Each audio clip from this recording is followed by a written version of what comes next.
Arrival.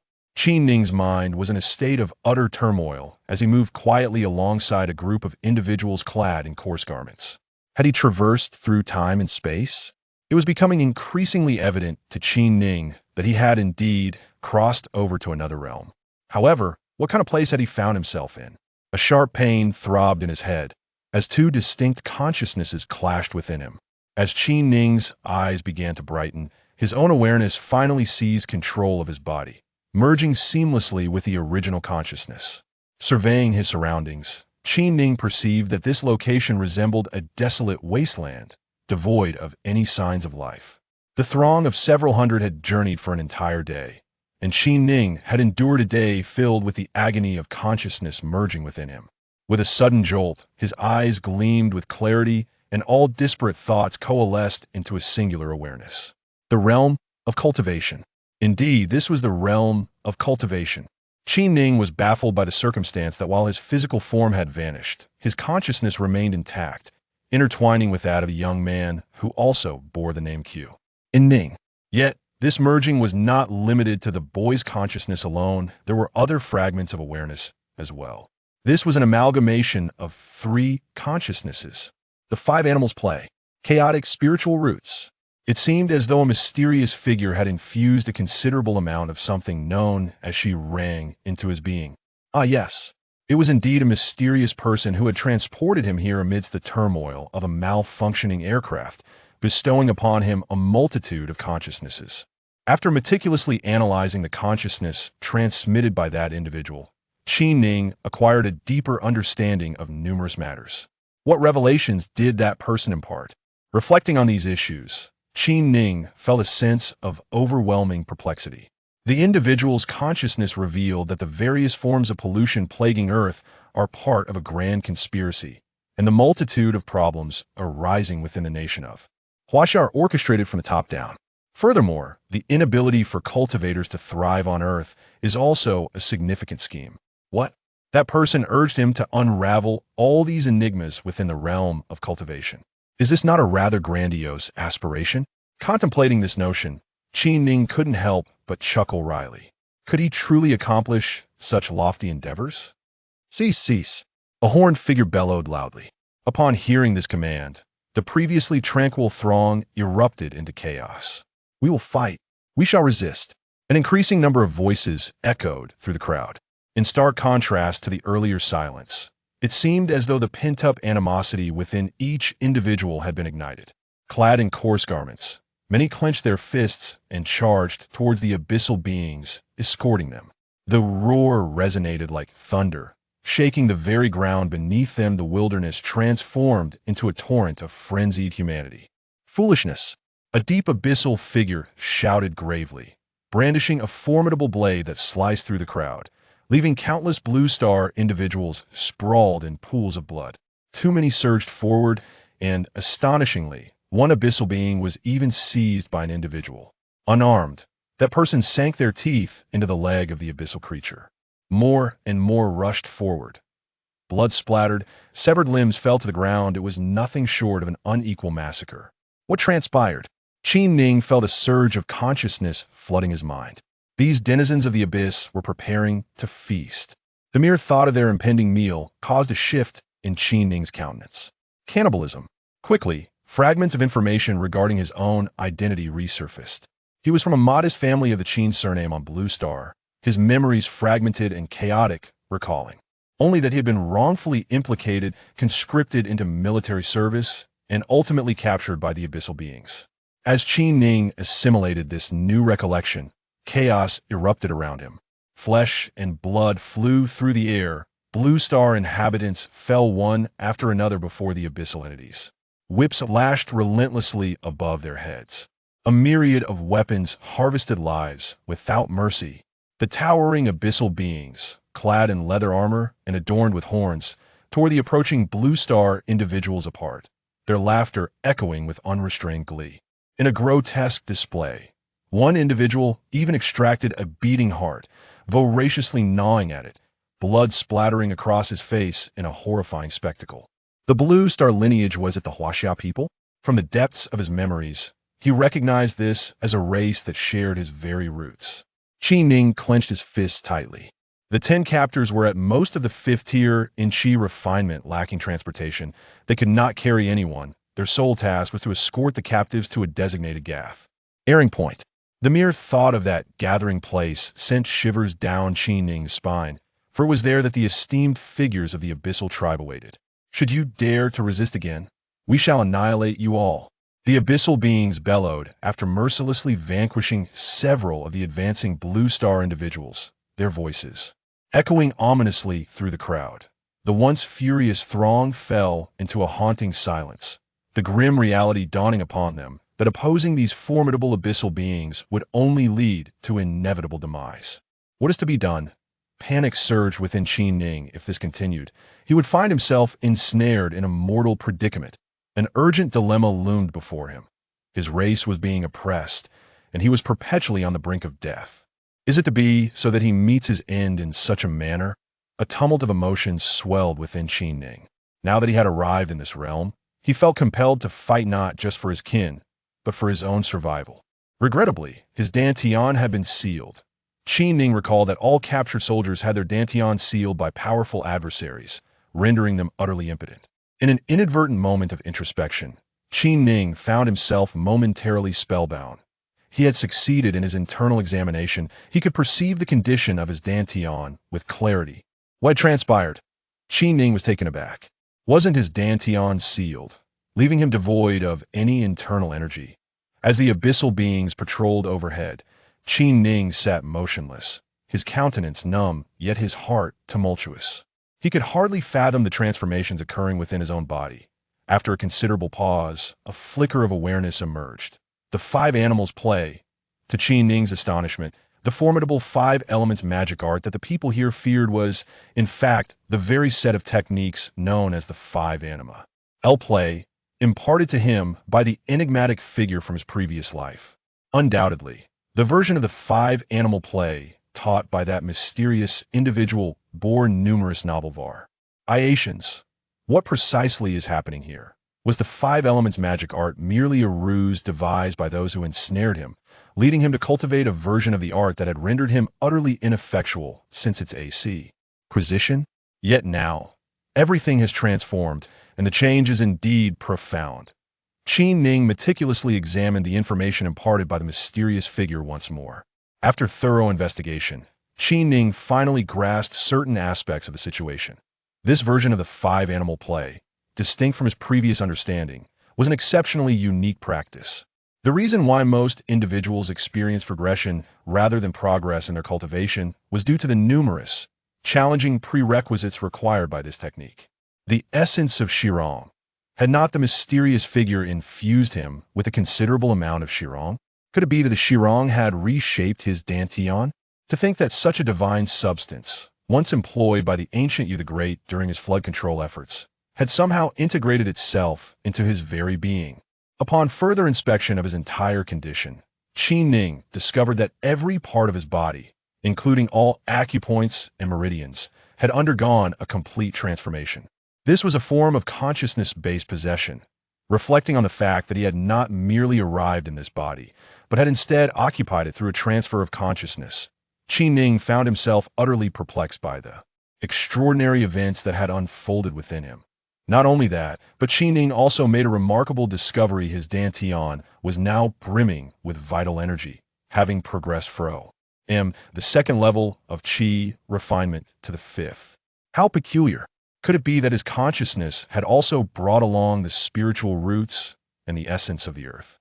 After contemplating for a while, Qi Ning remained perplexed, but the only tangible sensation he experienced was that both his spiritual roots and physical condition had undergone a significant transformation, no longer resembling his former state of being a waste body.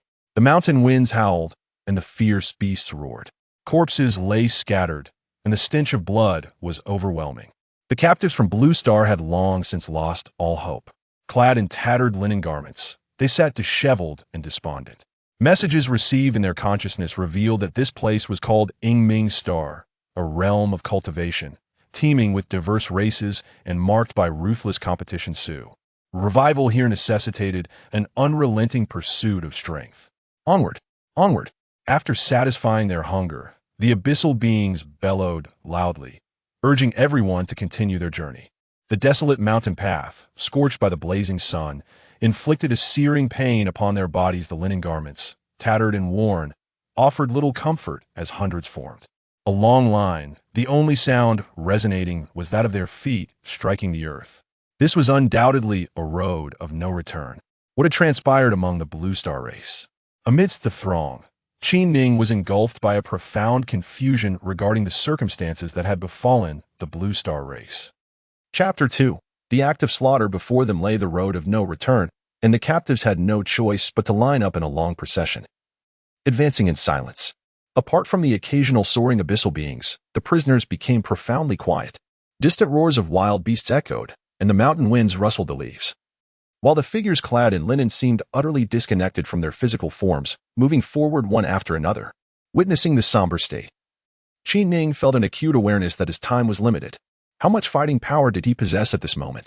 Uncertain of the origin, Qi Ning sensed that a fragment of the battle will and battlefield experience from that enigmatic figure had been imparted to his consciousness. The richness of that person's combat experience far surpassed anything a scholar like Qi Ning could fathom. All this knowledge seamlessly integrated within him. And he realized that aside from a few aspects needing familiarization, these abilities were innately his own, oblivious to his position within the formation. Qi Ning walked while surveying his internal condition. He had reached the 5th level of Qi refinement, a rank befitting a battlefield commander. Although his cultivation stood at the 5th level, the essence of his combat prowess equated to that of the 7th level. The powerful true energy surged within him. And Qi Ning recognized the monumental transformation he had undergone. The 5 elements demon skill was no mere title. It indeed represented a form of demonic art, endowing him with strength that transcended conventional ranks. His body had undergone comprehensive metamorphosis through the essence known as Shirong, and his internal energy was abundant, rendering him fully capable of engaging in battle. Upon discerning the state of his own cultivation, Qi Ning resolved not to proceed further. To advance would bring him perilously close to the gathering place of his adversaries, and should he reach that location, all hope would be irrevocably lost. Stealing a glance at the several abyssal beings soaring above, he contemplated strategies for launching an assault. The most formidable among them was a practitioner of the 6th level of Qi refinement. This was his opportunity. The haunting verses of a member of the Huazhu clan suddenly pierced the air. In the realm of desolation, amidst shattered walls, the heart's lament echoes. As bones wither for a millennium, another middle-aged man joined in, voicing his despair. Qi Ning could palpably sense the helplessness that these individuals confronted in the face of death. Years of relentless warfare had seen countless men and women of the Blue Star clan march onto the battlefield, now reduced to a shadow of their former strength amidst encroaching foes. Perhaps such utterances were their only means to alleviate the terror that gnawed at their souls. The mounting tension along their journey had brought the spirits of the group to the brink of collapse. They might have sought to vent their frustrations through these mournful words, seeking death. Just as the two continued their lamentations, a formidable force surged toward the elder, striking him down before he could utter a cry. In swift succession, another projectile pierced the body of the middle-aged man. Both fell lifeless before Qi Ning's eyes, witnessing the expression of relief that flickered in their gaze. A pang of sorrow gripped his heart. Their demise cast an unsettling silence over the previously agitated group. If they sought death, let them stir chaos. The master of the 6th level of Qi refinement, leading the way, soared through the air, hovering above and addressing the Blue Star individuals below. Qi Ning, you must find a way to escape. An elderly man whispered urgently to Qi Ning. As Qi Ning turned to look at the old man, he recalled that this was a venerable elder from the Qin family, who had persistently guided him along the journey. Were it not for his unwavering support, Qi Ning would have long since been unable to move. This admirable elder had followed him to the front lines to provide care, and now they had both been captured. Just as Qi Ning was at a loss for words, a sudden sound of an arrow slicing through the air pierced the moment. The elder collapsed into a pool of blood. He struggled to look at Qi Ning, but before he could utter another word, his breath faded away.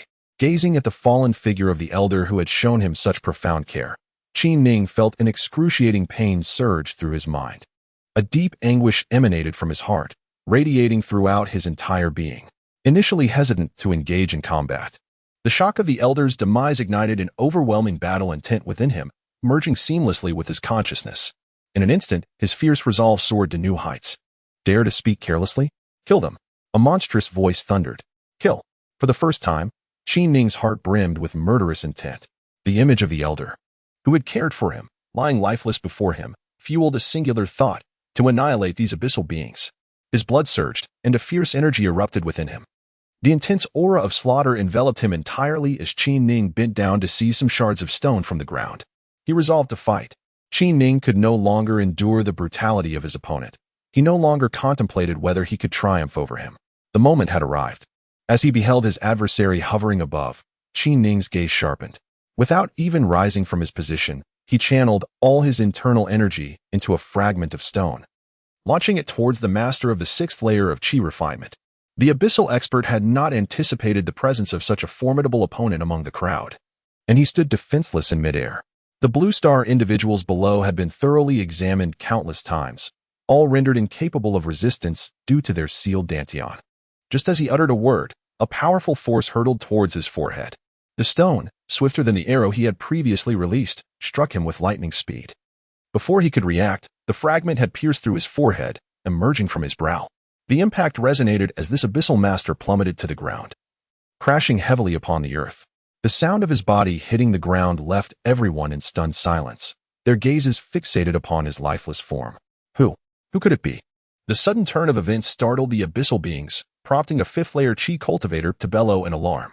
The already pale faces of the Blue Star people grew even more ashen, many trembling uncontrollably. With renewed confidence in his combat prowess after vanquishing their leader, Qin Ning seized the opportunity amidst their chaos, unleashing a barrage of stone fragments from his hands. As the gravel infused with inner energy burst forth, Qin Ning approached the lifeless body. With a swift motion, he grasped a large bough that lay beside the corpse. Though his cultivation was not particularly advanced, Qin Ning had practiced archery and was no stranger to the art of the bow. Upon recognizing him, the Blue Star individuals who had initially felt a flicker of excitement were suddenly overcome with dismay. In their minds, the one capable of slaying a sixth-layer Qi refinement expert must be a formidable master from the Blue Star tribe. Upon realizing it was merely Qin Ning, they stood in stunned silence. It was indeed Qin Ning. Those who recognized him remained frozen, gazing at him in disbelief. Meanwhile, the abyssal beings quickly discerned that only Qin Ning stood alone, and a few of them began to encircle him. The escorting abyssal group consisted of 10, one of whom had been slain, while several others had been injured in the earlier ambush, leaving only 5 to approach him. Fire! Qin Ning uttered no superfluous words. He repeatedly drew back the string of the large bow, unleashing a flurry of arrows. This bow, specially crafted for battle, surged with kinetic energy upon being drawn, endowing each arrow with amplified force. A rain of arrows filled the air, their power resonating with vigor. Qin Ning was astounded by the sheer potency of his shots. As arrows flew forth, 3 of the 4 abyssal beings surrounding him fell to the ground. There was no time to contemplate. His eyes caught sight of a large blade on the ground. Swiftly, he dashed over, seized the weapon, and began to swing it relentlessly at the approaching abyssal foes. For these individuals, Qin Ning showed no mercy whatsoever. Just moments ago, he had witnessed them devouring the Blue Star people. He swung his blade with ferocity. Strike. Withdraw.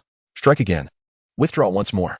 There was no finesse in his movements. The great sword in Qin Ning's grasp was wielded with sheer desperation. The formidable energy surging through him fueling his blade's aura as he relentlessly assaulted the abyssal beings. The Blue Star people stood by, bewildered as they observed Qin Ning battling the abyssal foes, unable to comprehend the sudden surge of his prowess. How ferocious he was. In that moment, Qin Ning resembled a feral beast, his great sword incessantly reaping the lives of the abyssal beings.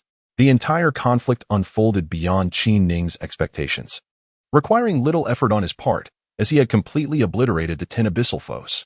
Gazing at the scattered bodies lying on the ground, Qin Ning felt a peculiar thrill coursing through him, devoid of the discomfort typically associated with taking a life for the first time. Could this be the will imparted to him by that enigmatic figure? Qin Ning let out a resounding roar towards the heavens, releasing the pent-up frustration within his heart.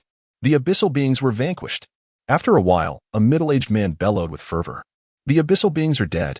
The once vacant eyes of the people now gleamed with a newfound hope. The seemingly hopeless outcome had been transformed by Qin Ning's intervention, and the gazes directed at him were laden with intricate emotions. You must leave now. If you truly care, do more for our kin. Do not concern yourself with us. Wield your demonic form to eradicate the abyssal beings. Upon hearing these words, Qin Ning turned his gaze towards an elderly man seated in meditation, astonished by the realization that this venerable figure possessed extraordinary abilities. At that moment, the old man opened his eyes, regarded Qin Ning with a slight nod, and spoke. "Hasten your departure. The denizens of the abyss shall soon arrive. If you attempt to carry us along, we will be a burden to you. Use your valuable life to accomplish more for our kin." This was indeed a man of great respect. As the old man uttered these words, the once bright eyes of those present dimmed once more. In the midst of his speech, the old man suddenly emanated a formidable force, binding Qin Ning with an overwhelming power. It was unclear what artifact he had summoned, but Qin Ning felt himself being transported instantaneously. No, thoughts of the many souls left behind flooded his mind, and he recalled the peril he had inflicted upon those who remained by slaying so many from the abyss. He longed to struggle, yet found himself utterly powerless. As he gazed back at the receding figure of Qin Ning, the old man, who had previously closed his eyes, proclaimed loudly, "The earth crumbles, the mountains and rivers fade. In the underworld and the azure sky, I yearn for a return." More and more individuals seated around began to chant in unison. Chapter 3. Qin running across the vast wilderness. Each step felt as if it spanned several zhang. Qin Ning sensed his cultivation advancing rapidly. The five-animal play surged within him, as the immense energy from the heavens continuously flowed into his being. It appears that the five elements magic is not the feared technique many believe it to be. After practicing the enigmatic five-animal technique imparted by the mysterious figure, I did not experience the sensation of my consciousness being ensnared. The only notable change is that my desires have indeed intensified significantly. However, I can still maintain control over them, which is not a considerable issue. It is at this moment that Qin Ning begins to earnestly observe the scenery of this realm.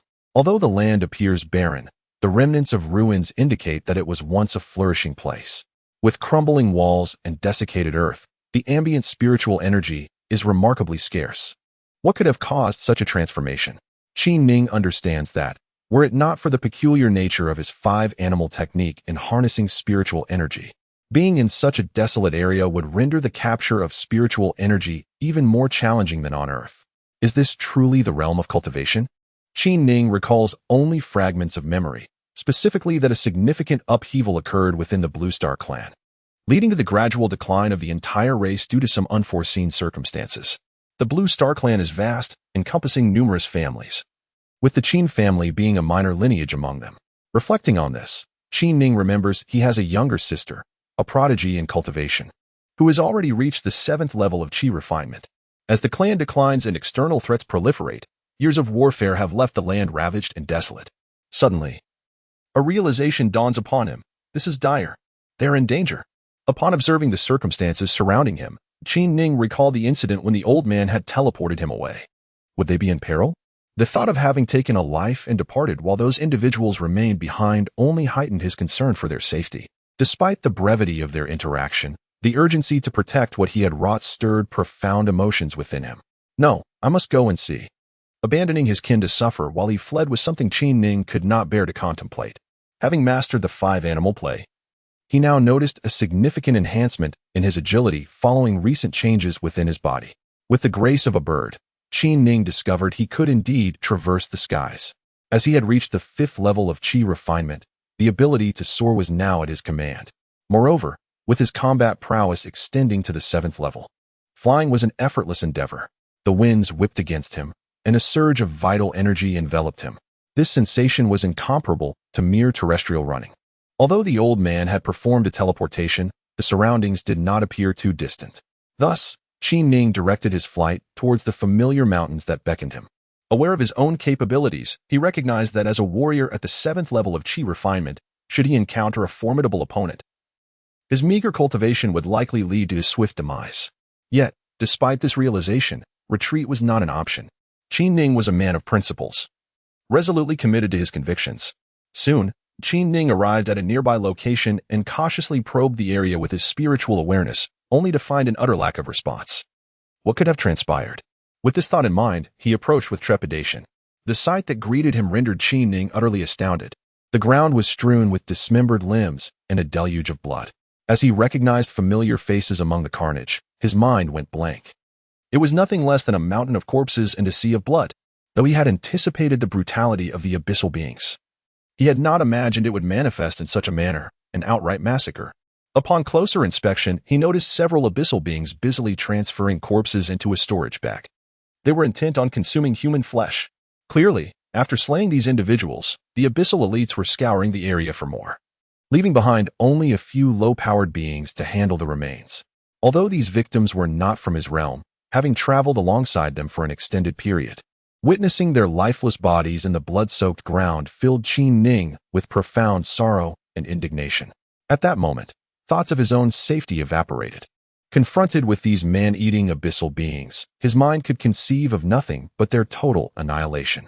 With a fierce resolve, he surged forth from his concealed position, wielding his blade against an abyssal being at the 5th level of Qi refinement. There were no elaborate maneuvers.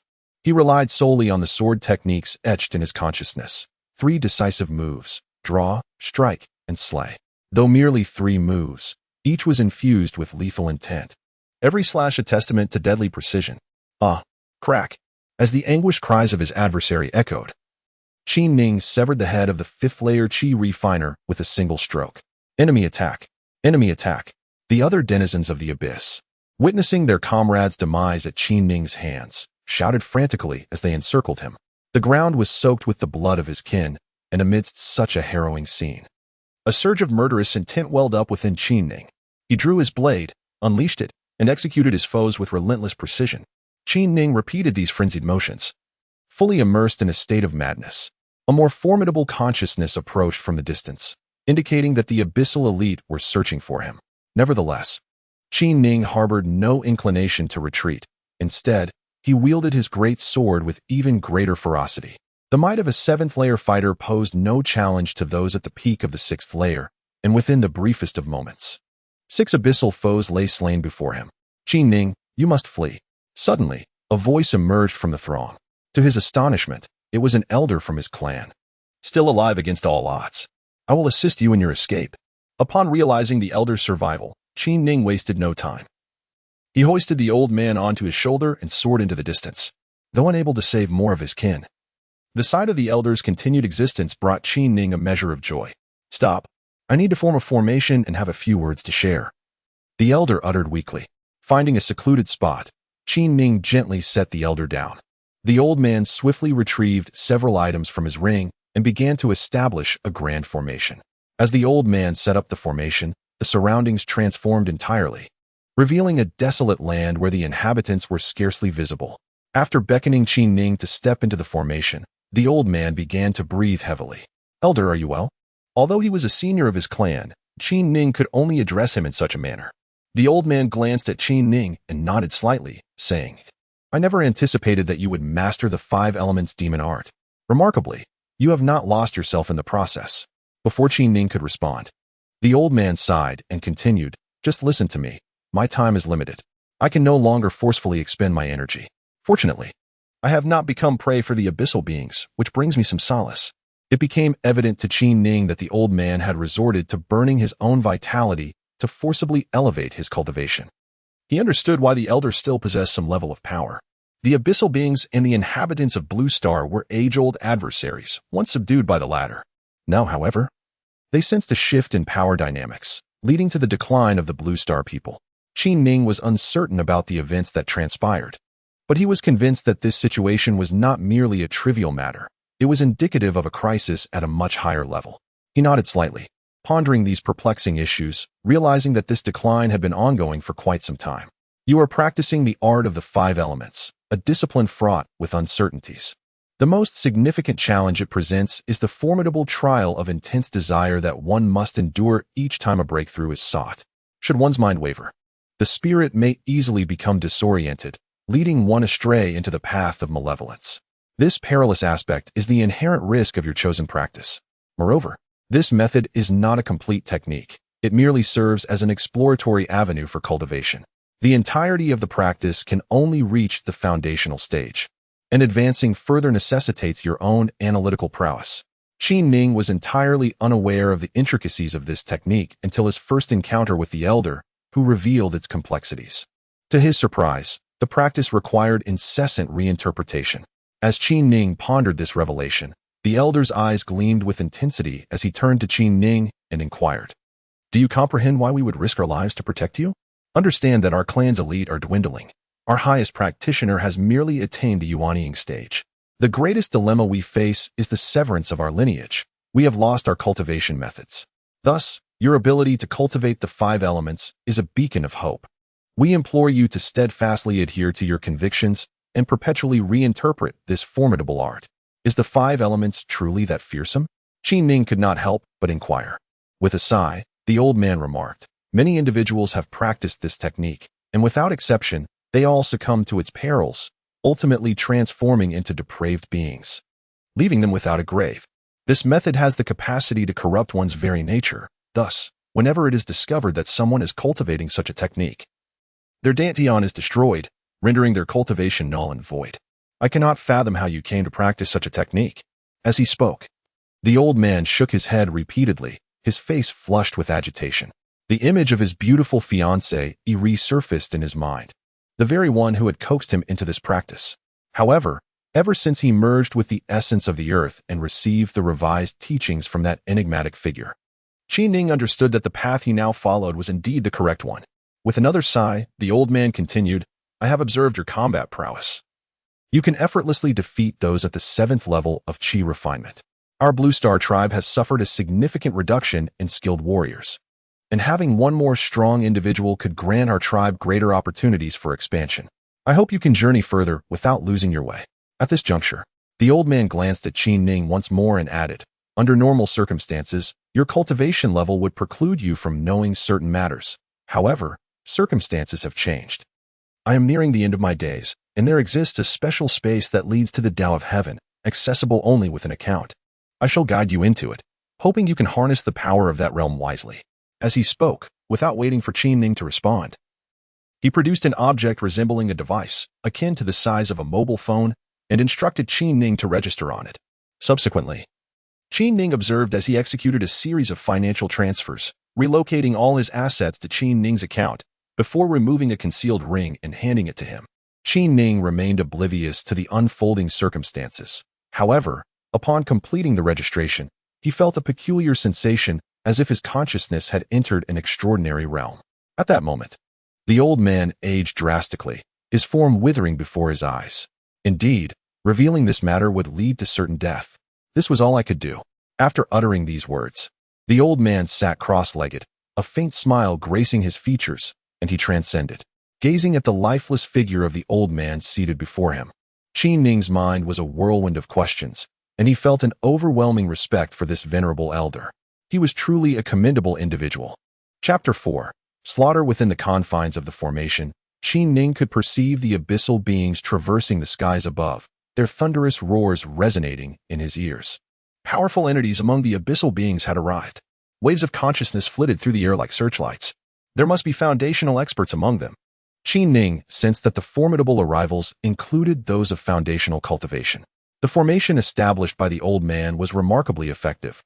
The abyssal beings seemed oblivious to it, unable to detect its presence right beneath their noses. Sitting within the formation and contemplating the deceased elder across from him, Qin Ning's heart was burdened with profound gravity. The moment Qin Ning contemplated the fact that these tribesmen perished because of him, an overwhelming sense of guilt enveloped his heart. Although it was possible that their fate at the hands of the abyssal beings would have been one of consumption, they were, nonetheless, dying for his sake. For the first time, Qin Ning felt a profound connection with his kin. He realized that from this moment forth, he had wholly become a member of the Qin family. No matter what, he was resolute in his determination to bury this group of abyssal creatures right here. What course of action should he undertake? After all, the opponent was a formidable foundation-building expert. As this thought crossed his mind, a plethora of combat-related knowledge surged within his consciousness. Who exactly was that mysterious individual? How could he possess such extensive experience? Qin Ning was filled with curiosity about the person who had imparted this knowledge to him. Boom! The earth trembled.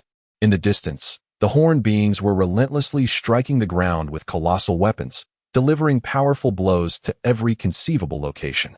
They were convinced that he had not escaped and sought to dismantle the formation in this manner. About 20 abyssal beings were incessantly searching the area, firmly believing that the one who had slain their companions had not ventured far. The situation grew increasingly perilous. If he remained here, it was only a matter of time before they discovered him. Should they locate him, Qin Ning knew that his fate would be sealed in death. Observing the unfolding scenario, Qin Ning sensed that the abyssal beings were not well versed in formations. At least, the ones present here seemed unfamiliar with such tactics. This presented a rare opportunity. The most prevalent thought that emerged within his consciousness was the art of talisman crafting. Qin Ning discerned that the enigmatic figure placed significant emphasis on this skill. However, at present, it was not the opportune moment for him to delve into the intricacies of talisman crafting. He first needed to navigate the immediate predicament. With this in mind, Qin Ning resumed his research. Talisman arrays. He observed that within the realm of talisman crafting, there existed a particular focus on talisman arrays. Upon encountering this information, Qin Ning's spirit soared. Although he lacked the ability to create talismans, he could certainly employ them. His consciousness swiftly penetrated the ring gifted to him by the elderly man. And indeed, he discovered a collection of jade talismans, some of which were unfamiliar to him. Ice talismans, thunder talismans, lightning talismans, arrow talismans. Qin Ning pondered the possibility that the old man was not an ordinary individual, for the ring contained a considerable assortment of talismans. Yet, he found himself perplexed as to why the old man had also been captured. Boom, boom. The assaults around him grew increasingly ferocious, as the abyssal beings had now closed in on his vicinity. Weapons infused with internal energy struck the ground with tremendous force, each blow creating substantial craters. This was a rudimentary yet direct approach. As long as they struck the formation, the concealed array would be revealed. After quickly familiarizing himself with the talisman array and the various talismans, Qin Ning summoned all his strength. His primary focus was now on the foundational stage practitioner among the adversaries, along with 3 individuals at the 6th and 7th levels of Qi refinement, and one at the 9th level. A formidable figure clad in leather, wielding a massive hammer, was relentlessly striking at various suspicious points. Each blow unleashed a surge of energy, sending shards of stone flying in all directions. Suddenly, the hammer descended upon a colossal rock adjacent to Qin Ning's formation. At that moment, recognizing the opportunity he had been awaiting, Qin Ning sprang forth from the array, his hands deftly wielding several jade talismans, which he activated in an aggressive formation directed at the foundational expert. The 7-star talisman formation. As the jade talismans were unleashed, they encircled the robust man. A cacophony of explosions erupted, each more thunderous than the last. This was a cumulative formation, while the force of a single talisman was modest.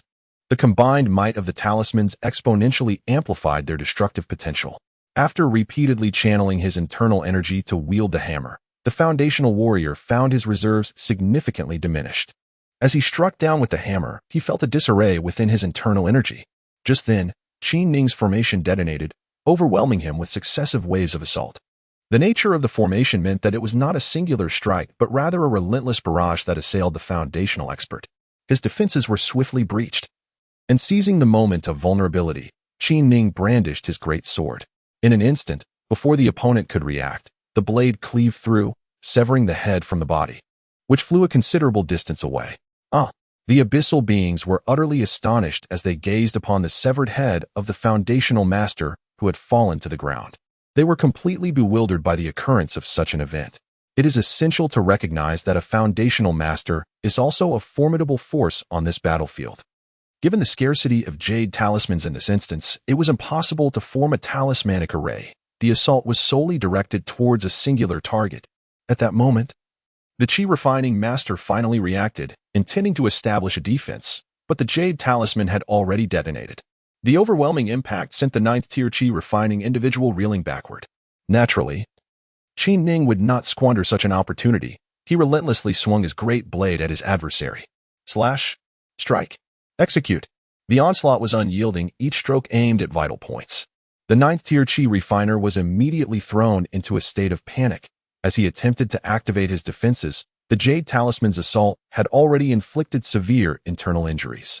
A lightning talisman struck directly at his dantian, plunging it into chaos, rendering him incapable of gathering any internal energy. Kill.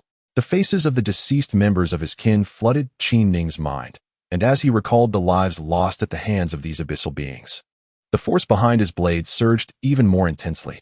With a crack, the 9th-tier abyssal being was similarly slain by Qin Ning. Leaning on his great blade, Qin Ning stood there, panting. Despite having vanquished 2 adversaries, he felt a sense of weakness creeping within him. The entire expanse of wilderness fell into silence. All eyes turned towards Qin Ning, who stood there like a vengeful deity. Although he appeared somewhat weakened for the first time, fear flickered in the eyes of the abyssal beings.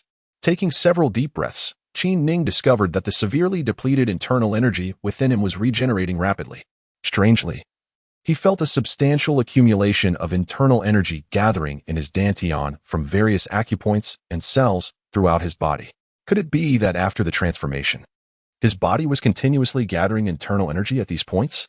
The thought illuminated Qin Ning's eyes. If this were true, he would possess an inexhaustible source of internal energy in battle. Although the enemy was numerous, they had lost their 2 strongest members, and the most formidable opponent remaining was merely a 7th-layer Qi refinement practitioner, no longer a threat to him. Surround him. With a loud roar, the abyssal beings, taking advantage of their numbers, charged toward Qin Ning. They speculated that he must be significantly weakened now, presenting them with an opportunity. Lifting his great sword from the ground, Qin Ning channeled all the internal energy he had just gathered into the blade, causing its aura to extend impressively. He was still capable of fighting. One of the abyssal beings could not help but take a few steps back, their gaze toward Qin Ning shifting once more. Kill. The faces of his fallen kin flashed before his mind, and with each swing of his sword, he let out a fierce roar. As the blades crossed paths, the head of a 4th-layer Qi refinement abyssal being was severed, its lifeless body crashing to the ground. Slaughter! Slaughter! All that filled Qin Ning's heart was an overwhelming thirst for vengeance. Heads flew. Arms were severed. Thighs were cleaved. Qin Ning moved through the throng like a demon king, relentlessly weaving through the crowd. In the practice of the 5 animal frolics, his various postures allowed him to navigate the crowd with remarkable ease. Despite the countless injuries he had sustained, Qin Ning possessed a singular ability. His internal energy could continuously replenish itself through various acupoints across his body. Looking around, he beheld the chaos of the abyssal beings, their faces etched with terror. This strike is for my kin, Qin Ning bellowed after dispatching his first foe. This blow is delivered on behalf of my clan. As the adept of the 7th layer of Qi refinement fell, Qin Ning's great blade cleaved through him repeatedly, rendering the corpse into mere fragments. Qin Ning felt himself enveloped in an extraordinary atmosphere. With the downfall of yet another abyssal being, an exhilarating surge of energy coursed through his body, and he was astonished to discover that amidst the carnage, his cultivation had ascended from the 5th to the 6th layer of Qi refinement. Following this remarkable growth, the spiritual essence of the heavens and earth rushed into him. With his enhanced cultivation, Qin Ning's combat prowess surged dramatically. His blade danced through the air, toppling the remaining abyssal beings to the ground. Amidst the cacophony of their cries, dismembered limbs and shattered flesh lay scattered across the field, creating a palpable atmosphere of slaughter. Standing resolutely with his blade, Qin Ning felt a sense of petrification wash over him. Having taken the lives of so many for the first time, he realized that his resolve and the myriad experiences imparted by the mysterious figure had seamlessly merged, providing him with a clearer vision for the path that lay ahead. Chapter 5. The Resurgence of War with a Gentle Hand. Qin Ning closed the lifeless eyes of the deceased, their once bright gazes now shrouded in eternal darkness. Silently, he gathered the bodies of his kin, meticulously preparing them for burial. As he laid each relative to rest, a myriad of conjectures swirled in his mind regarding the fate of his people. What calamity had befallen the revered Blue Star clan? How could such an ancient lineage descend into this tragic state? A deep sigh escaped his lips as he turned to retrace his steps through the hostile territory, acutely aware of the ever-present danger of encountering enemies. Reflecting on the day's brutal encounters, a twinge of fear gripped him.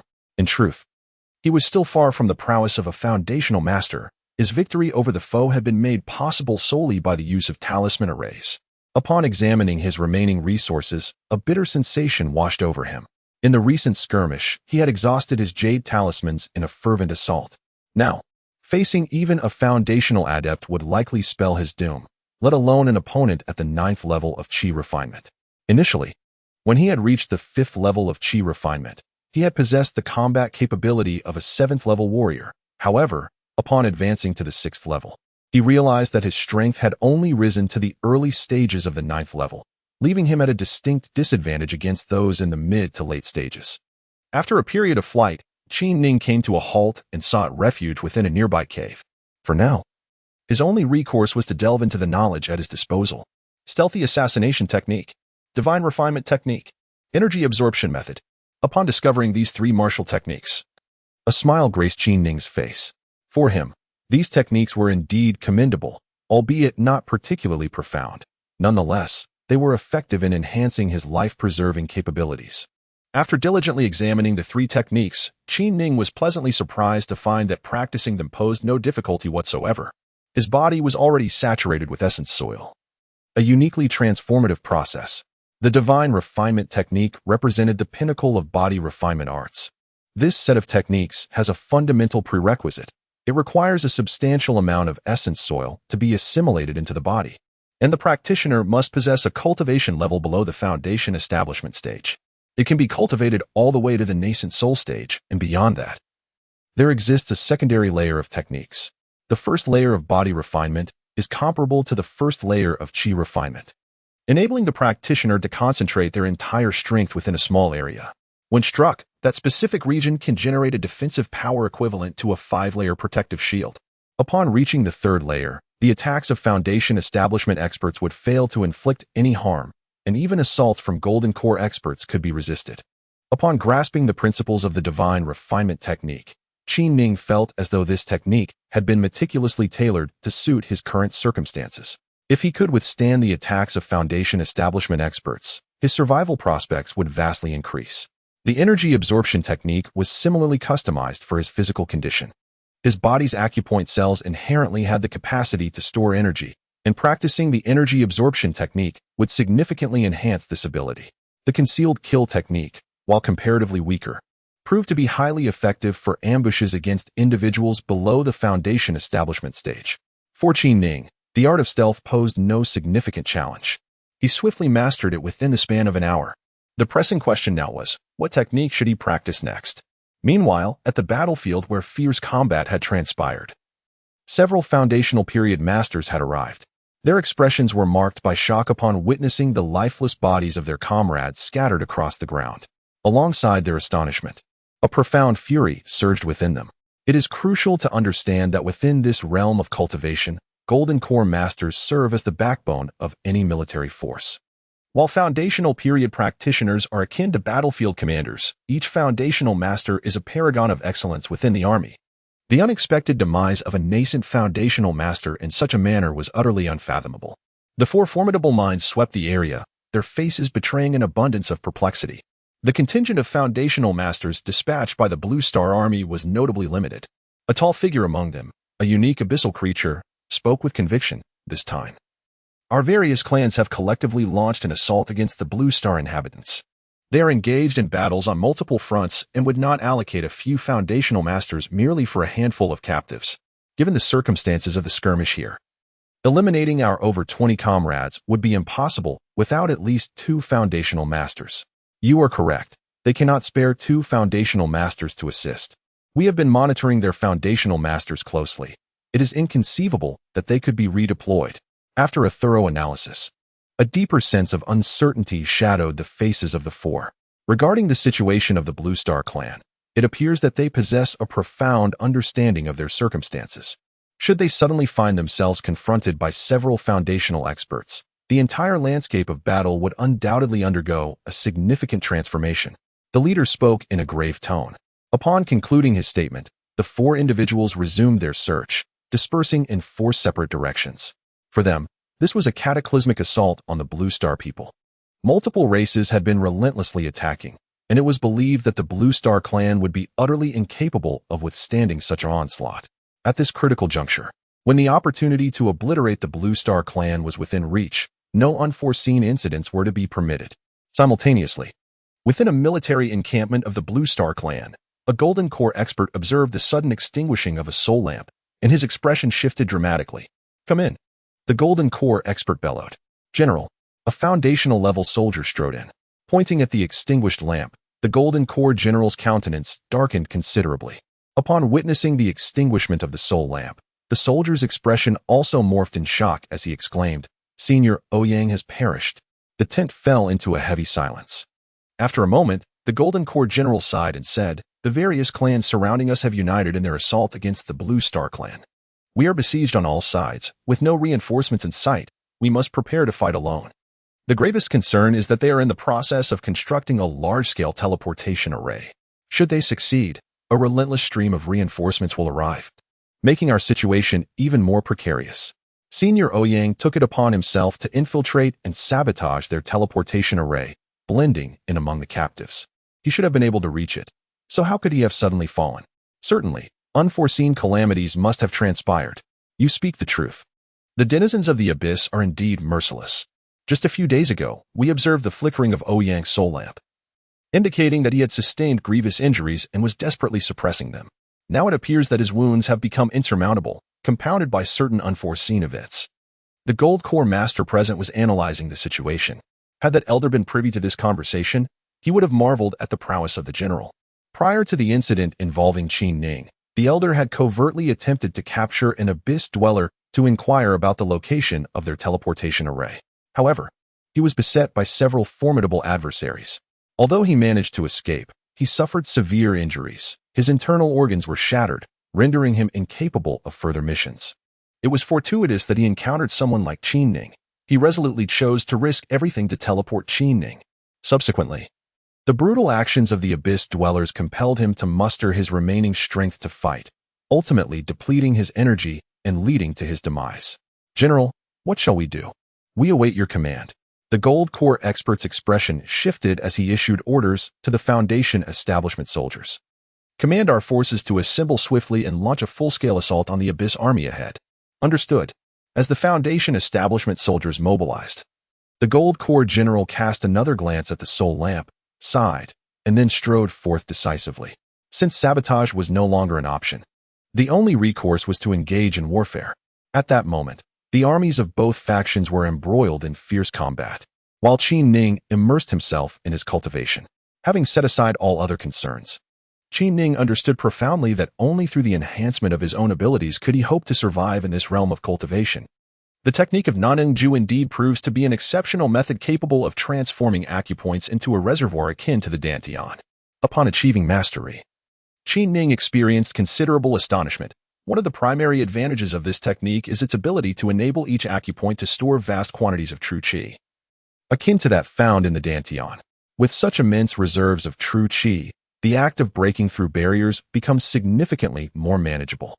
Typically, individuals attempting to ascend levels rely heavily on an abundance of medicinal pills, hoping to harness their potency to enhance their breakthrough power. However, Qin Ning found himself entirely free from the need for such pills. By merely ensuring that his major acupoints are adequately filled with true qi, he can utilize this vast energy reservoir to successfully breach barriers in a single effort. The practice of cultivation has truly become effortless for him. Qin Ning was aware that this Naneng-ju was likely a technique that only he could cultivate. The crux of mastering this technique lies in the complete saturation of the body with a unique substance known as 11 rang. Only with the presence of 11 rang can the expansion of acupoints occur. During this instance, his consciousness was transmitted, permeated entirely by the essence of 11 rang, allowing it to merge seamlessly with his body. In contrast, another individual, despite possessing a considerable amount of 11 rang, may not achieve the same success. Once Naneng-ju commenced its operation, Qin Ning no longer needed to concern himself with the technique, as it functioned autonomously, continually storing true qi. Having grasped the essence of Naneng-ju, Qin Ning once again immersed himself in the practice of cultivation, for Shun Lian Shu was the most vital technique for him. He aspired to master this art in the shortest time frame possible. Unwavering in his pursuit of cultivation, Qin Ning remained oblivious to the tumultuous events unfolding beyond his secluded realm. Unbeknownst to him, the demise of the elderly figure had precipitated an earlier onset of hostilities. The outside world had transformed into a battleground, rife with unceasing conflict. Within the cave, Qin Ning was nearing the culmination of his training, having almost completed the first layer of the divine refinement technique. Suddenly, the sound of two women's voices reached his ears from outside the cave. "They are coming. I never expected anyone to venture into such a hidden place." It was evident that these voices belonged to two women from Blue Star, and they were being pursued by assailants. Qin Ning, engrossed in his practice, found himself unable to intervene in the affairs of the outside world. Fortunately, his hiding spot was sufficiently concealed, affording him temporary respite from the two women's notice. "She must be here," Search thoroughly. They cannot have fled far. As the women began to set up a formation, the ominous sound of rushing air signaled the arrival of several abyssal beings who had closed in on their location with alarming speed. The urgency of the situation left the women little time to complete their formation. Realizing the futility of concealment, they bolted from their hiding place. Qin, observing the unfolding drama, silently admired the women's astuteness, acknowledging that their discovery would render remaining in the cave perilous. He understood that venturing outside was their only glimmer of hope. Rising from the ground, Qin sensed a notable enhancement in his cultivation, his entire being infused with a potent aura of strength. Activating the concealed kill technique, he cautiously approached the entrance of the cave. Haha, beautiful ones. Let's see where you think you can escape. The leader, a master at the 5th level of Qi refinement, was accompanied by 3 individuals at the 7th level and 4 at the 6th level. As Qin observed, he immediately discerned that the leader was a young man whose eyes were imbued with a lecherous glint, adorned in splendid garments, fanning himself with a small hand fan. What perplexed Qin further was the absence of the elongated, pointed horns characteristic of abyssal beings. He appeared entirely akin to a blue star inhabitant. Since he was positioned behind Qin, he could not ascertain the appearances of the 2 maidens. However, he noted that their figures were quite remarkable.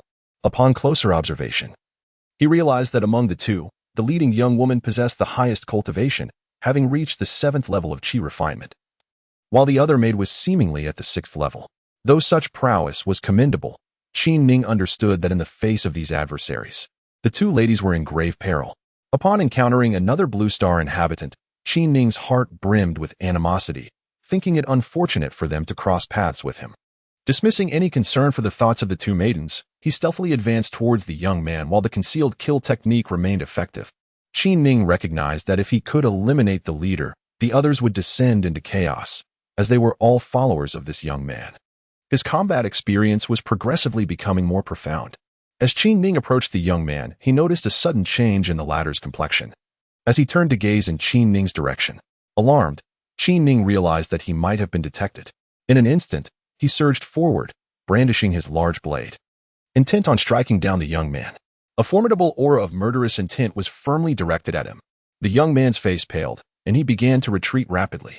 However, Qin's stealthy assassination technique was an absolute mastery of energy locking. No matter how the opponent attempted to evade, he remained completely ensnared by Qin's focus.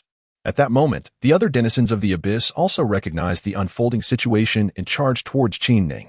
The 2 girls from Blue Star, who had braced themselves for imminent doom, were astonished by the sudden emergence of such a formidable expert.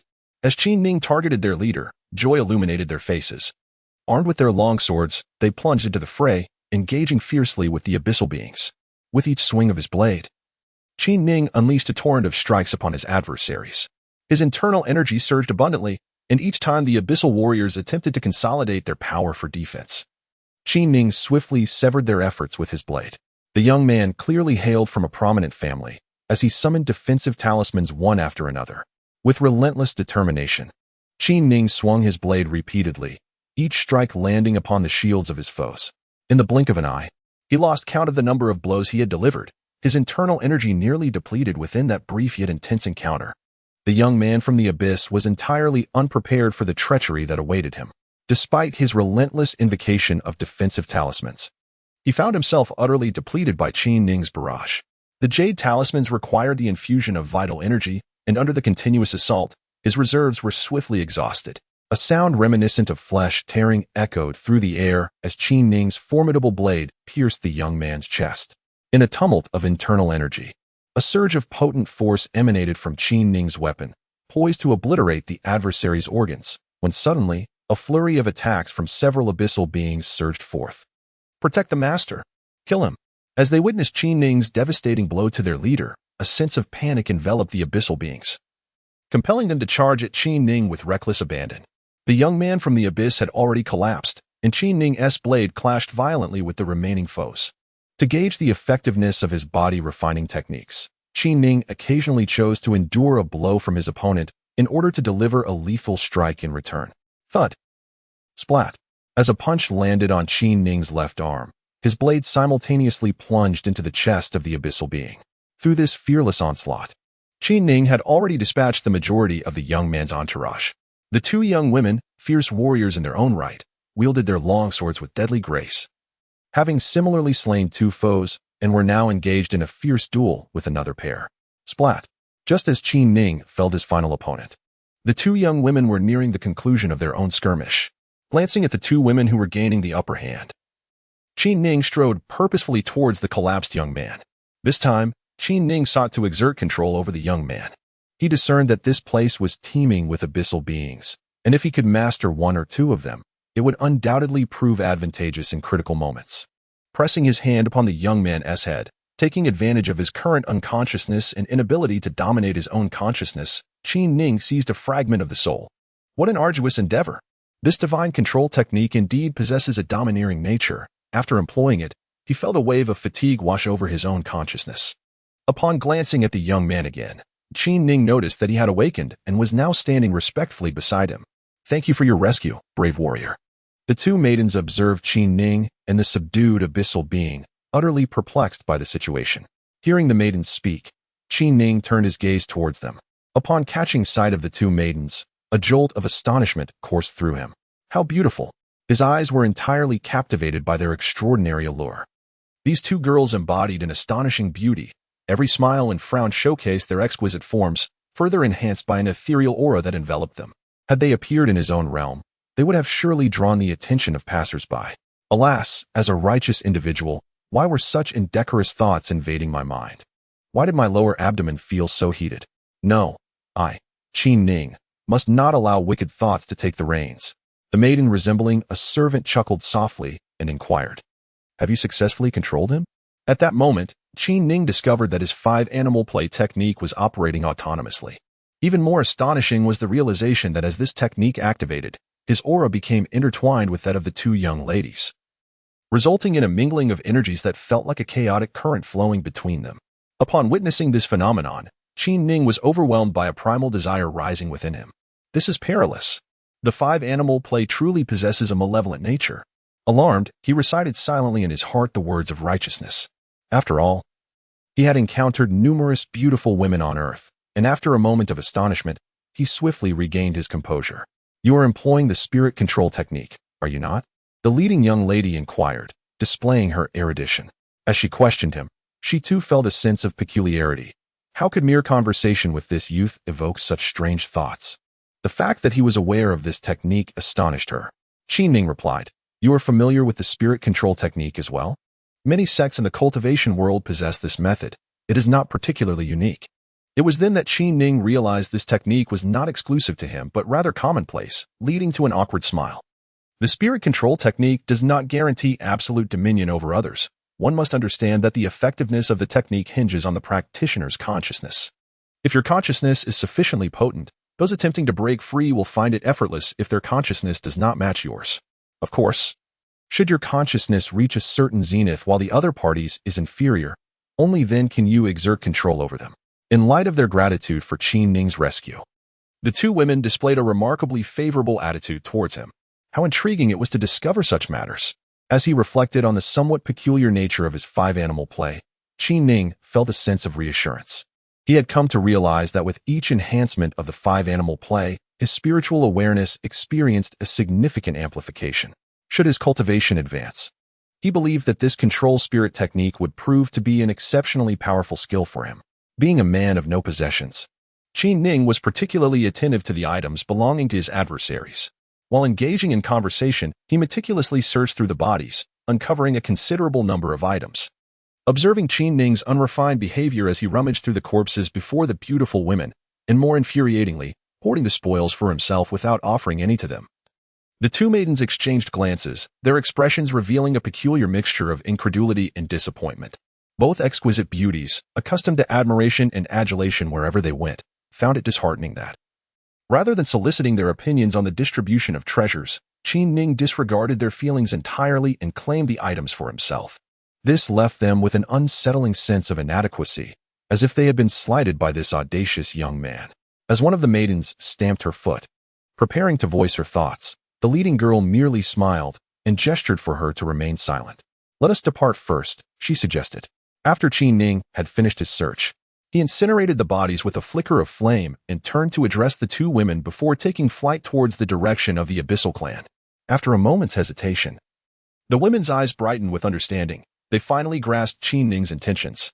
Upon comprehending Qin Ning's intentions, both women silently marveled at the young man's remarkable prowess. After coming to an understanding, they chose not to elaborate further and continued to follow Qin Ning through the air. Chapter 7. Responsibility in a Desolate Expanse. Within a cave near the precipice, the two girls swiftly established a barrier formation, rendering the area completely concealed. As Qin Ning stood by, he found himself unable to assist. Captivated by the elegance with which the beautiful women executed their tasks, this experience deepened his appreciation for the female cultivators within the realm of cultivation. With an aura reminiscent of celestial beings, their rate of advancement in cultivation was indeed astonishing. Each girl was a paragon of beauty. The leading girl incessantly retrieved various refining products from her ring, placing them strategically upon the ground, thereby establishing a covert formation. Qin Ning stood there, pondering the circumstances surrounding the two women, discerning that the foremost girl was no ordinary individual, likely belonging to an elite stratum. However, he remained curious as to how they had arrived in this place. Having placed the final jade-like object at the cave's entrance, smiles graced the faces of the two girls. "All right, we should be able to hide for a while," one of the maidens remarked, her demeanor lively. The leading girl turned to see Qin Ning observing their formation with interest and smiled modestly, saying, "With this barrier formation in place, coupled with the fact that this is not a conspicuous location, the abyssal beings will not be able to find us for the time being. Miss, had we not been pressed for time last time and failed to set up the formation, even if they had discovered us, they would not have been able to breach our defenses." Qin Ning smiled faintly and said to the two women, "Then let us take a moment to rest." The two ladies glanced at the young abyssal man standing silently behind Qin Ning and settled down. "Have you completely erased his consciousness?" the maid inquired while observing the abyssal individual. Qin Ning replied with a hint of embarrassment, "This is my first time employing the mind control technique. Perhaps due to my inexperience, I could not preserve his consciousness. However, I have obtained a copy of his essence here." Qin Ning produced a jade vial containing a fragment of the man's consciousness, which he had extracted beforehand, aware of his lack of proficiency in this matter. "This young lady is Yu Kaiyao, and this is my maid, Yu Zhu. May I ask your esteemed name, young sir?" Upon hearing the inquiry, Qin Ning responded, "I am Qin Ning." The two women observed Qin Ning's attire, noting his humble linen garments, which incited a sense of confusion. The maid, candid and forthright, asked, "What is the meaning of this situation, young sir?" With a sigh, Qin Ning recounted his circumstances, focusing on his familial background within this realm. Upon learning about Qin Ning's family, the two ladies were somewhat surprised. They had not anticipated that he was merely a scion of the modest Qin clan. Given the pressing state of war and the prevalence of abyssal captives, they were not entirely taken aback by Qin Ning's predicament. Looking at Qin Ning, Yu Zhu remarked in puzzlement, "To my knowledge, small families like the Qin clan typically reach a maximum cultivation level of the foundation establishment stage. Your current cultivation seems to be quite advanced." At this moment, Yukaya also turned her gaze towards Qin Ning. With a sigh, Qin Ning recounted the circumstances surrounding the enigmatic elder, asserting, "It was that senior who aided me." Given the elder's demise, he readily attributed all matters to him. To Qin Ning's surprise, the mention of the elder cast a shadow over the expressions of the two women. That was Senior Ouyang. Who would have thought that Brother Qin had such a fortuitous connection with him? Curiosity piqued within Qin Ning regarding the elder, who had indeed treated him well. It was evident that the elder held considerable esteem, further intriguing Qin Ning about Senior Ouyang.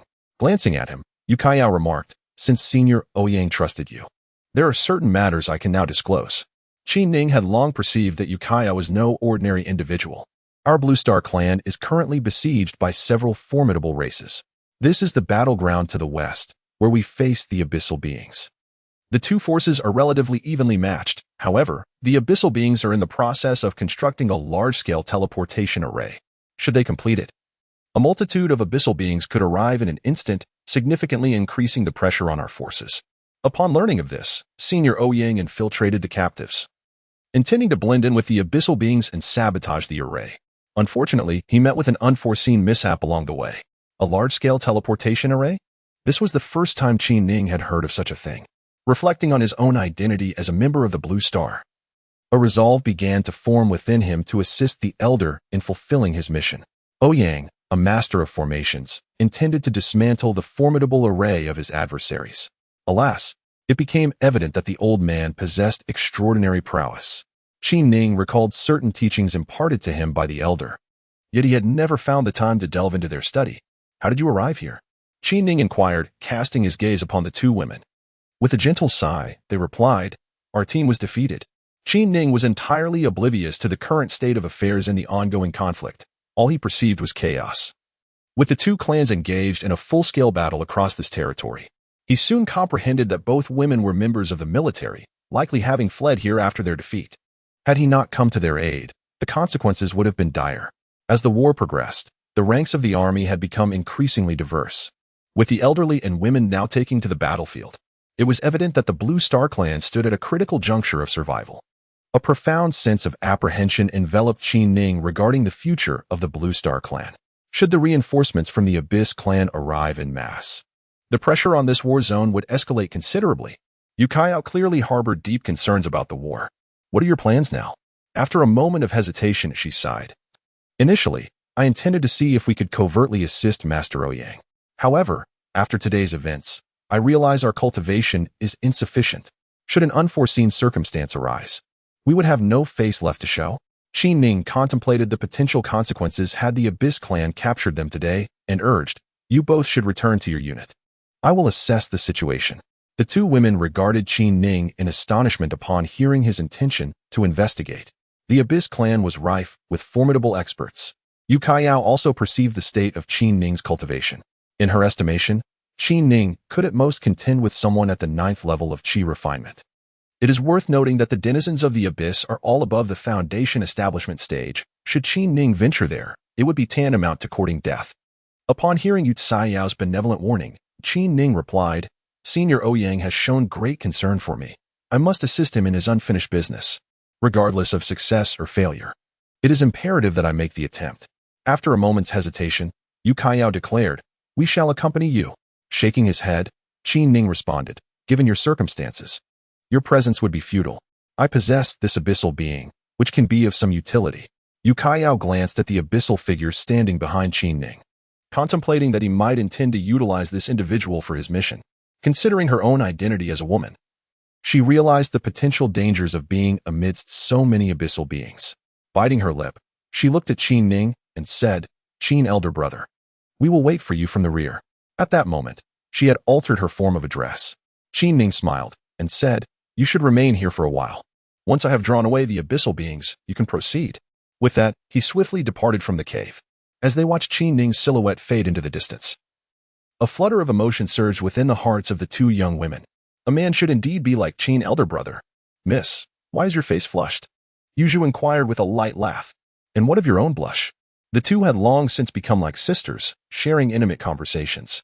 Miss, I must confess, do not laugh at me, but after spending time with him, I have developed a peculiar feeling.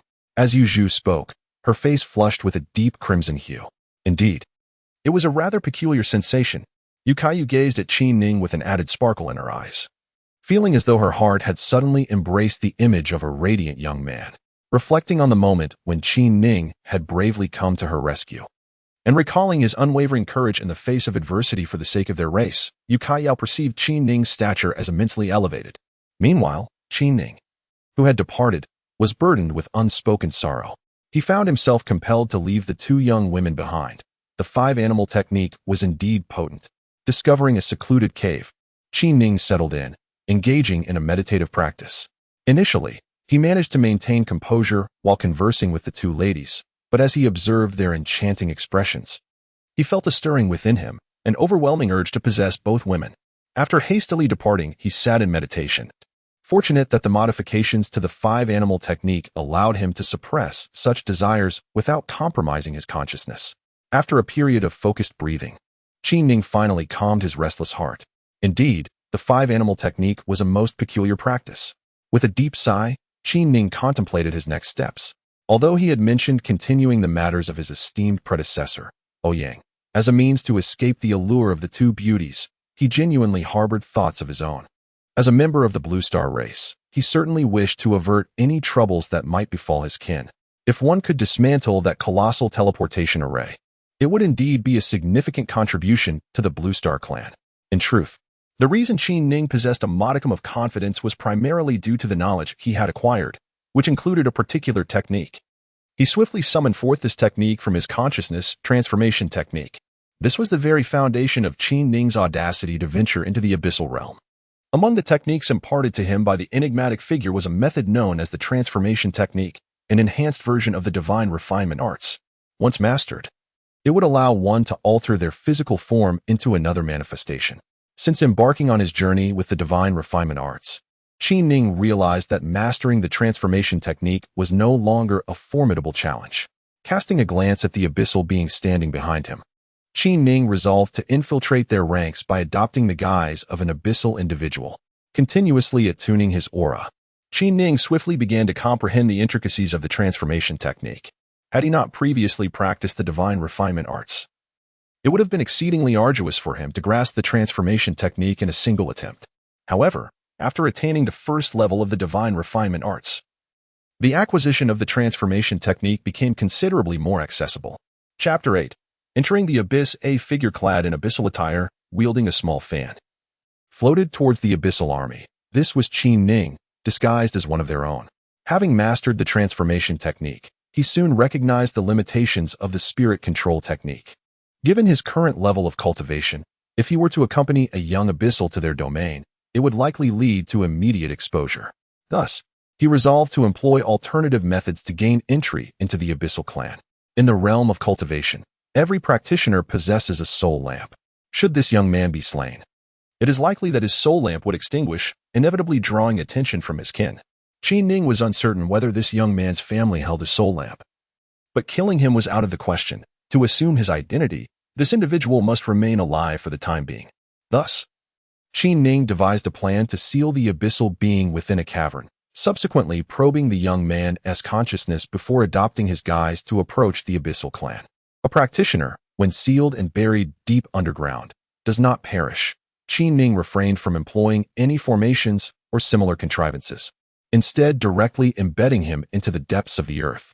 Under ordinary circumstances, this young man would go unnoticed. Engaging in such actions did not burden Qin Ning with any psychological strain. After sifting through the memories of the young man, he discovered a litany of misdeeds, justifying the decision to eliminate him. The identity he assumed was that of Wu Wei, a scion of an aristocratic family from the abyss. His family had dispatched him to the military to gain credentials. Curiously, certain aspects of the young man's familial consciousness remained sealed, eluding his attempts at unraveling them.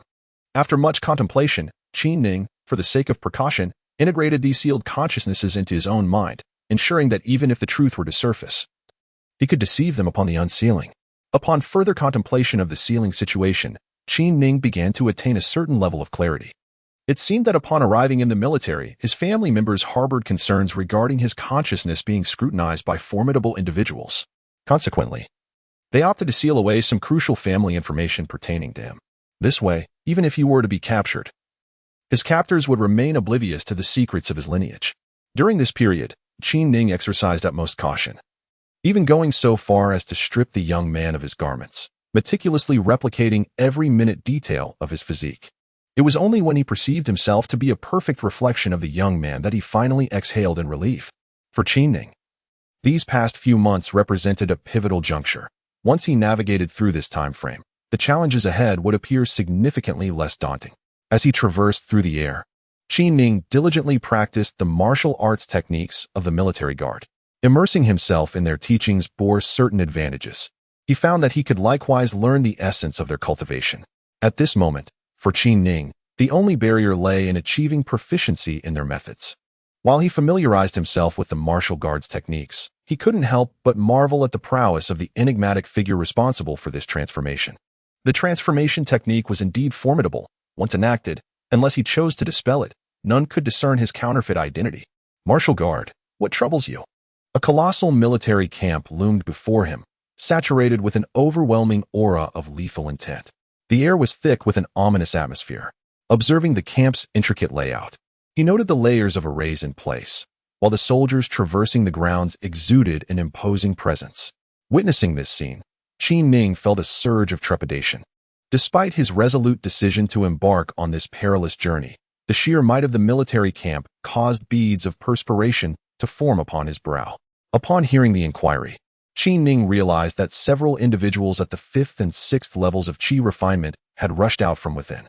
At that moment, Qi Ning was covered in blood, his complexion notably pallid.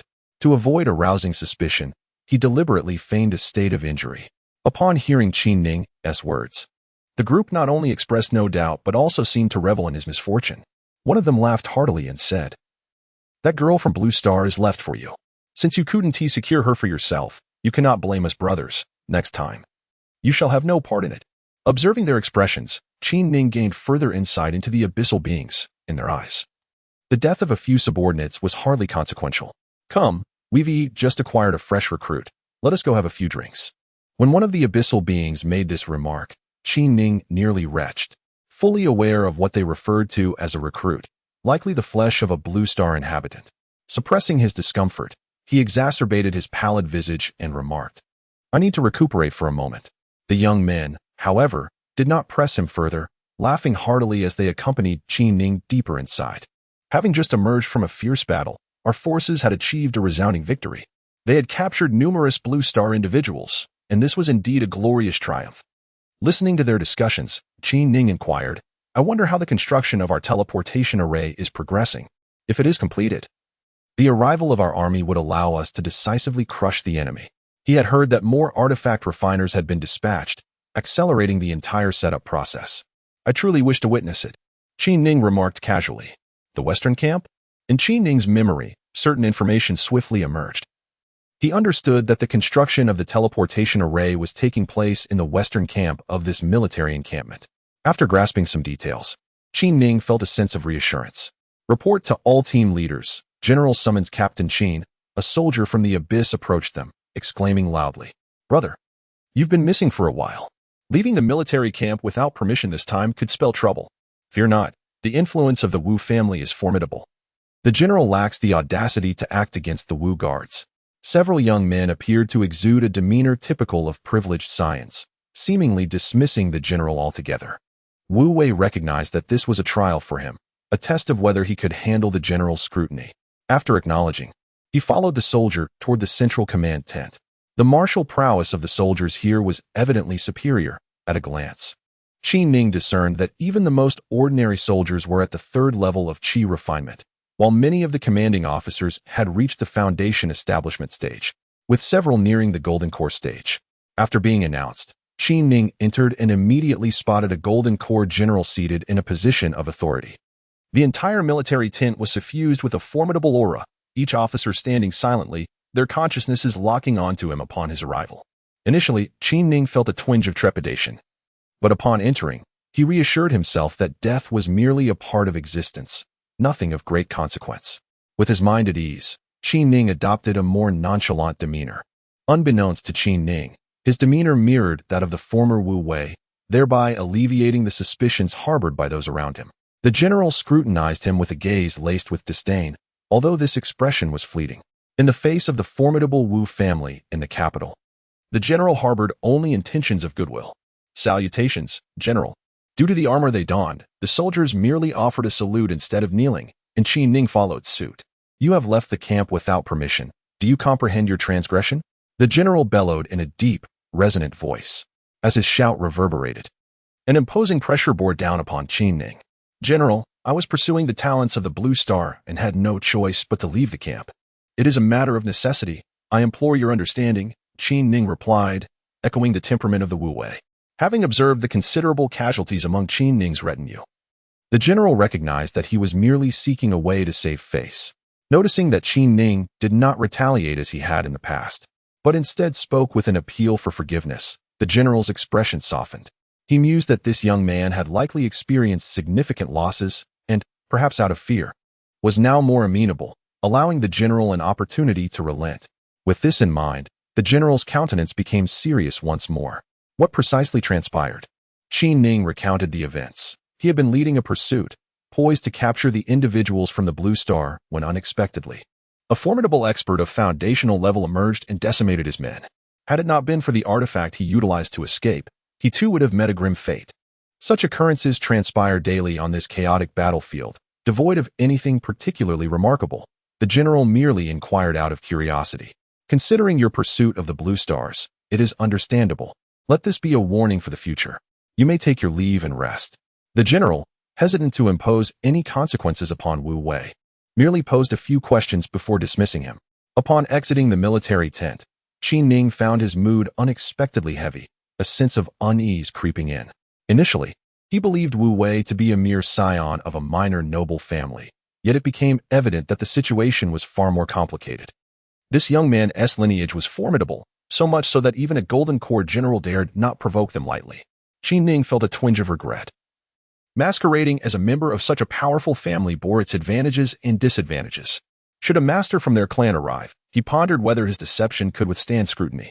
The thought of being ensconced within the military camp, with no means to assume another identity, gnawed at him. Upon reviewing Wu Wei's memories, Qi Ning found some solace. Fortunately, the individuals Wu Wei had brought along were deceased, momentarily shielding him from exposure. However, upon catching sight of Wuan, his expression shifted once more as a grave realization dawned upon him. Although the military camp forbade the presence of family members, these young lords had brought along several female attendants, whose duties included tending to bedding and even warming their beds. These individuals were the ones who truly understood him. What should he do? Qi Ning stood there, enveloped in uncertainty. Chapter 9. The Devious Art of Cultivation. Greetings, young master. As Qi Ning entered the tent he called home, 4 maidens prostrated themselves before him, feigning the demeanor of the Wu Wei. With a somber expression, Qi Ning commanded, "Rise." "Thank you, young master." The 4 maidens replied as they stood. However, as Qi Ning surveyed them, a sense of confusion enveloped him. Typically, members of the abyssal race bore a singular horn upon their heads, yet these women appeared indistinguishable from the inhabitants of Blue Star, lacking such a feature. Not only that, but these abyssal maidens were strikingly beautiful, each one captivating in her own right. Particularly, these 4 maidens were evidently exquisite specimens, handpicked by the Wu Wei, making them even more alluring. Seated comfortably, Qi Ning accepted a cup of tea poured by one of the maidens. He diligently delved into the memories of the Wu Wei and these 4 maidens. After a period of scrutiny, an unusual expression crossed his face. No wonder the Wu Wei's gaze seemed tinged with malice. He had cultivated a peculiar technique known as the extreme yin to yang transformation. This technique, with its odd nomenclature, piqued Qi Ning's curiosity. "I need to meditate. You may leave now," he instructed, feeling hesitant to engage further with the 4 maidens, promptly dismissing them. As he observed them exit with utmost respect, Qi Ning settled into a meditative posture. The consciousness of the Wu Wei had already merged with his own. Yet Qi Ning had refrained from exploring this awareness, leaving him with a plethora of uncertainties regarding the abyssal people. He recognized that this was an opportune moment to thoroughly comprehend their nature. It is evident that Wu Wei's tent is of a distinctive nature, with the central area designated for his residence, while several smaller tents, interconnected, serve as quarters for the attendants. The military structure within the realm of cultivation diverges significantly from conventional barracks. Noble offspring often accompany skilled warriors, not only ensuring their safety but also enhancing the combat prowess of the army. Wu Wei and his companions evidently occupy a privileged echelon, as their tent exhibits notable differences from those of others. The surroundings were tranquil, undisturbed by intrusions. As Qi Ning began to delve into the intricacies of the extreme yin to yang technique, a sudden influx of information pertaining to this martial art surged forth from his memory. To his astonishment, this technique commenced to operate swiftly within his body, catalyzed by an overwhelming consciousness. The sheer power of this technique was beyond his control, leaving Qi Ning startled. It was apparent that a formidable expert had implanted potent energy into his consciousness, compelling Wu Wei to practice. The strength of this individual's spiritual awareness was formidable, so much so that even the residual consciousness within Wu Wei's mind was immensely powerful, rendering Qi Ning virtually defenseless, passively engaging with the technique. At present, Qi Ning's cultivation was merely at the Qi refinement stage, leaving him incapable of resistance. Thus, the technique continued to operate rapidly within him, forcing him to accept its flow involuntarily. As the technique circulated throughout his body, an unexpected chill enveloped him, intensifying the previously feigned aura of lewdness that had inadvertently grown stronger. Qi Ning found himself unwittingly operating this arcane method, completely powerless to halt its progression. The most alarming aspect was the technique's ability to continuously alter his own energy signature, causing the chaotic energy within him to fragment and evolve towards the dual energies of yin and yang. This was dire. Qin Ning swiftly initiated the five-animal play, realizing that it might be the sole means to mitigate the relentless operation of the technique. Within him, the chaotic energy was scarce, merely a fraction that served as the sustaining force of his chaotic spiritual root. Without this energy, he would effectively be stripped of his chaotic essence, a scenario he desperately wished to avoid. Indeed, the five-animal play proved to be a formidable technique, and after a brief period of execution, it managed to temper the potency of the arcane method, bringing it to a halt. However, Qin Ning soon discerned an intriguing development. The five-animal play exhibited an unexpected adaptability, absorbing the essence of the extreme yin to yang technique and undergoing subtle transformations. Once he ceased the extreme yin to yang technique, a peculiar expression graced Qin Ning's face as he examined his condition. Miraculously, there was no longer a need for pretense. That particular aspect had transformed to resemble that of a martial guardian. What could possibly be happening? A bead of sweat formed on his brow. As the thought struck him, if this were indeed the case, he would be rendered akin to a eunuch. The mere notion filled him with a profound sense of despair. Although I am an upright individual, finding a wife is indeed essential. Alas, this has been ruined. In desperation, Qin Ning began to diligently study the art of extreme yin transforming to yang. After considerable research, he finally grasped the situation. This technique is, in essence, an extraordinarily domineering martial art. During the initial stages of cultivation, the practitioner truly becomes a vessel of utter uselessness. This system comprises two levels. The first level is the extreme yin stage, where the entire body is permeated with lascivious energy, yet, despite its lasciviousness, it remains ineffective. The second level is the transforming to yang stage. Once one's power reaches a certain threshold, it will transmute into a body brimming with yang energy, and the retracted parts will expand significantly. What a lewd technique this is! Upon understanding this, Qin Ning found himself somewhat speechless. Indeed, it is a bizarre and sinister method. If it were not for the fact that he had been reduced to his current state, he might have ended up in a far more tumultuous predicament. Both scenarios stem from an imbalance of yin and yang, a consequence that Qin Ning is unwilling to accept. Further analysis of Wu Wei's condition led Qin Ning to hypothesize that Wu Wei had undoubtedly been subdued by someone. A master had secretly implanted this technique within him, compelling him to operate such a method. It is understood that the extreme yin transforming to yang technique requires one to reach the golden core level before it can truly facilitate the transformation to yang. In other words, Wu Wei's ability to pursue women has been entirely stripped away, at least until he achieves the golden core stage. Such endeavors are utterly impossible. In a particularly decadent realm, those who cultivate this esoteric technique must procure a selection of exquisite women to evoke the lecherous energies within themselves. It is indeed a method that drives one to the brink of despair. Lowering his gaze upon himself and contemplating this peculiar practice, Qin Ning found himself at a loss for words. It appeared he had fallen prey to this predicament. Should he fail to master this technique, he would forfeit the joys of a fulfilling life. Yet, even if he were to succeed, what dire consequences might he face? Would he not ultimately be left drained and lifeless? A sheen of perspiration broke upon Qin Ning's brow. Was it truly the machinations of his family that compelled the martial guardian to practice such a technique? Or was there a more sinister plot afoot? Reflecting upon the state of the martial guardian, Qin Ning sensed that there had been a misstep in the cultivation process, resulting in a distortion of mindset. If this continued, it was likely that he would not only fail to achieve the transition from yin to yang, but would perish in the depths of that extreme darkness. What to do? After some contemplation, Qin Ning concluded that the only hope for altering his current predicament lay in the ancient practice of the five-animal frolics. Clearly, this discipline was also deemed a form of demonic technique in this realm, perhaps even more insidious than the method of transforming yin to yang. Recently, the five-animal frolics had begun to integrate aspects of this technique, and it might be possible for him to use it to propel his progress in transforming yin to yang. Just as Qin Ning was engulfed in his gloomy thoughts, the sound of a report broke through, announcing the arrival of several young masters. Glancing at the time, Qin Ning realized that 2 hours had already elapsed since he had embarked on the path of transforming yin to yang. As he acknowledged the report, 4 female servants entered without a hint of hesitation. As 4 women entered simultaneously, Qin Ning felt a wave of embarrassment wash over him, instinctively attempting to cover himself. I am a respectable person. He repeatedly reinforced this notion in his mind. To his surprise, the four women seemed unfazed. Some brought water while others twisted towels, swiftly assisting him in wiping down his body, and one of the female servants promptly helped him don his clothing. The entire process was executed with such expertise that it was completed before Qin Ning could fully regain his composure. However, he was not entirely frozen. He harbored a desire to gauge the reactions of these four maids, discreetly attuning his senses to their expressions. He was prepared to notice any sign of discomfort regarding his own condition. Fortunately, throughout the ordeal, the four maids exhibited no hesitation whatsoever, treating Qin Ning as though he were a mere sentinel. Observing their lack of any notable emotional shifts, Qin Ning truly felt a sense of relief.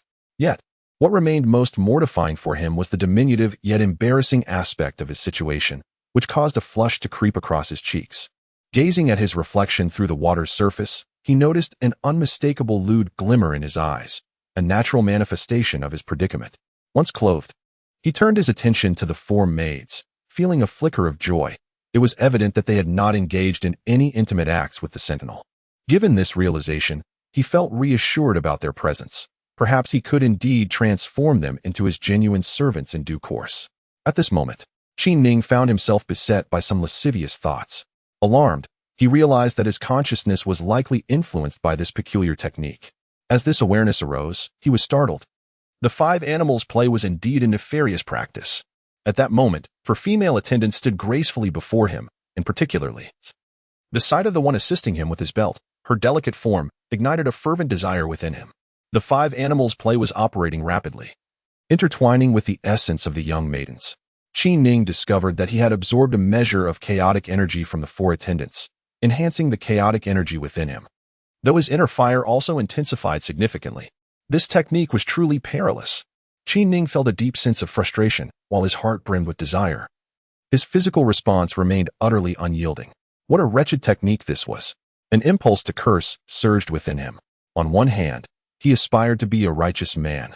Yet on the other, he was inundated with various thoughts, realizing that his consciousness was embroiled in a fierce internal struggle. Chapter 10. The Fight. Brother Wu, how are you? Come, let us see you.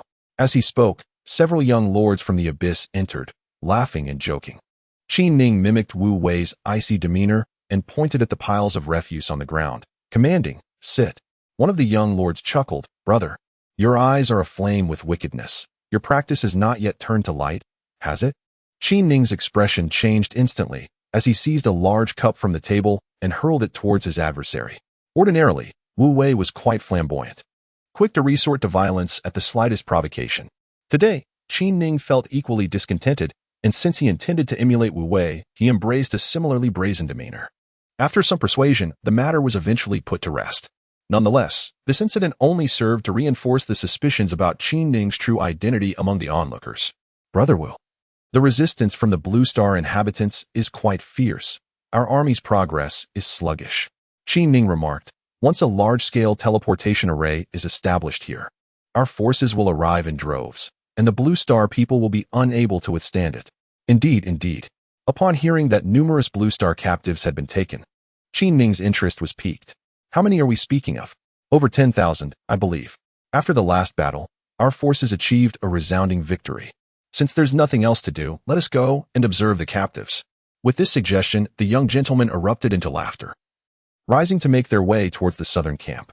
It was entirely normal to select a few individuals from the prisoners to serve as servants. They assumed this was Wu Wei's intention.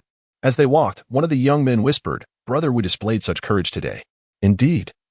It has been quite a while since we visited the southern camp. That place is of great importance. Entrance is strictly prohibited. Upon their arrival, they were greeted by a contingent of female soldiers emerging from within.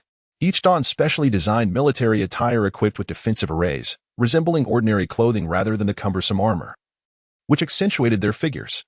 Upon sighting this formidable group of female warriors, an intense sense of possession flickered in the eyes of the young gentleman.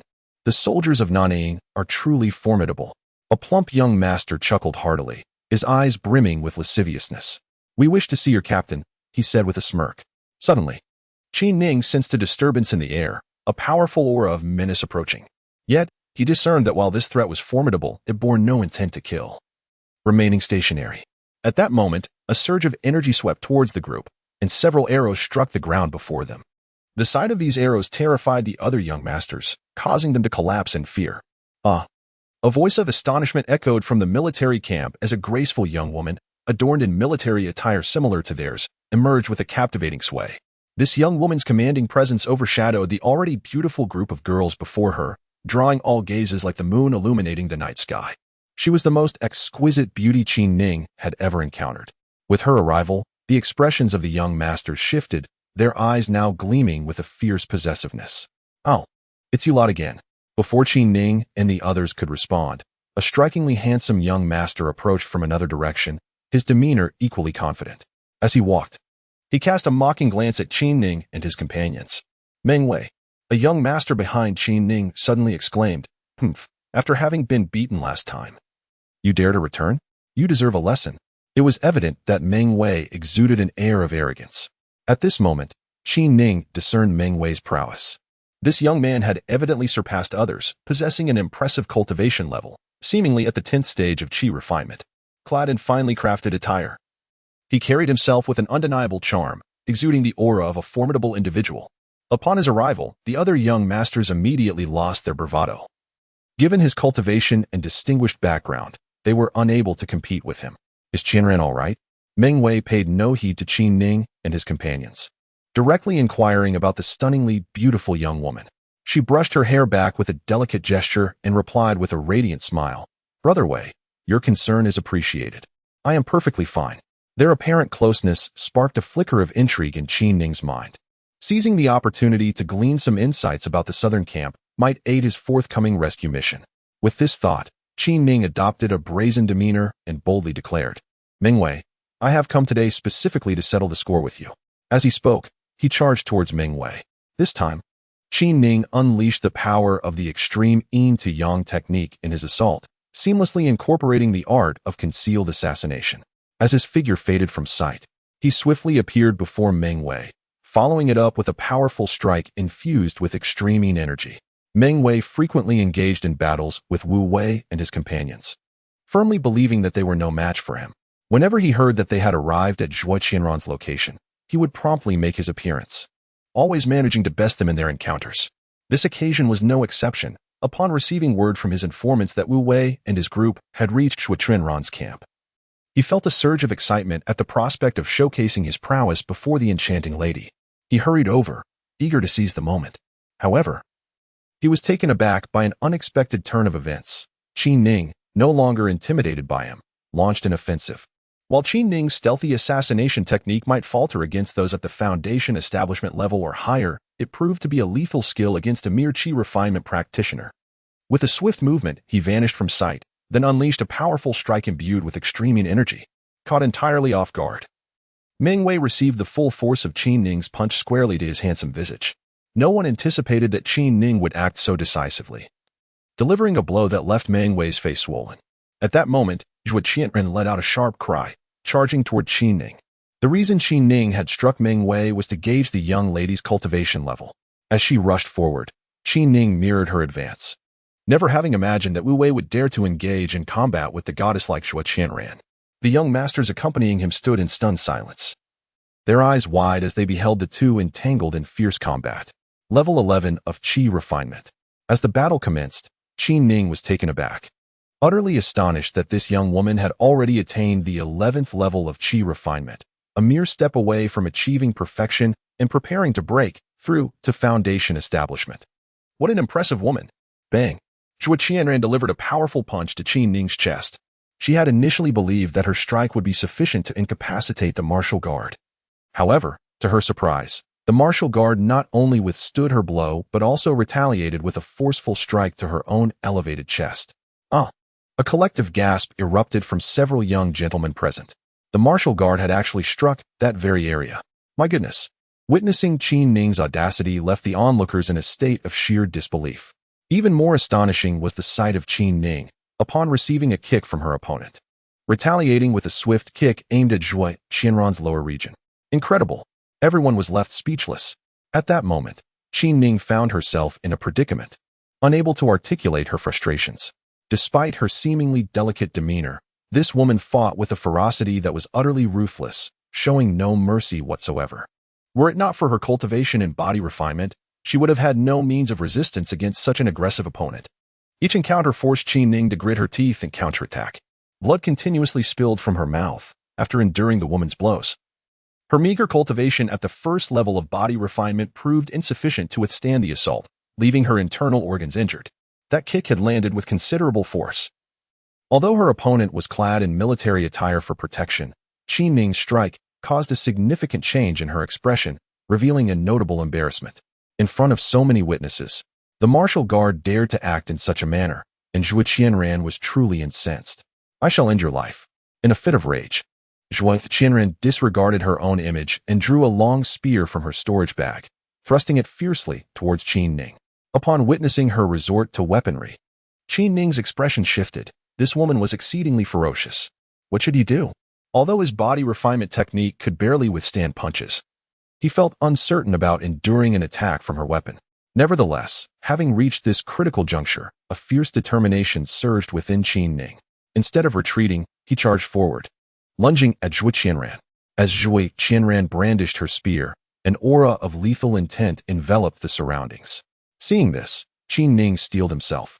As the spear aimed for his left arm, he braced for the impact and, despite the impending injury, wrapped his arms around Zhuo Qianran's waist.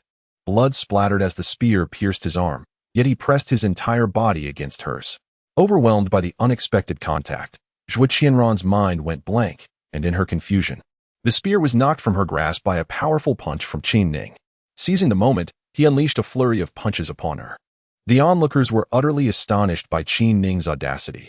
They never anticipated he would exhibit such a lack of chivalry, embracing such a beautiful woman while striking her.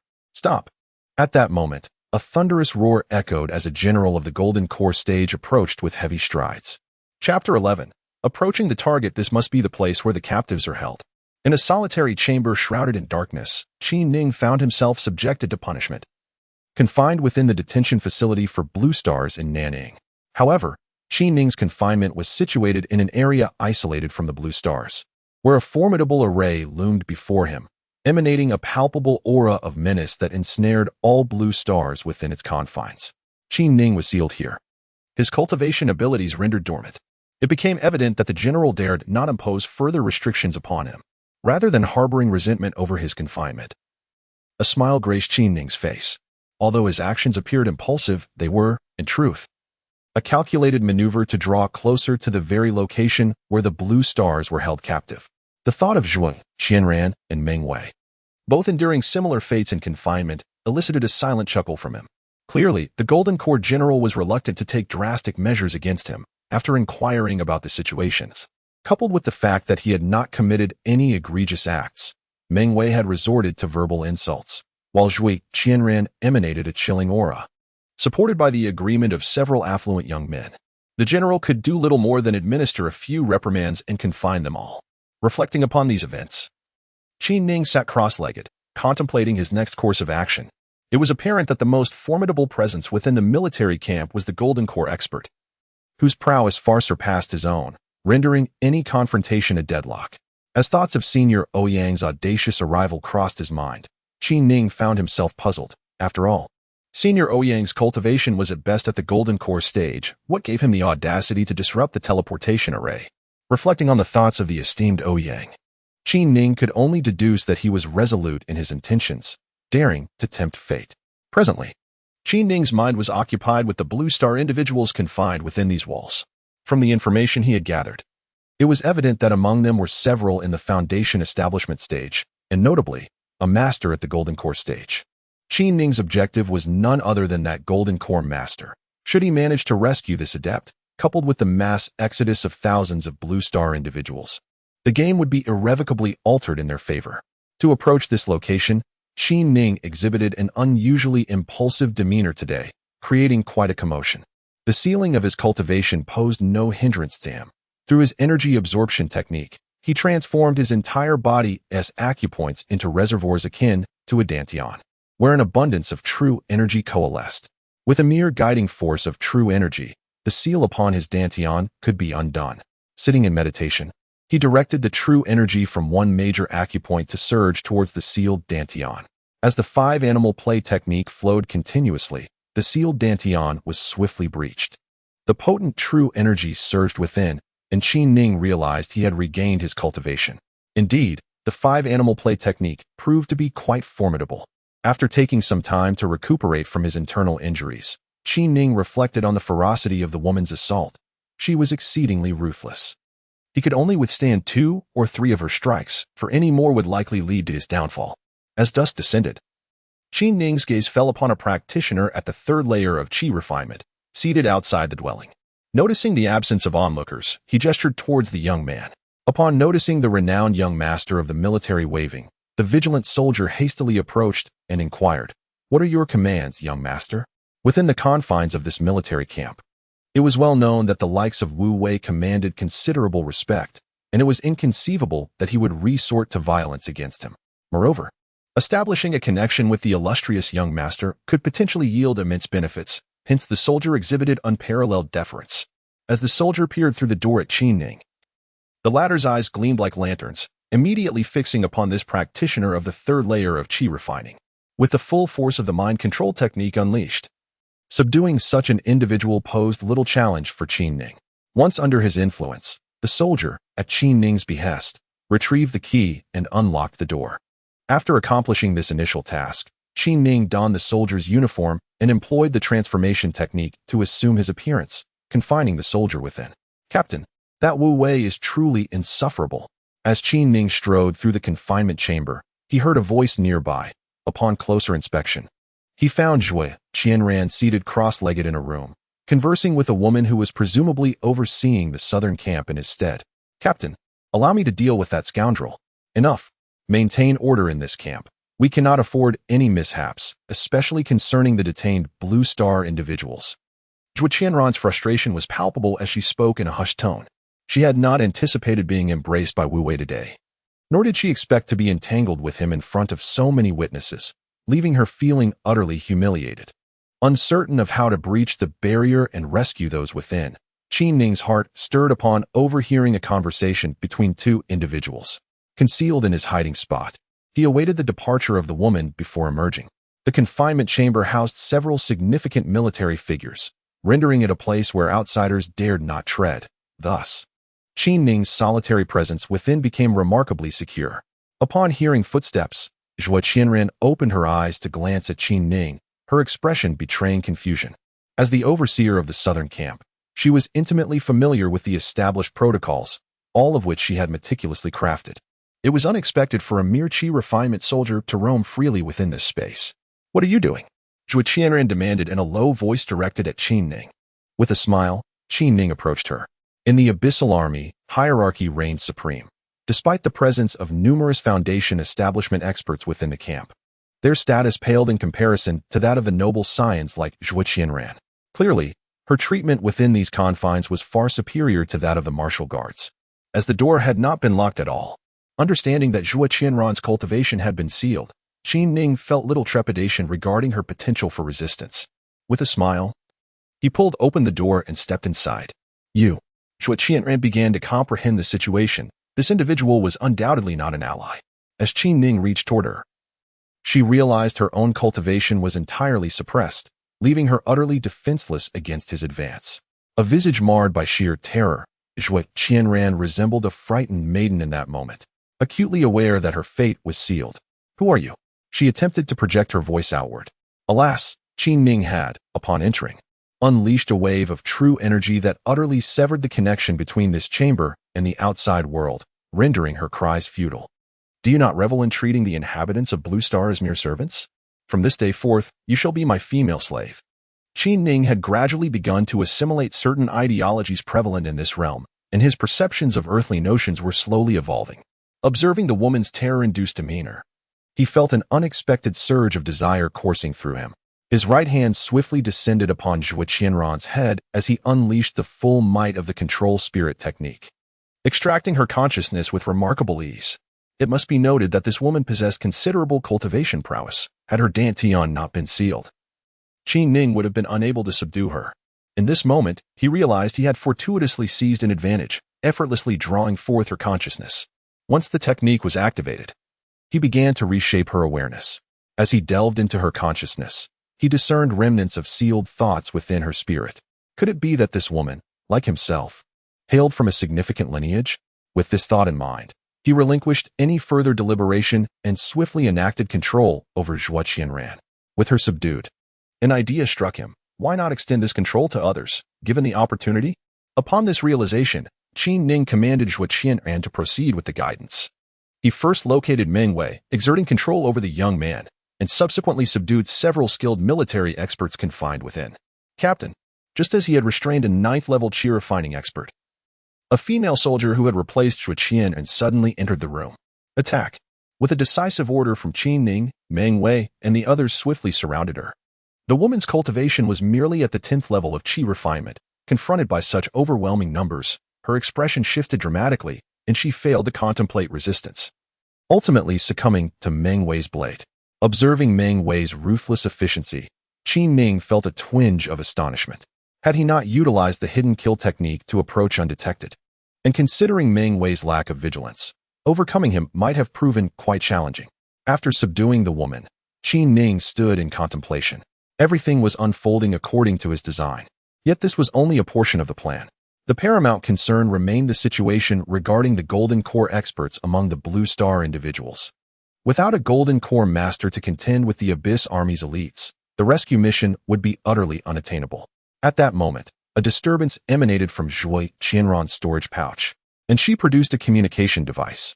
Qin Ning's heart raced as he beheld the device, which resembled a mobile phone. Although under Qin Ning's control, Zhuo Qianran retained her autonomy in handling matters, and she swiftly completed the call. The transmission array has been set up. This news is undeniably disheartening for Qin Ning. If that is the case, it is likely that the abyssal beings will soon arrive, leading to a significant transformation in the course of the battle. Could it be that the Blue Star people are destined for defeat this time? Time is of the essence. I must venture inside to investigate, Qin Ning declared to Zhuo Qianran. Having already succumbed to Qin Ning's control, Zhuo Qianran and the others showed no surprise. It is imperative to locate the Golden Core Master among the Blue Star people and ascertain whether there is still hope for that individual. Chapter 12, Salvation General. What shall we do? Within the Grand Formation, several soldiers sat in close proximity to a general, each face marked by profound sorrow. After a lengthy silence, an elderly man seated at the center finally sighed deeply. Alas, this sigh seemed to exhale all the sorrow from his being. Had our intelligence not been erroneous, we would not have faced such a defeat, lamented one soldier. Another heavy silence ensued, as despair settled among them regarding their future. Out of a 20,000-strong army, following the battle, only the scattered personnel remained. The rest were gathered here. The thought of the women being plundered after capture and the men, many of whom had been devoured by the abyssal beings, filled them with an indescribable turmoil.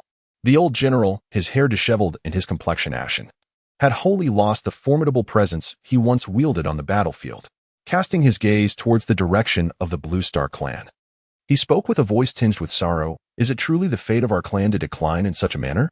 Continuous defeats on the battlefield, surrounded by assaults from all sides, and the once mighty Blue Star clan now finds itself in such a perilous predicament. No one understood the peril of the Blue Star clan better than he did. The mere thought of their impending annihilation rendered the old general unable to maintain his composure. He murmured to himself, his once fervent spirit now extinguished. Upon hearing his words, the soldiers surrounding him were engulfed by a sense of despondency, fully aware that they were about to embark on an irrevocable path. General, will there be an army to rescue us? One soldier inquired. Yet, everyone comprehended that the Blue Star clan was in no position to offer assistance. Apart from the radiant glow of the formation, the thousands of individuals sat in disarray, the atmosphere thick with despair. Just as they were enveloped in profound disappointment, a sudden shift in the long stagnant formation caught their attention. Thousands of eyes turned towards the gates of the array. This formation was a prison devised by the abyssal beings, one only they could unlock with their unique abilities. Even if the Blue Star people attempted to force their way through, the sole outcome would be the collapse and destruction of the entire formation, reducing thousands of Blue Star lives to mere ashes. Suddenly, with a tremor emanating from the direction of the gates, a Blue Star individual materialized before them. No one anticipated that a Blue Star person would arrive. This unexpected turn of events left everyone in stunned silence. Moments ago, they were steeped in despair, convinced that escape was impossible, and now, upon realizing that a Blue Star individual had appeared, a spark of hope ignited in each pair of eyes. Qin Ning learned from Zhuo Qian and about the circumstances within this grand formation, which merely comprised a powerful array combined with a form of dispersing incense that had entrapped thousands of Blue Star people here. I am a Blue Star person, Qin Ning. Standing tall, Qin Ning's voice resonated across the area where the captives were gathered. Blue Star people. Indeed, we are Blue Star people. This revelation ignited a flicker of hope among the crowd as countless pairs of eyes turned fervently towards Qin Ning. They realized that a turning point might have finally emerged. Listen closely, there are several matters I must convey to you. First, I have temporarily taken control of this military camp. You are saved. As soon as Qin Ning uttered these words, the crowd erupted in elation. Saved. Saved. The notion that they had scarcely dared to dream about had finally materialized. And some individuals were moved to tears. Confronted with a seemingly insurmountable deadlock, they had resigned themselves to despair, but now, the announcement of their salvation sparked a surge of disbelief. I am Qiu Daiyue. Which army do you belong to? How many troops have arrived? Amidst the jubilant cheers, the previously meditative general opened his eyes and gazed at Qin Ning, sharing in the surreal feeling of the unfolding events. Being a general, despite the excitement swelling in his heart, he sought to comprehend the circumstances surrounding the individual who had come to rescue his contingent. He possessed considerable knowledge regarding the abyssal beings, recognizing that this military encampment was not easily breached. The nearly 4,000 troops stationed here were elite soldiers of the abyssal race, leaving him perplexed as to how the inhabitants of Blue Star could muster the resources to send an army for their salvation. Qin Ning cast a glance at him, refraining from responding directly, instead proclaiming loudly, I must assert that I have arrived alone, without any reinforcements. This area remains encircled by the abyssal forces, and you are far from secure. A hushed silence fell over the excited crowd, their faces etched with expressions of bewilderment. Qin Ning's words evoked a tumultuous mix of elation and despair. Qiu Daiyue, upon hearing this declaration, also experienced a drastic change in countenance. As he gazed at the standing Qin Ning, confusion enveloped the onlookers. Given the circumstances, how had this young man managed to reach this place? And how had he gained control over the personnel here? The situation surrounding Qin Ning was utterly inscrutable. Listen carefully, he continued. There are nearly 4,000 abyssal soldiers. I can disrupt the strength of 2 of their major battalions. Even so, their power should not be underestimated, and I require your assistance. The crowd was taken aback. The assertion that Qin Ning could dismantle the combat effectiveness of 2 opposing battalions left them even more bewildered. A large-scale teleportation array constructed by the abyssal beings was already in place, capable of facilitating the swift entry of numerous abyssal troops at any moment. Thus, even if we were to vanquish this contingent of abyssal soldiers, our safety would still be in jeopardy. We must also obliterate their teleportation array. As Qin Ning recounted the tale, an overwhelming sense of impending danger enveloped the assembly. Should the scenario unfold as he described, the emergence of a multitude of abyssal beings from the grand teleportation array would obliterate any chance of escape. Initially, my intent was to seek an opportunity to dismantle the extensive teleportation array established by the abyssal entities. However, with nearly 4,000 abyssal guardians stationed here, alongside a formidable general at the Golden Core stage, I found myself lacking the strength to eliminate such a master. Thus, I turned my thoughts to you. You possess an army of over 10,000. If you were to be released, you would confront nearly 4,000 fully armed abyssal foes. This represents your sole opportunity for survival, albeit a perilous gamble where death looms as a distinct possibility. I implore you to render a decision, life or death. As Qin Ning uttered the words life or death, his voice crescendoed, resonating throughout the vast formation with his fervent inquiry. Fight! A soldier rose from the ground, declaring his resolve. Fight! More and more soldiers stood, united in spirit. For them, the path chosen mattered little. Death was the only certainty, and fear held no dominion over their hearts. Can you truly set us free? Qiu Daiyue's expression shifted for the first time, having closely observed the young man before him, sensing the confidence radiating from him. Indeed, Qin Ning's voice was a melody to the ears of these Blue Star warriors. Rising from the ground, Qiu Daiyue inquired, what are your plans? Although it was evident that Qin Ning's cultivation was not particularly high, Qiu Daiyue regarded him as a person capable of engaging in significant discussions. The reasons for your confinement here are twofold, the formation and the dispelling incense. I shall replace the dispelling incense with a restorative fragrance, granting you a brief moment to regain your strength. I have essentially taken control of this military camp. Once you have replenished your weapons and equipment, you shall be prepared for combat." The soldiers stood in silence, acutely aware that their chance of survival rested upon this young man. At that moment, Qin Ning appeared to them as a savior, each pair of eyes fixated on him, striving to etch the image of this young figure into their memories. Upon uttering these words, they felt the dispelling incense within the formation dissipate swiftly, replaced by a vibrant fragrance that filled the air. Silence enveloped them. They understood that a great battle loomed ahead, and their priority was to swiftly recover their cultivation. Qiu Diyue's gaze remained fixed on Qin Ning as he inquired, "Which army do you belong to?" Qin Ning sighed inwardly. He had already searched through his memories and realized he was indeed a subordinate of Qiu Diyue.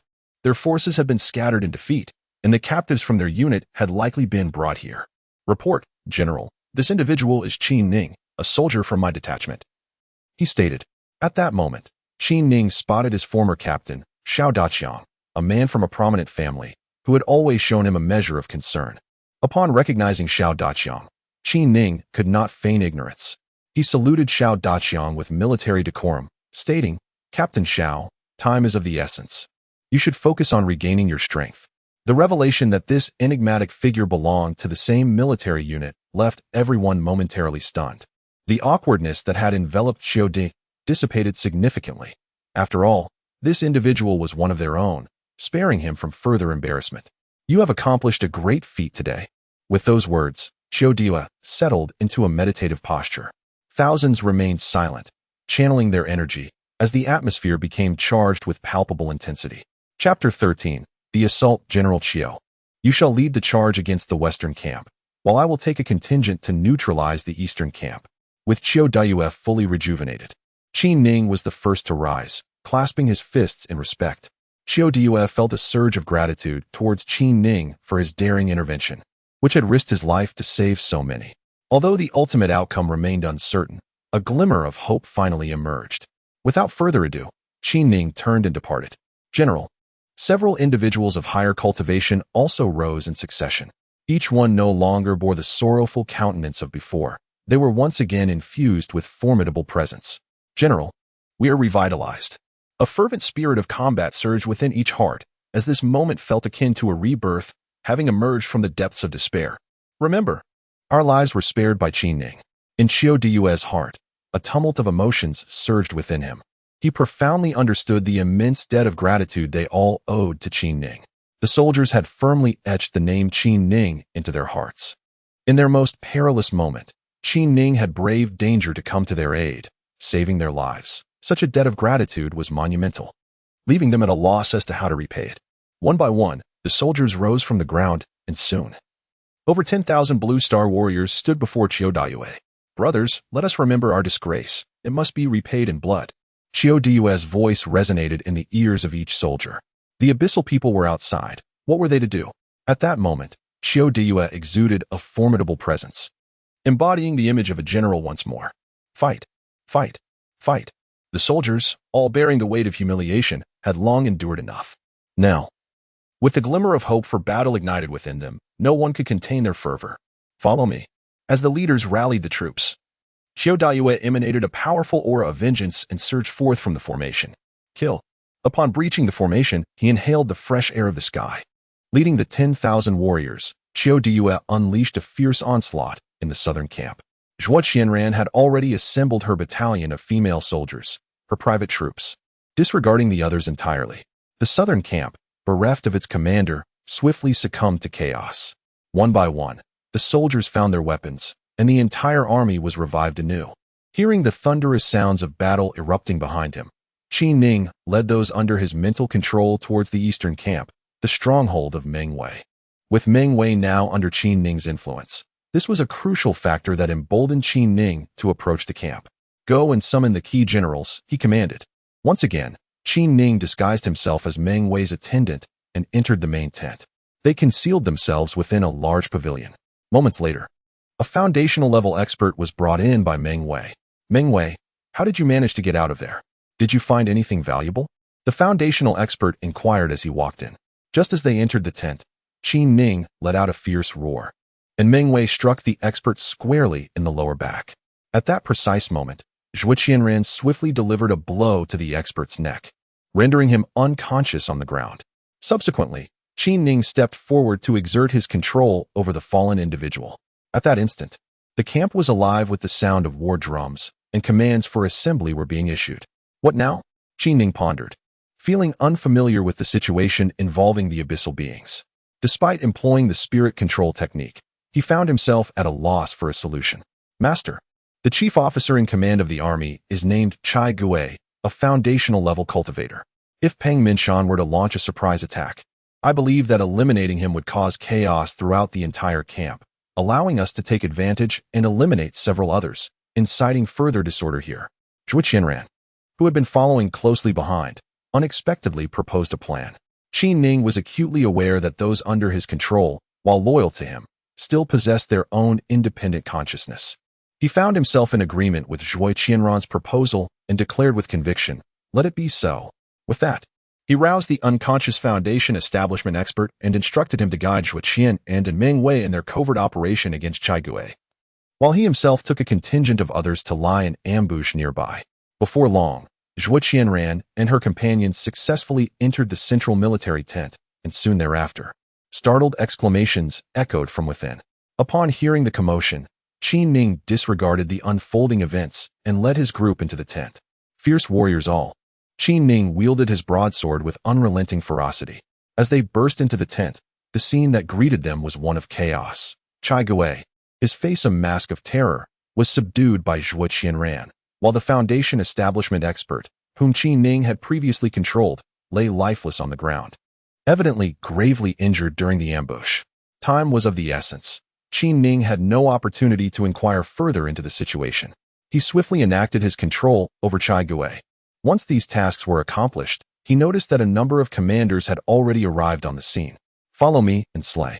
Qin Ning had no time to engage in further control. He charged towards the approaching abyssal military leaders with his men. The commander of the eastern camp, now under Qin Ning's influence, was compelled to join the fray, bellowing, "Kill the traitors! Kill the traitors!" As they fought, their cries created a tumultuous uproar, plunging the entire eastern camp into utter disarray. The soldiers were utterly bewildered, unable to comprehend the chaos that had erupted around them. Within the entire expanse of Dongying, soldiers found themselves devoid of commanders, and commanders bereft of soldiers, relentlessly pursued by Qin Ning and his relentless faction.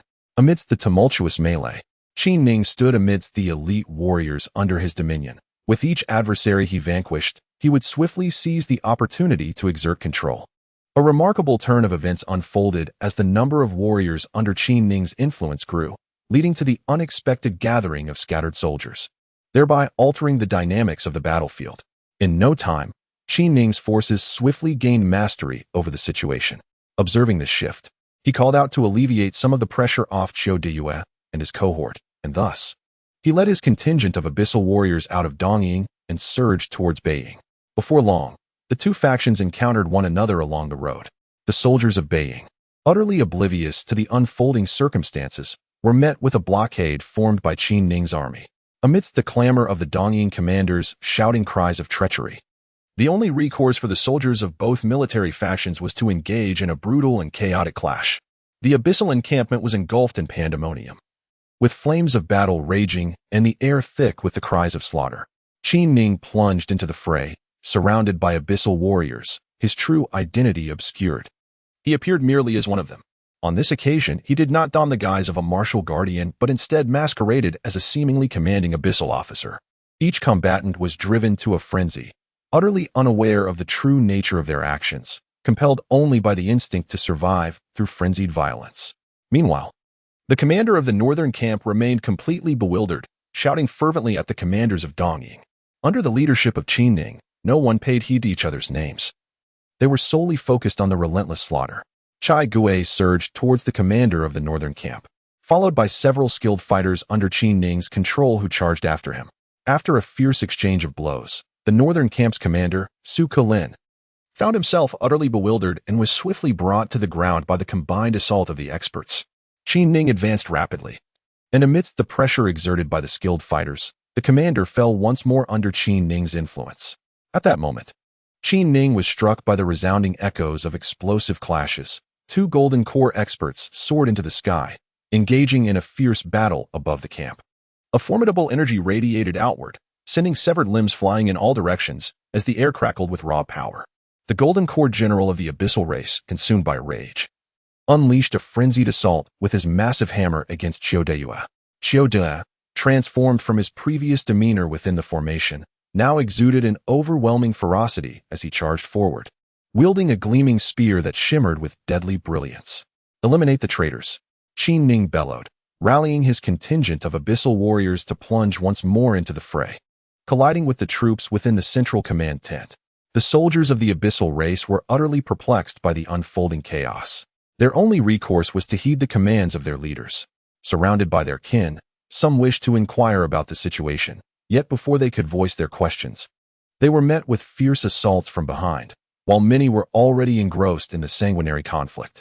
There was no time for inquiries. The sole imperative was to engage in battle. More and more individuals collapsed onto the ground, as the entire abyssal army comprised merely around 4,000 souls. Within the southeastern, southwestern, northeastern, and central camps, apart from the 1,000 stationed in the central camp, each of the other 4 camps boasted approximately 600 men. The southern camp was swiftly annihilated by the Blue Star warriors, while the eastern camp fell into disarray under the surprise assault led by Qin Ning and his comrades. Subsequently, Qin Ning directed his forces against the northern camp, which also met its demise. The army of Chiodeyue, initially poised to strike the western camp, unexpectedly encountered the abyssal forces at the central tent, leading to an immediate clash between the two armies.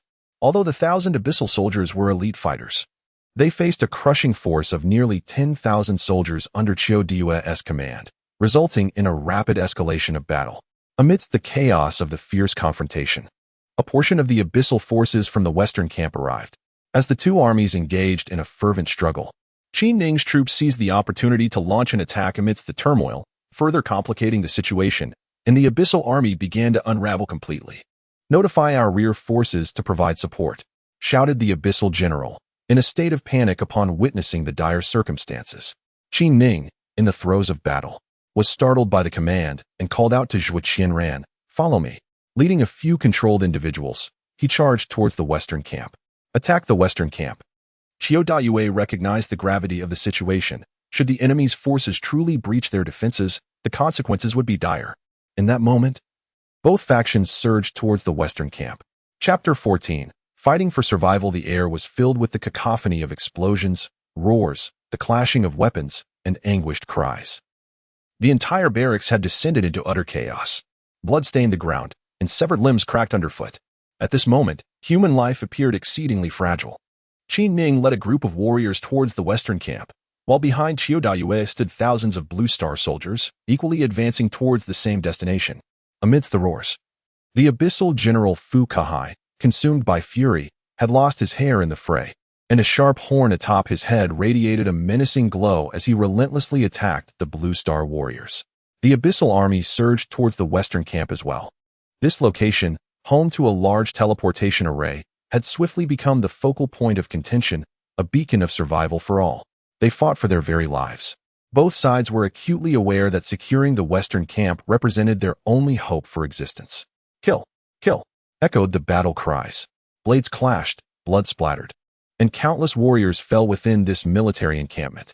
At this moment, Qin Ning had lost count of how many abyssal beings he had slain, his thoughts consumed solely by the act of wielding his sword. Those following Qin Ning were equally unaware of how many had perished. Yet the western camp was now within reach. Just then, the sky reverberated with Fu Kahai's thunderous roar, and he suddenly doubled in size, his already imposing figure becoming even more formidable. "Energy ignition technique," Chiodeyue exclaimed, his expression shifting dramatically. Those familiar with the technique also paled in shock. Qin Ning, too, recognized this formidable power and felt a jolt of surprise within. However, this formidable technique is bound by a temporal limit, within the span of a single hour. Its power is unmatched, but beyond that, one will find themselves in a state of profound weakness. The application of such a technique in this environment indicates that Fu Kahai has resolved to embrace death. Initially, Fu Kahai and Chiodeyue possessed similar levels of cultivation, engaging in a tumultuous contest of equals. Now, with the former unleashing such a technique, it is impossible for Chiodeyue, to remain unperturbed. Today, I shall ensure that all of you meet your demise here. Fukuhai's voice overshadowed all other sounds on the battlefield. His colossal hand struck downward, the potent true chi surging forth like a bomb, creating a deep crater at the point of impact, obliterating several blue star soldiers who had previously occupied that space into a crimson ring. I shall fight you to the bitter end. At that moment, a resolute expression appeared on Qiu Due's face as he spat out a mouthful of blood, his body resonating with a sound akin to frying beans. Although his physical form remained largely unchanged, an aura emanating from him rivaled that of his adversary. General, his subordinates gasped in astonishment. At this juncture, Qiu Due chose to abandon his weapon, standing there barehanded. Flames seemed to ignite upon his body, transforming him into a living inferno. Flame transformation technique. Fukuhai could no longer maintain his composure. Qiu Due had similarly resolved to perish alongside him. Initially, Qin Ning harbored various thoughts regarding Qiu Due's impending defeat. But upon witnessing his determination to fight valiantly at this critical moment, Qin Ning felt a sense of relief and newfound respect for him. All commanders, heed my command. In the lofty heights, Qiu Due's voice resonated in the ears of all. A colossal flame blazed, emanating his words. By my command, Qiu Due, henceforth, the Blue Star Army shall be under the leadership of Vice Commander Chao Xiulin. Qin Ning is promoted to the rank of our battalion commander. After uttering these words, he cast a glance towards the tumultuous battlefield and, with a resounding laugh, proclaimed, I, Qiu Due, have been defeated and captured, marking the utmost humiliation of my life. Such disgrace must be avenged with blood. With his long hair billowing and battle attire fluttering, he bellowed, kill. Following this thunderous roar, Qiu Due charged towards Fukuhai. Their confrontation evolved into a frenzied struggle, disregarding the specter of death. As the sky became saturated with their potent energy attacks, the sound of their assaults reverberating deafeningly. Observing this, Qin Ning persisted in his onslaught, recognizing Qiu Due's resolute determination to shield them from the generals of the Abyssal Army. For Qiu Due, this defeat marked a blemish on his career as a general. He had long since embraced the notion of death. Witnessing Fukuhai's ferocity ignited the fierce spirit within him. Unleashing his martial prowess, he engaged in unguarded strikes against Fukuhai. The two clashed fiercely in the skies above. Attack the western camp, Qin Ning shouted, plunging into the heart of the western camp. At this moment, Zhuo Qianran closely followed Qin Ning, her appearance far from that of a delicate beauty. Wielding a massive blade with a tempestuous grace, leaving a trail of abyssal foes vanquished beneath her might, rivaling Qin Ning's own tally. Behind her, the once numerous and beautiful female soldiers had dwindled to a mere few, their exquisite forms now fallen upon this chaotic battlefield.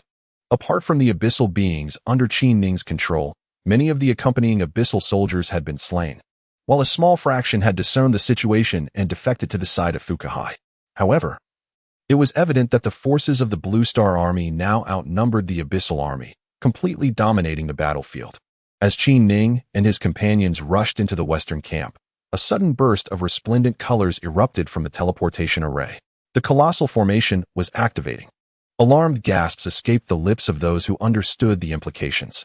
The activation of such an array could only signify one thing. The opposing Abyssal Army intended to arrive through the portal. Clearly, the circumstances here had been relayed to the Abyssal Army's headquarters, and if the teleportation proceeded unchecked, an entire Abyssal battalion would soon arrive. Should that occur, the tide of victory would irrevocably shift.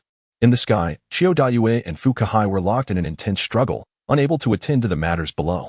The Abyssal Guardians were forming ranks, attempting to thwart Qin Ning and his allies' advance. Break the formation, bellowed Chao Xiulin, a deputy commander hastily appointed by Qiu Due, as he led his troops toward the Abyssal forces.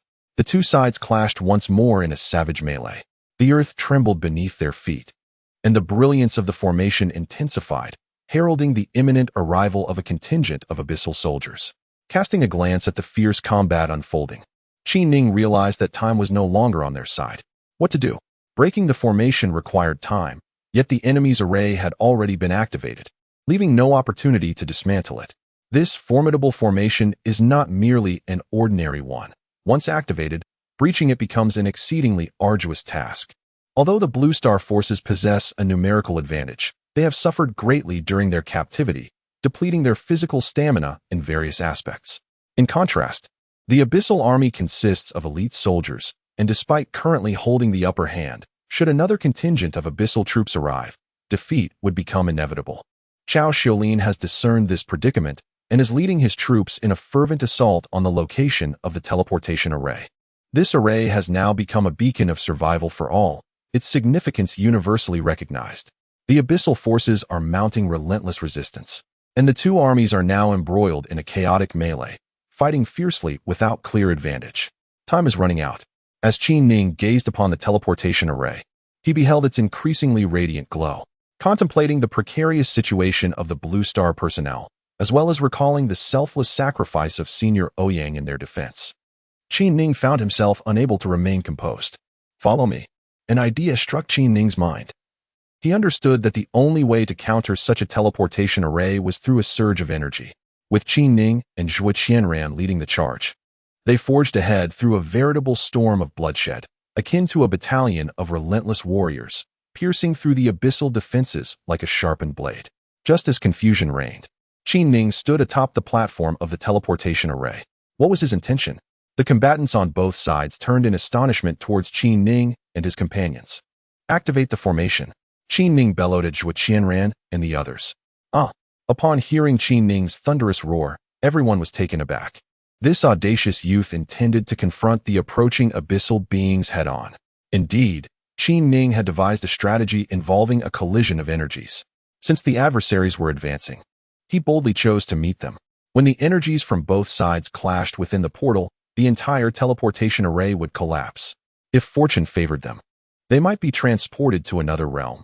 If misfortune struck, both factions would be rendered as not within that passage. Though Zhuo Qianran and her companions wished to voice their concerns, they refrained from speaking further. For them, loyalty to Qin Ning was paramount. His commands were to be executed without question. Well aware of the mechanics of the teleportation array, they recognized that the platform was laden with an abundance of spirit stones. Under Zhuo Qianran's urging, the entirety of the teleportation array began to emanate vibrant hues of light. At this juncture, the battlefield was nearing its climax. Upon witnessing Qin Ning's actions, the previously high-spirited abyssal beings found their morale shattered, while the Blue Star warriors surged with renewed vigor. A cacophony of deafening roars resonated through the sky, heralding the simultaneous demise of Qiu Diyue and Fu Kahai in their aerial confrontation. Observing Qin Ning bravely charge toward danger, a profound sense of admiration welled up in the eyes of Chao Xiaolin and others. This was Qin Ning. In that moment, his image soared ever higher in the hearts of those present. Following a tremor, a colossal beam of light shot skyward, and Qin Ning, along with his companions, vanished from sight. The turmoil of battle has subsided, and the teleportation array now emanates a dazzling radiance, only to suddenly dim. The hearts of the Blue Star warriors are enveloped in profound sorrow. The young man who had rescued them from the abyssal beings has once again vanished for the sake of the Blue Star tribe. Reflecting on Qin Ning's bravery and selflessness in combat, even the most composed among them cannot erase the image of this young hero from their minds. Salute! Chao Xiaolin shouted fervently. All the Blue Star people placed their hands over their hearts, honoring their highest form of tribute. Chapter 15. The essence of chaos. A corridor composed of light stretched ahead, and Qin Ning felt himself being swiftly drawn into it by an immense force. Behind him were Zhuo Qianran and several others who had also been ensnared, traversing through the brilliance. The capability of the large teleportation array to transport armies hinges on the difficulty of its construction, and each activation demands the collective strength of the nation, making it a rare occurrence. The abyssal beings had secretly labored on this grand teleportation array for a considerable time, expending vast resources. And the spiritual stones amassed here were entirely depleted by Qin Ning's recent transfer. Under the immense energy of the spiritual stones, the very fabric of the void was rent asunder, the thunderous roar of the teleportation echoing deafeningly. Ordinary cultivators would find the compressive force of such a transfer unbearable. The distance between the Abyssal tribe and the Blue Star tribe is vast, which necessitated the establishment of a large teleportation array between the two. In an instant, Qin Ning found himself bewildered, unsure of the place to which he had been taken, only acutely aware of the overwhelming restraints binding his entire being. A road of no return. Qin Ning understood the gravity of his actions. He was to confront the encroaching denizens of the abyss with nothing but his own flesh and blood. As he was propelled forward, an unsettling sensation washed over him. akin to the catastrophic collision of two aircraft soaring through the skies. His vital energy surged in response, for he knew that a crucial moment was imminent. The divine refinement technique was his safeguard, a method of self-preservation. In the face of such impending calamity, his survival now lay in the hands of fate. Just as he activated the technique, an immense force collided with him. In that fleeting moment, he realized that his current prowess was utterly insufficient. The passageway began to collapse, light scattering in disarray. A tremendous pressure descended upon him. Several of the lesser abyssal beings vanished without a trace in that instant. Fear etched across her face. Zhuo Qianran, who had been trailing closely behind Qin Ning, fled into the distance. Yet, he could not assure himself of her survival. His own peril consumed his thoughts. It was crumbling. Qin Ning recognized that the teleportation array had shattered. With its collapse, all who had arrived through it would be expelled into this chaotic realm. Alone amidst the turmoil, the weight of the pressure intensified, and unexpectedly, besides the divine refinement technique, his five animals play began to operate swiftly as well. As the compressive force arrived, the art of energy absorption unfolded once more. Under the harmonious convergence of three distinct techniques, the incoming power was swiftly assimilated by Qin Ning. It was a peculiar kind of energy. If spiritual energy were deemed a potent force, this energy, far surpassing it, was even more readily integrated and directly absorbed. The divine refinement technique operated swiftly under this overwhelming power, having already completed its first layer. Soon, Qin Ning discovered that he had ascended to the third level of body refinement, and he continued to advance forward. There were no barriers, no resistance whatsoever. His entire being was engulfed in pain, each sensation akin to a tearing agony. At that moment, it felt as though his body could be shredded into ashes by this energy at any moment. No, that was not correct. Qin Ning distinctly sensed that the energy manifesting was not of the same nature as spiritual energy. Rather, it was an essence that he could fully absorb. How strange. At that moment, Qin Ning could only speculate, utterly unable to halt the unfolding transformations. The art of energy absorption and the five-animal play had never operated with such remarkable swiftness. He felt a profound sense that the previous hindrances of the five-animal play had vanished, replaced by an exhilarating response to this newly emerging energy. His dantian was incessantly drawing in this primal energy, while the major meridians throughout his body were continuously expanding. Expand, and further expand. The fundamental energy was being absorbed into his body in a manner that Qin Ning could comprehend, in vast quantities. The unity of the energy absorption technique and the five-animal frolics has never been so harmonious. These two cultivation methods complement each other seamlessly. While the five-animal frolics transform energy into what the body requires, the energy absorption technique simultaneously dissipates the incoming energy, safeguarding the body, all the while continuously channeling the absorbed energy into the dantian. Absorb, transform. This cyclical process unfolds endlessly, and at this moment, one's cultivation advances infinitely. The extreme yin to yang technique has commenced. What astonishes Qin Ning once again is the extreme yang transformation technique. As the primordial energy enters his body, the movements of the extreme yin to yang technique unexpectedly unfold, accelerating his cultivation at an incomprehensible pace. Yin has reached its utmost. In the blink of an eye, Qin Ning realizes that the extreme yin method has attained its zenith. With no barriers in sight, as the extreme yin technique reaches completion, the primordial energy unexpectedly integrates into the technique, resulting in a resounding crack. To his astonishment, Qin Ning discovers that the yang transformation technique has begun to operate. At this moment, the entire flow of true qi has entirely transformed into primordial energy. While the extreme yin to yang technique operates, there is no sensation of chill or burning. Instead, it is a delightful feeling akin to being enveloped in chaos. Before Qin Ning can fully comprehend the situation, the yang transformation technique has also been completed. The successful cultivation of the extreme yin to yang technique comes as a delightful surprise for Qin Ning, as he distinctly senses a resurgence of yang energy in his lower body. However, he does not have the luxury of contemplating these matters. He remains oblivious to the events that may unfold. At present, his body exists within an extraordinarily peculiar realm, leaving Qin Ning utterly perplexed about the nature of this place. The body surged forward with great velocity. At this moment, the Ningjiwei technique operated with equal swiftness as a torrent of primal energy surged into the major meridians. Suddenly, a tremendous explosion resonated, and Qin Ning noticed that following this blast, the primal energy manifested with even greater intensity. The five animals' play continued its relentless advance, as vast amounts of primal energy flowed into the dantian and then towards the brain region. Boom, boom, boom. Within his mind, it felt as though he were enduring successive heavy blows, akin to someone wielding a massive hammer relentlessly striking. A resounding echo reverberated in his consciousness, and Qin Ning found himself overcome, slipping into unconsciousness. Thousands of soldiers from the Blue Star clan stood silently before the teleportation array, the recent scene indelibly etched in their hearts. Qin Ning, a once obscure name, now destined to shine brilliantly. Report. The teleportation array has ceased its operation. Report. The Abyssal Army has been completely annihilated. Report. Our forces currently have soldiers one by one. The soldiers hurried to present their reports to Cao Xiulin. Cao Xiulin, a commander at the pinnacle of Foundation establishment, was merely a step away from the Golden Core stage. His entire being was soaked in blood. Yet he paid no heed to recuperation. He understood that Qin Ning had fought for their time, and now it was imperative to dismantle the large-scale teleportation array completely. In their hearts lingered a flicker of hope, yearning for the brave warrior's safe return. Gazing at the now dimmed teleportation array, Cao Xiulin exhaled a long sigh before reluctantly issuing the command to dismantle it. Dismantle. This single word nearly drained him of all his resolve.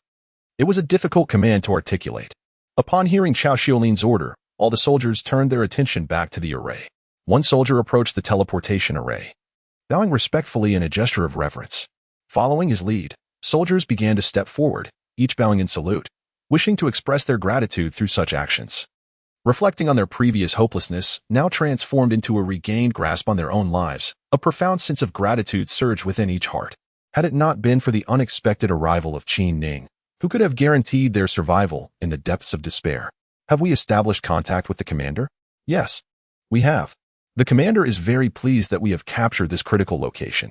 A general presented a document containing orders. Upon reading the orders, a smile spread across Cao Xiulin's face as he proclaimed, "Brothers, our army's decisive battle against the abyssal forces has taken a pivotal turn. By seizing this strategic stronghold, we have severed the reinforcements of the abyssal army, creating the conditions necessary for our victory. Our forces are now launching a counterattack. The abyssal army is on the brink of defeat." A collective realization dawned upon them. This battle for survival held immense significance, influencing the entire course of the conflict. Dismantle the teleportation array. Cao Xiulin reiterated his command. In the midst of a multitude of individuals, the colossal teleportation array had been dismantled. The atmosphere within the Blue Star military command was charged with fervor. Upon receiving the report from Cao Xiulin and his comrades, the command felt an incredulous disbelief.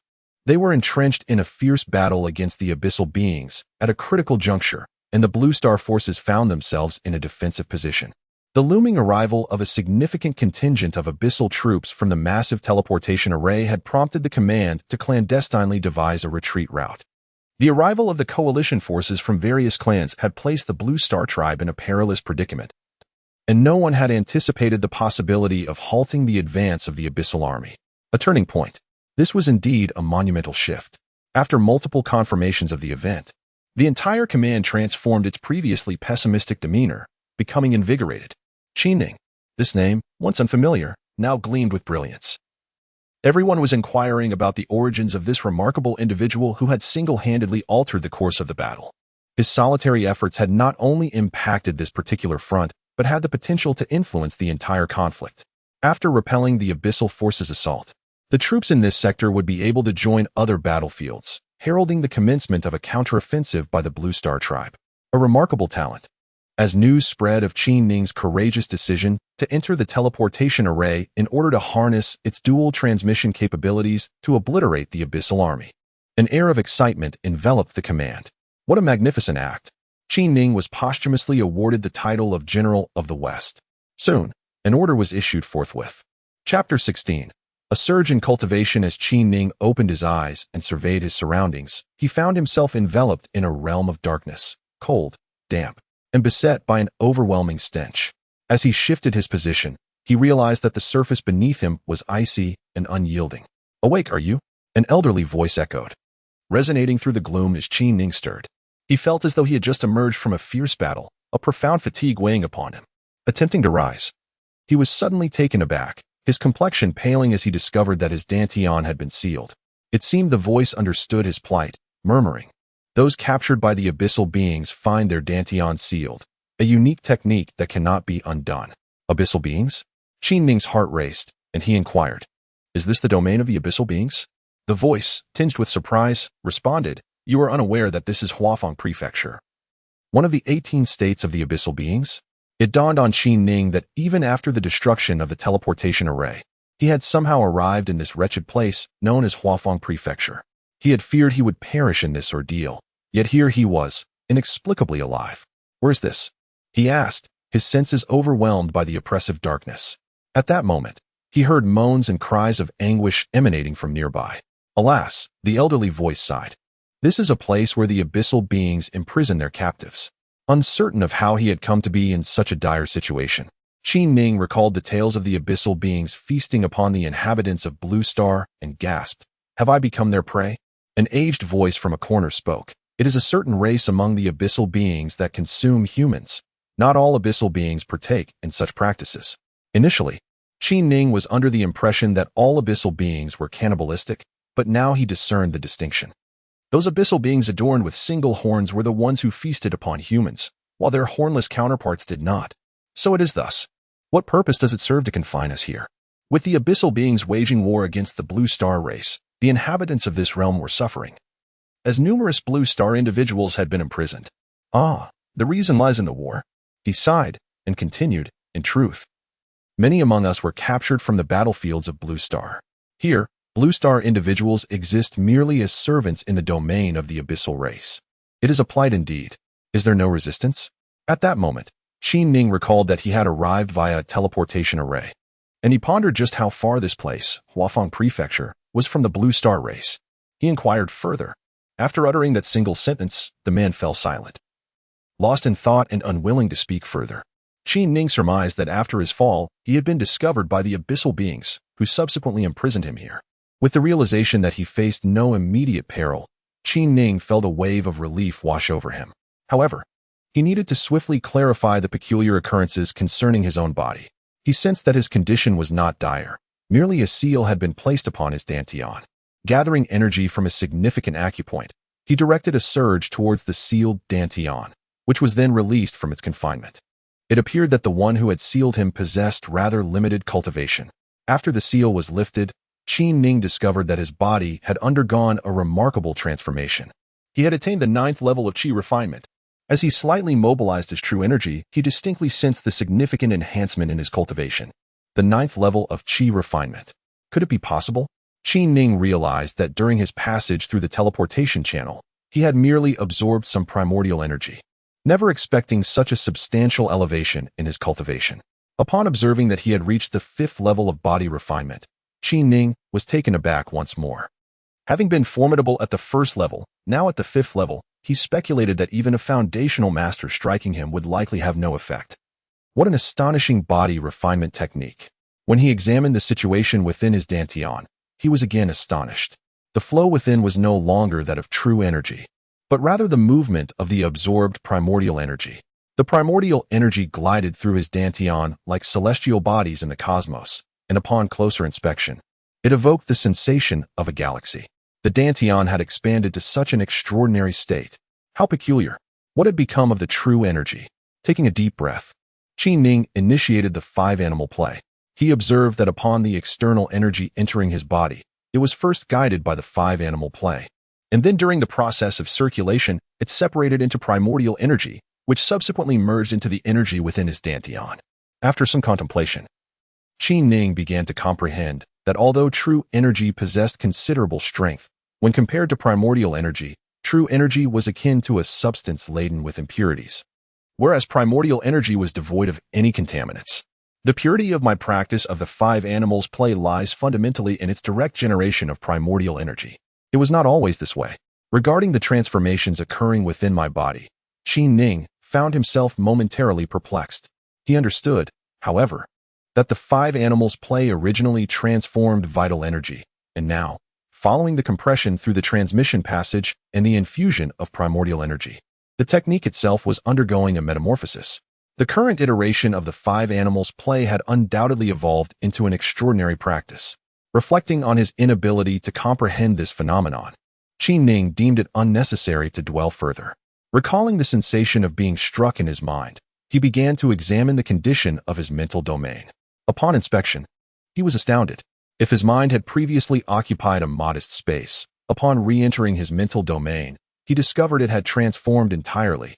It was no longer a mere fragment, but rather an expansive realm. A wondrous transformation indeed. In the center, there existed a pool of consciousness energy, shimmering with a cerulean glow, quietly residing within this mental domain. Observing this, Qi Ning gently activated the energy of his consciousness, and the room around him suddenly became vividly clear. No longer relying on his eyes to perceive his surroundings, he employed the power of his consciousness for observation. The entirety of the room resembled a prison cell, and seated opposite him was a man who appeared to be in his 40s. This individual, presumably also a denizen of the Blue Star, bore tattered clothing and a pallid complexion. As the divine consciousness extended outward, it indeed perceived two abyssal beings in another room, indulging in food. The table was adorned with several small dishes, devoid of any gruesome human flesh. It was evident that the two had consumed copious amounts of alcohol. Upon surveying the other chambers, it became apparent that the majority housed Blue Star individuals, who appeared to be enduring a rather grim existence within these confines. What struck Qi Ning as peculiar was that, despite exerting his divine consciousness, he felt no significant fatigue. To what level had his divine awareness ascended? Lacking any means for comparison, he remained oblivious to the true extent of his abilities. His formidable consciousness seemed to far surpass that of a mere foundational stage practitioner. With a growing comprehension of his circumstances, Qi Ning's foremost desire was to escape this place. Yet, upon witnessing the multitude of Blue Star captives, he hesitated to leave them behind. Could they evade the pursuit of the abyssal beings if they fled together? He turned to the middle-aged man across from him, inquiring about their situation. Upon hearing Qi Ning's intention to flee, the man paused momentarily, then sighed. The guard here is a cultivator of the 5th layer of foundation. We, the Blue Star individuals, are all condemned prisoners. If given the chance, who wouldn't yearn for freedom? Qi Ning's gaze swept across the imprisoned faces, each reflecting profound sorrow. It became clear to him that he must extend his efforts to aid them.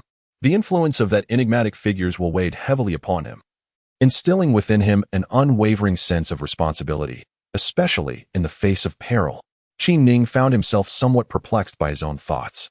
Yet he sensed a transformation occurring within his mind. Since he had arrived in such a place, he resolved to let his light shine. After grasping the situation, Qi Ning contemplated assisting these Blue Star inhabitants. He need not exert himself too much. Merely releasing them would suffice. As for their future outcomes, it was certainly preferable to being confined here. With this thought in mind, he seized a broken bowl from the wall where food was stored and hurled it to the ground. The sound of shattering porcelain echoed throughout the space. What is going on? Who's there? Two abyss dwellers, engrossed in their drinking, bellowed as they emerged. They wielded a whip that cracked ominously in their hands. Both were at the 4th level of Qi refinement, and their prowess allowed them to exert overwhelming force against the imprisoned individuals. Annoyed by the disruption of their revelry, they approached with the intent to discipline the instigator. What of the bowl I shattered? Qi Ning replied, a smile spreading across his face. He welcomed their approach. Although he could exert control over them from a distance, their proximity would be even more advantageous. The audacity to speak such words enraged the two, prompting them to rush forward. Here, even the most powerful were those whose energy centers had been sealed. The sheer audacity of someone daring to resist warranted a thorough reprimand. The whip cracked even louder in response. The blue-skinned alien seated beside him trembled in fear, utterly astonished that Qi Ning dared to provoke trouble. The denizens of the abyss were not to be trifled with, and this time, Qi Ning would either perish or suffer greatly. He felt a deep sense of bitterness, having been inadvertently implicated. Chapter 17. Breaking out. Who is it? Who is causing this uproar? The whip cracked sharply against the ground. The long whips employed by the Qi refiners were crafted from special materials, each strike capable of causing grievous wounds and shattering bones. The middle-aged man inside the room trembled uncontrollably, his face drained of color. With a resounding crack, a whip struck the door of Qi Ning's chamber, the force causing the sturdy iron door to rattle violently. An eerie silence enveloped the entire detention area, as all within their respective cells cast fearful glances towards Qi Ning's room. It was over. The individuals inside were doomed, certain to meet a gruesome fate. They had witnessed far too many dire consequences befall those who dared to provoke the guards, each ending more horrific than the last. At that moment, two abyss denizens, inebriated, approached the door of Qin Ning's cell. Their sinister gazes pierced through the door, and one of them bellowed, "So it's you, brat. If we don't deal with you, you might truly believe this is a place for rest and relaxation." As he spoke, he produced a key, preparing to unlock the door. Qin Ning, however, wore a smile. He had initially contemplated using the mind control technique to manipulate them into opening the door. But it appeared these two guards underestimated the individuals within. The door swung open swiftly, and the individual who entered scoffed, declaring, "I happen to have nothing to do. So I shall first hang you up and give you a beating, and then light a soul lamp in here. I want everyone to witness the consequences of your raucous behavior." At the mention of the soul lamp, a wave of unrest swept through the gathered crowd. The notion was utterly terrifying.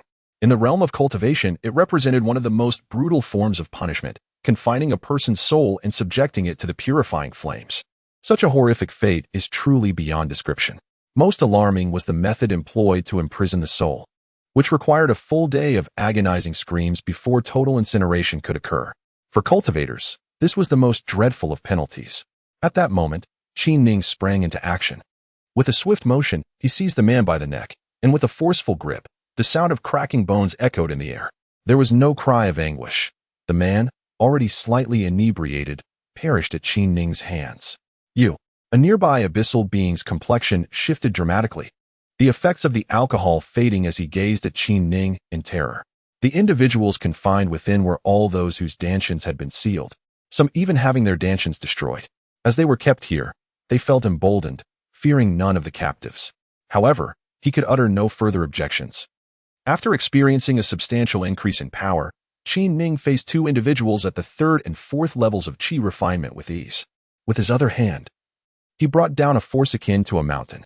Smack. It was as though a palm had struck down decisively. A single shriek escaped just before the guard collapsed to the ground. Was that truly the end? As Qin Ning pushed open the door and stepped outside, everyone was momentarily taken aback, gazing at him in astonishment. They had contemplated numerous means of escape, yet never imagined that someone could so boldly stride out of captivity. After this brief pause, an electrifying excitement surged among the Blue Star inhabitants. This was an extraordinary opportunity for them. Seizing it could grant them a chance at rebirth. Observing the expressions on their faces, Qin Ning recognized that a flicker of hope for survival had ignited within them. Without uttering a word, he proceeded to each room, effortlessly severing the heavy locks with a single strike. A cursory glance revealed that hundreds were confined within these walls. As Qin Ning swung open the doors, most of the captives wasted no time in fleeing towards freedom. However, amidst their escape, bodies were being hurled back inside. Sensing the gravity of the situation, Qin Ning's gaze sharpened. He understood that guardians, likely formidable ones, awaited them outside. "This fool has brought us trouble," a frightened voice cried out. "Silence." A burly man clasped his fists in salute to Qin Ning, declaring, "Better to stand and face death than to lie down and live in shame. My friend, I pledge my allegiance to you." Despite being drenched in blood, Qin Ning discerned that this man had once been a valiant warrior before his essence was shattered. "Well said. We Blue Star people have endured humiliation for far too long. Now that we have emerged, we shall charge forth, even if it means dragging a few down with us." Another robust figure stepped forward, offering a similar salute to Qin Ning. As Qin Ning turned his gaze towards the individual, he discerned that the person was merely sealed at the dantian. A thought sparked within him. He too required assistance. He addressed the man, saying, "You are merely sealed at the dantian, and I can aid you in breaking free." Not only the robust man, but also several others whose dantians had been sealed beamed with renewed hope. "I am Kong Chaofeng. I implore you. If the seal could be lifted, it would afford them a greater chance of survival." At that moment, several corpses were flung into their midst. Qin Ning's consciousness had long since penetrated beyond this place. Now, his spiritual awareness was immensely powerful, enabling him to swiftly perceive the situation outside.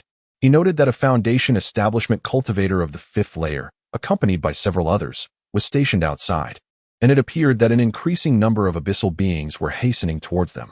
With his recent surge in cultivation, the strength of his awareness was sufficient to suppress the fifth layer cultivator, thus he remained relatively unperturbed.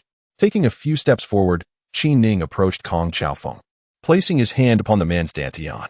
He summoned the primordial energy from his own dantian and directed it towards Kong Chaofeng's dantian, causing it to resonate with powerful vibrations. It's done. To his astonishment, with just this simple act, Qi Ning successfully unsealed the dantian, allowing Kong Chaofeng to once again experience the formidable qi within him. The sensation was akin to being reborn. Qi Ning's utilization of his primordial energy to liberate another S-sealed dantian proved successful, instilling within him a newfound confidence. Observing the fervent expressions in the eyes of the crowd, Qi Ning declared, "We are confronted with formidable adversaries. I lack the time to unseal more individuals. Those of you who believe yourselves to be of higher cultivation prior to being sealed, step forward. I require warriors." This was not a moment for levity.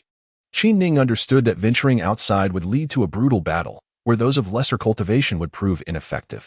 The crowd grasped Qi Ning's intent, and after a ripple of unrest, several robust men strode forth. Huang Daong, Foundation Establishment Level 4. Jiang Zisong, Peak Foundation Establishment Level 3. Wei Zhengtao, Foundation Establishment Level 3. One by one, individuals emerged from the throng. Despite the knowledge that they were stepping into a deathly struggle, each face bore a resolute expression. Outside, a leader of Foundation Establishment Level 5 awaited. Qi Ning spoke solemnly. A simple statement meant to convey to these individuals that their fate outside would likely be one of peril. "Please, friends, release my seal," the man named Huang Daong implored, surveying the 20 or so individuals standing before him. The determination reflected in their expressions was unmistakable. Qi Ning refrained from further words, weaving through the crowd as he struck each of their dantians. "I shall lead the charge. Follow me." Qi Ning merely sought to gauge their resolve. Yet confronting the Level 5 Foundation Establishment expert would ultimately rest upon his own shoulders. With his body refinement reaching Level 5 and his spiritual awareness exceedingly potent, Qi Ning was eager to ascertain the extent of his combat prowess. "Let us proceed." With a fierce roar, Qi Ning brandished a massive blade and surged forward. As he burst into the open, the sunlight enveloped him, its blinding radiance imparting a sense of rebirth. Yet, before he could fully adjust to the brightness, he sensed formidable energies hurtling towards him. He swung his sword, channeling his power. With instinct guiding him, Qi Ning charged at the already designated 5th-tier Foundation Establishment expert. "For survival, we must fight with all we have." The individuals whom Qi Ning had liberated from their seals shouted in unison, trailing closely behind him. The blade danced wildly as he moved with agility. At that moment, Qi Ning had acclimated to the sunlight. His gaze swept over the scene, and he noted that over 100 adversaries had already assembled, their hands brimming with weapons. He was taken aback by how swiftly they had gathered. Clearly, the events within had reached the outside world. Recognizing the dire situation, Qi Ning understood that their only option was to engage in battle, and it had to be swift. This city could not possibly harbor only a handful of experts. If they did not conclude the conflict rapidly, the arrival of more formidable foes would spell doom for everyone present. It was now or never. Suddenly, a collective battle cry echoed as those who had remained below surged forth. This was a desperate endeavor. To remain passive was to await death, while fighting offered a glimmer of hope. Each individual roared as they charged towards the abyssal foes. As Qi Ning gazed upon the crowd, a surge of excitement coursed through his heart. These individuals, initially relegated to the shadows, were granted a sliver of hope, yet it became evident that he had misjudged them. They, too, were spirited beings, fiercely battling for their survival. The burly man who had suffered the destruction of his dantian surged to the forefront, wielding a hefty club that he had procured from an unknown source. In his grasp, the weapon seemed to elevate his very essence. For the sake of life, they cried out, "Kill!" Each voice resonated with fervor, igniting the long-simmering wrath within their souls. At that moment, Qi Ning ceased to ponder further. With a swift motion of his blade, he charged forward with unparalleled speed. A thunderous collision echoed as he absorbed the punch of a Foundation Establishment expert without faltering, retaliating with a decisive swing that severed the opponent's head. A roar erupted from him, the pain from the strike dissipating in the flow of energy. Qi Ning recognized the prowess of his body refinement technique. It had indeed grown formidable. Engaging in unguarded combat, he met each assault head-on, his body bracing against the adversary's strikes while his blade cleaved through their defenses. Chapter 18. An intensified battle. Qi Ning's reckless approach ignited the courage of the Blue Star people, their war cries reverberating like thunder. as each individual hurled themselves into the fray without regard for their lives. Those dozens whom Qin Ning had liberated from their seals surged to the forefront, their bodies already splattered with the blood of battle. "Slay the abyssal beings," they bellowed. Kong Chafeng bore numerous wounds upon his body. Yet he wielded a stolen hammer with fervor, relentlessly striking at the abyssal beings. "Sister, I shall avenge you." Huang Daong, resembling a madman, tore apart an abyssal creature with his bare hands, displaying an utter disregard for reciprocated attacks. His determination was palpable as he lunged at another abyssal foe of the same foundational level, his towering figure radiating an awe-inspiring presence. "Brother, do you see? I am slaying the abyssals for you." Unexpectedly, the previously timid Blue Star man, who had been cowering in a corner of the room, transformed dramatically. This middle-aged individual, who shared a dwelling with Qin Ning, was now drenched in blood, having gnawed off an ear, its owner unknown. The sanguinary frenzy further fueled the Blue Star man's fervor, as he entwined himself with the abyssals, biting and fighting with desperate tenacity. An overwhelming tide of hatred surged within them. Qin Ning had granted them a chance for retribution. Regardless of their cultivation levels, whether practiced or not, they unleashed a formidable killing intent against the abyssal beings. At this moment, Qin Ning confronted an abyssal being at the 5th foundational level, and they stood in mutual scrutiny. The abyssal emanated an aura of immense power, layers of defenses enveloping its form, creating a palpable barrier that prevented anyone from approaching. This was a formidable opponent indeed.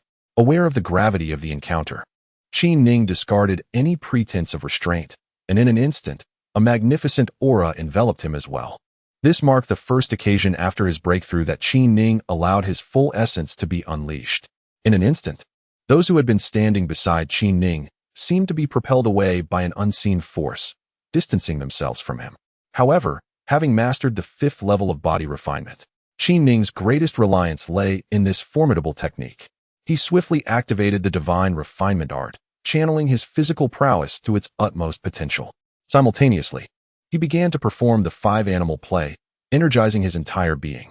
At this moment, he brandished a great sword, its blade extending further than before. A glance at Qin Ning filled the heart of the abyssal master with astonishment, as he realized that the Blue Star individual standing before him possessed strength rivaling his own. From whence had such a formidable opponent emerged? The battlefield was a cacophony of fierce combat, with the elite warriors of the Blue Star serving as the focal point of the fray. To death, despite sensing Qin Ning's formidable might, the abyssal warriors understood that failing to eliminate him would spell disaster. Without a second thought, they lunged at Qin Ning. With a flick of his wrist, a small stick was summoned into the air, which, in the wind, transformed into a lengthy staff, sweeping towards Qin Ning with ferocity. A treasure of weaponry. As the air around the formidable staff buzzed with a powerful aura, Qin Ning distinctly felt a wave of lethal intent bearing down upon him. "Come at me." After experiencing a significant surge in his cultivation, Qin Ning was eager to test his strength. Witnessing the emergence of this artifact-grade weapon, he deftly raised his great sword into the air. This sword, too, belonged to the realm of artifacts, and upon soaring upwards, it morphed into an enormous blade capable of cleaving the heavens. Unleash. Qin Ning's large blade struck directly against his opponent's long staff, sparks flying and the sound reverberating like thunder. This clash between the two was a pure contest of strength. The abyssal being gazed at Qin Ning in astonishment. So powerful. Qin Ning was equally surprised. He realized that his strength was comparable to that of someone at the 5th level of foundation establishment, and he could not gain the upper hand. Nevertheless, Qin Ning felt a sense of satisfaction. To be able to confront a 5th level foundation establishment practitioner as a mere qi refinement cultivator was indeed a source of pride. Lacking an advantage in techniques, Qin Ning's only recourse was to engage in a direct confrontation. Glancing at the battlefield, Qin Ning's heart steadied. As long as he could withstand this abyssal expert, the entire battlefield would belong to the Blue Star people. Among the captured Blue Star individuals, there were several formidable practitioners of foundation establishment, and under their leadership, the abyssal beings were being driven into disarray. The abyssal being clearly recognized this situation, understanding that without eliminating this young man, the tide could not be turned. He ceased his words and once more engaged Qin Ning in battle. Their combat prowess was nearly equal, but the crucial advantage lay in Qin Ning's support from his body refinement technique. Whenever he could not withstand an attack, Qin Ning simply braced himself against the onslaught. retaliating with a powerful strike of his own. This reckless approach left the abyssal being exasperated, as he found himself unable to employ many of his techniques. Every assault was met with Qin Ning's unyielding spirit, returning the blows with equal ferocity. What manner of combat was this? After a fierce exchange between the two, the battles on the other side were drawing to a close. I, Huang Daong, have come to assist you. Just as both were covered in wounds from their struggle, Huang Daong charged in with a spear in hand. I shall aid you as well. Kong Chaofeng rushed forward too. With their arrival, Qin Ning's attacks grew even more ferocious. Kill. With a resounding crash, Kong Chaofeng was struck and sent flying by a blow from the abyssal being. Seizing this opportunity, Qin Ning seized the abyssal being and unleashed a flurry of punches upon it. The abyssal being, undeterred, retaliated with relentless strikes aimed at Qin Ning. The spectacle left onlookers in awe, as both combatants abandoned technique in favor of sheer brawn, trading blows in a primal exchange. You strike me, and I shall return the favor. While outsiders could not discern the shift, Qin Ning found exhilaration in the battle. The true power of his body refinement technique was now manifesting. With each punch thrown by the abyssal being, energy within Qin Ning converged at the point of impact, rendering the enemy's heavy blows increasingly ineffective. Instead, each of Qin Ning's punches sent the foe reeling, causing their defensive barrier to crumble under the relentless assault. As the last remnants of the barrier dissipated, every strike from Qin Ning resulted in torrents of blood erupting from the abyssal being. Kill. Sensing the foe's waning strength, Qin Ning channeled all his might into a final punch, sending the abyssal being hurtling away. Flash. Zhang Zisong had long awaited at that location, raising his hand to sever a head that soared into the air. It was over. Qin Ning stood there, breathless, the recent fierce skirmish having nearly exhausted his strength.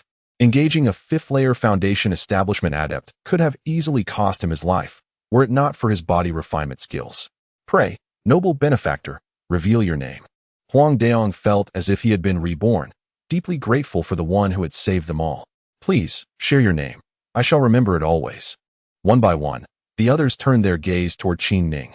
I am Qin Ning, equally fighting for my own survival. There is no need for thanks. We are still in the city and not yet safe. Let us arm ourselves and charge forth. At this moment, Qin Ning did not feel at ease. Although he had achieved a temporary victory, he was unaware of what awaited him next. Not far from there, within the million great mountains, a fifth-layer golden core master of my clan had gathered a group. We can only seek refuge with him. Kong Chaofeng whispered to Qin Ning. Unsure of how to organize them, Qin Ning felt a surge of relief upon hearing this suggestion. If that were the case, he could rest assured. Very well. You shall lead the way to the million great mountains, while I will hold off the pursuers. Everyone understood that obstructing the pursuers was an extremely perilous task, likely to confront them with formidable enemies. The effort Qin Ning was willing to undertake to buy time for everyone moved them deeply.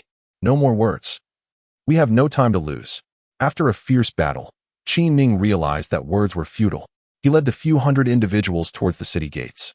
The chaos continued as they fought their way through, with numerous abyssal beings falling along their path. Simultaneously, upon realizing that it was the Blue Star people who were fighting, many of their kin emerged from within the city, joining the ranks. The throng swelled, transforming from several hundred into over 1,000 by the time they reached the city gates. As several foundational experts broke through the gates, the Blue Star people surged forth, heading into the distance. Noticing Qin Ning standing still, the foundational experts paused as well. Enough said. These are our people. You must ensure they reach the great million mountains. Qin Ning gazed at the group. Take care, benefactor.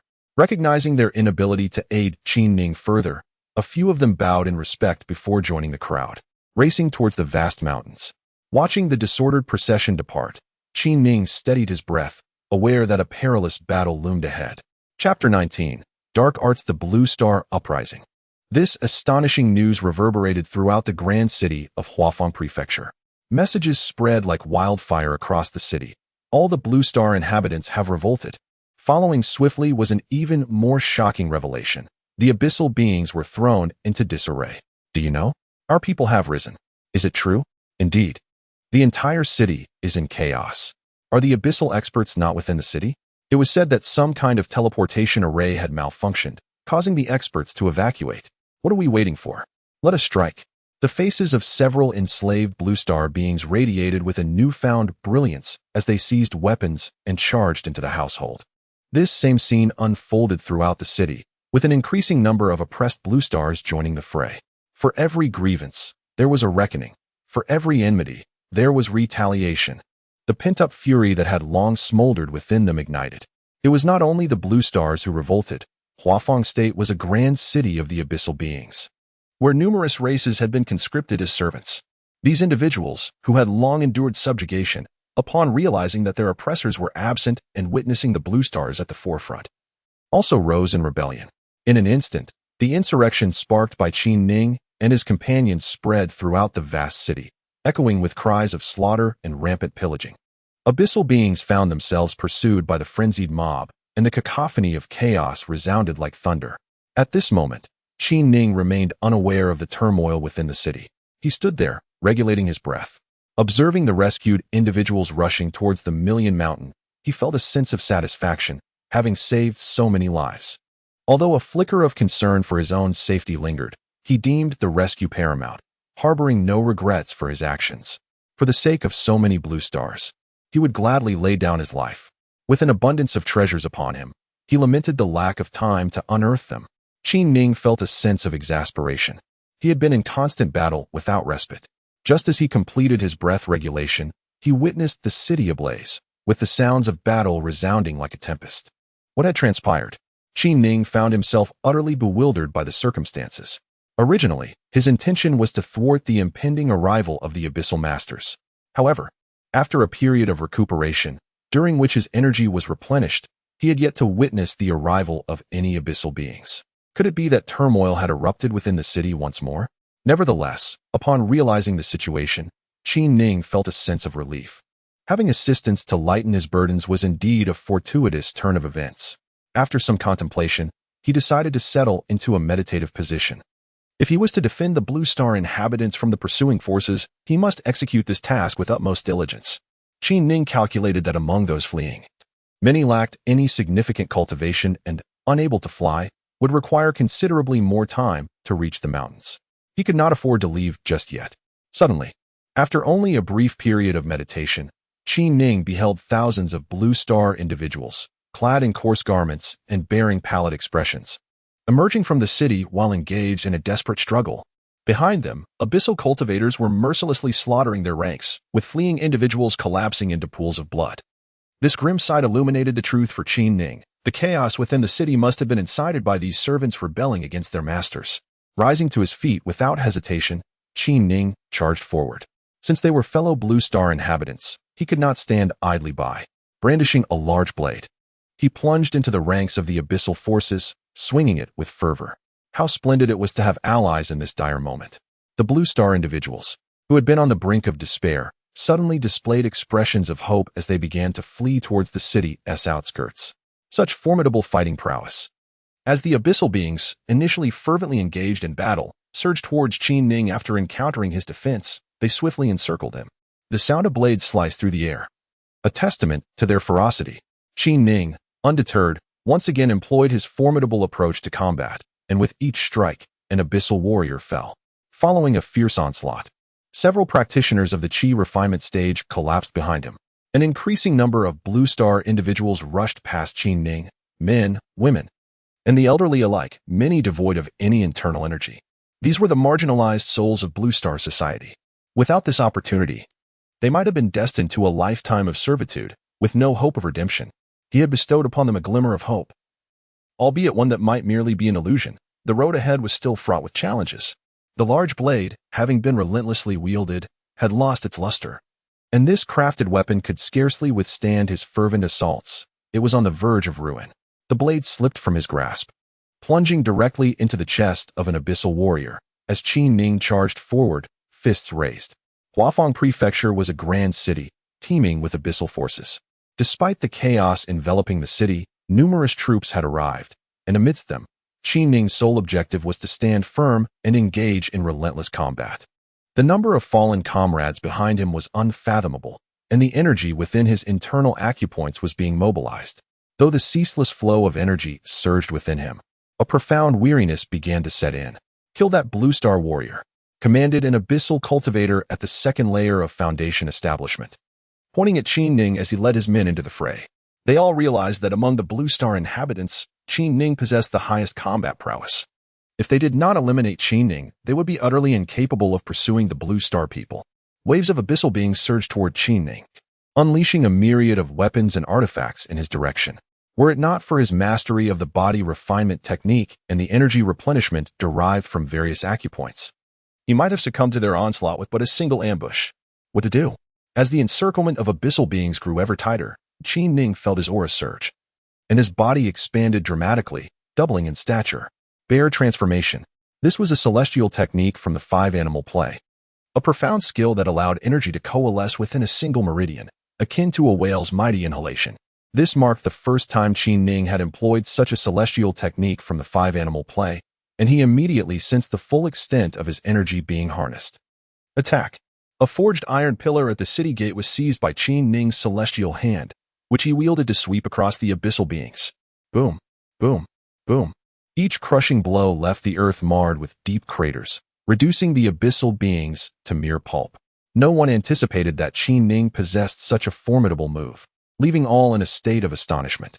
At that moment, the Blue Star inhabitants fled with even greater urgency, many escaping past Qin Ning.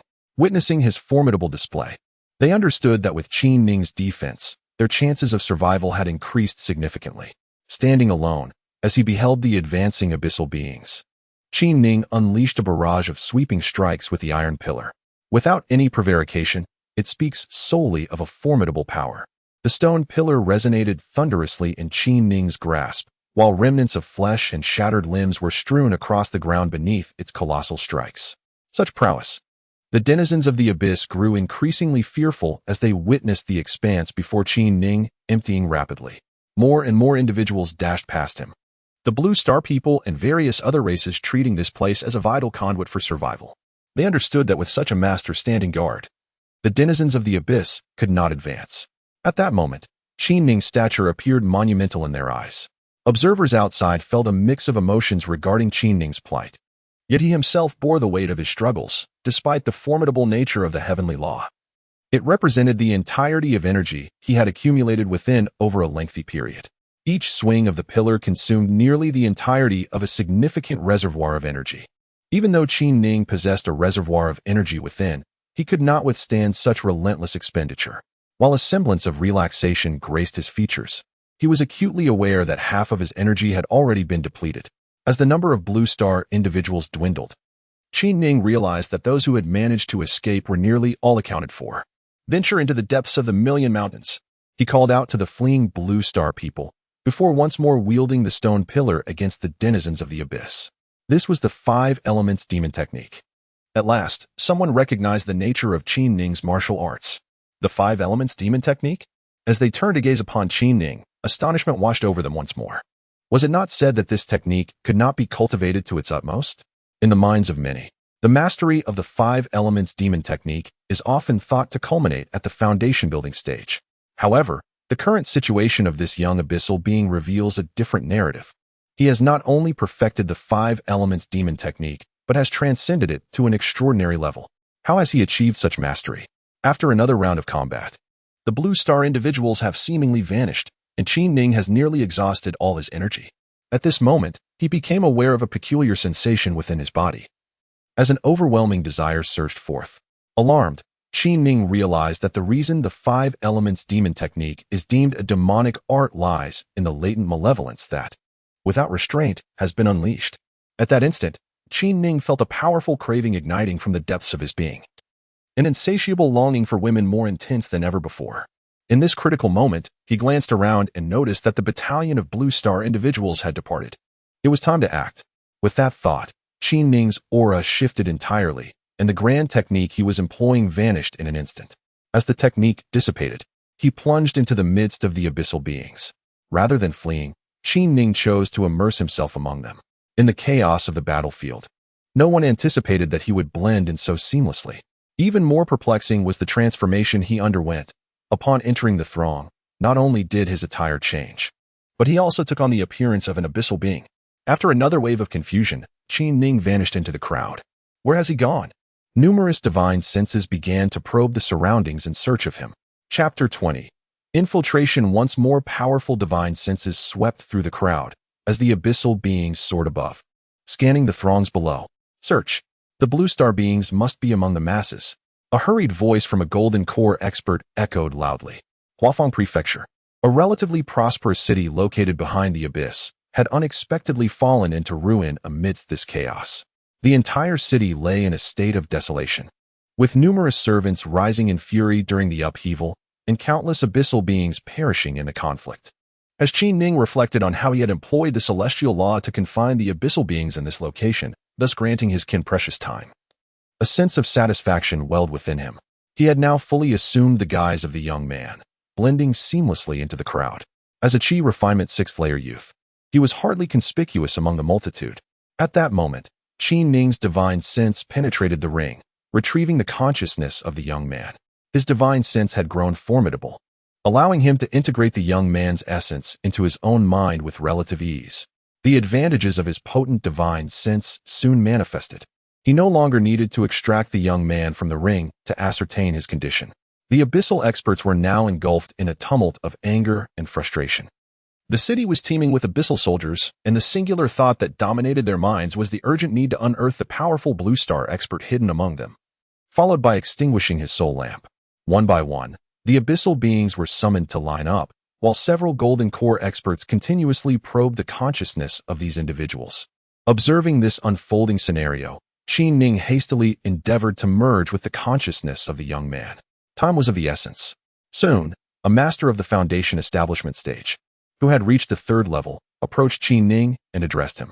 Noticing that Qin Ning was adorned in noble attire, the man's demeanor improved significantly. At this point, Qin Ning had nearly merged his consciousness with that of the young man, learning that his name was Hulahai, a scion of a prominent family in the capital. Following the customs of those around him, Qin Ning approached a golden elixir master, the city lord, tasked with probing the consciousness of noble descendants. The golden elixir master scrutinized Qin Ning from head to toe before placing his hand upon Qin Ning's forehead. As the master pressed down, Qin Ning swiftly channeled the young man's consciousness into the man's palm. Indeed, the golden elixir master promptly discerned the essence of Qin Ning's family. Upon realizing this, a smile graced the master's face as he remarked, "How is your esteemed elder?" Hearing this, General Gui's expression brightened further as he replied, "Your elder's decision to place you in the military was indeed with the intention of honing your skills. In that case, you may accompany me." "Thank you, General." Qin Ning responded with utmost respect, then moved to stand behind General Gui. After witnessing this exchange, the onlookers harbored less suspicion towards Qin Ning. In such chaotic circumstances, even if a spy were exceptionally skilled, how could they possibly know the golden elixir master's surname? No one doubted Qin Ning any longer. Qin Ning stood there, exhaling a significant sigh of relief. As the other party pressed their hand upon his head, his formidable spiritual consciousness traversed along the contact, delving into the depths of the other's mind to ascertain his condition. After this probing, he discovered that the individual was named Gui Tengxiong, and he inadvertently revealed this surname during their exchange. Now, everything seemed to be in order, with Gui Tengxiong's assurance and the fact that he had personally selected him. Even if suspicions arose among others, it was improbable that he would be implicated. At this moment, Qin Ning had gained a clearer understanding of the identity of the young impersonator. He had indeed chosen wisely in his unintentional selection. A sense of relief blossomed within him. However, he also realized that he had once again been ensnared in the situation. It appeared that the charade of impersonating Hulahai must continue. At this juncture, the abyssal beings had conducted their investigations, yet it was perplexing that the blue star individual who had infiltrated their ranks remained unfathomable. "General, what shall we do?" It was evident that Gui Tengxiong was the leader among them, and as they struggled to locate the blue star individual, they turned to him for guidance. After surveying the crowd once more with his spiritual awareness, Gui Tengxiong grunted, "With such chaos in the city, it is possible that the intruder blended into the populace and entered the city unnoticed. Close the city gates and conduct a thorough search throughout." After a moment's contemplation, he pointed to the abyssal beings present and commanded, "Isolate all of them first, and then we shall conduct a meticulous search." "General, it seems that most of the blue star individuals within the city have retreated to the Million Mountains. Should we initiate a search in that region?" inquired a foundation building officer. Gui Tengxiong cast a glance at him and remarked, It is hardly a challenge to conceal such individuals within the expanse of the million great mountains. Do you expect us to wander aimlessly in that wilderness? Everyone understands that the million great mountains are vast. So vast that locating a single person within them is nearly impossible. Moreover, every foray into those mountains has resulted in numerous casualties. Aside from the Golden Core masters of the Blue Star people, there exist formidable beings from other races, as well as various ferocious beasts that transcend the Golden Core realm. Even a Golden Core master feels trepidation upon entering. Upon hearing Gue Tengxiong's words, it became evident to everyone that he would not venture into the million great mountains. In the ensuing days, Qi Ning observed the abyssal beings searching fervently for the Blue Star people within the city, even going so far as to kill some of them. Witnessing this situation, Qi Ning realized he could do nothing to prevent it, and thus, he harbored the resentment deep within his heart. Gue Tengxiong appeared weary. After such a significant incident, his mood was decidedly poor. As soon as he entered the general's residence, he summoned Qi Ning and inquired, "Hulahai, you have witnessed the recent insurrection in Huafangzhou. What are your thoughts?" Surprised by the sudden inquiry directed at him, Qi Ning gazed back at Gue Tengxiong with a hint of confusion. He noted that Gue Tengxiong's expression was rather grim.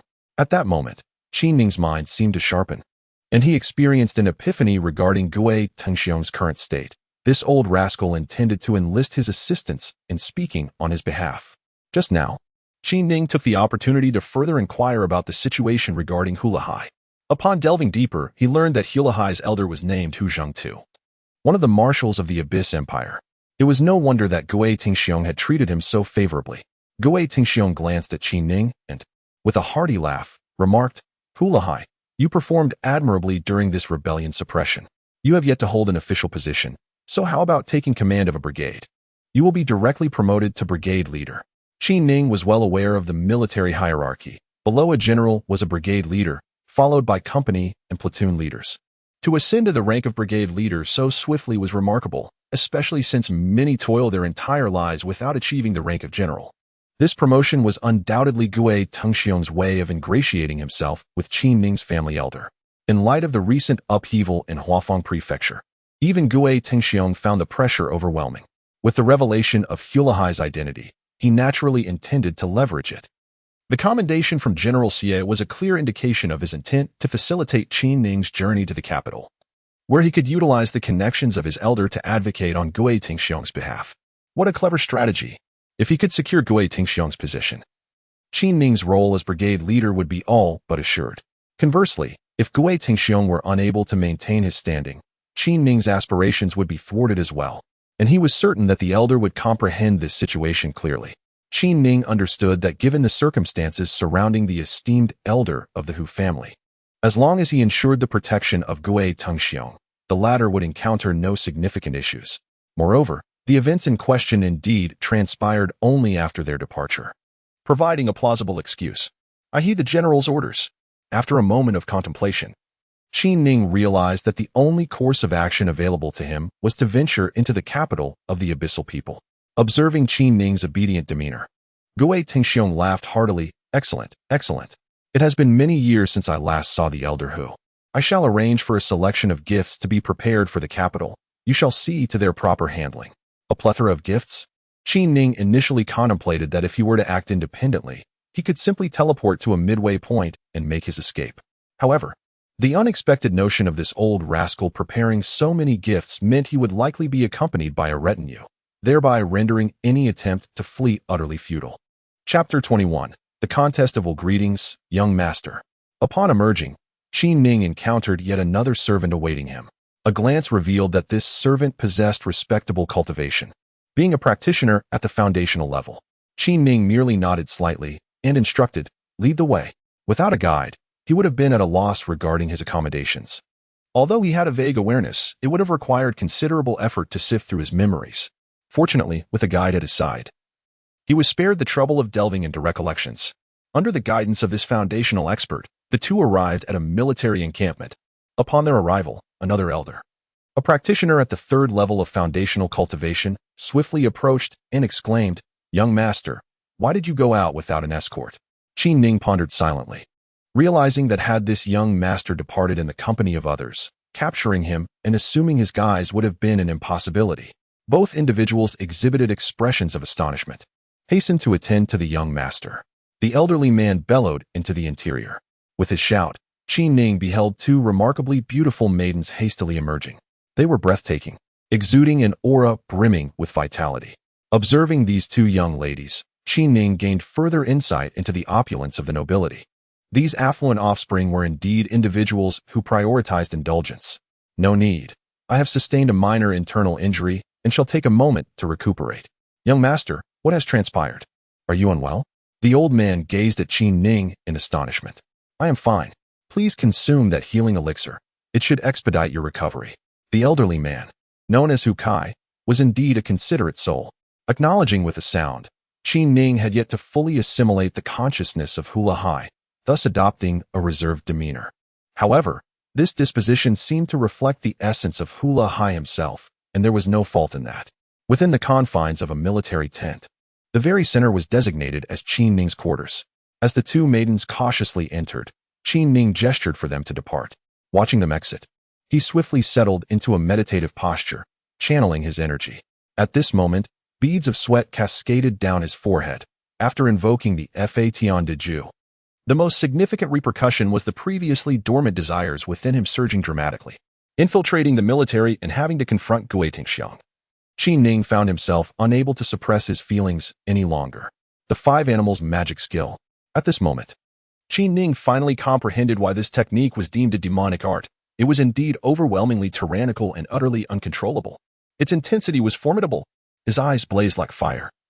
Had it not been for the departure of those two female servants, he sensed that he might have succumbed to the temptation of taking them to his bed. Truly, this was a malevolent practice. Within him, a temporary void of energy emerged, as chaotic forces were cast aside, and the dual energies of yin and yang surged incessantly. The balance between these forces was now disrupted. The reason the five elements magic skill was so named likely stemmed from the mastery of one's heart and mind. Once cultivated to a certain point, the equilibrium of yin and yang could not be maintained. When this balance faltered, the craving for the opposite sex would escalate dramatically, which was the crux of many practitioners encountering issues after mastering the five animals play. Qi Ning had now reached this critical juncture. If he could not rein in his overwhelming desires, surrendering to them would subject him to the whims of the technique. At that point, he would indeed transform into a nefarious figure, one who incessantly indulged in the violation of women. However, if he could withstand this trial, his growth in all aspects would experience a significant enhancement. Yet, how could such intense carnal longing be restrained by an ordinary individual? Feeling the rising tide of desire, Qi Ning sighed inwardly, realizing that not even the strongest will could withstand such a predicament. It was beyond the capacity of human resolve to resist. No, I must suppress this desire at all costs. Qi Ning did not wish to succumb to carnal temptations. Sitting in meditation, his sole focus was on completely subduing his passions. He fully unleashed the energy absorption technique, drawing in the abundant spiritual energy from the sky. Huafeng Prefecture, truly a grand city at the rear of the Abyssal clan, was rich in spiritual qi. Qi Ning felt every acupoint in his body fervently absorbing energy. Aware of his current predicament, he understood that the most crucial aspect was the issue of energy consumption. As long as he replenished his energy, it would surely aid in his self-restraint. Besides the energy absorption technique, Qi Ning refrained from practicing the five-animal play, recognizing that the primary challenge lay within the mental realm. Thus, he swiftly activated the techniques of the mind control method. For Qi Ning, he had yet to discover an effective method for utilizing his consciousness, and he realized that he must dedicate effort to this aspect moving forward.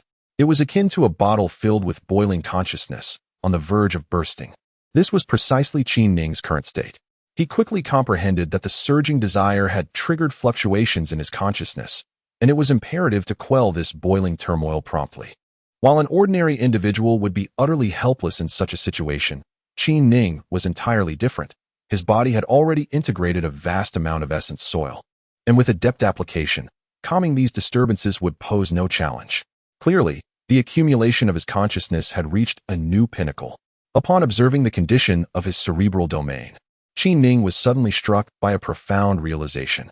Unlike the average practitioner of the five animal frolics, whose spiritual awareness had surged at an alarming rate, so rapid that their cerebral domain could scarcely accommodate such an immense influx of spiritual power. His own situation was distinct. He merely needed to expand his cerebral domain, believing that this would transform the overwhelming state of his spiritual awareness into something manageable. With this thought in mind, Qin Ning directed his consciousness to rapidly expand his cerebral domain. Although the earth of breath had integrated into his being, he found himself unable to manipulate it directly. His task was simply to instill a conscious intent. Indeed, as soon as Qin Ning emitted this intention, his cerebral domain began to expand swiftly. Time passed gradually, and Qin Ning sat in meditation, wholly immersed in the expansion of his cerebral domain. An hour elapsed. Qin Ning's cerebral domain had significantly enlarged. The earth of breath proved to be an extraordinary substance under the guidance of his spiritual awareness, transforming the space of his cerebral domain into a vast expanse of emptiness.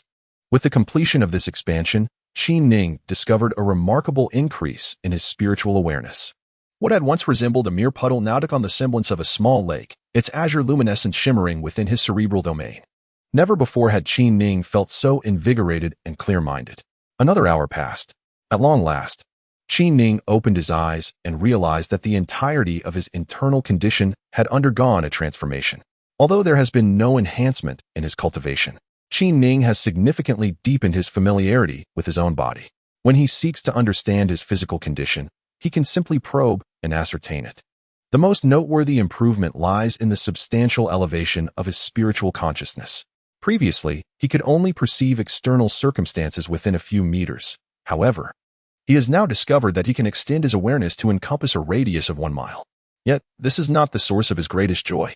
What truly exhilarates him is that he has finally uncovered a solution to the intense desires that arise after the depletion of internal energy. By continuously expanding his cerebral domain, and with an immensely vast mind, even the most formidable fluctuations in spiritual consciousness no longer pose a threat to him. It turns out that there is indeed a remedy for the challenges posed by the 5 animal frolics. Qin Ning is well aware, of course, that this method may not be widely applicable. It is a technique that only someone who has immersed themselves in the essence of the earth can utilize. Sitting in meditation, he took a moment to sense his physical state and realized that he had undergone considerable transformation.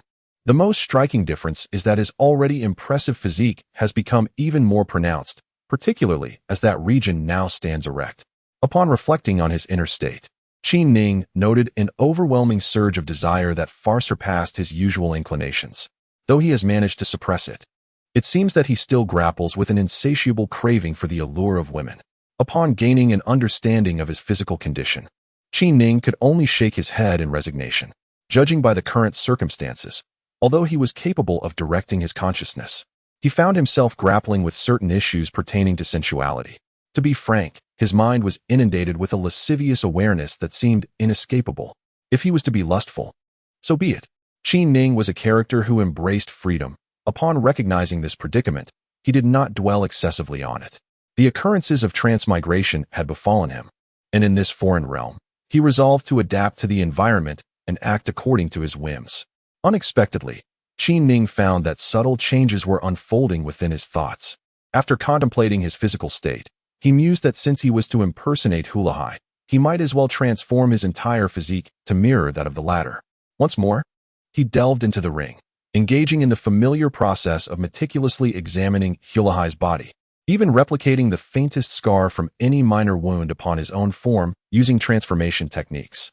After completing this task, he scrutinized Hulahai's modest endowment, wrestling with a moment of indecision. Fortunately, upon probing Hulahai's consciousness, he discovered that the young man was practicing a technique purported to enhance virility, which, it was said, could expand one's physical attributes. This presented a viable excuse. Chapter 22. The City of the Pole with Brilliance Radiating Around Them. Qin Ning and his companions found themselves once again within the confines of a grand city. A colossal sign bore the words City of the Pole. Young master, we have arrived at the City of the Pole. Hu Kai had been closely following Qin Ning, accompanied only by 2 female servants and the 50 individuals dispatched by Gui Tengxiu. This constituted the largest contingent possible, as the teleportation array could accommodate a maximum of 50 individuals at a time.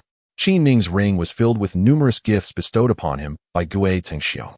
Upon observing these 50 individuals, each exuding the formidable aura of seasoned warriors, it was evident that their cultivation levels were impressively high. The weakest among them was at the 8th level of chi refinement, with 30 of them being at the foundation establishment stage. Witnessing such a formidable assembly, Qi Ning sighed inwardly, realizing that his chances of departure had significantly diminished. While Gue Tingxiong had ostensibly sent this group to honor him, it was equally a means of surveillance. Captain Hu, the teleportation array will be operational in 2 days. There has been a minor issue that is currently being repaired, reported an individual who had hurriedly approached to inquire about the situation. Casting a glance at the teleportation array, Qi Ning nodded slightly. Very well. Let us take up residence in this city for the time being. Young master, the extreme land city borders the Latin tribe, a region frequently fraught with tensions. Hu Kai cautioned, demonstrating his experience. The Latin tribe? Aren't they engaged in combat with the Blue Star people on another battlefield? Qi Ning inquired, puzzled. Indeed. The territory of the Blue Star people is extensive. Their northern borders coincide with those of the Latin tribe, where skirmishes are commonplace. Currently, the Latin tribe has launched an offensive against the Blue Star people, and the conflict between the two factions is quite intense. Nevertheless, they are preoccupied with their own battles. Yet we should remain vigilant. At this juncture, Hu Kai addressed his followers with a firm voice. Remember, do not cause any trouble here. Upon hearing this, and considering the proximity to the Latin tribe, Qi Ning's mind began to churn with thoughts. The Latin tribe was currently engaged in battle with the forces of the Blue Star. If he could orchestrate some activity behind their lines, it might prove advantageous to the Blue Star's army. Despite these contemplations, the presence of the 50 or so individuals closely trailing him left Qi Ning momentarily at a loss for a plan. Young master, this place is splendid, exclaimed Hu Kai, as he approached with a grin, pointing to a spacious courtyard that resembled the residence of a wealthy family. Indeed, this is a grand city, offering a variety of living accommodations. Young master, you should take a bath and rest for a while. Casting a glance at the 2 female attendants, a spark of inspiration ignited within Qi Ning. He realized he needed to stage a bit more drama. With this thought, he addressed everyone. Please take a moment to rest. I, too, shall cultivate my energy, as I sense my cultivation is approaching a critical juncture. You've reached a critical juncture, young master? A look of surprise illuminated Hu Kai's face. Remembering Hula Hui's prolonged struggle to break through his own cultivation barrier, he hurriedly instructed the 2 female slaves, quickly, prepare a training area for the young master. You must guard him closely. We cannot allow any mishap to befall him. Seated within the confines of the room, Qi Ning could distinctly sense the 2 female attendants stationed outside. He delved deeply into his consciousness, determined to absorb as much knowledge as possible from the enigmatic figure who had imparted wisdom to him. After employing the 7-star talisman array to vanquish a formidable foe, Qi Ning has placed immense importance on the art of talisman crafting. He believes that should he master this skill, his combat prowess would experience a remarkable enhancement. A plethora of information regarding talisman creation has been meticulously compiled by Qi Ning, leaving him astounded by the sheer power of these talismans and astonishing magnitude. As time gradually passed, despite possessing formidable spiritual awareness, Qi Ning recognized that fully assimilating this knowledge would require a considerable duration. However, he possessed a unique advantage in his learning process. A feat unattainable by most, he could imprint the knowledge directly onto the canvas of his consciousness. Even with this advantageous method, Qi Ning invested 2 full days to integrate all the content into his awareness. The insights imparted by the enigmatic figure were indeed extensive, yet achieving complete integration with his consciousness proved to be a complex endeavor. Qi Ning's distinctive learning approach necessitated a sequential alignment with the individual consciousness of the source before true assimilation could occur. Fortunately, after 2 dedicated days, he successfully integrated the intricacies of talisman crafting. It was overwhelmingly powerful. Having mastered the entirety of talisman creation, Qi Ning felt as though he had opened a window to a new realm. If utilized adeptly, this skill could potentially amplify his combat capabilities several-fold. Mastery of this art was imperative. Now that he possessed the knowledge, all that remained was to put it into practice. Just as he was about to rise, a sudden inspiration struck him. With a swift motion, Qi Ning channeled his internal energy, causing his entire being to resonate with vigor. As the energy surged throughout his body, Qi Ning's garments suddenly tore apart, prompting him to let out a powerful shout, "Master!"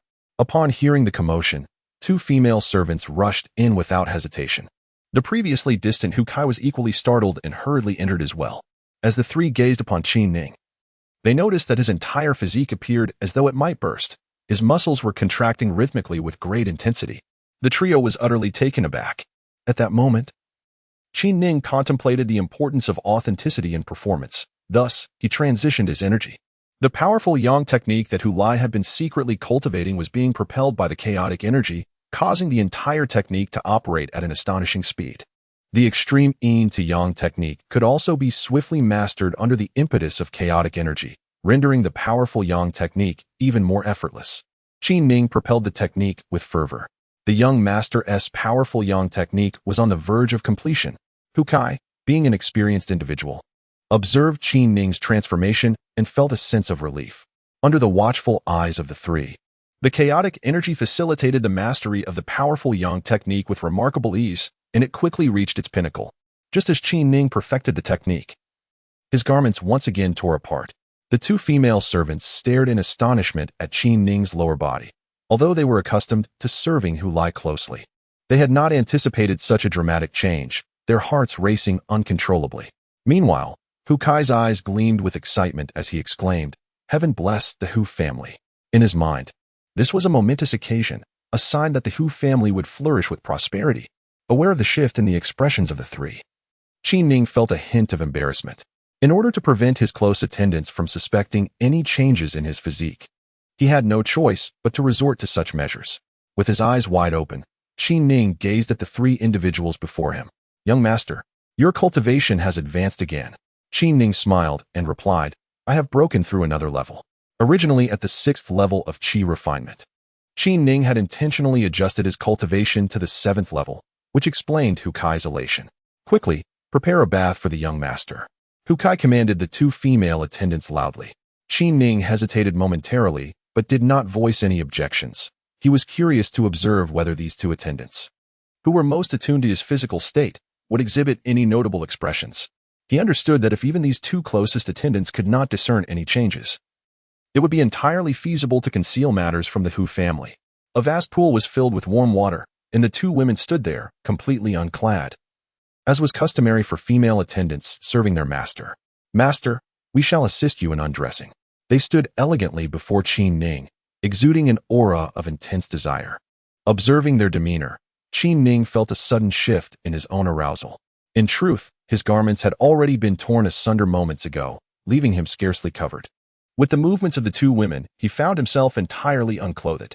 Following his body refinement, Qin Ning's physique had evolved into a remarkably exquisite form, embodying a robust presence that radiated a powerful masculinity as he stood there. The two female servants were taken aback, their thoughts racing as they speculated that Qin Ning had undergone a transformation due to a potent cultivation technique. Witnessing such a physical change in him caused their hearts to race, despite their station as servants. Qin Ning himself felt a twinge of anxiety. His entire consciousness was engaged, meticulously observing the expressions of the two women while probing their potential emotional responses. He understood that this moment was pivotal. Whether he could maintain his deception hinged on this very instant. If the two female servants exhibited no significant doubts, he would have successfully navigated this challenge. "Master, please enter the water," one of the servants said, quickly recovering from her astonishment. Upon hearing this and sensing the demeanor of the two women, Qin Ning felt a wave of relief wash over him. Their reactions indicated that his ruse had succeeded. Reflecting on the fact that he had impersonated two individuals upon his arrival, he found it rather amusing, particularly as he prepared to visit the marshal's residence. He could only speculate about the circumstances that awaited him there.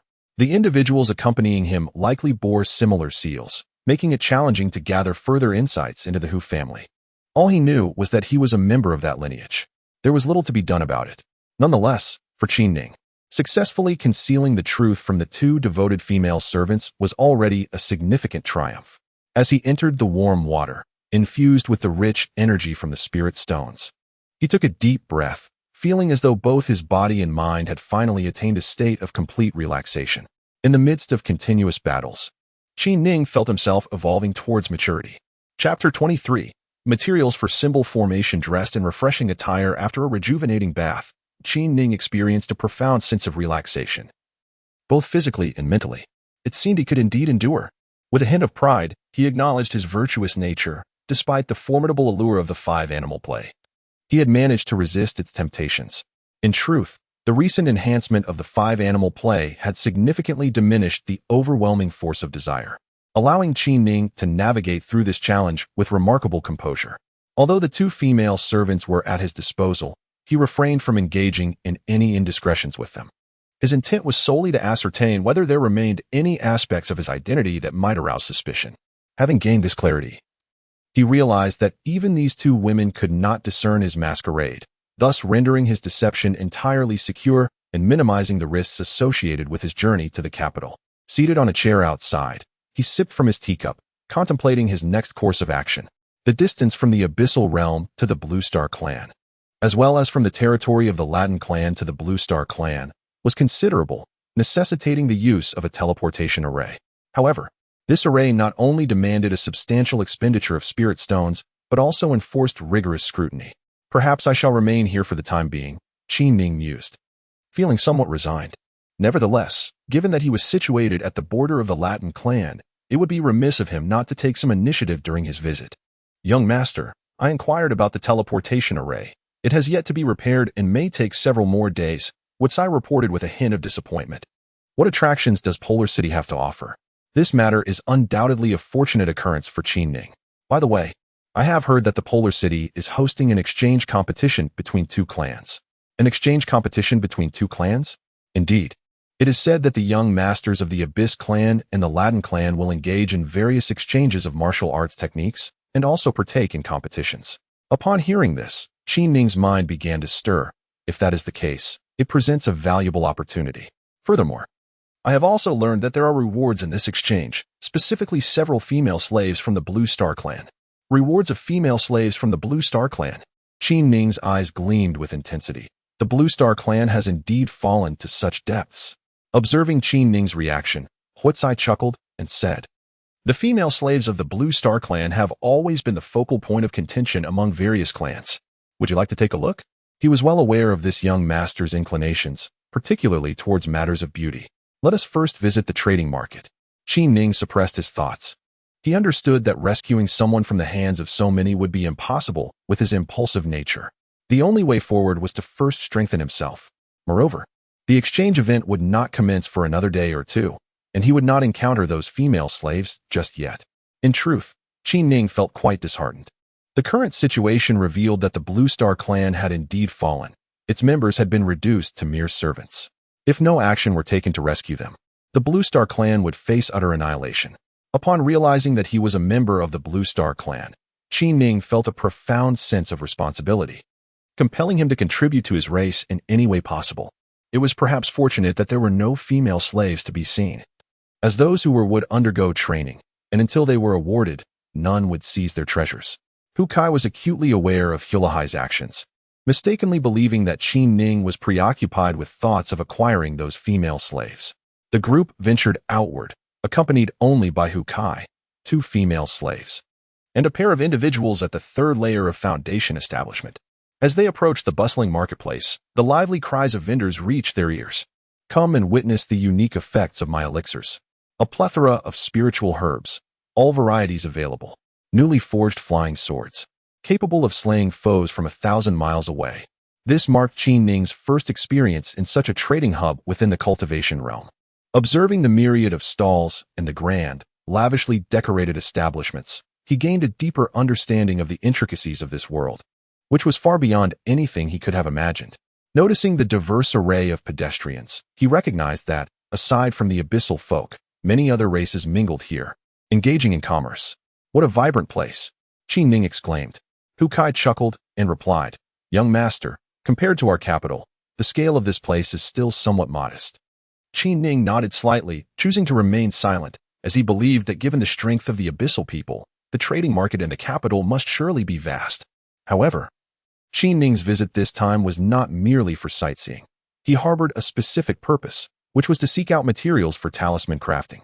After surveying the surroundings, Qi Ning furrowed his brow, as he had not encountered anyone selling such items. "Young master, what troubles you?" Hu Kai inquired.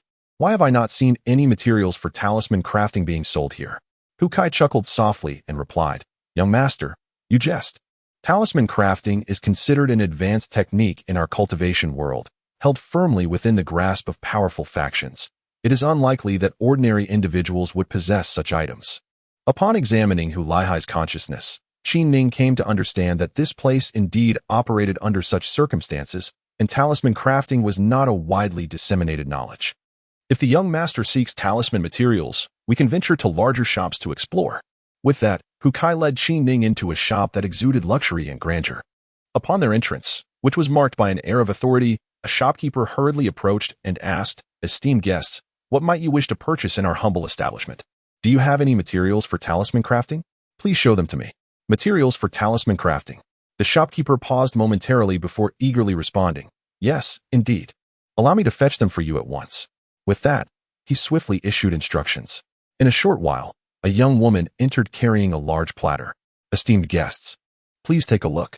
Qin Ning, upon glancing at the contents, was momentarily taken aback and inquired, "Are these the materials?" Upon witnessing Qin Ning's demeanor, the shopkeeper remarked, "To be candid, esteemed guest, the art of talisman crafting is predominantly held within the grasp of formidable powers. We merely retail the requisite tools." The large platter contained nothing more than a talisman brush, a few sheets of talisman paper, and a small vial of beast essence. This was in stark contrast to the knowledge Qin Ning had acquired. The talisman crafting techniques imparted to him by that enigmatic figure were far from simplistic, merely requiring a brush and paper. At first glance, it appeared that one merely needed to sketch a few lines, and the resulting formation seemed exceedingly straightforward. However, armed with the knowledge Qin Ning possessed, he understood that the array of formations was vast and varied, exhibiting extraordinary intricacies. Could it be that the talisman crafting he had learned was of a superior caliber? The brush was indeed commendable. Reflecting upon it, Qin Ning realized that what he currently lacked were perhaps the brush and the talisman paper. Indeed, the quality we offer is assured. Upon hearing Qin Ning extol the virtues of the brush, a smile graced the shopkeeper's face. "Are there any talisman papers left?" Qin Ning inquired once more. Upon discovering only a scant few sheets remained, he felt disheartened. It was woefully insufficient. Talisman paper? Alas, we are currently out of stock. Qin Ning shook his head, bemused by the situation. It was evident that these denizens of the abyss were not adept in the art of talisman crafting. Having engaged Hu Kai to negotiate and procure the brush, Qin Ning and his companions departed. As they traversed the marketplace, Qin Ning ventured into numerous shops, only to find, to his dismay, that such a vast market lacked any vendors of talisman crafting materials. Even when he encountered some pre-made talismans for sale, the prices were astonishingly exorbitant. Upon observing Qin Ning's furrowed brow, Huatsai remarked, "Young master, the crafting of talismans is not a trivial endeavor. Engraving formations within them proves to be exceptionally challenging." Qin Ning swiftly set aside his concerns, continuing on his way while perusing the teachings imparted by the mysterious figure. Among them was a method that dispensed with the need for paper, utilizing the hides of spirit beasts instead. This knowledge was likely unknown to others. "Let us explore the spirit beast market," he declared. With that, Qin Ning led the group into a dedicated space for the sale of spirit beasts. Upon entering, they were immediately greeted by the pungent odor of animal flesh, accompanied by the cacophony of various spirit beasts, which resonated painfully in their ears. As cultivators, they quickly enveloped their ears with true energy, mitigating the disruptive din of the beast's roars. "You wish to purchase a spirit beast, young master? This place likely lacks those of high rank," Huatsai ventured. Qin Ning dismissed his comment, aware that the higher the rank of the spirit beast, the more potent its skin would be in imbuing the talisman with attributes of the beast's inherent ferocity. He recognized that while this market may not house particularly powerful spirit beasts, he was confident that he could still find suitable hides. After a thorough search, Qin Ning finally stumbled upon a shop specializing in the sale of spirit beast pelts. The establishment was quite spacious, showcasing a variety of high-quality spirit beast skins. "Esteemed guest, allow me to introduce you to the characteristics of these spirit beast hides." A young woman approached, eager to assist. Qin Ning smiled and replied, "Please, do elaborate on each one, particularly their unique abilities." The individuals following Qin Ning found themselves at a loss for words. His peculiar interests were indeed quite extraordinary. It is common knowledge that the hides of spirit beasts serve little purpose, primarily utilized by a handful of artisans to fabricate protective gear, which lacks substantial efficacy. Some women may fashion garments from such materials, Yet one must ponder the motivations of a young nobleman like Qin Ning in studying these items. The hide in question belonged to the needle spirit rat, whose defining trait is the multitude of flying spines adorning its body. When provoked, it can launch these spines at its adversaries, and if one is unprepared, even those at the 9th level of Qi refinement may succumb to its venom. Purchase this hide, he commanded. Next was the hide of the concealment beast, known for vanishing from sight during its assaults. Many skilled Qi practitioners find themselves defenseless against such a creature. Excellent, acquire it.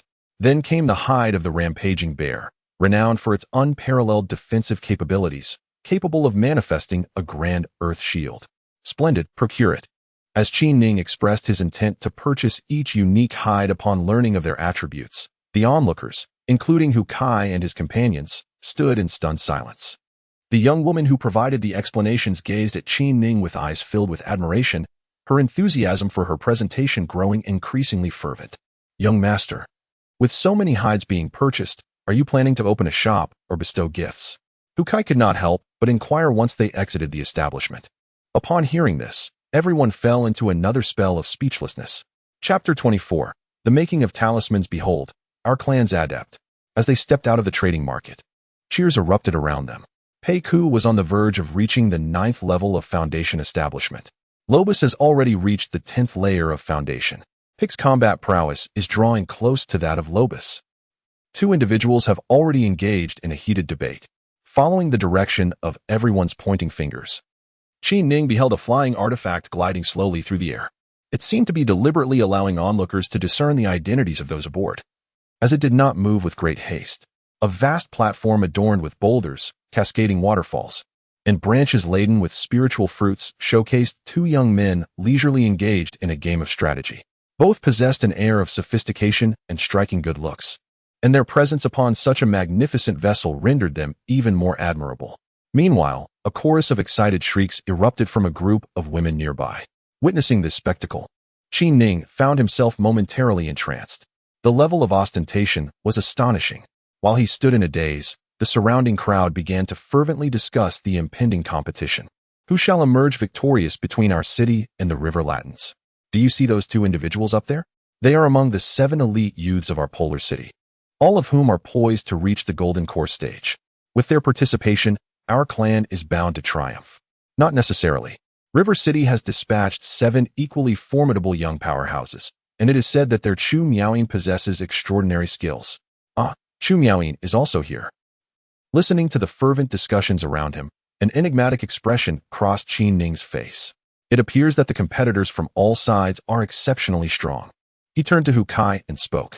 Indeed, both clans are diligently nurturing their younger generations, and there is no shortage of talent among them. My clan boasts numerous formidable young individuals. Speaking of this matter, Hu Kai cannot help but feel a sense of pride. As the conversation unfolds, a flying magical artifact slowly makes its way toward the center of the city. Chu Miaoyin has arrived. Amidst the exclamations of the crowd, Qin Ning gazes up to see a small building gracefully approaching. Its leisurely flight allows everyone to behold the enchanting sight of a beautiful woman seated in the front courtyard. Playing the guqin, a young maiden, poised in the center, skillfully plucks the strings while several maidens beside her light incense and brew tea, creating an atmosphere of elegance that captivates all who witness it. Without even discussing the beauty of the woman, the magical artifact itself is enough to astound onlookers. It is a grand artifact, resembling a small building adorned with a garden, which is exquisite in its own right. The garden is replete with various spiritual flowers and rare trees, rocky formations, and babbling brooks that encircle the structure, all teeming with life. Is this truly a treasure of the cultivation realm? At this moment, Qin Ning finds himself gaining a deeper understanding of the artifacts within the cultivation world. Turning his gaze back to the enchanting maiden, Qin Ning is left in awe. She is undeniably beautiful, possessing an ethereal quality that seems to transcend the mundane. While the girls of the cultivation realm are often imbued with spiritual essence, this young lady could easily be described as a celestial being. Beyond her beauty, the gentle movement of her hands conjures melodious sounds that transport listeners into a reverie. Observing her grace, a smile spreads across Qin Ning's face, recognizing yet another girl who revels in her allure. Nonetheless, One cannot help but admire these individuals who effortlessly draw the attention and discourse of the townsfolk. The treasures of that small building gradually receded towards the heart of the city. The art of forging. Indeed, it is an essential tool for those who wish to impress. Let us proceed. As Qi Ning observed the faces of those who followed him, filled with excitement, he felt somewhat speechless. Young master, given your esteemed status, a mere word to the city lord would surely result in an invitation for you, Huitzai stated earnestly. Shaking his head, Qi Ning replied, I sense that after this new breakthrough, I must consolidate my cultivation. Let us remain here for a few days. I shall enter seclusion for meditation, and I request that no one disturb me. Upon entering his room, Qi Ning closed the door and began to ponder. The arrival of the two clans meant they had dispatched their most formidable youth, and although it was ostensibly an act of friendship, it also bore the weight of showcasing their strength. What exactly should he do in this situation? Just moments ago, Qi Ning had observed that those three young individuals were indeed of profound cultivation, representing some of the strongest amongst their generation. With his own abilities, it was clear that without employing body tempering techniques, he would stand no chance against them. Attempting to navigate this murky water would prove exceedingly challenging. In truth, Qi Ning possessed extraordinary spiritual awareness, which allowed him to discern certain hidden truths that others overlooked. Whether it was the two handsome individuals or the enchanting Chu Miaoyin within that small building, he sensed the presence of golden core experts protecting them. To confront such formidable foes would be an insurmountable challenge.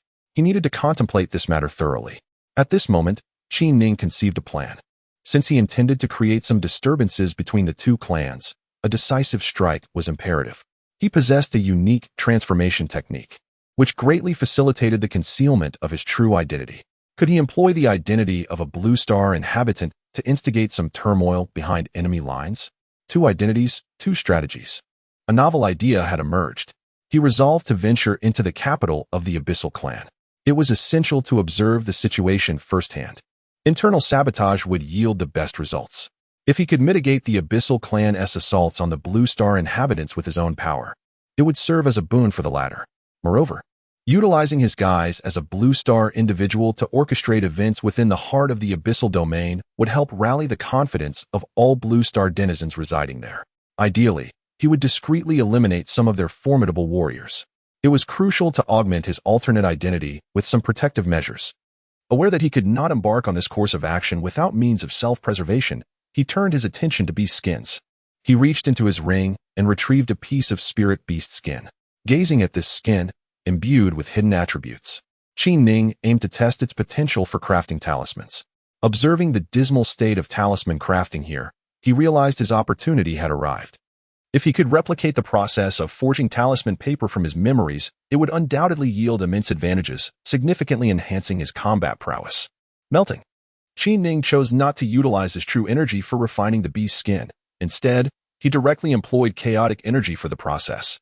As Qi Ning's hands executed the intricate gestures, a powerful surge of heat swiftly enveloped the vast piece of spirit beast hide.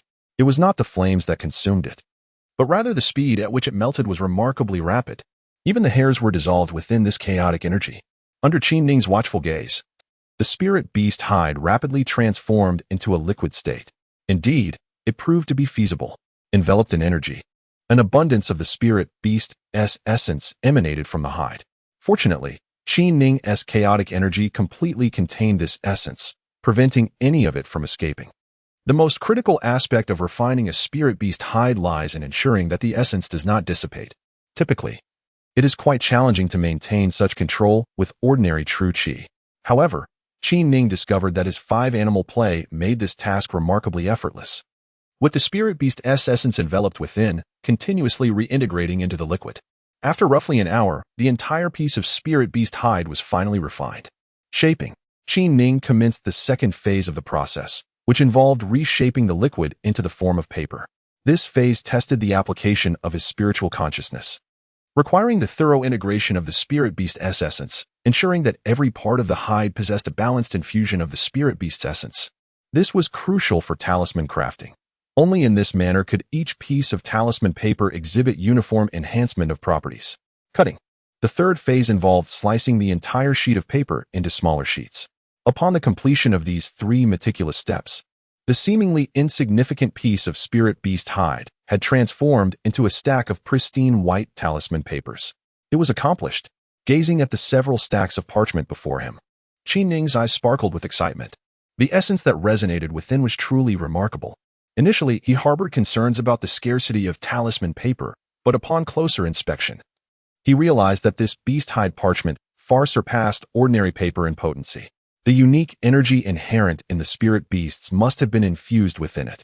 After carefully stowing the parchment into his ring, Qi Ning took a moment to regulate his breath, ensuring that his mental and spiritual energies were in optimal condition before embarking on his inaugural talisman crafting. He retrieved the talisman brush, studying its attributes intently. This instrument merely required the infusion of energy to transform into a tool capable of intricate electronic-like creations. As he gently channeled energy into the brush, Qi Ning discovered a profound connection between his consciousness and the talisman tool. With this brush in hand, he realized he could manipulate the parchment with ease. As it was his first attempt at crafting talismans, Qi Ning possessed little experience. However, reassured by the abundance of parchment at his disposal, he resolved to practice relentlessly. Time slipped by, and in the initial stages, he encountered numerous failures. Yet, with each setback, his proficiency in the craft grew. This process was akin to fine engraving. Driven primarily by the power of his consciousness, it required a seamless flow of energy without interruption. Moreover, once inscribed, the designs needed to be remelted to truly embed his crafted formations into the parchment. At last, success. After yet another failure, Qi Ning finally mastered the art of talisman crafting, successfully producing a concealed talisman. Gazing at the hide-skin talisman, which could only be discerned through spiritual perception to reveal the inscribed array, a smile finally graced Qi Ning's face. It had not been an easy journey, yet he had accomplished the creation of the talisman. In Chapter 25, Qi Ning makes his appearance. With a flick of his wrist, Qi Ning unleashed the crafted talisman. His spiritual consciousness fully locked onto the attack talisman endowed with hidden attributes. In an instant, the activated talisman surged towards its intended target. Were it not for the spiritual lock, Qi Ning would have been unable to perceive the talisman's trajectory with the naked eye. Boom! The immense explosive force obliterated an attack target within the room, reducing it to nothingness. Success! Qi Ning murmured, a surge of excitement illuminating his features. The results of the strike indicated the presence of hidden attributes, and the power of the attack was quite formidable. Qi Ning realized that he had indeed mastered talisman crafting. Following the creation of the talisman, Qi Ning sought out a designated area for testers to evaluate the attack potency. A common practice in the cultivation realm wherein such venues are established for experimentation. All his attendants remained outside, as Qi Ning preferred to keep his talisman crafting abilities a secret. This was his first talisman, after all. Casting a glance at his loyal companions, Huasai and the two women, an idea struck him. If he were to employ the control spirit technique to dominate them, it would undoubtedly afford him greater convenience in the future. In regard to Hu Kai and others, Qi Ning was acutely aware that they placed great importance on their identities as members of the Hu family. Should his own identity be revealed, it was likely that they would be the first to turn against him. Young master, today the city lord's mansion sent someone to deliver an invitation for you to attend. Came the message. I understand, Qi Ning replied absent-mindedly, his mind consumed with contemplation. It was evident that the city lord's mansion was already aware of his arrival. Their invitation was merely an attempt to forge a closer relationship with the Hu family. He dismissed the thought, realizing that the abyssal beings did not regard their subordinates with much significance. Hu Kai was merely a servant, and controlling him was no monumental feat suddenly. It dawned on Qi Ning that even if he managed to dominate Hu Kai, it would not be of great consequence. Hu Kai was but a servant. Even if the family noticed his control over him, they would not harbor much concern as long as they accepted him as a true member of the Hu clan. Seated in meditation, Qi Ning familiarized himself once more with his mind control technique. Subsequently, he stealthily rendered Hu Kai unconscious with a swift strike, then proceeded to implement the technique upon him. Although Hu Kai was a cultivator of the third layer of foundation establishment, he never anticipated such an affront from Qi Ning. Rendered unconscious, Hu Kai possessed no means to resist, and Qi Ning easily took control of him. Following this, he extended his control to two female servants as well. Having completed these actions, he observed the three standing before him. Although their outward appearances showed no significant change, the depth of their loyalty had undoubtedly intensified, prompting Qi Ning to nod inwardly in satisfaction. The self-cast divine control technique did not alter their consciousness in any significant way. Rather, it merely intensified their loyalty, ensuring that from this moment forth, they would never divulge any of their secrets. This development rendered the transition of identities more convenient, for in the future, he would not only employ the identity of Hulahai, but also the authentic identity of Qin Ning. After expelling the three, Qin Ning once again immersed himself in the art of talisman crafting. This time, he refrained from hastening the process of creation and instead focused on refining all the spirit beast hides. Over the course of 3 days, the acquired hides had been transformed into neatly stacked sheets of parchment.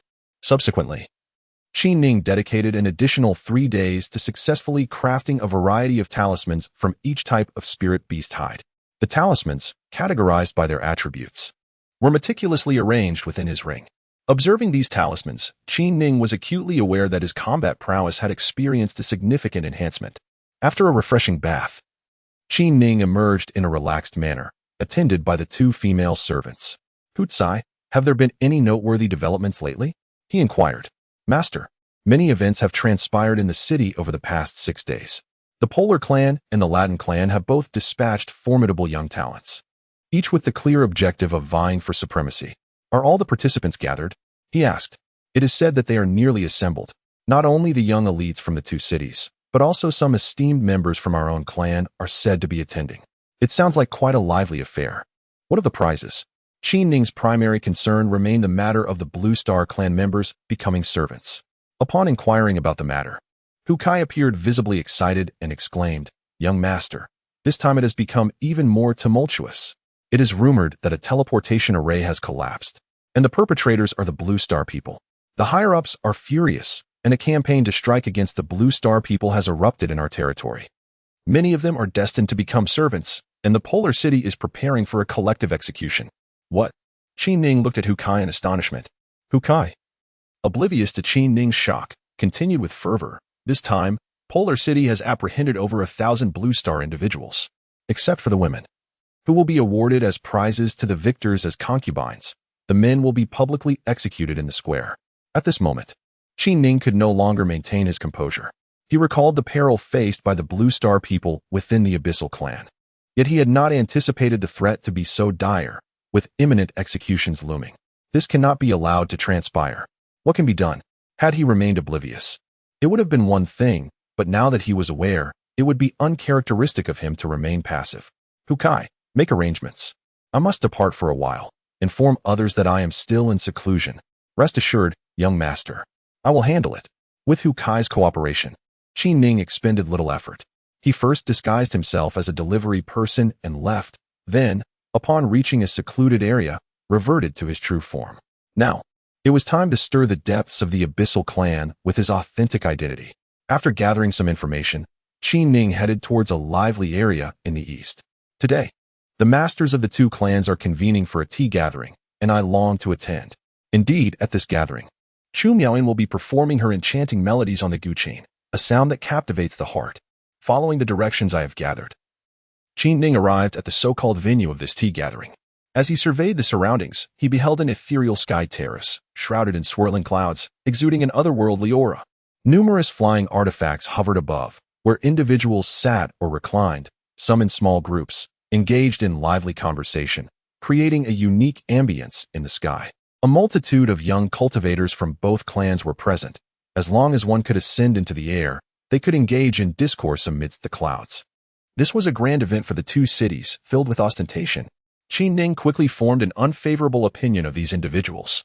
Summoning a concealed symbol, he stealthily soared into the air, his sights set firmly on 3 cultivators at the 8th level of artifact refinement. In an instant, he was upon them. Just as he approached, a flurry of aggressive talismans was swiftly unleashed towards the trio. Once the talismans were cast, Qin Ning's figure was fully revealed. "Initiate."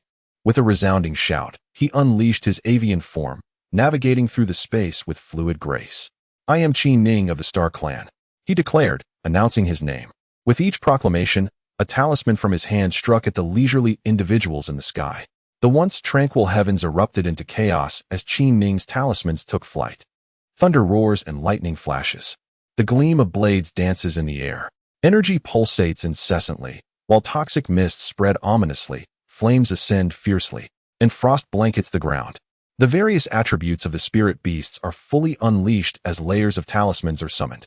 Chaos ensues. The entire tea gathering descends into turmoil. Flying artifacts plummet from the sky, and numerous chi refinement masters are reduced to ashes amidst the onslaught. The onlookers, who were previously engaged in discussion, now stand with mouths agape.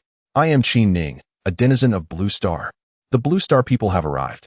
Just as confusion envelopes the crowd, Qin Ning's voice resounds once more. I, Qin Ning, hereby vow that if even one of my kin is slain within Polar City, I shall retaliate by extinguishing 10 of your progeny, and I shall not go back on my word. With that declaration, Qin Ning unleashes another batch of talismans, and then casts an invisibility talisman upon himself, causing his figure to vanish entirely. He arrives without a trace and departs with astonishing swiftness. Having struck, he disappears. Though Qin Ning is left, the scene of the tea gathering remains in utter disarray. The sudden assault was unforeseen, and no one anticipated that a denizen from Blue Star would dare to wreak havoc here. Powerful spiritual senses sweep the area.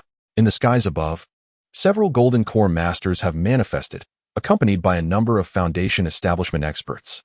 Upon witnessing the carnage below, each newly arrived master wears a grim expression. Qin Ning. Everyone has heard that name. It is he. The expression of the Lord of Polar City changes markedly as realization dawns. It is said that this Blue Star individual was responsible for the destruction of the teleportation array. Who would have thought he would venture into Polar City? Search. The Lord of the Polar City said in a low voice. Report. During the recent tea gathering, we suffered a sudden attack, resulting in the immediate deaths of 25 individuals, with many more injured. As he listened to his subordinate's report, the expression on the Lord's face grew increasingly grim. It was the talismans that attacked. A Golden Core expert from the Great River City, having assessed the scene, wore a similarly serious expression. Talismans. The people who heard this were all struck with solemnity. It was common knowledge that the art of talisman making was an elite skill, not something everyone could master. This incident clearly indicated that the individual named Qin Ning from Blue Star had a command of this art. At the very least, he was not lacking in talismans. That Blue Star inhabitant was utterly indifferent to losses. One could only imagine the vast amount of spirit stones consumed. A Golden Core expert opened his mouth, compelled to express his astonishment. Chapter 26. A visit to the Lord. What about the matter of killing the Blue Star inhabitant? A Golden Core expert, recalling the warnings issued by Qin Ning, turned to Lord Ruchade and inquired. Kill. Ruchade's aura surged, his face a mask of fury. No, this cannot be allowed. Upon hearing this, several Foundation establishment experts from Polar City shouted in unison, their expressions having drastically changed. Humph. Ruchade's gaze bore down on them like a blade. A Foundation establishment advisor sighed and said, My lord, given the scale of this attack, it is evident that the enemy possesses a substantial number of talismans. If we fail to capture him and proceed to kill the inhabitant of Blue Star, it is inevitable that a massacre will ensue throughout the city, leading to true calamity. Indeed, it is as you say. Observing the current situation of the assault, those beneath the foundational level are no longer his adversaries. In the wake of a sudden attack, many lives will inevitably be lost. The individuals attempting to intervene nodded incessantly. The Polar City has long been a place of rare conflict. The inhabitants, accustomed to a life of comfort, are reluctant to ignite the flames of war. Ruchade glanced at these people repeatedly, his face reflecting considerable discomfort. He was acutely aware of their sentiments. They were terrified of the indiscriminate violence perpetrated by this Blue Star individual, particularly one named Qin Ning, who might unleash chaos upon the Polar City. Understandably so, for that young man possessed the ability to become invisible, and when he materialized before anyone, the ferocity of his attacks was ineffable. An order was issued for a city-wide search, leaving no suspicious individual unexamined, with substantial rewards promised for any leads provided. The thought of confronting a Blue Star individual, or even the slightest provocation, now came with the dread of facing devastating retaliation. In this matter, the citizens of Polar City felt a sense of frustration. Consequently, scouts and skilled fighters proliferated throughout the city. Hukai, change your attire. We shall visit the city lord's residence. On a flying artifact gliding close to the ground, Qin Ning sat cross-legged, flanked by 2 female attendants, with Hukai beside him and 4 individuals of foundational level accompanying them, heading straight for the city lord's abode. Noticing one of the female attendants named Xinghua, summoned this mode of transportation and observing the various flying artifacts scattered throughout the city, Qi Ning realized that such means of aerial travel had become widespread in the realm of cultivation. The aerial apparatus of the Ho family is evidently of a far superior caliber compared to others. Enveloped in a protective formation, radiant light ascends, creating an ethereal dome that shields its occupants from the outside world, rendering them invisible to external observers, even to spiritual senses. The expanse of the polar city is immense, entirely unlike any urban landscape found on Earth. As Qi Ning traverses this aerial vessel, his perception of cities evolves. Not all urban environments are constructed of steel and concrete. The polar city stands in stark contrast, adorned with sprawling estates and lush gardens, a veritable feast for the eyes. Truly, it is an exquisite magical artifact. Despite the capabilities of such a vessel, it took over an hour to reach the Lord's manor. A glance reveals the manor's profound courtyard, towering and magnificent, entirely enveloped within a formidable array of enchantments. Spiritual energy swirls, radiating brilliance. The very name of the Lord's manor exudes an aura of lethal intent, akin to a formidable artifact of weaponry. Qi Ning is entirely convinced that any attempt to assault the manor would instantly trigger the myriad defensive formations within. It has become evident to him that he must devote more effort to understanding these formations. Observing the grandeur of the Lord's manor, a weight settles upon Qi Ning's heart. It is unmistakably clear that the Abyssal clan's power is growing ever stronger. Does the Blue Star clan possess similar strength? The coalition of several races attacking the Blue Star clan aims solely to annihilate it completely, threatening its very existence. It is imperative that he takes action to safeguard his kin. As the announcement was made, an elderly steward stepped forward and respectfully addressed Qi Ning, stating that the master requested the young lord's presence. Lu Chade's gaze scrutinized Qi Ning from head to toe. If the Blue Star clan were to send skilled warriors to create chaos in the polar city, it would undoubtedly plunge the entire city into turmoil. And such a scenario would jeopardize his position as the city lord. Despite the fierce assaults from the Abyssal people in the front lines, Lu Chade understood that the skilled fighters had largely been deployed, leaving only a handful behind. "Greetings, City Lord," Qi Ning said, clasping his fist in a gesture of respect. "Is Marshal Hu in good health? Are you residing in the western courtyard?" Upon hearing this inquiry, Qi Ning felt a jolt of surprise. It was evident that Lu Chade was probing for information. Given his status, he could not possibly be unaware of Qi Ning's residence. This was a trap aimed at discerning whether Qi Ning was indeed a member of the Hu family. How astute Lu Chade was. With a faint smile, Qi Ning replied, "I reside in the eastern courtyard. The western courtyard is a crucial stronghold of the family, accessible only to select individuals." Lu Chade chuckled softly. "My memory seems to be failing me in my old age. The city lord's affairs are pressing. I shall not intrude any longer. Please, take a seat." He gestured towards a spiritual chair, inviting Qi Ning to sit down. This chair, a luxury reserved for the affluent and powerful, was crafted from enormous spiritual stones sourced from spiritual springs. Even those who did not cultivate could continuously replenish their vital energy while seated, making it a truly remarkable item.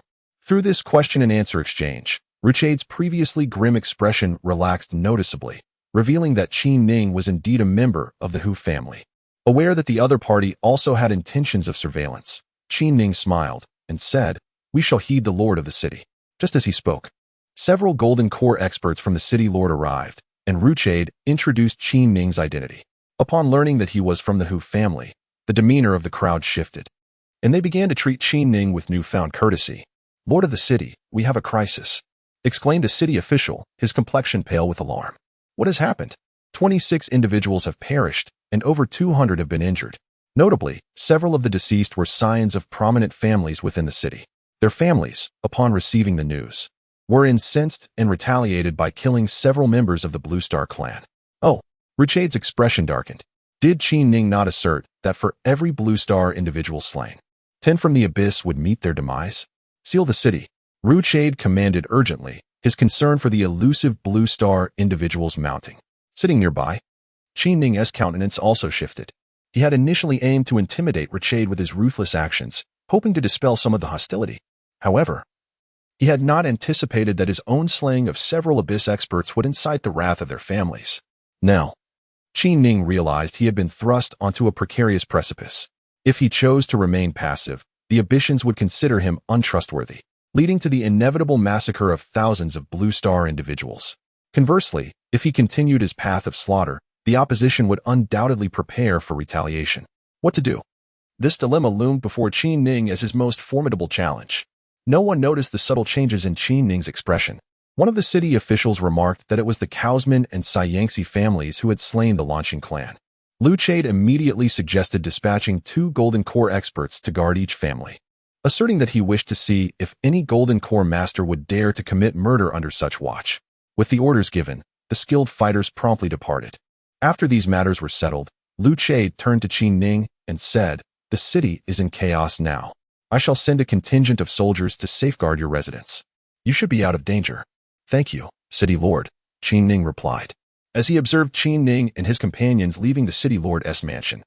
A look of perplexity crossed Lu Chade's face. He turned to a confidant beside him and instructed, "Keep a close watch on them." "Is the City Lord suspicious?" the confidant inquired. Shaking his head, Lu Chade replied, "It is not suspicion. Given the turmoil in the extreme city, anyone could be under scrutiny." The confidant acknowledged and exited.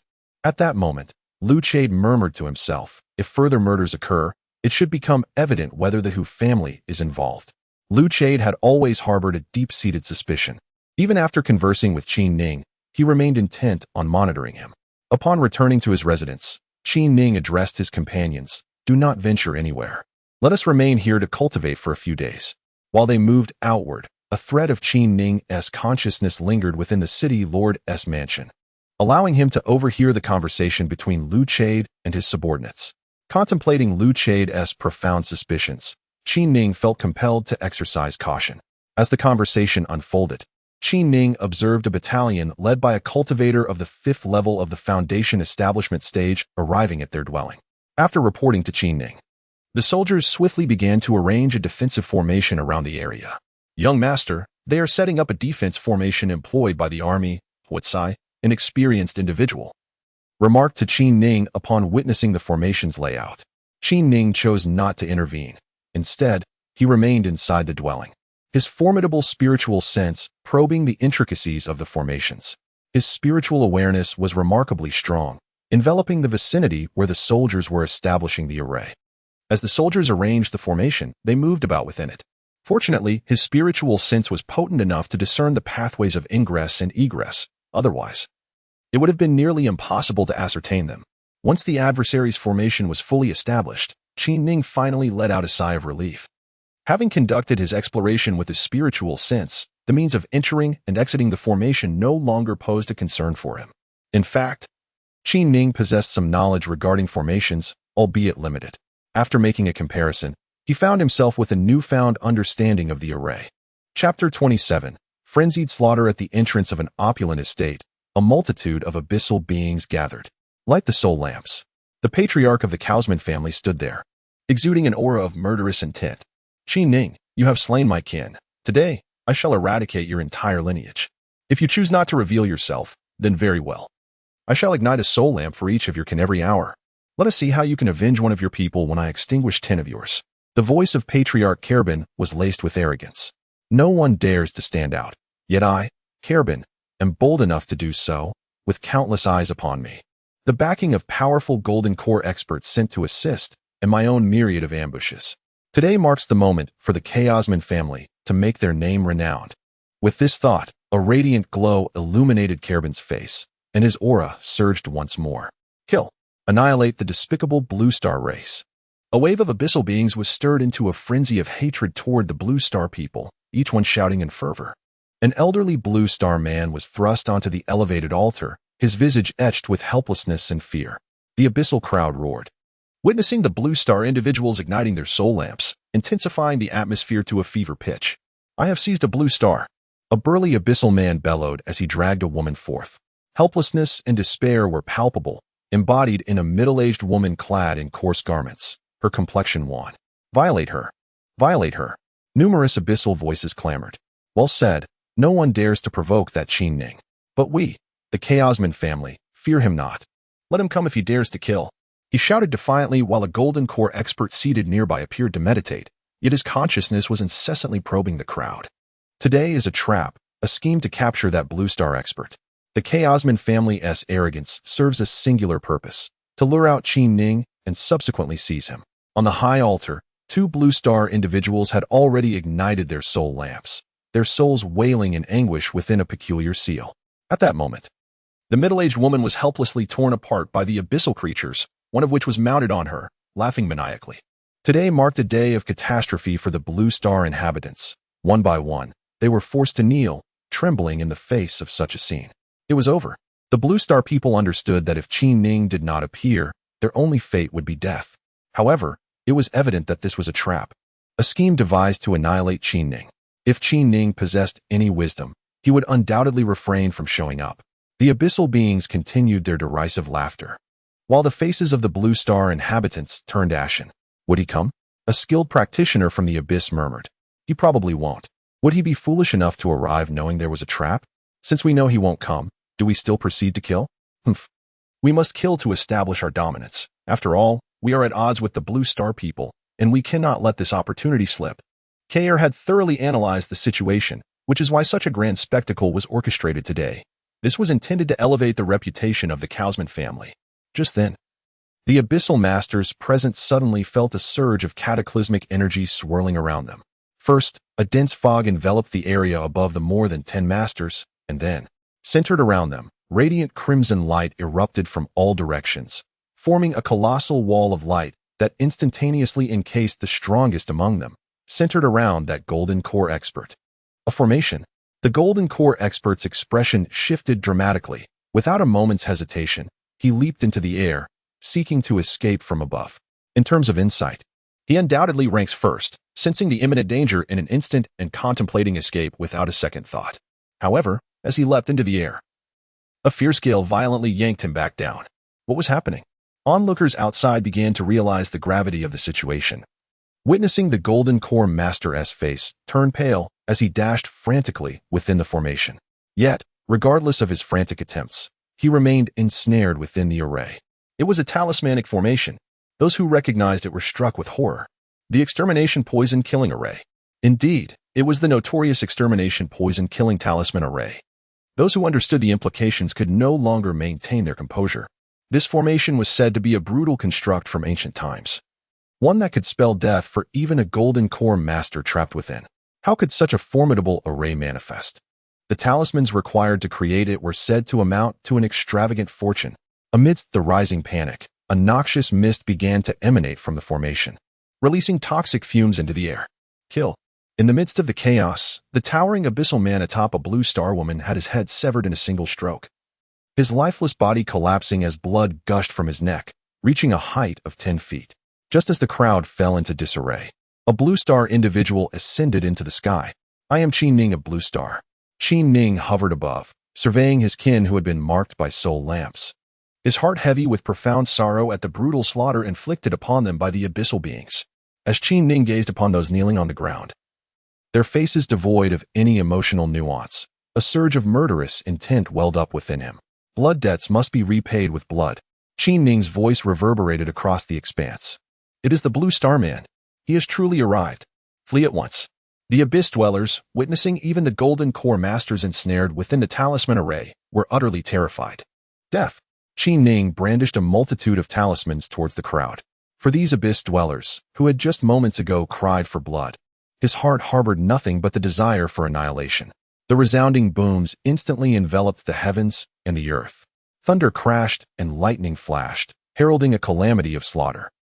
With a flurry of talismans cast at the throng, Qi Ning unsheathed his great sword, his form weaving through the masses in a relentless onslaught.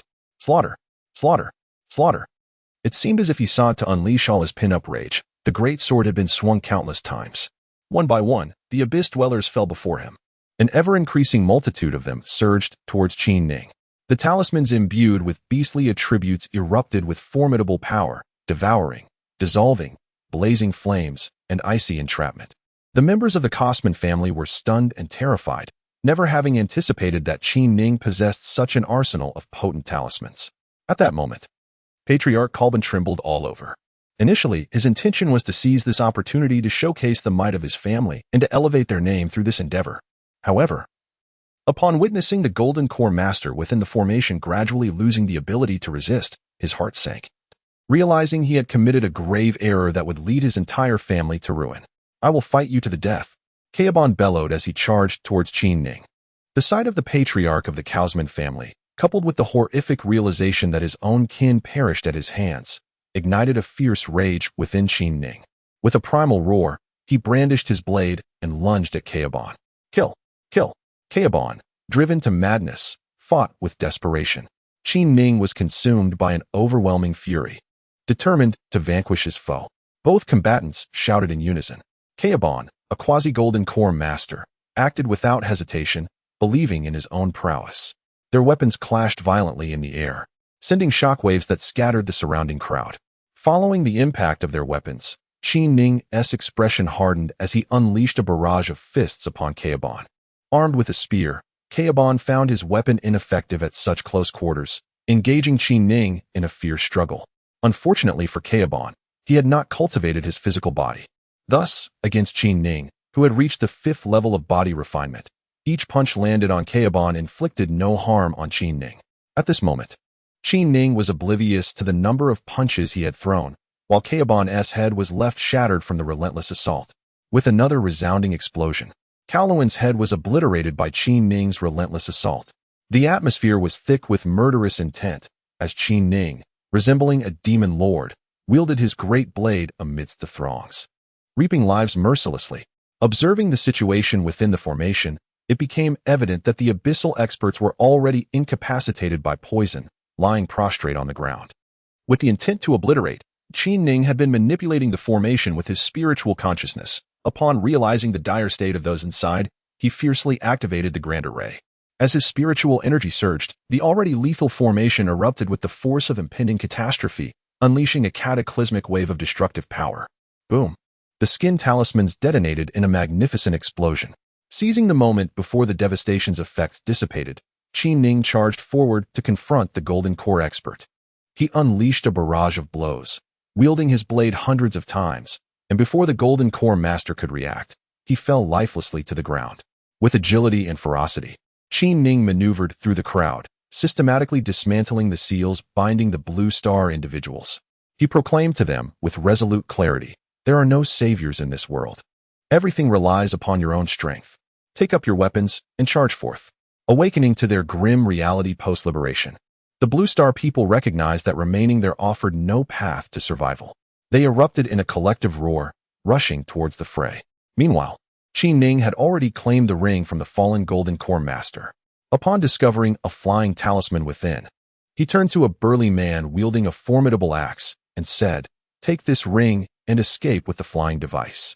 I shall hold them off." The sturdy man glanced at Qin Ning, performing a respectful gesture as he replied, "Thank you." Without further ado, he called upon all the Blue Star individuals to board the flying apparatus, soaring toward the city's outskirts. At that moment, skilled fighters in the distance, now aware of the situation, unleashed a thunderous roar, a wave of murderous intent locking onto their direction as numerous Golden Core experts approached through the sky. Chapter 28. Astonishing combat power. The air was thick with the palpable essence of hostility as Qin Ning observed the fleeing Blue Star individuals. His thoughts were solely focused on providing them with additional cover. Standing firm, he swiftly attuned his entire being, fully aware that a fierce battle was imminent. Qin Ning understood that, with his transformation technique, departing was not an insurmountable task. However, if he were to leave, those who had not ventured far might be pursued, with death as their likely fate. Better to allow them a greater head start. Remaining composed, Qin Ning stood resolutely, contemplating the extent of his own combat prowess. Drawing a deep breath, he activated his divine refining technique, elevating his physique to the 5th level of refinement. He then retrieved several protective talismans, enacting multiple layers of defense over his entire body. As he completed these preparations, the sound of rushing winds heralded the arrival of adversaries. In an instant, figures appeared in the sky, each a formidable expert floating above. A glance revealed that they were all cultivators of at least the foundational level. In addition to the formidable individuals from the Polar City, numerous skilled fighters from the Great River City have also arrived. Hundreds of these experts hover in the air, all eyes fixed intently on Qin Ning. His aura surges dramatically as he ascends into the sky, wielding a large blade. Standing there, he exudes an indomitable presence, as if one man could withstand the onslaught of 1,000. The blade points forward, its radiance stretching out impressively. With the energy pulsating around him, None dare to underestimate Qin Ning's formidable existence. The gaze of the Polar City Lord, Richade, is firmly locked onto Qin Ning, desperately attempting to discern any weaknesses. Yet, no matter how he scrutinizes, he cannot identify anything particularly special about him. The thought that Qin Ning single-handedly wreaked havoc within Polar City, turning it upside down, fills Richade with deep discontent. Kill. Bring me his head, regardless of the consequences. Richade bellows. At his command, the experts from Polar City charge forward with reckless abandon. The battle is upon them. Qin Ning understands that a fierce confrontation has commenced. With a swift motion, he unleashes a handful of explosive talismans. Mixed with those laced with toxic mists. Explode.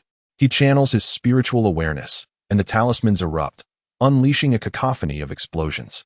Lightning crackles, energy surges, flames engulf the area, and poisonous vapors swirl around. What was once a clear sky has transformed into a chaotic battlefield. The masses charging forward are primarily at the Foundation establishment stage. Seeing that Qin Ning has yet to reach this level, they perceive an opportunity to seize an easy victory and rush toward him en masse. He charged forth rapidly, instantly becoming ensnared within a formation brimming with explosive peril. A mist formation, primarily composed of toxic fog, ascended, enveloping all within its grasp, causing the momentum of the oncoming individuals to wane. Moreover, as the talismans struck the toxic fog formation, their formidable explosive force further amplified the lethality of the toxic mist array. Kill. Qin Ning wielded his blade and advanced. Although those talismans could not slay the individuals outright, they were certainly capable of inflicting severe injuries. The entire toxic mist formation was teeming with foundational-level experts darting about, their faces drained of color from the overwhelming blasts, quickly becoming ensnared within the array. What Qin Ning sought was a fleeting opportunity. Within that brief moment, the possibilities for action were boundless. He moved with agility, wielding his large blade without pretense, striking down amidst the throng. Slay! Slay! Qin Ning had never employed excessive flair, and this instance was no different. He simply cleaved through with decisive strokes. I shall fight you to the end. Observing Qin Ning charging forward, a fifth-level foundational expert, in a fit of rage, swung a massive hammer directly towards Qin Ning's chest. Excellent. Qin Ning did not flinch or evade.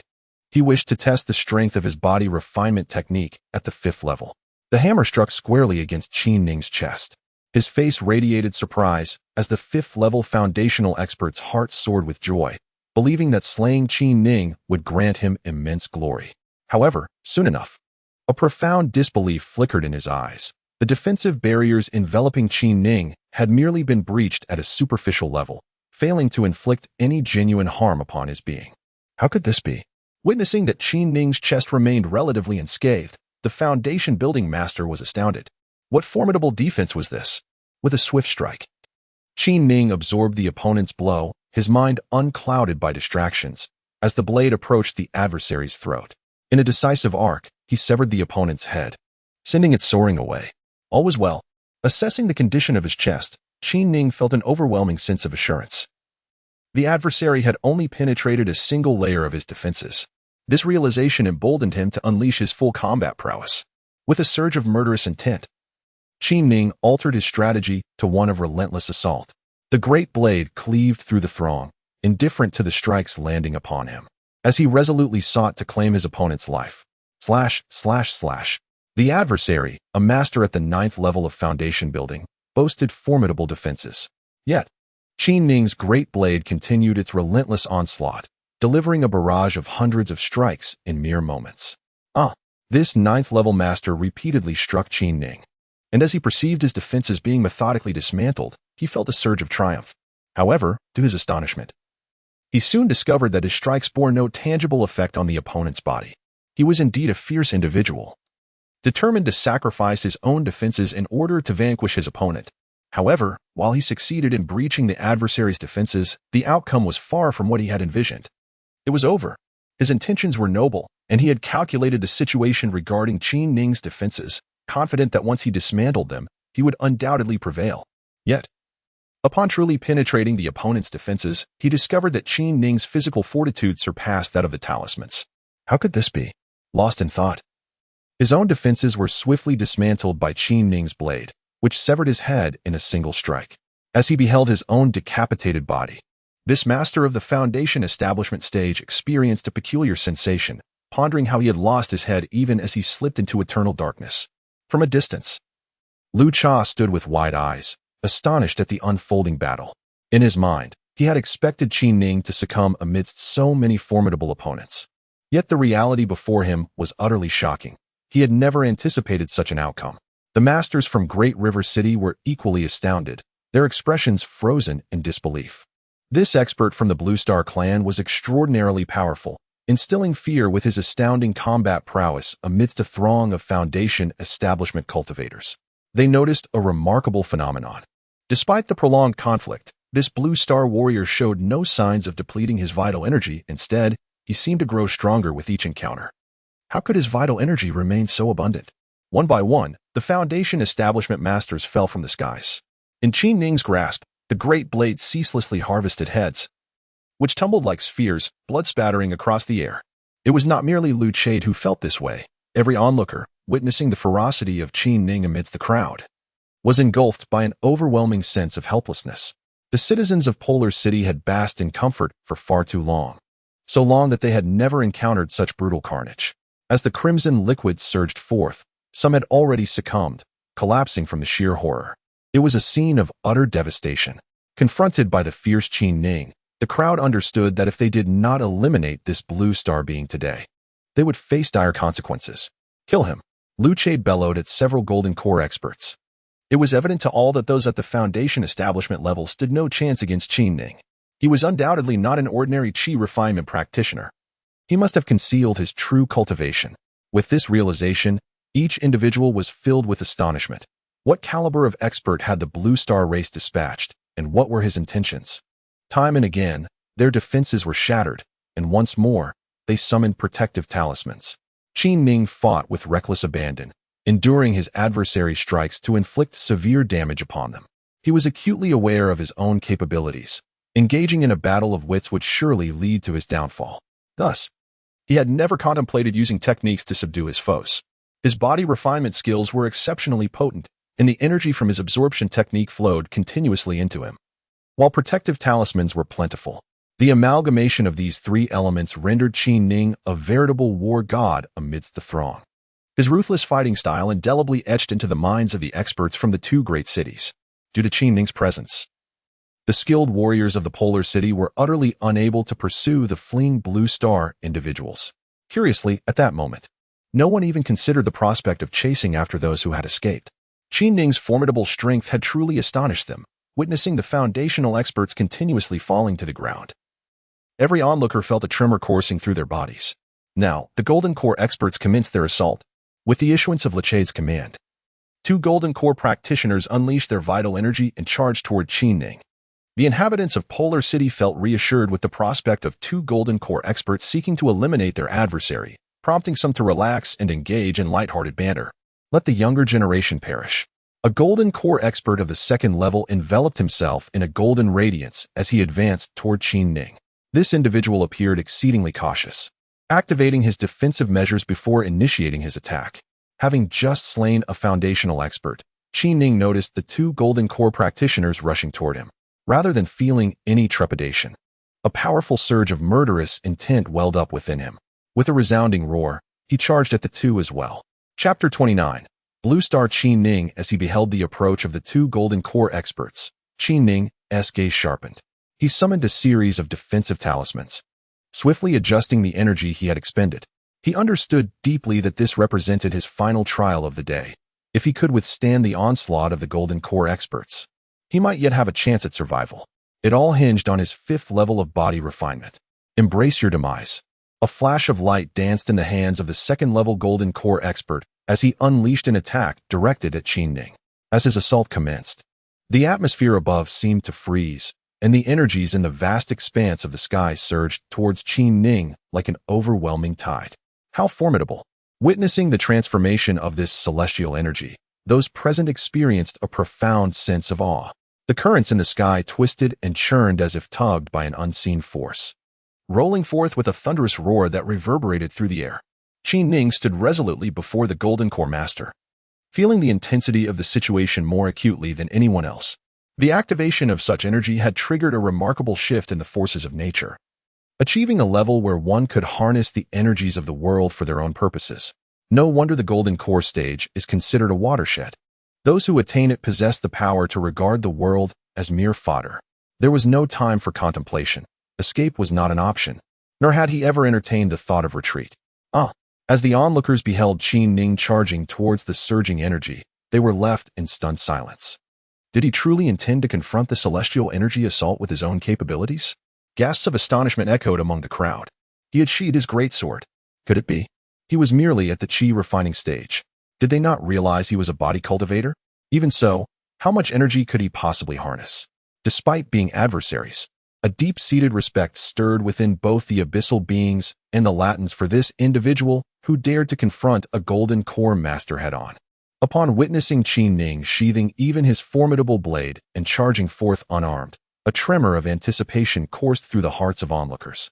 Should this individual mature, he would undoubtedly become a formidable force to be reckoned with.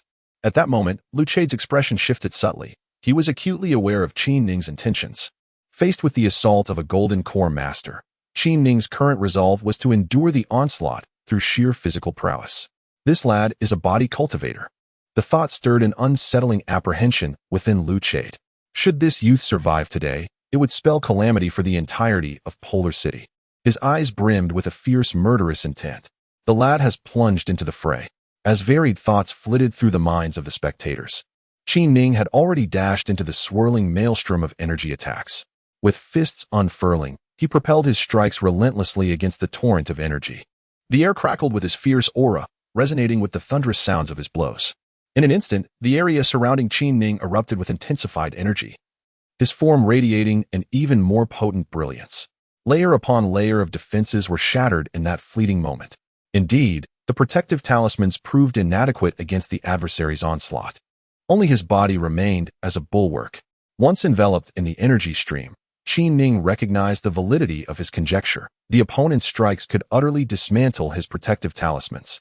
However, fortified by mental preparation, he remained unperturbed, continuously channeling energy from his acupoints into his dantian.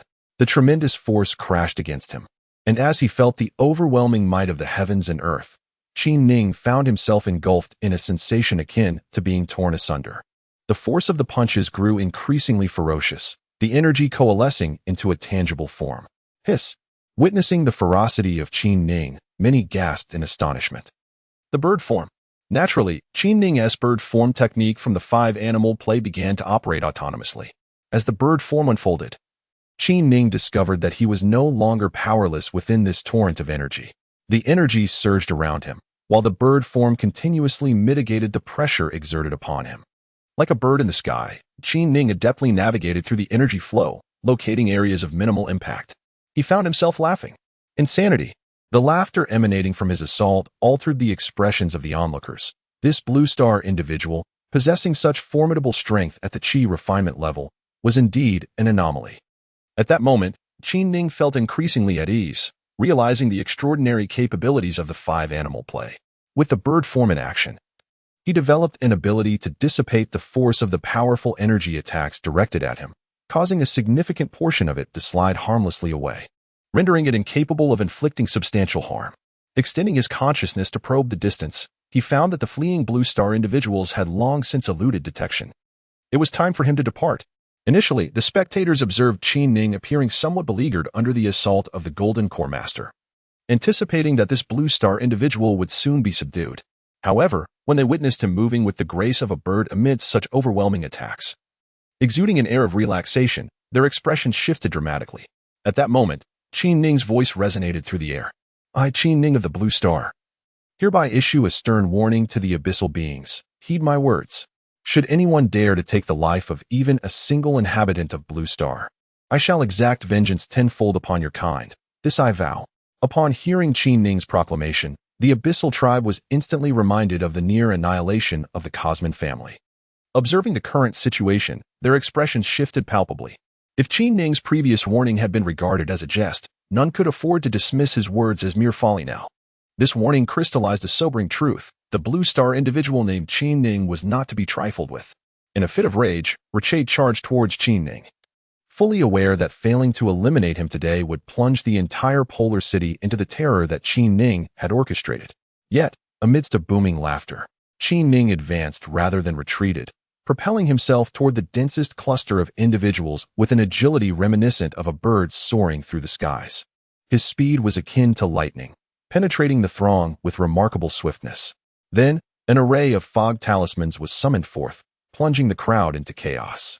In light of Qin Ning's formidable combat prowess, fear gripped every heart.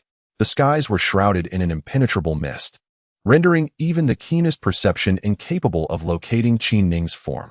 As Richade swept his consciousness over the area, his complexion paled in realization. Qin Ning had undoubtedly employed a talisman that severed his spiritual connection. It was over. This wretched individual had escaped.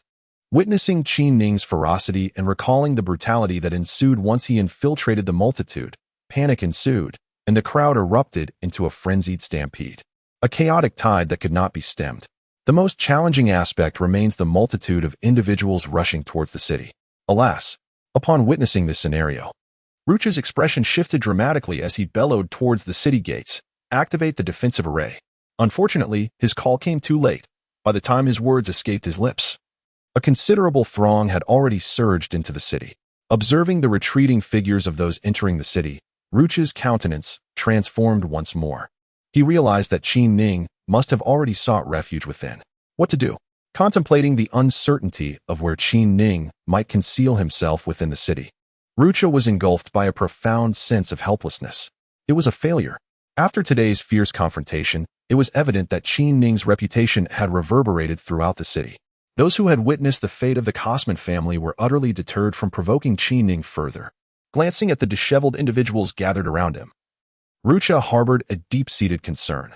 This individual, named Qin Ning, possessed the remarkable ability to escape the onslaught of Golden Core Masters. You fought with him. What is your impression of his capabilities? Rucha inquired, directing his gaze towards a Golden Core Master at the second level. The Master, wearing a grave expression, replied, "Initially, this Blue Star individual was not formidable, yet he possesses an impressive, avian-like agility that can deflect a significant amount of attacks. I cannot guarantee that I could vanquish him." This was the conclusion he had drawn from their skirmish. Another Golden Core Master chimed in, however, given his current combat prowess. The likelihood of him eliminating a Golden Core Master is rather slim. He spoke these words with a sense of self-satisfaction. Richade inquired again. If we were to encircle him once more, would it be possible to slay him?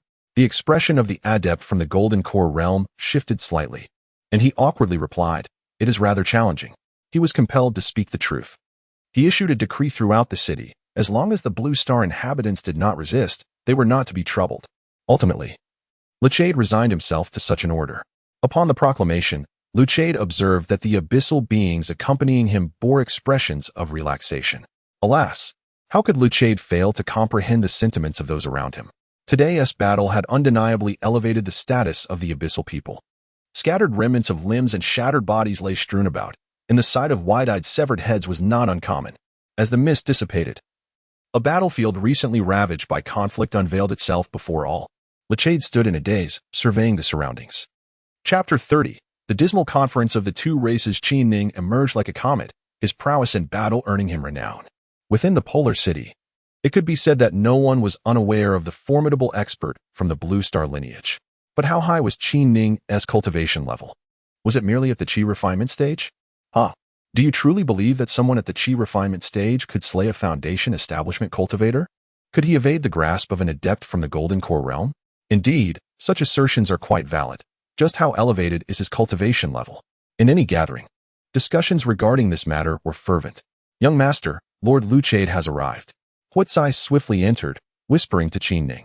Qin Ning's gaze sharpened, for he understood Richade's intentions. The lord of the city harbored some suspicions regarding him and had come today to seek confirmation. "Follow me to welcome the city lord." Qin Ning's consciousness had already detected the arrival of Richade, who strode in with a loud proclamation. He had been anticipating Richade's arrival. "Ah, Master Hu. There is no need for such formalities. I merely passed by to take a look. The city is rather unsettled today." As he spoke, Richade stepped inside. Upon entering, his gaze was fixed entirely upon Qin Ning. With a slight furrow of his brow, Richade observed the invigorated Qin Ning, failing to detect any signs of post-battle fatigue. Given the chaos of the earlier confrontation, even someone of his caliber would typically show signs of weakness after such an ordeal. Reflecting on this, Lichade thought perhaps he had been overly apprehensive. After all, how could a distinguished scion of the Hu family possibly be an inhabitant of Blue Star? With this contemplation, Lichade adopted a serious demeanor and warned, Master Hu, the situation in the city is quite tumultuous. You must exercise caution. Having delivered this admonition, Lichade turned and departed. Master, what is troubling the city lord? Hu Kai inquired, casting a puzzled glance at Qin Ning. With a smile, Qin Ning approached and took a seat. Lichade harbored some doubts about his own arrival, uncertain in his thoughts. He recalled that after a fierce battle, one would typically enter a period of vulnerability. If he had indeed appeared weak today, he would not be able to sit here now. How could the other party possibly know that the 5-animal play had transformed all his major acupoints into reservoirs of energy? Just moments ago, he had drawn energy from several acupoints into his dantian, resulting in the current abundance of vital energy within. Quite remarkable indeed. A sense of vigilance welled up within Qin Ning. If a city lord exercised such caution, it was unlikely that the members of the Hu family would be careless. Lichade had evidently passed a significant hurdle, and with his current demeanor, any doubts he harbored would surely dissipate. Furthermore, their connections with the capital must have been established, as the Hu family could validate his identity. Young master, please take a bath. 2 maidens, clad in scant attire, stood before Qin Ning with an air of youthful allure. Qin Ning sought relaxation and nodded slightly, allowing himself to be enveloped in the opulent embrace of the vast pool alongside the 2 maidens. Xinghua and Xingbing were both strikingly beautiful, their bare forms gliding gracefully to his side as they tenderly assisted him in his cleansing ritual. With his eyes closed, Qin Ning reclined in the warm waters, surrendering to complete relaxation as he savored the gentle caresses of the maidens. Upon opening his eyes, he was met with the sight of their voluptuous figures, which unexpectedly ignited a surge of desire within him. It seemed he had not entirely subdued his weaknesses. The aftermath of battle had exacted a considerable toll on his vitality. While ordinary cultivators expended their true energy, Qin Ning's depletion was of a more refined energy, layered and complex. Drawing a deep breath, he swiftly engaged in the 5-animal play, employing the energy absorption technique with urgency. He believed that as battles increased, so too would his combat experience. Young master, today we received an invitation, a gathering for elites below the Golden Core from 2 cities and 2 clans to discuss profound matters. Xingbing reported while continuing her ministrations. Upon opening his eyes to gaze at Xingbing, he beheld her skin, a canvas of alabaster, delicate and refined. As her hands kneaded, the fullness of her bosom quivered with each motion. Qin Ning felt an intense yearning, a profound and primal desire emanating from the depths of his being. Should he seize this moment and consummate his desires with these 2 women? He surmised that with a mere gesture, the act would unfold naturally. However, the thought that these female slaves had been previously enjoyed by Hula Hai, coupled with his own inexperience with women, gave him pause. He was loath to expend his maiden experience so casually. Beset by this internal conflict, Qin Ning sought to distract himself by inquiring about the timing of the event. Tomorrow, came the reply. Qin Ning pressed no further. After the day's events, he surmised that the others had lost much of their enthusiasm for the so-called Dao discussion. Nevertheless, Qin Ning remained curious to see if an opportunity might present itself. At that moment, Xinghua's hand ventured to Qin Ning's nether regions, where her delicate ministrations inflamed his passions further. With each deep inhalation, Qin Ning felt himself teetering on the precipice of explosion beneath the women's touch. No, he thought. I must not succumb to recklessness. The 5-animal frolics is a spiritual discipline. A misstep could lead to ruin. Fortunately, the women shifted their ministrations, providing a modicum of relief from Qin Ning's burning desire. After bathing, Qin Ning sought refuge in the training chamber. The battle had drained him, and although his acupoints had provided energy, they were now depleted. He needed to recuperate as swiftly as possible. Throughout the night, the gathering spirit array, the energy absorption technique, and the 5-animal exercises were all employed. As dawn broke, Qin Ning felt his energy fully restored, particularly his mental strength.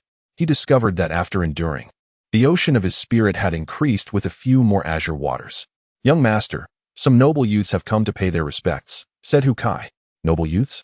Qin Ning inquired, turning his gaze towards Hu Kai. Young master, your identity has been revealed, and everyone wishes to befriend you, Hu Kai explained, anticipating Qin Ning's curiosity.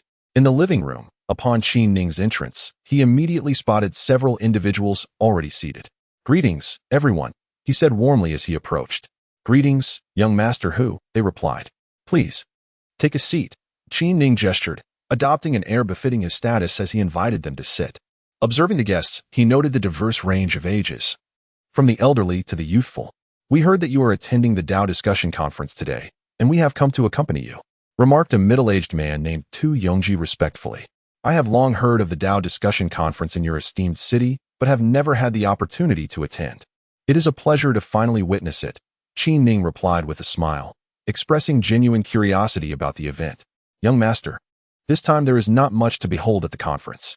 Yesterday's battle showcased the formidable strength of the Blue Star individuals, leaving everyone breathless. The speaker is a young man named Peng Feihai, who, at first glance, possesses the cultivation level of the 9th layer of Qi refinement, marking him as a formidable figure."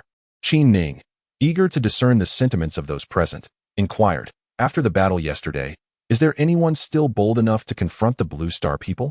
"Ah, young master." The Kosman family, in their arrogance, believed that their numerous hidden masters guaranteed their victory and sought to flaunt their power.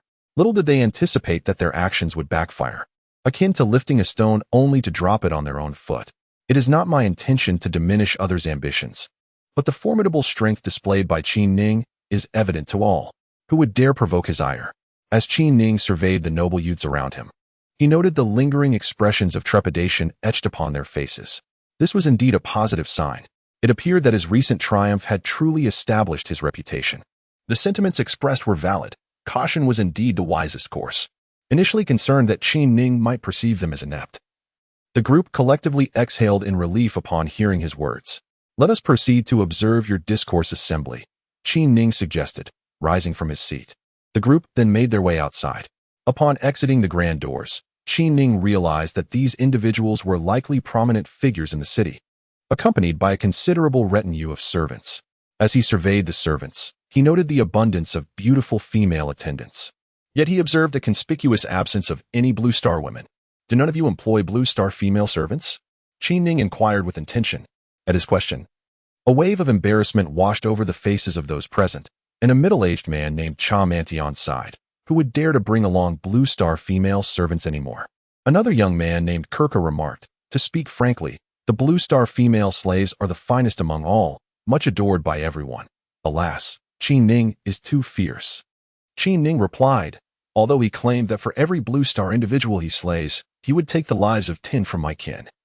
It seems he harbors a profound disdain for the enslavement of the Blue Star race. Should he become enraged by our treatment of the Blue Star people as mere servants, the repercussions could be severe."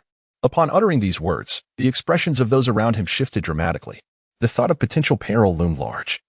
If this calamity were to provoke that demon to strike, the situation would become dire indeed. Observing their reactions, Qin Ning remarked, "It appears that the Blue Star race has resolutely decided to target our Abyssal clan's rear. One can only speculate how many formidable experts they have dispatched." The countenance of the assembly shifted once more as they fell into deep contemplation. Qin Ning chose not to elaborate further. His intent in voicing such sentiments was merely to instill a sense of vigilance regarding the Blue Star race. He was acutely aware that a reputation is forged through bloodshed, and the sole means to alter perceptions is through decisive action. When their vessels reached the enormous platform suspended in midair, a glance revealed a number of hovering crafts. Yet the ambience seemed rather desolate. Chapter 31. The disruption at the center lay a vast platform, transformed into a grand garden, where mountains and waters intertwined. Vibrant flora and ethereal herbs flourished, and waves of spiritual energy surged forth, bathed in radiant hues, a veritable paradise. A group of young men and women at the Qi refinement stage were diligently channeling their vital energy, meticulously arranging the venue for the forthcoming discourse conference. In the center of the platform, luxurious flying vessels hovered gracefully, each serving as an expansive arena in its own right. At a glance, Qin Ning discerned that this was no mere conference of philosophical debate, but rather a grand exhibition of familial power. "Young master, please take a seat on my platform," Cha Mantion said with evident respect. It was then that he summoned a magical artifact, which instantly conjured a magnificent garden in the air. This artifact appeared to be of the highest caliber, saturating the platform with an abundance of spiritual energy. Clearly, Chimantion belonged to one of the foremost aristocratic families of the extreme city, and the noble youths accompanying him were all under his influence. Once Qin Ning ascended to the platform alongside Chimantion, the atmosphere felt distinctly different. While the exterior exuded rich spiritual energy, being atop the platform revealed an even greater concentration. Surely, it must have been infused with a spiritual vein. With a hearty laugh, Chimantion remarked, "You are quite astute. It is said that a spiritual vein extracted from the Blue Star clan has been infused within." Expressions of envy surfaced on everyone's faces. For the first time, Qin Ning beheld a magical artifact infused with a spiritual vein, a rarity that transcended ordinary artifacts, for it embodied a living essence. Should the flow of spiritual energy continue, this artifact might even ascend to the realm of true existence. "Does your artifact have a name?" inquired a young nobleman. "Spirit Garden Realm," Chimantion replied with great pride. As everyone gathered in the ethereal garden, the moment Chimantion clapped his hands, melodious tunes emerged from a shrouded corner. Soon accompanied by a procession of graceful maidens clad in sheer gauze, their figures exquisite and enchanting. The entire realm of the ethereal garden transformed into a vibrant sea of song and dance. Qin Ning gazed around, his heart stirred by the opulence of the nobility. Each of these lovely maidens possessed a beauty that was truly captivating. "Young master, feel free to express your preference. They are all untouched," Chimantion whispered conspiratorially into Qin Ning's ear, evidently eager to curry favor with him. Qin Ning, with a playful intent, amplified his voice slightly, declaring, "I still favor the women of Blue Star." Laughter erupted among the crowd, their eyes glimmering with a hint of mischief. Observing their reactions, Qin Ning inwardly lamented the decline of the Blue Star lineage. A smile graced his face as he remarked, "How thoughtful, how considerate." Those nearby listened intently. Upon hearing the peculiar fondness for the women of Blue Star, many chimed in, revealing that they too had collections of Blue Star women at home, promising to select the finest for Qin Ning. With a dismissive wave of his hand, he replied, "Generosity breeds kindness. Generosity breeds kindness." The crowd was taken aback. Their admiration for Hu Luhai deepening, they mused on the courage of the Hu family to stand forth at such a powerful moment for Qin Ning, realizing the true prowess of the Hu clan. Since Hu Luhai harbored such intentions, it seemed an opportune moment to present all the Blue Star women from home to him. This might endear him to us, benefiting everyone involved. After observing a series of songs and dances, a long banner ascended at the center of the platform, emblazoned with the words, "The Two Cities Dialogue Conference." The characters were immense, radiating a luminous aura, and with Qin Ning's perception, he could sense an overwhelming power emanating from those words, a force that was both earth-shattering and relentless. Feeling this formidable presence, the restlessness that had surged within Qin Ning, stemming from his previous confrontation where he vanquished numerous Foundation establishment experts, suddenly subsided. What an immense aura! Qin Ning understood that these words were inscribed by a top-tier expert from the Abyssal clan, imbued with an essence that suggested an unyielding dominance. There are always stronger individuals. He needed to exercise utmost caution. At that moment, several skilled practitioners leaped from various aerial vessels onto the central platform. Enormous chairs began to rise as well. Lachade appeared, gracefully navigating the air to settle firmly in a grand chair at the center. As he took his seat, several Golden Core experts followed suit, occupying the surrounding chairs. Suddenly, Qin Ning felt Lachade's gaze directed towards him. "Young Master Hu, please come up and take a seat." Lachade's voice, though not loud, resonated sufficiently for all to hear. "Young Master Hu." Everyone turned their attention towards Qin Ning and his companions. With a smile, Qin Ning stood up. Chimantion said, "Young Master, I shall escort them to the residence and present them with substantial gifts." He understood that the connection between himself and Hu Luhai hinged on the value of those gifts. Qin Ning patted Chimantion on the shoulder and replied, "I appreciate your efforts." Observing Qin Ning's demeanor, everyone realized that young master who had a particular fondness for beauties from Blue Star, and their minds began to race with possibilities. Upon hearing Lachade introduce Qin Ning's identity, the expressions of those who had initially looked down on him transformed completely. They rushed forward to greet him. The son of Marshal Hu. The Hu family is indeed one of the 10 marshals of the Abyssal clan, and such opportunities to forge connections are rare. After a brief period of polite insistence, Qin Ning chose not to occupy a position of prominence, but instead seated himself in the first place on the left. At that moment, the Lord of Day City, Qi Juanxiong, also fixed his gaze on Qin Ning.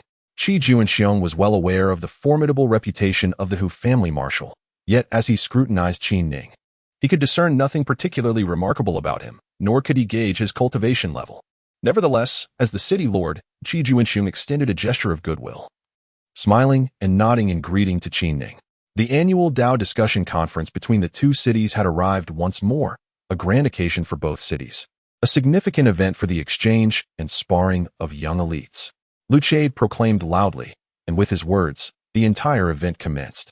With a solemn expression, Richade spoke in a deep voice. It is unfortunate that our grand assembly has been overshadowed by a grave incident. Just yesterday, a man named Qin Ning from the Blue Star committed heinous acts against our kin and even issued a ruthless threat, proclaiming that for every one of our people he slays, he shall retaliate tenfold. Such audacity is intolerable. You, the elite of our two races, what say you in the face of this affront? What does he intend to do? Qin Ning's gaze shifted to Richade, his countenance changing as he sensed that this young man was plotting something. Bring them forth. At Richade's command, dozens of Blue Star individuals were brought before them. A wave of shock coursed through Qin Ning as he recognized them as the very ones he had previously allowed to escape. Their faces were ashen, each bearing a profound expression of fear. Execute them. With the utterance of this command, Qin Ning's heart raced, and just as he was about to intervene, he felt an overwhelmingly potent consciousness locking onto him. It was Richade's awareness. In that moment, Qin Ning understood that Richade still harbored suspicions, and today, he sought to demonstrate something before him. How ruthless! Clenching his fists tightly, Qin Ning endeavored to calm his turbulent emotions. We, the Abyssal people, have never feared any threats. Those who dare to menace our kin shall be crushed. Richade's voice reverberated throughout the celestial domain.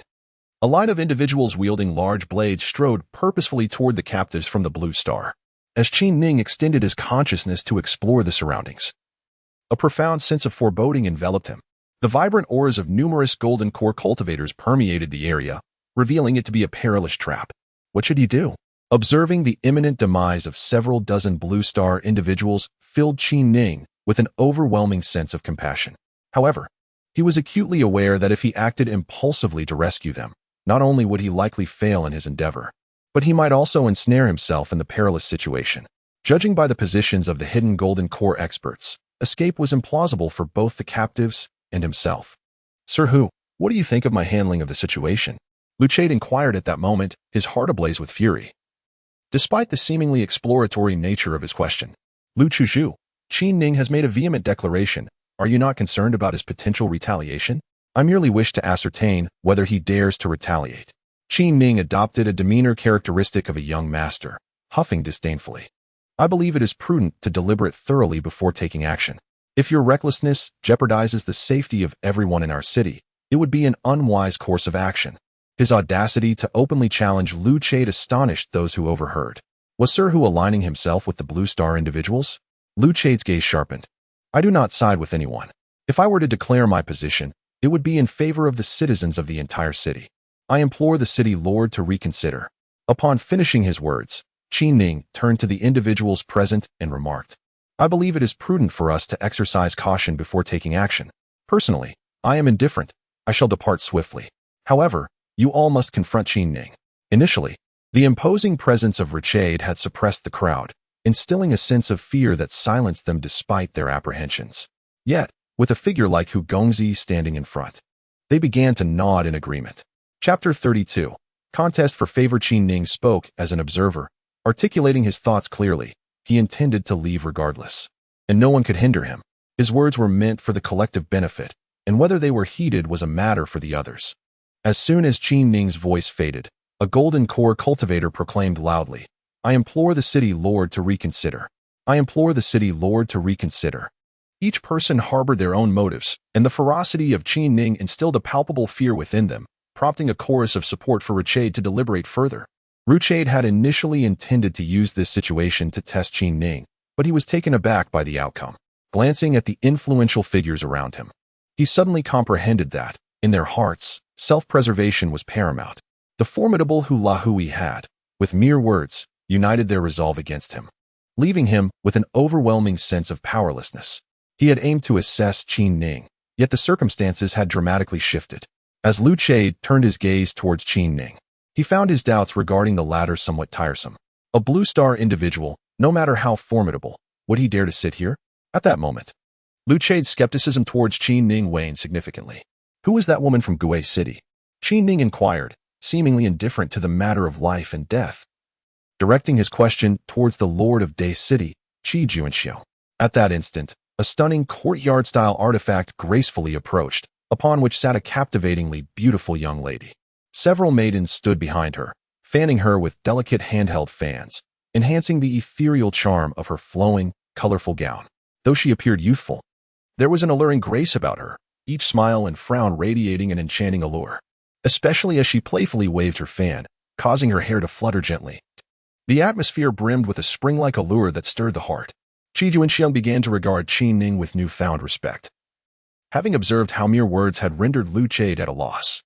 Turning towards the direction Qi Ning had been looking, he smiled and remarked, "This is our city's most beautiful woman, In Xiuhua. What do you think? If you are interested, I can certainly introduce you. However, whether anything comes of it depends on you both." Heh. With this diversion, Lu Chade's expression shifted, and he chuckled. "Indeed, you have a far-reaching vision, esteemed sir. I nearly made a grave mistake. Very well, after we eliminate Qi Ning, we shall deal with the blue star individuals." He commanded, "Bring these blue star individuals away." Upon hearing these words, although there was little change in Qi Ning's expression, he nonetheless let out a sigh of relief. Had he witnessed the gruesome spectacle of several blue star individuals losing their heads before him, he would have been utterly at a loss. With this occurrence, the entire Dao discussion conference took on a more harmonious atmosphere. Casting a glance at Qi Ning, Lu Cha declared, "Let us commence." A master of the Golden Core stage boomed. The first topic of discussion, the transformation of Qi. Qi Ning sat attentively, though he possessed a wealth of knowledge. Much of it remained unintegrated, failing to evolve into his own understanding. Continuous battles had afforded him little opportunity to delve into the intricacies of cultivation techniques. As he prepared to engage, a distant announcement pierced the air. The Latin tribe's Hai Hunxi has arrived. At this proclamation, the previously composed Qi Juanxiong abruptly rose to his feet, prompting all the inhabitants of Day City to follow suit. Even Lu Cha's countenance shifted as he stood, revealing an expression of surprise. What was happening? Qi Ning had no inkling of who this Hai Hunxi was, yet it was evident that his arrival stirred considerable commotion. With no one to introduce him, Qi Ning chose to remain seated. Before long, a young man appeared, standing atop a seemingly unadorned flying vessel, hands clasped behind his back as he approached with measured grace. Clad in a flowing white robe, with long hair billowing and a tall, lithe figure, his eyes sparkled with an electric intensity. At first glance, he radiated an ethereal aura, imbued with a demeanor that seemingly looked down upon the world. Upon further observation, the individuals accompanying him were all formidable experts, each exuding an air of confidence and superiority. Who might this be? Qi Ning discerned that the young man was undeniably handsome, possessing a profound cultivation and an undeniable aura of nobility that commanded respect at first glance. "Greetings, Your Highness." Qi Juanxiong offered a respectful salute, his expression composed. The young man known as Hai Hunxi responded with a slight smile. "There is no need for such formalities, City Lord. I have merely come to observe." "Greetings, Your Highness." The people of Day City collectively bowed in deference. Hai Hunxi retained his nonchalant demeanor and smiled. "Please, everyone, take a seat." Turning his gaze towards the bowing Lu Chade, Hai Hunxi remarked, "City Lord Lu, it is a pleasure to see you.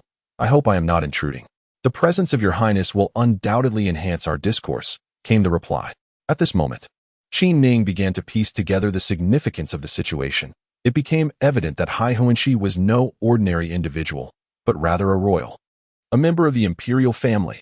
Without any formal introduction, Qi Ning's decision to remain seated inadvertently made him stand out. In truth, Qi Ning was swiftly sifting through the knowledge stored in his mind, retrieving information about Hai Hunxi. Upon grasping the details of Hai Hunxi's accomplishments, Qi Ning realized the gravity of the situation. Having entered the foundational stage at 13, slaying a third-tier foundational expert at 15, reaching the 5th tier by 16, and approaching the quasi-golden core stage by 20, he was now 21. Though he had yet to attain the golden core stage, he was nonetheless the foremost expert beneath it. Moreover, this individual is a prodigious talent in cultivation, having devised a lethal technique known as the rainbow slaughter. through which a beam of rainbow light can sever the heads of its targets from afar. Truly formidable. Such an expert indeed. Qin Ning's gaze shifted to the figure of Hai Huanqi.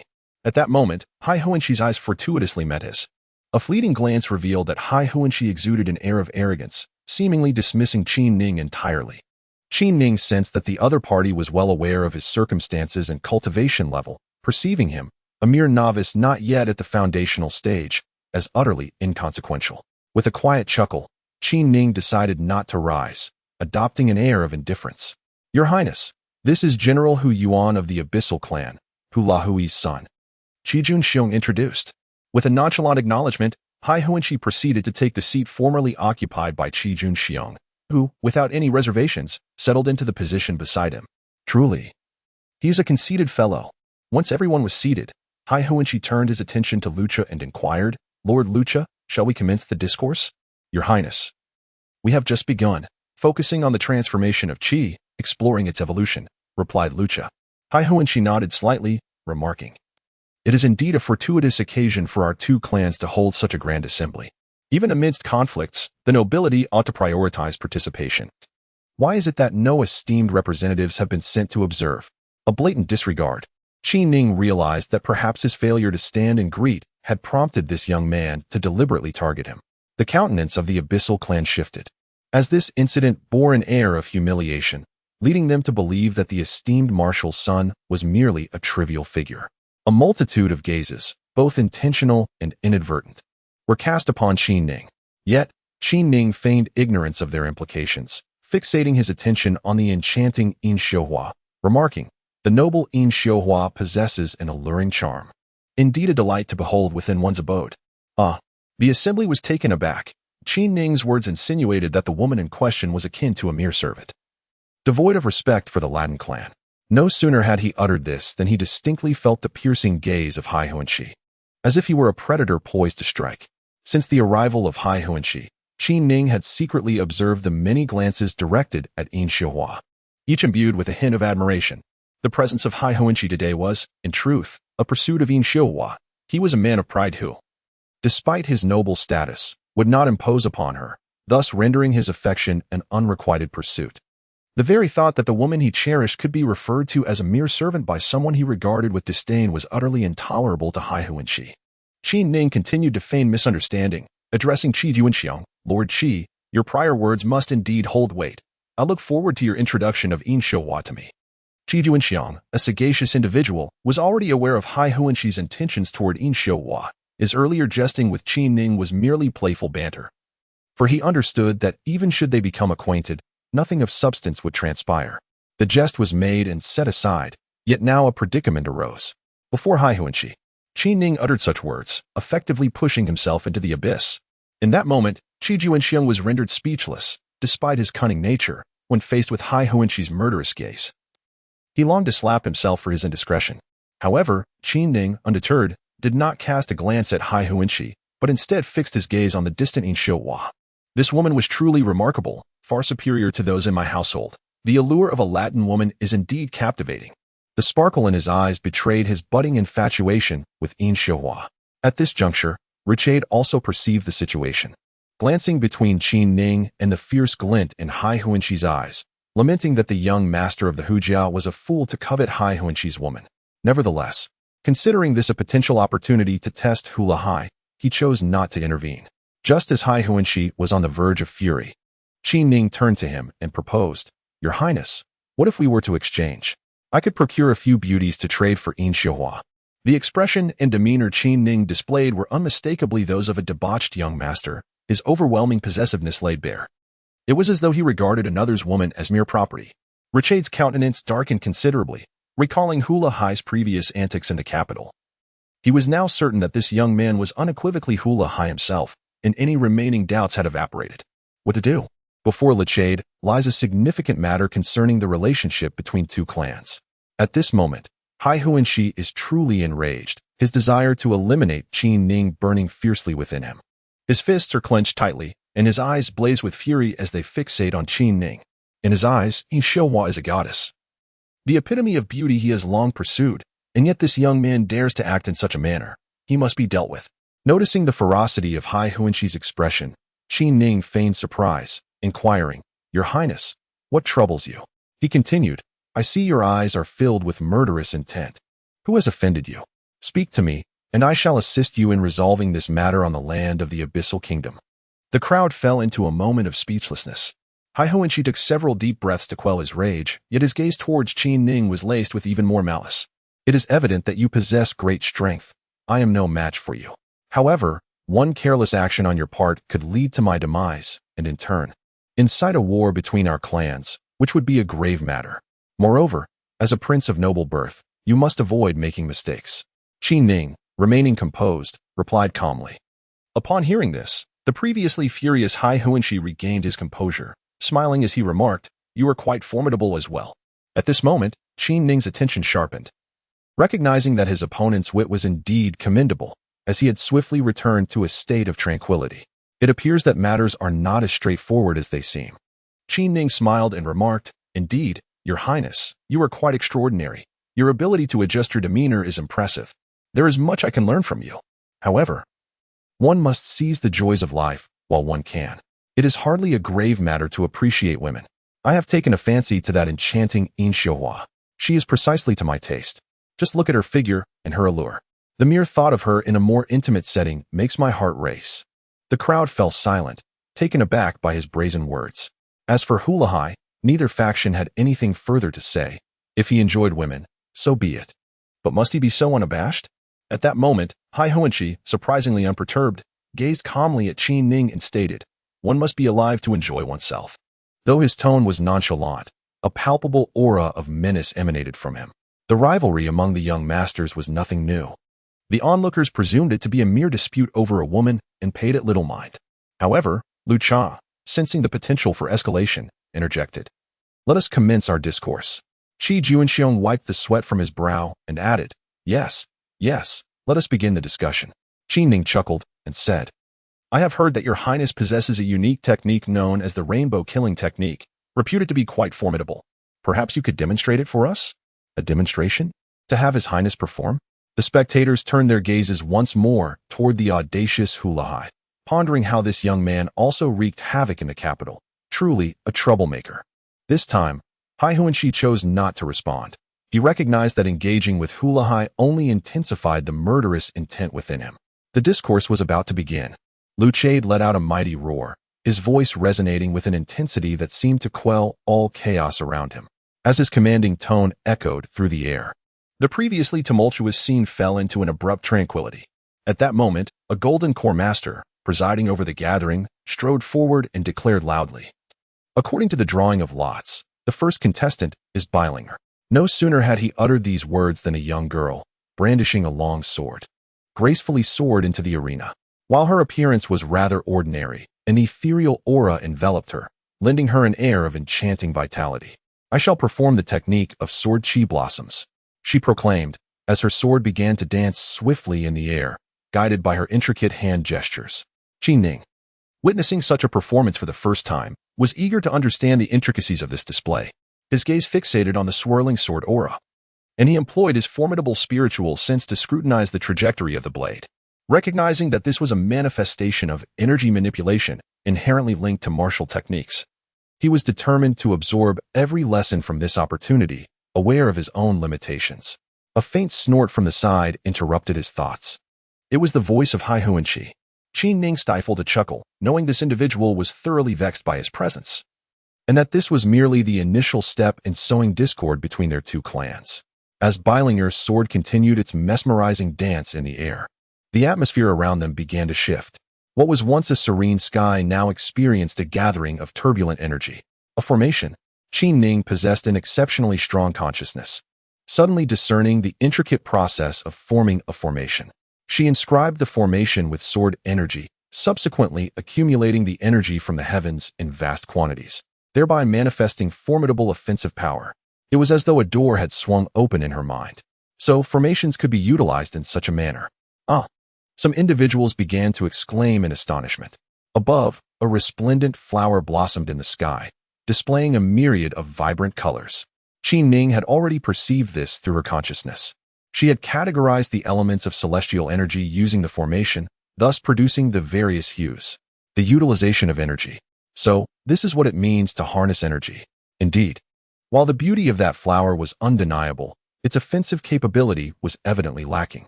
Given her current level of cultivation, achieving this was no small feat. Qi Juanxiong also shared his thoughts.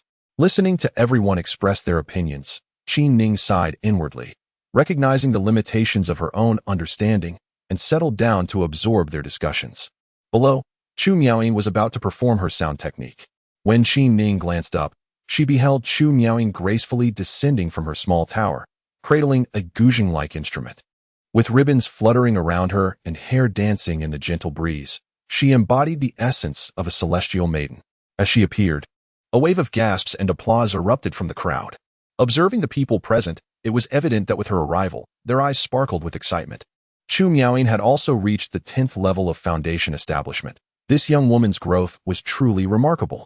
A golden core master stroked his beard, his face alight with admiration. The foundation has reached the 10th level, indicating a potential evolution in its offensive capabilities. Let us observe the extent of her progress. As the words were spoken, Chu Miaoying had already taken her place at a specially arranged spot for playing the qin. At first glance, the setting appeared rather simple, devoid of any ostentatious decorations. With a smile gracing her lips, Chu Miaoying's hands danced across the strings, and in an instant, the air was filled with the melodious sounds of her performance. Such remarkable cultivation. Qi Ning, also a practitioner of the mystical arts, understood that the clarity with which everyone heard her music was primarily due to her abundant vital energy, which carried the notes far and wide.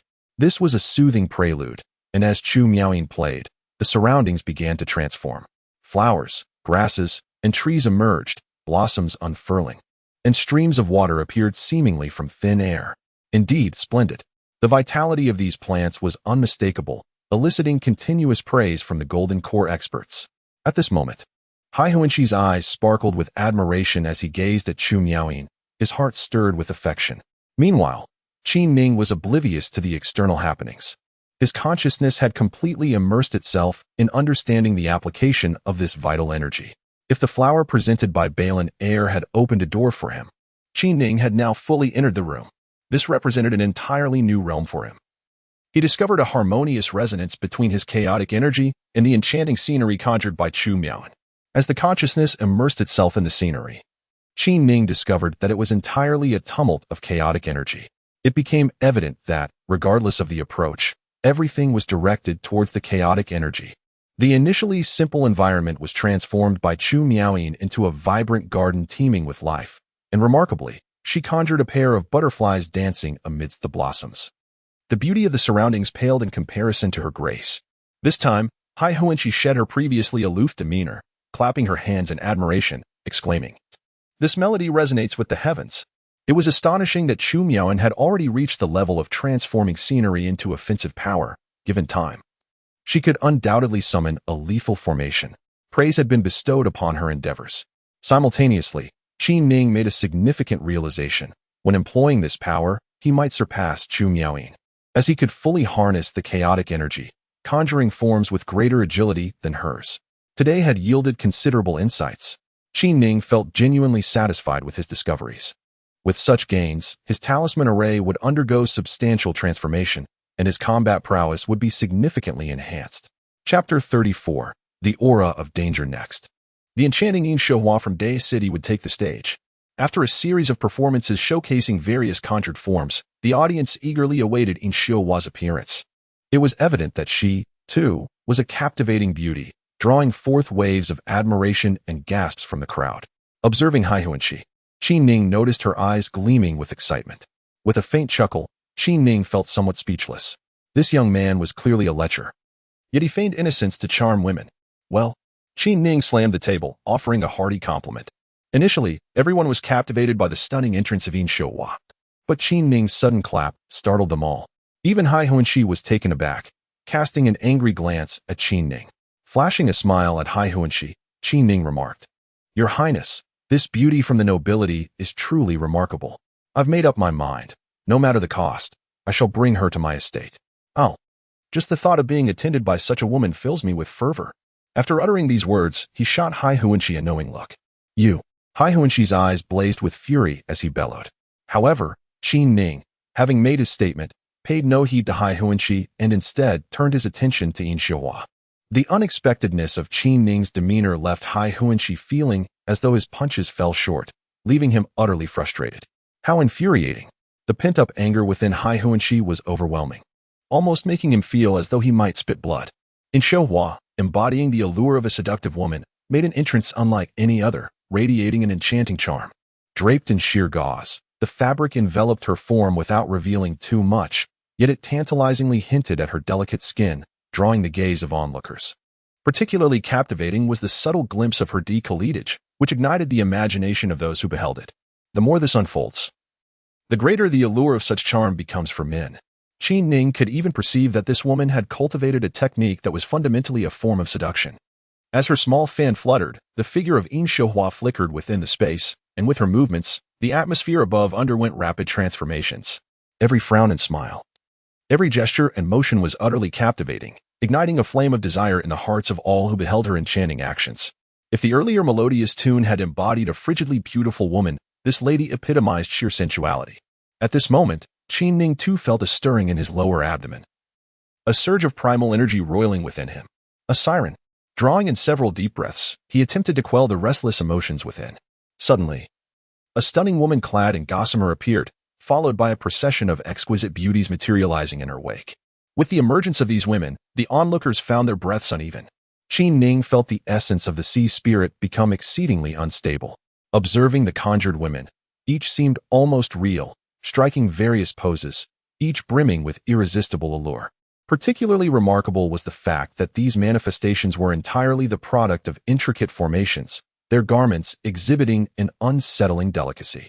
Upon closer inspection, each woman bore a striking resemblance to Yin Xiuhua, yet these illusory beauties expressed an even more provocative demeanor. What an impressive seductive array! Lu Cha exclaimed in admiration. Indeed. Although this enchantress formation appears to lack offensive capabilities, it has essentially taken shape. Should her cultivation reach a higher level, those women would possess the ability to engage in combat. A master at the Golden Core stage shook his head in admiration, his gaze fixed intently upon the spectacle. I question the strength of their combat abilities. However, if they were to be administered some form of aphrodisiac within the array, those ensnared would surely suffer. The insight of Golden Core masters is remarkable, as they swiftly discern certain flaws within this formation. Indeed, if such measures were implemented, the participants' mental fortitude would wane. And with the addition of substances like aphrodisiacs, their vigor would dissipate, rendering those ensnared powerless to retaliate. I dare say, should this formation fully manifest, it would possess the capability for an extraordinary confrontation. Quite impressive. While they engaged in discussion, Qin Ning found his mind suddenly abuzz with myriad thoughts. The anthropomorphization of such concepts inspired a wealth of imagination within him. If a scene like this were to unfold during battle, could it not bewilder the adversary? The more he pondered, the more he felt that this notion was entirely feasible.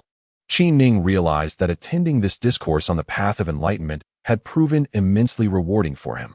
Just as he contemplated what the next segment would entail, Hai Huanxi, seated nearby, unexpectedly proclaimed, I wish to demonstrate my rainbow/technique. Having previously been reluctant to perform, this sudden eagerness was quite the surprise.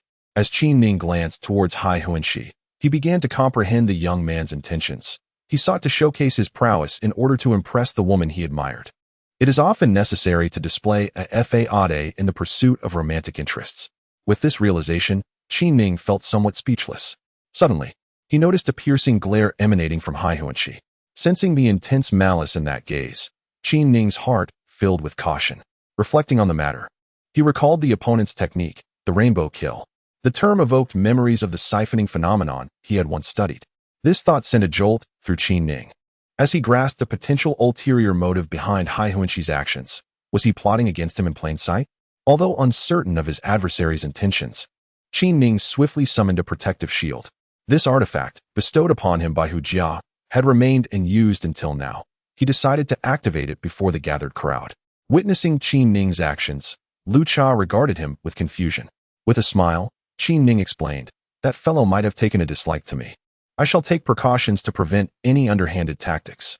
The listeners' expressions shifted noticeably, particularly that of the Lord of Day City, Qi Juanxiong, who responded with displeasure. You are overthinking this. Qin Ning chuckled. Is it so wrong for me to indulge in a little fun?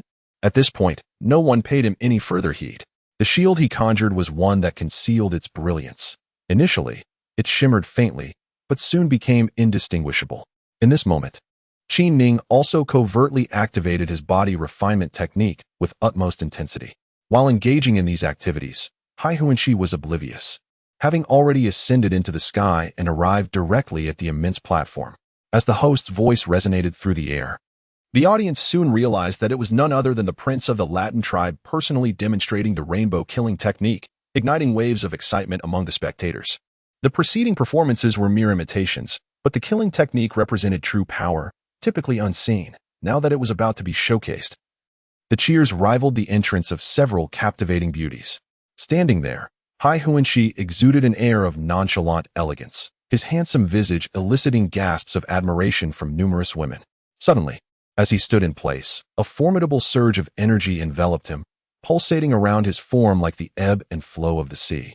Qin Ning observed intently, discerning through his spiritual awareness that the energy stream was a result of the prince's manipulation of true qi, effectively employing a formation. As this energy stream coalesced, a rainbow began to manifest.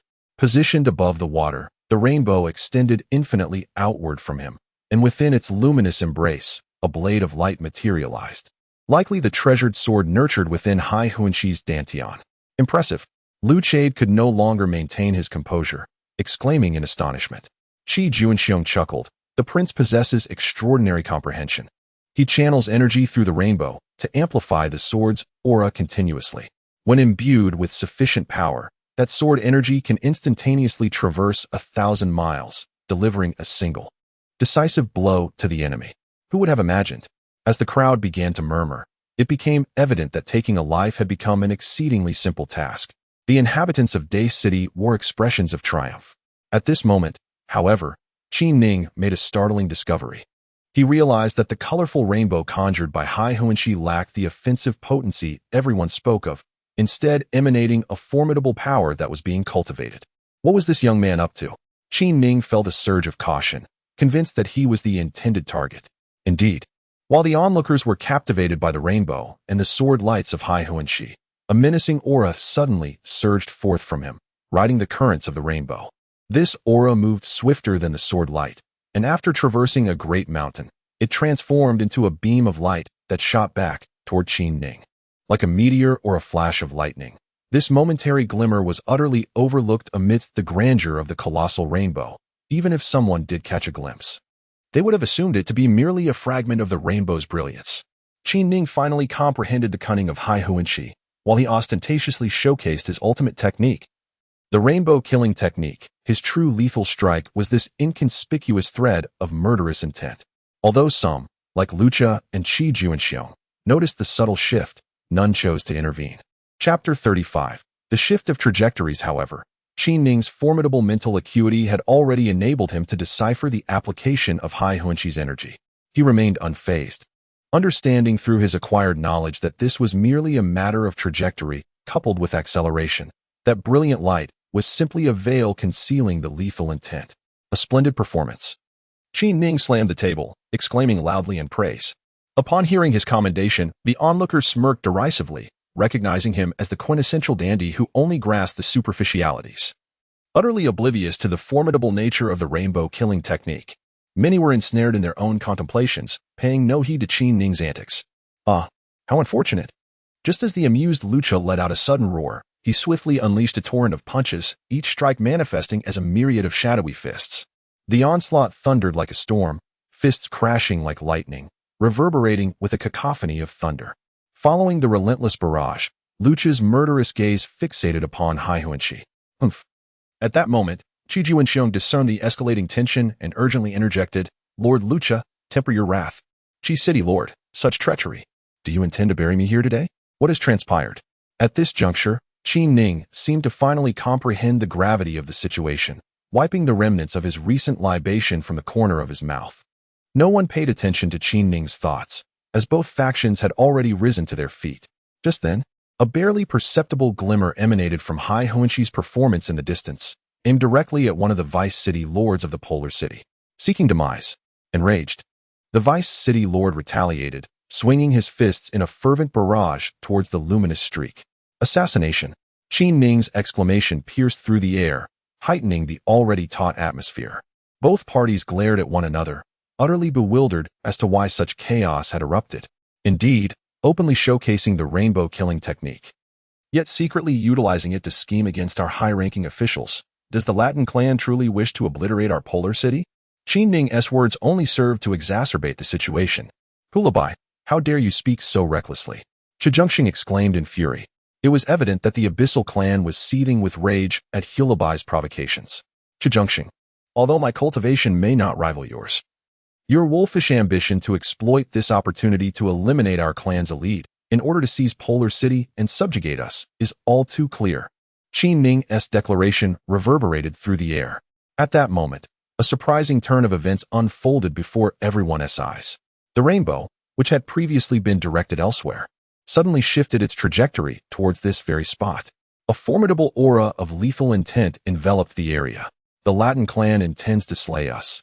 Everyone, prepare to fight. As the overwhelming killing intent washed over them and the reality of the rainbow's approach sank in, the crowd began to believe Qin Ning's assertions. The tension that had already been palpable ignited further upon hearing Qin Ning's battle cry. Slay the Latin clan. Charge!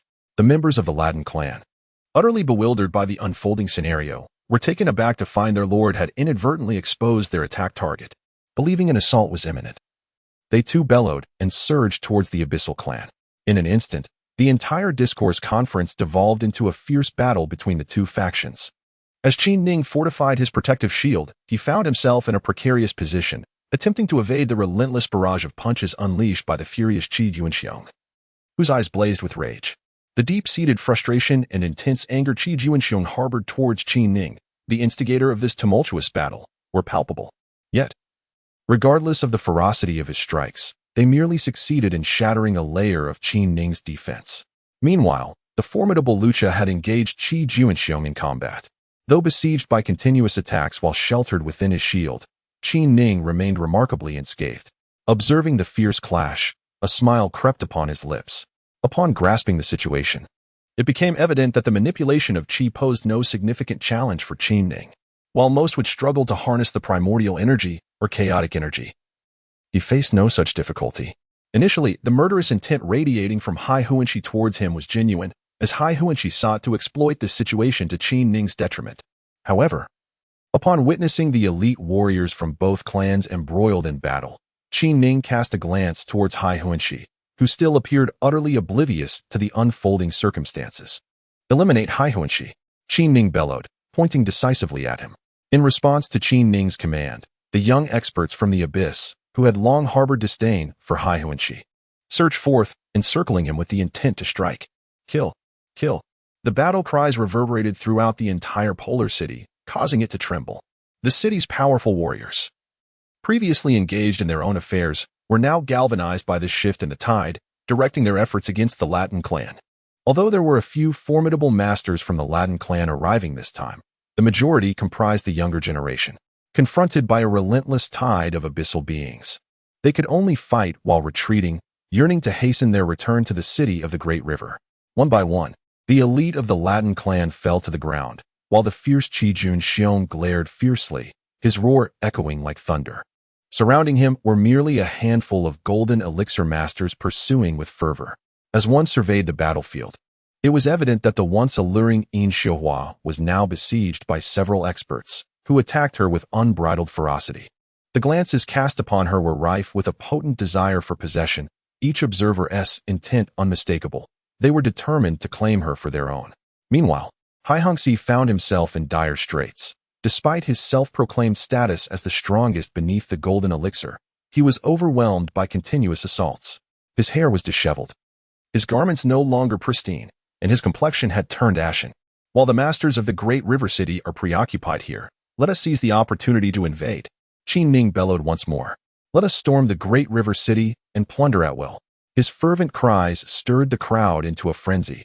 Upon reflecting on his words, they realized that the city of the great river was indeed devoid of its formidable guardians. If they were to breach its gates, the untold riches that awaited them were beyond imagination. Let us advance upon the city of the great river. One leader proclaimed, stepping forward. "Follow me to battle," another leader declared, issuing orders to rally the troops. Lichade now fought with fervor, no longer overthinking the situation. As he realized that the great river city had indeed become a mere ghost town, he bellowed at his subordinates. "Advance towards Great River City." One by one, flying machines ascended into the sky, and a multitude of experts surged towards the city.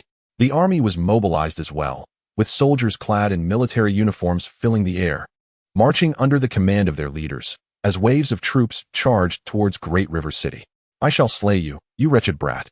In defiance of a heavy blow he had received, Qi Juanxiong charged at Qin Ning, finally grasping that the chaos of the day was entirely orchestrated by this young man. Had it not been for him, the situation would not have descended into such disarray. The thought of Great River City potentially engulfed in flames of war due to this youth filled him with profound hatred. Although he longed to rush forward and eliminate Qin Ning, he was utterly unaware of the latter's formidable body refinement techniques.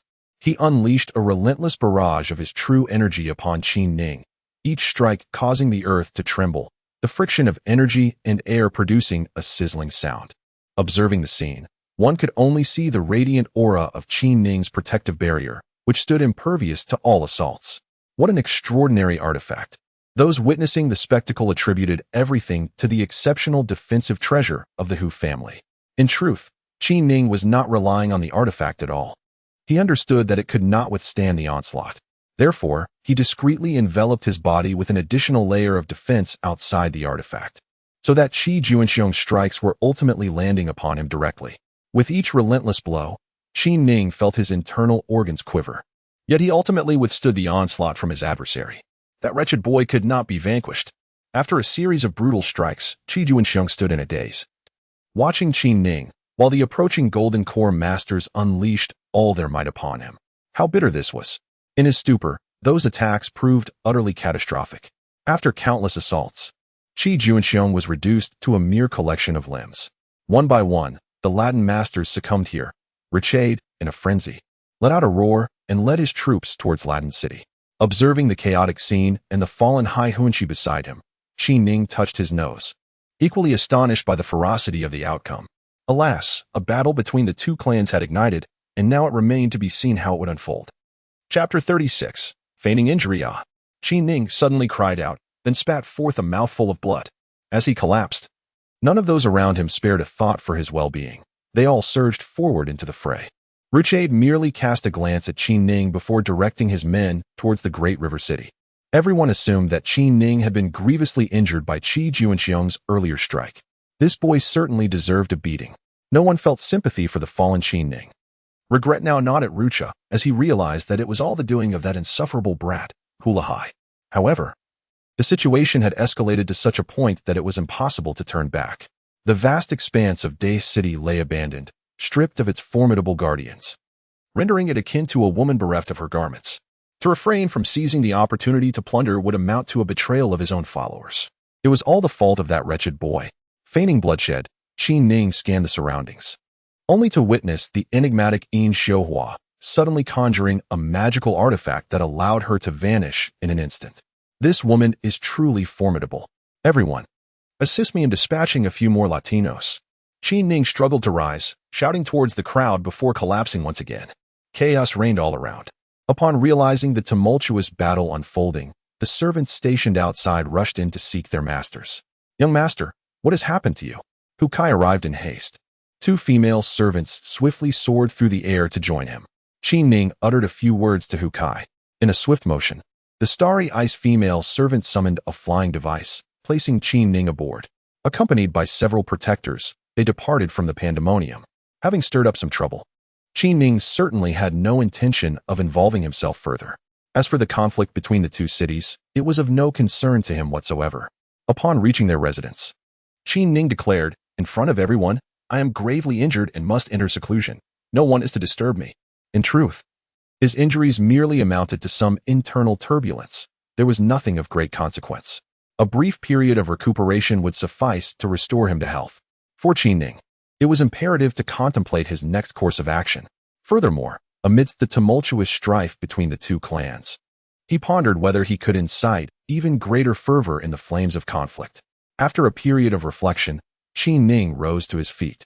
Given that several of his close associates were already subdued, departing from this locale posed no significant challenge. This time, Qin Ning employed a transformation technique to assume the guise of a general. The city was enveloped in chaos, and he made his way directly towards the treasury. Upon arrival, he discovered that the defenses were indeed at their most vulnerable. With minimal effort, he dispatched the guards and, without lingering to examine the treasures within, he utilized 2 rings to swiftly collect the valuables. As he exited, he noticed a prison and, upon entering, liberated the imprisoned individuals from various clans. Qin Ning conceived a notion, with the lord of the great river city deceased, eliminating Lu Cha, who harbored suspicions towards him, would further complicate the situation. As he soared through the air, he beheld the horrific scenes of cultivators being mercilessly slaughtered, with casualties from both factions mounting as the conflict intensified. Upon reaching the outskirts of Latin City, he was taken aback by the turmoil unfolding both above and below, with vast armies engaged in a brutal melee. The wilderness echoing with cries of battle. The forces of the Latin clan were formidable, teeming with adept warriors. Then, his gaze fell upon an elderly man with flowing white whiskers, wielding a large blade and wreaking havoc among the ranks. To Qin Ning's astonishment, this individual was a 5th-tier golden core cultivator, revealing the hidden prowess within the depths of Latin City. Among these 2 individuals, the master of the 5 levels of golden elixir is undoubtedly the superior expert. Although Lu Cha was besieged and engaged in a fierce battle with several golden elixir masters, it was evident that none could suppress his relentless assaults. Paying them no heed, Qin Ning soared through the air towards the heart of the city. Along the way, he assumed multiple identities, now fully embodying that of Hai Huanxi. He had previously observed that Hai Huanxi had not been slain, despite being besieged by numerous attackers. He ultimately dispatched several young masters and invoked some sort of magical artifact to escape. It is only natural for members of the royal family to possess defensive treasures. Yet that young man should no longer be within this city. Qin Ning's intention was to exploit his identity to wreak havoc within these walls. Hai Huanxi's signature technique, the Rainbow Slash, was something Qin Ning had come to comprehend. While he might not replicate the might of Hai Huanxi, he believed that combining it with talismans would yield favorable results. Upon entering the inner city, Qin Ning, masquerading as Hai Huanxi, exuded immense power. He stormed into a place where captives were held, offering no explanation, and unleashed the rainbow technique, followed by an array of talismans. The guards were utterly bewildered by Qin Ning's actions, and upon witnessing their lord engage in such conduct, they were thrown into a state of panic. With a series of resounding cracks, Qin Ning shattered the cages, liberating the imprisoned individuals of various races. Now, this is an opportunity for you. Whether you choose to leave is entirely up to you. Having uttered these words, Qin Ning charged towards the heavily guarded treasury. The cry of kill erupted from those who had been released, fierce warriors who surged forth, causing chaos to envelop the entire great river city once more. Without a hint of suspense, Qin Ning swept through the treasury, leaving it in ruins. After accomplishing this, he stealthily approached the battleground, where fierce combat continued to rage between the 2 clans. He had arrived at the perfect moment. A glance revealed that the 5th-level Golden Core Master of the Latin clan was unable to withstand the onslaught from the Abyss clan. His vitality shaken as blood poured from his mouth. Observing the likes of Richade and others, it was evident they too bore numerous injuries. With a resounding crash, several figures collapsed to the ground. Now it is my turn to shine. A smile crept across Qin Ning's face. Utilizing a disguise technique to restore his appearance and donning the attire of a Blue Star individual, he unleashed a stealthy assassination technique, merging it with avian agility, propelling himself towards the fray. Kill. Upon nearing, Qin Ning bellowed, unleashing a powerful talisman imbued with lethal force. The talisman detonated amidst the crowd, unleashing a cataclysmic explosion. The overwhelming power of the blast tore through everything, causing the sky to collapse and shatter into countless fragments, scattering with the wind. With a mighty swing of his blade, Qin Ning's figure emerged in full view. In the throes of battle, Qin Ning's entire being erupted with formidable power, his great sword radiating like flowing light as it sliced through the air, carving graceful arcs. With a single stroke, he severed the head of a 5th-layer Golden Core expert. And without pausing, Qin Ning surged toward Lu Chade with fierce determination. As he beheld the flying head, Lu Chade suddenly attained a moment of clarity. Pointing at Qin Ning and exclaiming, he realized that his suspicions were indeed correct. Qin Ning was none other than Hulahai. At that moment, the onlookers had lost all capacity for resistance.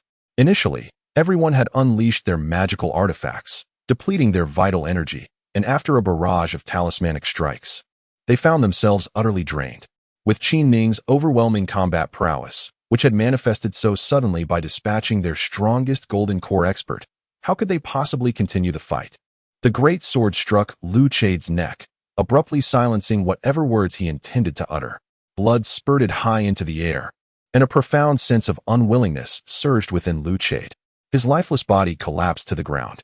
At this juncture, Qin Ning unleashed his great sword once more, wielding it with even greater ferocity as it weaved through the crowd, each arc claiming a life. It was Qin Ning. The Blue Star Demon has arrived. Only then did the combatants on the battlefield recognize Qin Ning's presence, and as they witnessed their own experts being slain by him, they erupted into cries of alarm. No one had anticipated that Qin Ning would appear here, especially at a moment when they were at their most vulnerable. The blade danced through the air, and masters fell one after another. At that moment, Qin Ning resembled a demon, harvesting the lives of formidable warriors from both sides. Witnessing the once seemingly invincible figures reduced to helpless children by Qin Ning's strikes filled everyone with an overwhelming sense of powerlessness. After sheathing his blade into his ring and savoring its weight, Qin Ning finally raised his gaze towards the crowd. Although he had not taken a single life at that moment, his calm demeanor amidst the chaos was indelibly etched into the hearts of the onlookers. I am Qin Ning of the Blue Star. From this moment forth, who among you dares to bully my kin or enslave my people? I shall come for you. Upon uttering these words, countless talismans were unleashed into the fray. Poisonous mists, bewildering formations, flames, snow, and raging winds. The battlefield descended into further chaos. Many succumbed once more to the overwhelming assault of the talismans. When the tumult subsided, Qin Ning had vanished.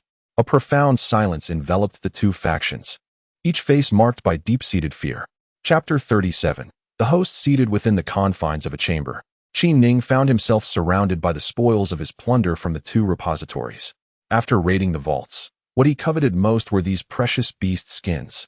The swallowing roar, capable of devouring true energy and shattering defenses.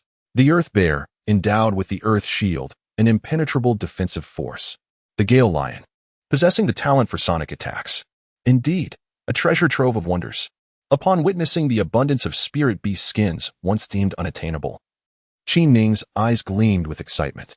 He recognized that possessing such exquisite materials would significantly elevate the quality of his talismans. Methodically collecting the skins, he resolved not to forge new talismans just yet. Patience was key, as he sensed an imminent breakthrough in his cultivation. After a series of intense battles, Qin Ning felt a substantial enhancement in his abilities. The five animals play was inherently a martial art designed for combat. Seated in meditation, he swiftly immersed himself in contemplation. The essence of the five animals play required constant refinement. With his current pace of cultivation, he believed he would soon reach the foundation establishment stage. At that juncture, he would need subsequent techniques to advance. The five animals play could only be cultivated to the foundation establishment level, and the next step necessitated deriving the techniques required to attain the golden core stage. In addition to the spirit beast skins, he also acquired the storage bags of two formidable golden core experts, which contained valuable insights into cultivation. One by one, Qin Ning extracted the jade slips. To refine techniques, one must reference the experiences of others, a pursuit Qin Ning had diligently undertaken. The first layer of the five animals play focused on the imitation of form, emphasizing pure strength. But what of the second layer? Today's demonstration of the manipulation of energy finally broadened Qin Ning's understanding. The second layer would indeed involve a significant accumulation of energy. Qin Ning began to cultivate his own thoughts. He realized that combat necessitates the accumulation of energy. For him, both the energy absorption technique and the five-animal play were pathways toward this goal. However, these two methods had yet to achieve complete integration.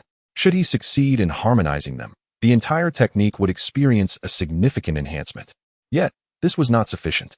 Qin Ning also pondered the capability of the five-animal play to foster the growth of spiritual awareness. If the expansion of one's spiritual consciousness were to proceed unchecked, without synchronizing with his practice of the five-animal play, it would undermine the foundation of his efforts. Everything must be established upon the bedrock of energy. An increasing number of ideas surged within him, and Qi Ning sensed that his cultivation of the second level of the five-animal play was taking shape. As time gradually slipped away, he found himself completely engrossed in his contemplation. Young master. A sudden thought prompted Qi Ning to open the door and step outside. He immediately spotted Hu Kai standing there. What is the matter?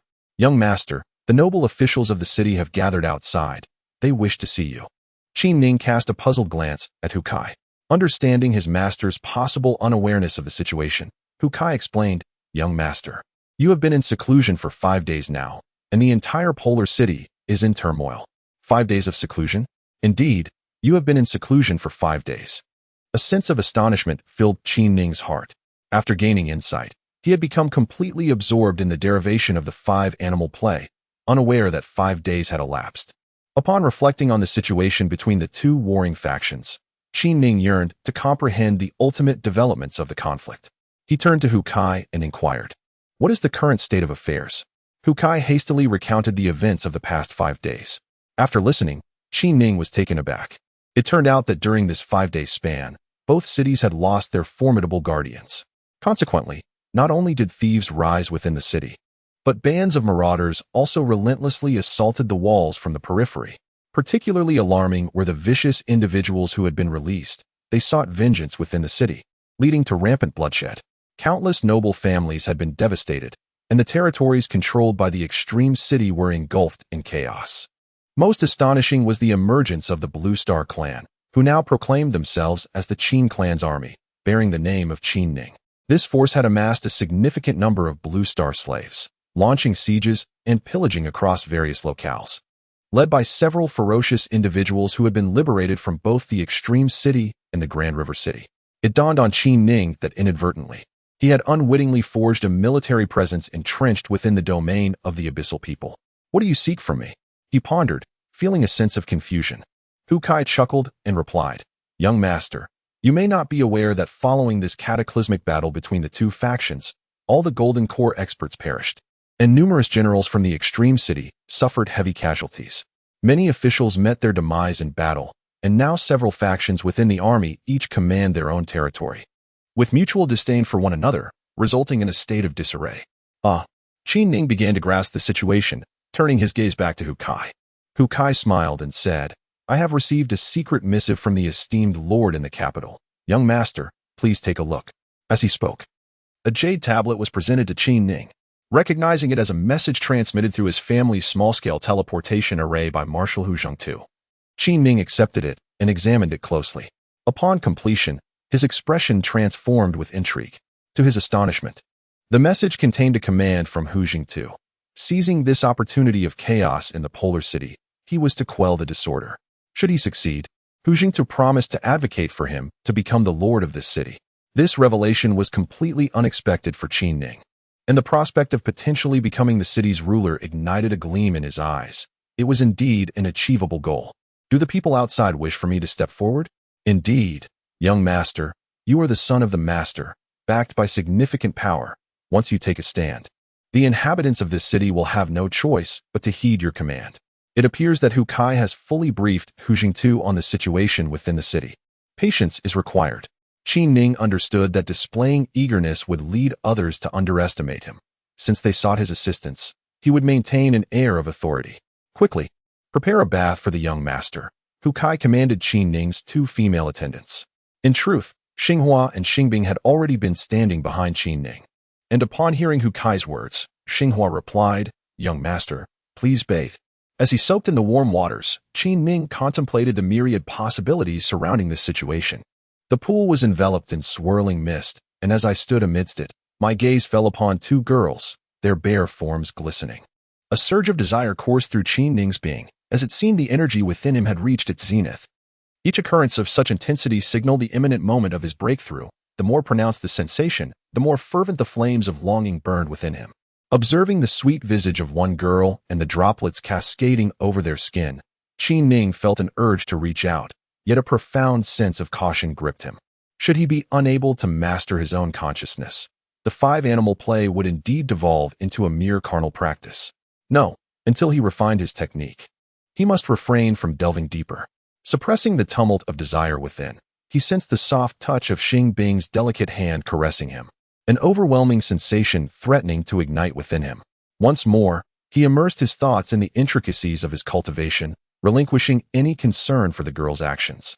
When the two girls completed his bathing and assisted him in donning his garments, Qi Ning suddenly realized that following this struggle for mental control, the azure energy in his mind had significantly increased.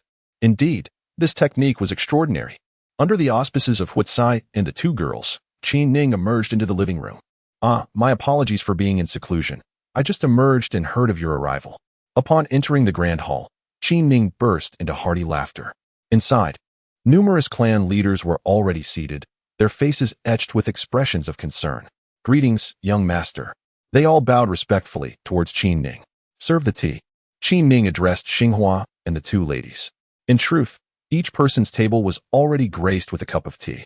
As he spoke, Qi Ning took his seat at the central position. Young master Hu, you must save the entire city, trembled the elder, whose beard had turned white. As he implored Qi Ning, please, esteemed elder, sit and speak. Do share your requests.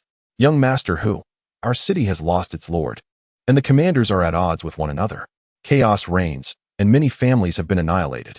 We desperately need someone to stabilize the situation. The other elders chuckled. We are merely jesting.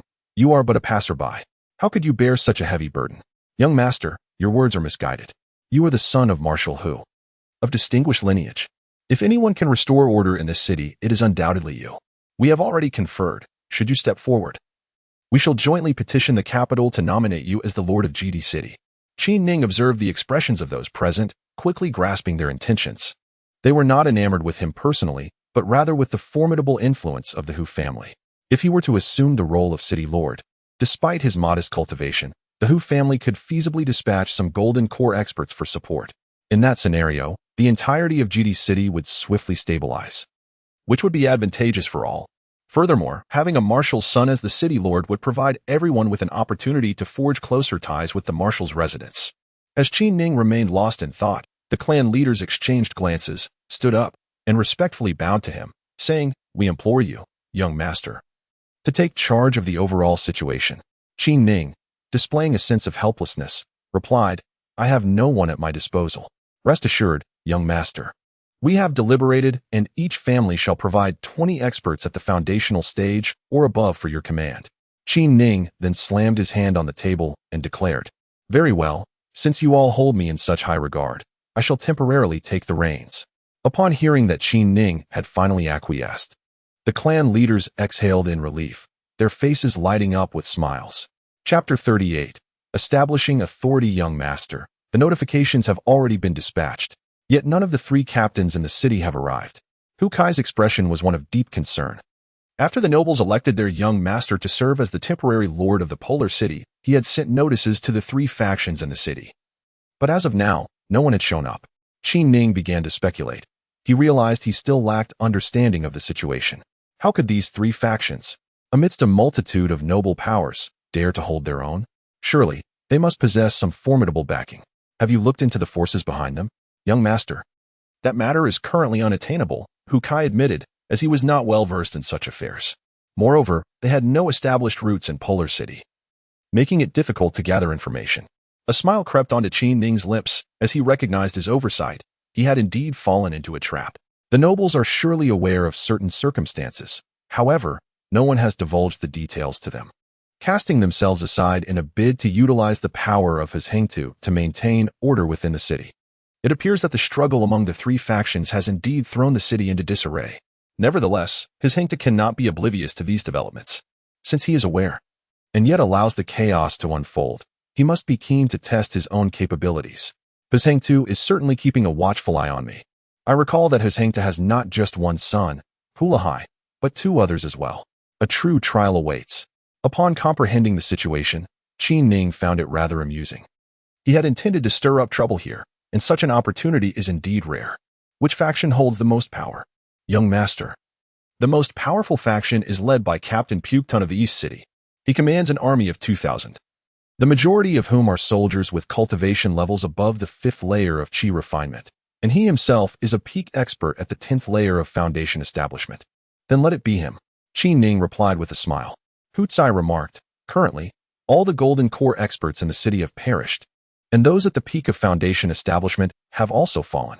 His level is thus considered top tier, despite the fact that various families have sent a mere 300 or so cultivators of foundation establishment and above. Noticing the deep concern etched on Hutsai's face, Qin Ning chuckled. This time, we shall not engage in battle with an army. Inform those 300 individuals to accompany me to the East Camp. And thus, Hulahai made his move. Many who had been closely monitoring Qin Ning's residence received the news of his departure to the East Camp at the earliest opportunity. That lad truly believes he is a significant figure.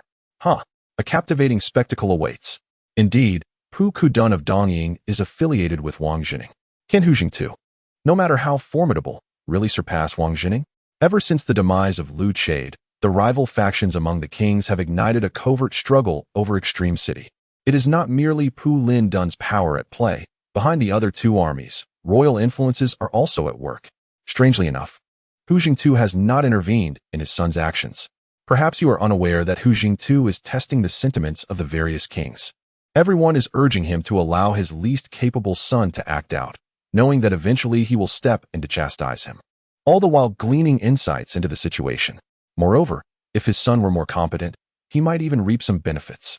Nonsense. How could that be possible? No one believes that Hu Lahui could accomplish anything of significance.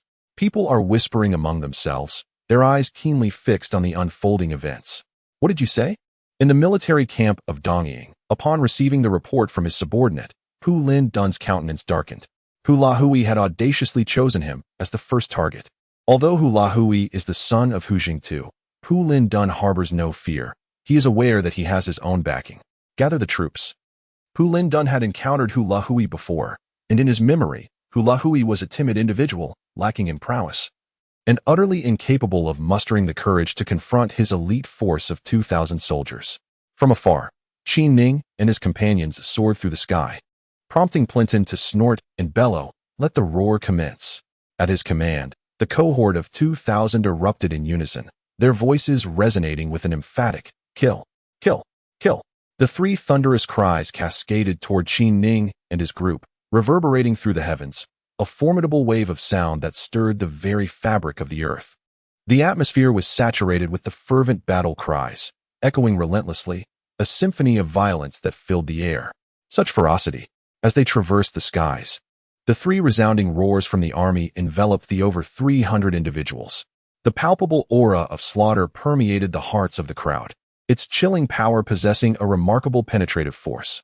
A cultivator at the second level of foundation establishment, while airborne, was abruptly destabilized by the sheer intensity of the shouts, plummeting from the sky. A show of dominance indeed. Qin Ning's expression shifted.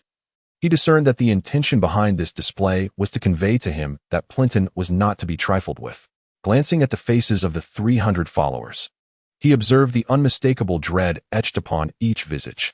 "I am Hu Zhonghai, the son of Marshal Hu Jintu, appointed by the city's nobility as the acting lord of the Extreme City," Qin Ning boldly declared, standing firm against the intimidation. Indeed, the once mighty aura of hostility dissipated with his proclamation. Turning to Hu Kai, he instructed, "Shout my title with fervor." Understanding the directive, Hu Kai raised his voice, declaring, "The acting lord has arrived. All must obey. Those who defy shall be executed." Huitsai understood the regulations of the abyssal people more clearly than Qin Ning, and he bellowed this proclamation. With the arrival of the deputy city lord, all were bound to obey. Defiance would lead to death. Those accompanying him joined in the roar.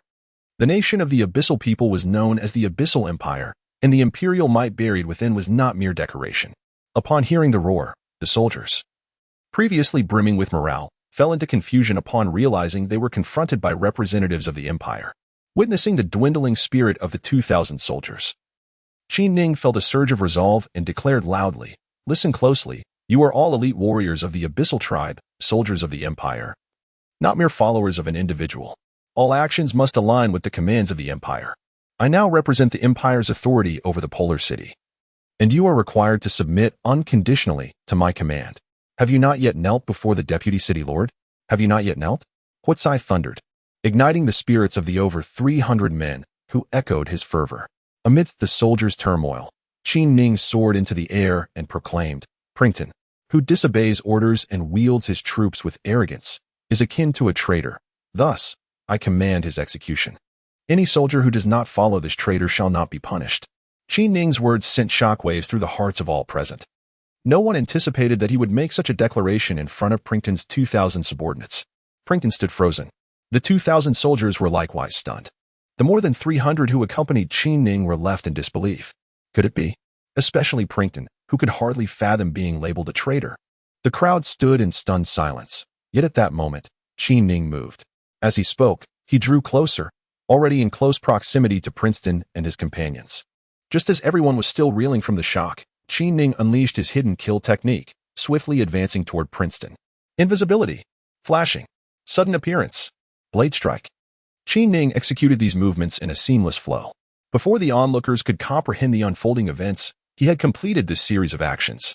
An overwhelming and ferocious blade aura tore through everything, its sharp edge soaring skyward, the sound of the blade echoing thunderously. With a sickening thud, the large knife plunged deep into Princeton's chest. Aghast, Princeton's face reflected sheer terror. The seemingly harmless Hulahai had unleashed an astonishing display of power. Blood gushed from his chest, and his vital energy rapidly dissipated. It was over. Princeton realized his fate was sealed. His internal organs had been utterly obliterated by the blade's aura, which had coalesced within his chest. With a resounding explosion, Princeton's chest erupted, reducing him to a gruesome mass of flesh. Blood and gore flew through the air, the blade aura swirling violently. Hovering in the air, Qi Ning proclaimed loudly, "Princeton has been slain. Those who obey the Empire shall not be punished. Those who defy it shall face the annihilation of their 9 clans. Those who heed the call shall be spared. Those who refuse shall be exterminated." At that moment, over 300 foundational experts reacted, raising their voices in unison. Observing the overwhelming aura of murderous intent emanating from Qi Ning, and recalling that even the formidable Plinton, at the pinnacle of the 10th foundation stage, had succumbed to his might, the soldiers, who had previously entertained thoughts of resistance, were abruptly stripped of their courage to fight back, particularly when Qi Ning invoked the imperial authority to subdue them. They immediately felt the weight of his presence pressing down upon them like a mountain. After a moment of hesitation, it was unclear who was the first to kneel and proclaim, "I am willing to obey the command of the city lord. We are willing to heed the city lord's orders." Ultimately, the soldiers, fearing the wrath of the Empire, all fell to their knees. "To avenge our captain." At that moment, a few individuals surged into the air, charging towards Qi Ning with the intent to kill. Eliminate the traitors. A protective shield was summoned, and with a fierce swing of his blade, Qi Ning plunged into the throng. He disregarded his own defenses. His attacks were brutally relentless, his sword cleaving through the crowd. When the enemy's strikes landed upon him, he retaliated with a swift decapitation. Kill. At that moment, over 300 Foundation experts also surged forward. After a relentless barrage of attacks, the more than 10 rebels fell to the ground. Hovering in the air, Qi Ning addressed the soldiers who had not joined the fray, saying, "Very well, those who did not participate in the rebellion shall receive 5 spirit stones, while those who did will face the extermination of their 9 clans." The entire eastern camp had completely fallen under Qi Ning's control. Looking upon the 1,000 soldiers before him, a smile once again graced Qi Ning's face. With this army at his command, the other 2 factions were sure to respond. Chapter 39, Creating Chaos. What? When news emerged that Qi Ning had subdued an army of 2,000 with a mere 300 men, disbelief washed over everyone. Was this a jest? Was Princeton merely a puppet? Princeton had been marked as a traitor and had already suffered significant losses among his followers. A collective gasp echoed through the crowd. Who would have imagined that Hulahai could orchestrate such a feat? Do you know? Princeton was personally slain by Hulahai. Absurd. Princeton was a cultivator at the 10th level of Foundation establishment, while Hulahai was barely skilled enough to be considered a cultivator. Laughter erupted once more among those present. Yet, it was indeed true. Hulahai had mastered a technique of invisibility that reportedly emitted no fluctuations of true energy. He had suddenly appeared before Princeton, who, caught off guard, never anticipated that Hulahai would dare to charge and strike him down. Completely unprepared, Princeton was pierced through the chest by Hulahai's blade, and the true energy erupted within him, leading to his demise. As the tale unfolded, a profound silence enveloped the crowd. Such a method of killing. No need for true energy manipulation. Merely invisibility followed by a swift strike. Imagining the moment when Princeton, devoid of any defense, fell victim to Hulahai's blade sent chills through their hearts. How could a master of foundation establishment, even without his guard up, be so easily vanquished? Someone posed this question, only for another to respond. You are unaware. Hulahai wielded a top-tier enchanted greatsword. Breaching defenses was no challenge. How utterly preposterous. A master at the 10th level of foundation establishment was unexpectedly slain without any defense. Will Hulahai launch an offensive against the other two armies? This remains uncertain, as the other two forces are formidable in their own right. Captain Kaflin has ties to the King of Nanshan, commanding a contingent of 1,500 soldiers, while Saveko, linked to the King of Hexing, leads an army of 1,600. Although Hulahai currently boasts a force of 2,000, he lacks the strength to engage the other two armies effectively. Discussions among the populace about the events unfolding in the Polar City are rife, particularly regarding the young scion of the Hu family, who has garnered a fresh perspective from the crowd. This young man is anything but benevolent. His decisiveness in killing is striking. However, just as everyone anticipated Hulahai to seek another adversary, he instead chose to fortify his troops, remaining within the eastern encampment. Within the military tent, Qin Ning appeared remarkably composed, not adhering to the anticipated strategy of employing his followers to command the troops. Instead, he conveyed the notion that everyone should return to their respective duties. Qin Ning harbored his own intentions. The individuals present were summoned from various families under the directive of their clans. To place them in command would only serve the nobility schemes, as they would prefer such an arrangement, since it was not feasible to let them lead. He resolved to take matters into his own hands. No one could discern Qin Ning's motives, as he summoned the generals from within the ranks into his tent for discussions. Observers were left utterly perplexed by Qin Ning's actions, speculating on the nature of his endeavors. Those who are aware understand that Hulahai is merely an acting city lord, lacking the imperial authorization and does not possess the authority to execute military generals. Should this information circulate within the army, especially if someone were to take the lead, it would undoubtedly incite chaos. At this moment, the two captains were equally determined, contemplating how to publicly disclose this matter when Qin Ning and his troops arrived, thereby shattering the morale of the eastern camp soldiers. To them, Qin Ning was merely enjoying a temporary victory.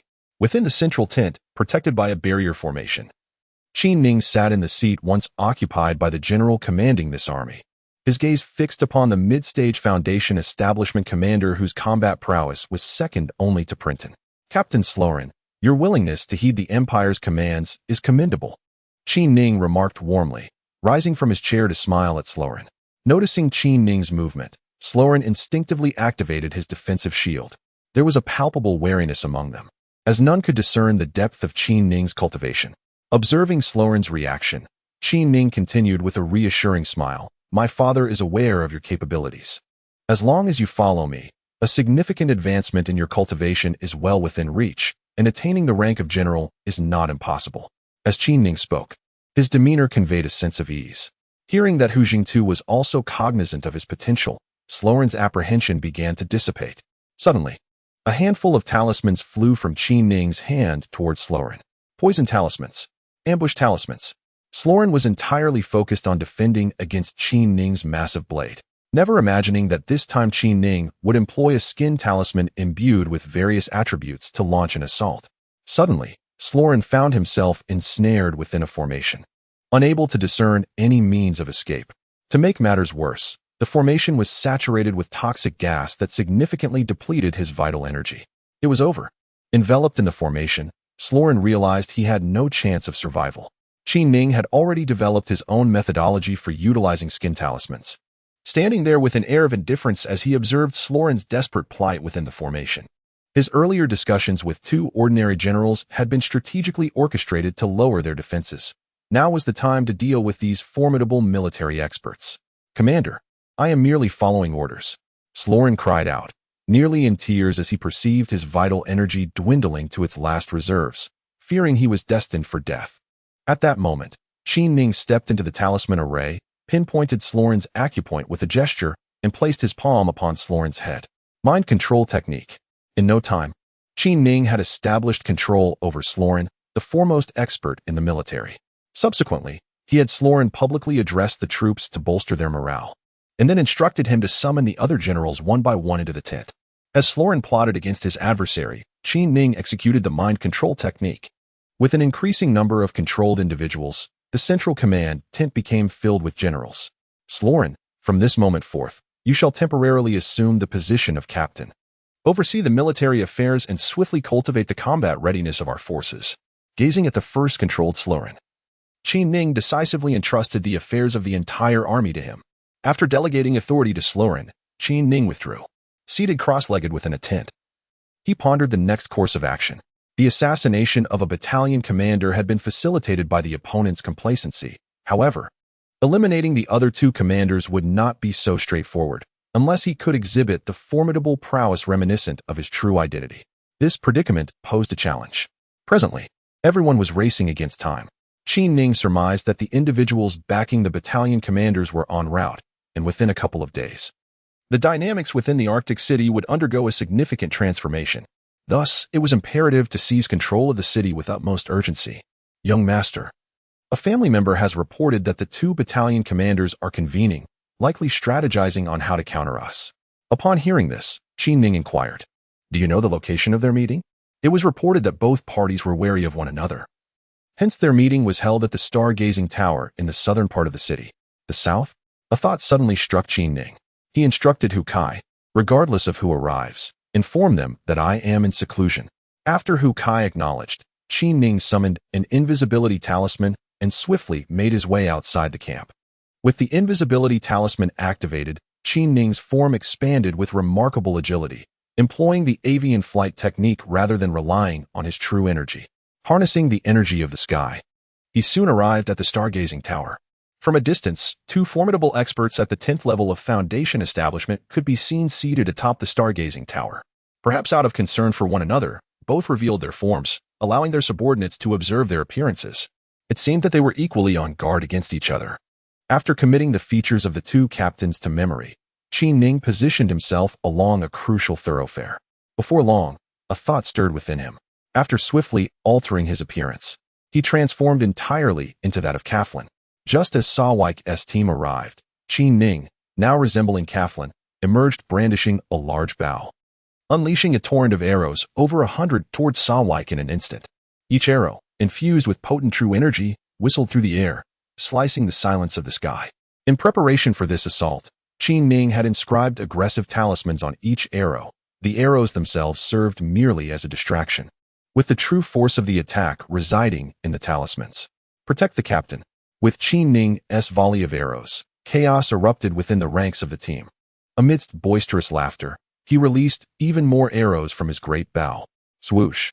The arrows pierced through the throng, followed by resounding explosions. It's Kaflin. We've been ambushed. The guards of Sawike hastily encircled him for protection. Upon glancing at Sawike, it became apparent that he had sustained severe injuries. One of his legs shattered by an arrow's blast. Observing the unfolding situation, Qin Ning realized that this was all he could do for now. His next course of action was about to commence. Upon this realization, Qin Ning made his way towards the vast camp where Savik was stationed. This time, he was utterly determined to soar through the skies with fervor. As he flew, he swiftly transformed into the likeness of Savik using his metamorphic techniques. Chapter 40. The initial chaos is settled. It is the captain. Quickly, open the gates. At that moment, Qin Ning, disguised as Savik, appeared bloodied and battered, his demeanor exuding a sense of despair. Captain, what has happened? Several commanders hastily approached him. Rally the troops. Upon entering the tent, Qin Ning bellowed with urgency. His disheveled appearance left the onlookers bewildered, igniting a palpable tension among them. With his display of frantic energy, the soldiers swiftly assembled. Captain, a commander gazed at Qin Ning in confusion. Kafulin has launched a surprise attack on my unit, and all who accompanied me have perished. Brothers, we must avenge the fallen. Qin Ning's voice resonated powerfully, leaving the audience in stunned silence. All troops, heed my command and attack the Kafulin camp. Captain, this is unwise. One commander attempted to protest. In a swift motion, Qin Ning severed his head with a single strike. With a fierce expression, he declared, my brothers have bravely sacrificed themselves to save me. We shall seek vengeance. Witnessing the fallen, no one dared to oppose Qin Ning any longer. For our valiant brothers who have perished, Qin Ning shouted anew. After rallying their spirits, he proclaimed, those who slay the enemy shall be handsomely rewarded. Those who falter shall face death. As they gazed upon the severed head, Qin Ning commanded, follow me. Qin Ning had intentionally created a tense atmosphere, and now, having slain an adversary, the fury among the onlookers intensified upon hearing of Kaflin's audacity to ambush the army of Sawike. Vengeance for the fallen brothers.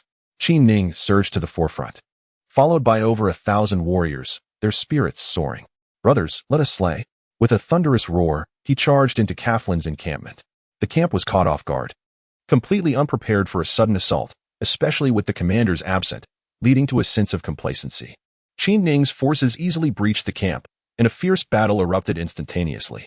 Kaflin harbored immense aspirations for his future. The king of Nanshan had promised him that if he seized control of this polar city, the title of lord would be his. The thought ignited Kaflin's desires, and in a moment of unbridled lust, he tore the garments of a woman, pushing her down, ready to act. Suddenly, a loud shout from outside startled Kaflin, extinguishing his fervor in an instant. He kicked open the door, glaring furiously at the messenger bearing news. Inside Kaflin's camp, chaos reigned. The flames raged, and the sounds of battle filled the air. With little defense and no one to lead, Kaflin's camp was swiftly overwhelmed by Qin Ning's forces. The camp descended into utter disarray, engulfed in flames, as the cries of battle reverberated throughout. Both sides, each numbering over 1,000 warriors, collided violently. The soldiers from Sawike's camp, fueled by a singular purpose of avenging their fallen comrades, fought fiercely and with unwavering resolve. The army of Kaflin was already diminished, and now, engulfed in chaos and uncertainty, they fought desperately for survival. The battlefield was teeming with combatants, and the entire camp was in disarray. Kill! Qin Ning's blade danced through the air, and he faced no rival among the generals present. But where were the others? Upon entering the main camp, Sawiko was taken aback. The captain? The few soldiers left to guard the camp stared in astonishment at Sawiko, who had lost a leg, rubbing their eyes in disbelief. Quickly, tell me. Where is our army? Sawiko, sensing calamity, exclaimed in frustration. The army was his very foundation. Without it, he felt utterly lost. As he beheld the desolate camp, a wave of panic washed over him. Captain, didn't you lead the troops to assault Kaflin's army? Suddenly, Sawiko was struck with a realization, completely unprepared for such an occurrence. This is bad, he shouted, taking to the skies and racing towards the Kaflin encampment. Though he had lost a leg, it did not hinder his ability to soar. As Sawiko rushed towards Kaflin's camp, Kaflin received alarming news. What? Sawiko was leading an attack on my camp? Furious beyond measure, Kaflin could hardly fathom that Sawiko, who had come to discuss an alliance, had secretly plotted an ambush against him. In a fit of rage, he kicked the soldier who had brought the report, realizing that trouble was brewing. As the fierce battle raged on, a sense of urgency consumed Qin Ning. Hastily donning his attire, he led his men skyward towards their encampment. Brothers, let us seek vengeance, he bellowed, having already slain several commanders of the Kaflin army. Suddenly, a warning echoed within his consciousness. They are coming. Despite his relentless onslaught, Qin Ning remained vigilant, probing the two paths from which the enemy approached, quickly discerning the arrival of Savi Ku and his troops. Kill! With a thunderous roar, he charged into a large tent. Having anticipated the absence of formidable adversaries within, he swiftly dispatched several soldiers inside. Soon, he had disguised himself as a Kaflin soldier, donning their garb and exiting the encampment from another direction. The chaos that enveloped the battlefield posed no challenge for Qin Ning to navigate. Only a few noticed his disappearance. The majority of the soldiers continued their desperate struggle. Savi Ku, arriving in the sky, was taken aback by the pandemonium before him. Two factions engaged in a fierce clash. Hovering above, he was utterly perplexed by the unfolding scene. Upon glancing at the two armies, it became evident that the Kaflin forces were being overwhelmed by his own men. The commanders accompanying him stood in stunned silence, unable to comprehend the bizarre turn of events. As he remained in a state of confusion, the Kaflin troops arrived, and upon witnessing the devastation of their encampment, they looked up to see Savi Ku suspended in the air. In a fit of exasperation, Kaflin, without a moment's hesitation, bellowed a fierce cry and charged at Savik. The commanders accompanying Kaflin, equally incensed, rushed forward to join the fray. In Kaflin's mind, it was evident that Savik was deliberately orchestrating this chaos, with over 1,000 men. Nearly half had already perished, and if this continued, the inevitable outcome would be the complete annihilation of his forces. As Savik attempted to offer an explanation, he quickly realized that no words could suffice. With the armies already embroiled in combat, the possibility of clarification had vanished. Observing Kaflin's current state, he felt a pang of despair, and could only brace himself for the confrontation. Seeing Qin Ning's sudden appearance, Slolan clasped his fists in salute and proclaimed, "Lord of the city, the Eastern Camp's troops have been successfully reorganized. Assemble." In no time, over 2,000 soldiers stood before Qin Ning. Casting a glance at the commanding officers, Qin Ning felt a sense of satisfaction. He had employed the divine control technique on these pivotal leaders, ensuring seamless command over the entire army. "Follow me." With complete control over the forces, there was no need for further discourse. Qin Ning gestured, leading the troops directly towards Kaflin's encampment. Even from a distance, the cacophony of battle was deafening. Slolan, encircle them and obliterate the enemy forces within. Having already surveyed the battlefield through his spiritual senses, he discerned the heavy losses on both sides. It was the perfect moment for him to seize the advantage. Slolan acknowledged and charged ahead. At this juncture, Qin Ning resembled a tempest, calling out to the foundational soldiers of the noble troops, "Charge with me." The foundation-building experts dispatched by the nobles gazed in bewilderment at the Kaflin camp, where a fierce battle raged. What game were these two armies playing? How had hostilities erupted? Although the situation eluded their comprehension, they recognized that a rare opportunity had presented itself, one they could not afford to miss. Consequently, they surged forward, following Qin Ning. At that moment, Qin Ning arrived just as Saweka and Kaflin had exchanged a brutal blow. Blood spewed from Saweka's mouth, already injured. He was no match for Kaflin. Yet, Kaflin was not unscathed either, having sustained internal injuries from Saweka's desperate counterattack. With his forces on the brink of collapse, Kaflin roared and charged at Saweka once more. After another fierce confrontation, it was then that Qin Ning appeared before them. "You, Saweka," the one most aware of the unfolding events, recognized Hulahai leading the charge and grasped the dire situation. As he pointed at Qin Ning, intending to articulate a warning, Qin Ning swung his great blade, severing the head of the defenseless Saweka. Brandishing his weapon, Qin Ning turned his gaze toward the equally unstable Kaflin. "Young master, city lord." Kaflin realized his doom was imminent, and a profound sense of regret washed over him. Only then did he comprehend how gravely he had underestimated this young master of the He family. Turning to observe his troops, he beheld not only his own forces, but also those of Saweka, surrendering under the assault led by Hulahai. "It is you." Kaflin was not foolish. He soon realized that the mastermind behind it all must be this young nobleman. Qin Ning strode purposefully towards Kaflin, his expression tranquil as he declared, "If you refuse to heed the command, you should be prepared for the consequences." With that, he swung his great blade, and blood gushed forth as Kaflin fell to the ground.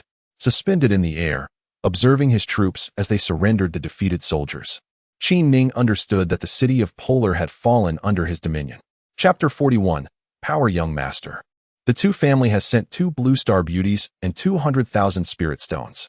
The Cha family has dispatched 2 blue star beauties, a magnificent mansion, and 1 million spirit stones. The Pang family has offered 2 exquisite blue star beauties and 500,000 spirit stones. Hu Kai, brimming with excitement, reported to Qin Ning, astonished by the outcome. The entire process felt surreal to him. His master was truly remarkable, having seized control of Polar City. Not only had he gained command over the city, but he had also secured the loyalty of the military. As he continued reporting, he cast a glance at Hulahai. Following the battle at Kaflin's camp, the entire military force of Polar City had come under Qin Ning's command. At that moment, he stood as the embodiment of power within the city. This battle had sent shockwaves through the populace. Initially, it seemed impossible for the 3 factions to unify. Yet within a mere day, the entire situation had undergone a tremendous transformation. Upon hearing that Qin Ning had declared numerous enemies within the military as traitors and executed them all, the awe towards him intensified among the onlookers. Following the news, the flow of gifts did not cease. How formidable! Considering the might of Hulahai, who is a scion of the Hula family, many sought to ingratiate themselves with him through lavish offerings, leading to a competitive spirit in the gifts presented, each family striving to outdo the others. Previously, when Qin Ning had expressed his admiration for women from Blue Star, this time, the family sent forth a selection of beauties exclusively from Blue Star. Upon learning of the multitude of women being sent his way, Qin Ning silently lamented the evident decline of the Blue Star lineage, as so many of its women had been captured and brought to despair. His journey ahead still loomed long. After enduring numerous fierce battles, Qin Ning's resolve had hardened, and his emotional expressions had diminished significantly. Perhaps he should form a retinue of maidservants from the Blue Star women, with so many women arriving at his residence. Qin Ning was acutely aware of his predicament. He could not escape the Abyss Empire. Even if those women were granted their freedom, they would likely be recaptured. It would be better for them to remain with him, as it might afford them a glimmer of hope. Hearing his master's words, Hu Kai was not surprised. After all, his master had always been a prodigal, and his actions were never astonishing.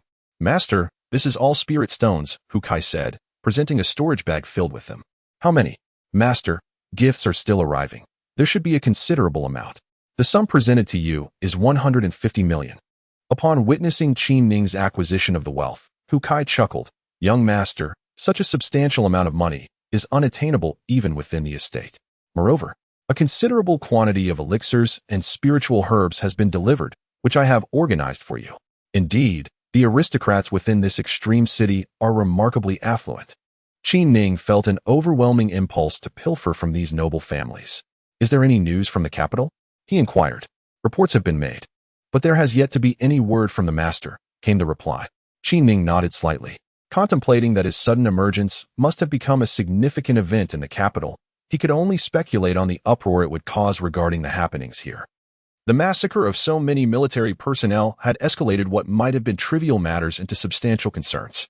However, Qin Ning was not particularly concerned about such affairs. "Hu Kai, you shall manage external matters. I will entrust those young ladies to Xinghua and Xingbing." Qin Ning had discerned that as long as he wielded power, even in their absence, those individuals would be powerless against him. With the likes of Si Lu Lin overseeing the military, he harbored no fears of complications arising. And with the experienced Hu Kai managing the city lord's estate, there was certainly no cause for alarm. Strength is paramount. Following this great battle, Qin Ning realized that his cultivation had reached a point of breakthrough, necessitating a period of seclusion. In the capital, Hu Jingtu held the freshly delivered report, his eyes widening in astonishment as he scrutinized it. He directed a perplexed gaze towards his subordinate at the 7th level of Golden Core, questioning, "Is this report genuine?" "Marshal, this matter has been confirmed. The young master has indeed transformed the chaotic situation in Polar City, and the entire military force there is now under his control." Upon receiving this report, the adept at the 7th level of the Golden Core was taken aback and promptly verified the information. With a resounding slap on the table, Hu Jingtu erupted into hearty laughter. After a fit of mirth, he exclaimed, "Excellent! Excellent!" His elation was genuine. The entire capital was aware that Hulahai was a fool, a person devoid of prospects, and a notorious lecher. Yet, who would have anticipated such remarkable achievements from him in Polar City? This was a significant boost to the Hu family's reputation. However, after the initial excitement, Hu Jingtu's expression grew grave as he inquired, "What news from Prince Zhening and Prince Nanshan?" It was reported that 2 servants had been slain in the Zhening prince's residence, but no updates had emerged from Nanshan. Hu Jingtu commanded, "Keep a close watch on the movements of all parties." As he observed his subordinate depart, Hu Jingtu glanced once more at the report, a smile gracing his face. His own son had shown little promise, yet he had not anticipated such exceptional performance from the seemingly unimpressive Hulahai. With Polar City now under his son's command, there was an opportunity to secure further advantages for him. After pondering for a moment, he called out, "Come forth." Addressing the 2 elderly men before him, Hu Jingtu instructed, "You must immediately proceed to Polar City and verify Hulahai's identity." Meanwhile, in the Imperial Palace, Emperor Chai Taizong of the Abyssal Empire was also perusing the incoming report. After finishing the reading, I looked at Prime Minister Bu Xingshui with a puzzled expression and asked, "What kind of person is Hulahai?" Although I was aware that Hu Jingtu had a son named Hulahai, I was not well informed about his circumstances. Bu Xingshui's face revealed a complex expression as he replied, "Your Majesty, regarding this young scion of the Hu family, he is known in the capital as one of the 4 pests.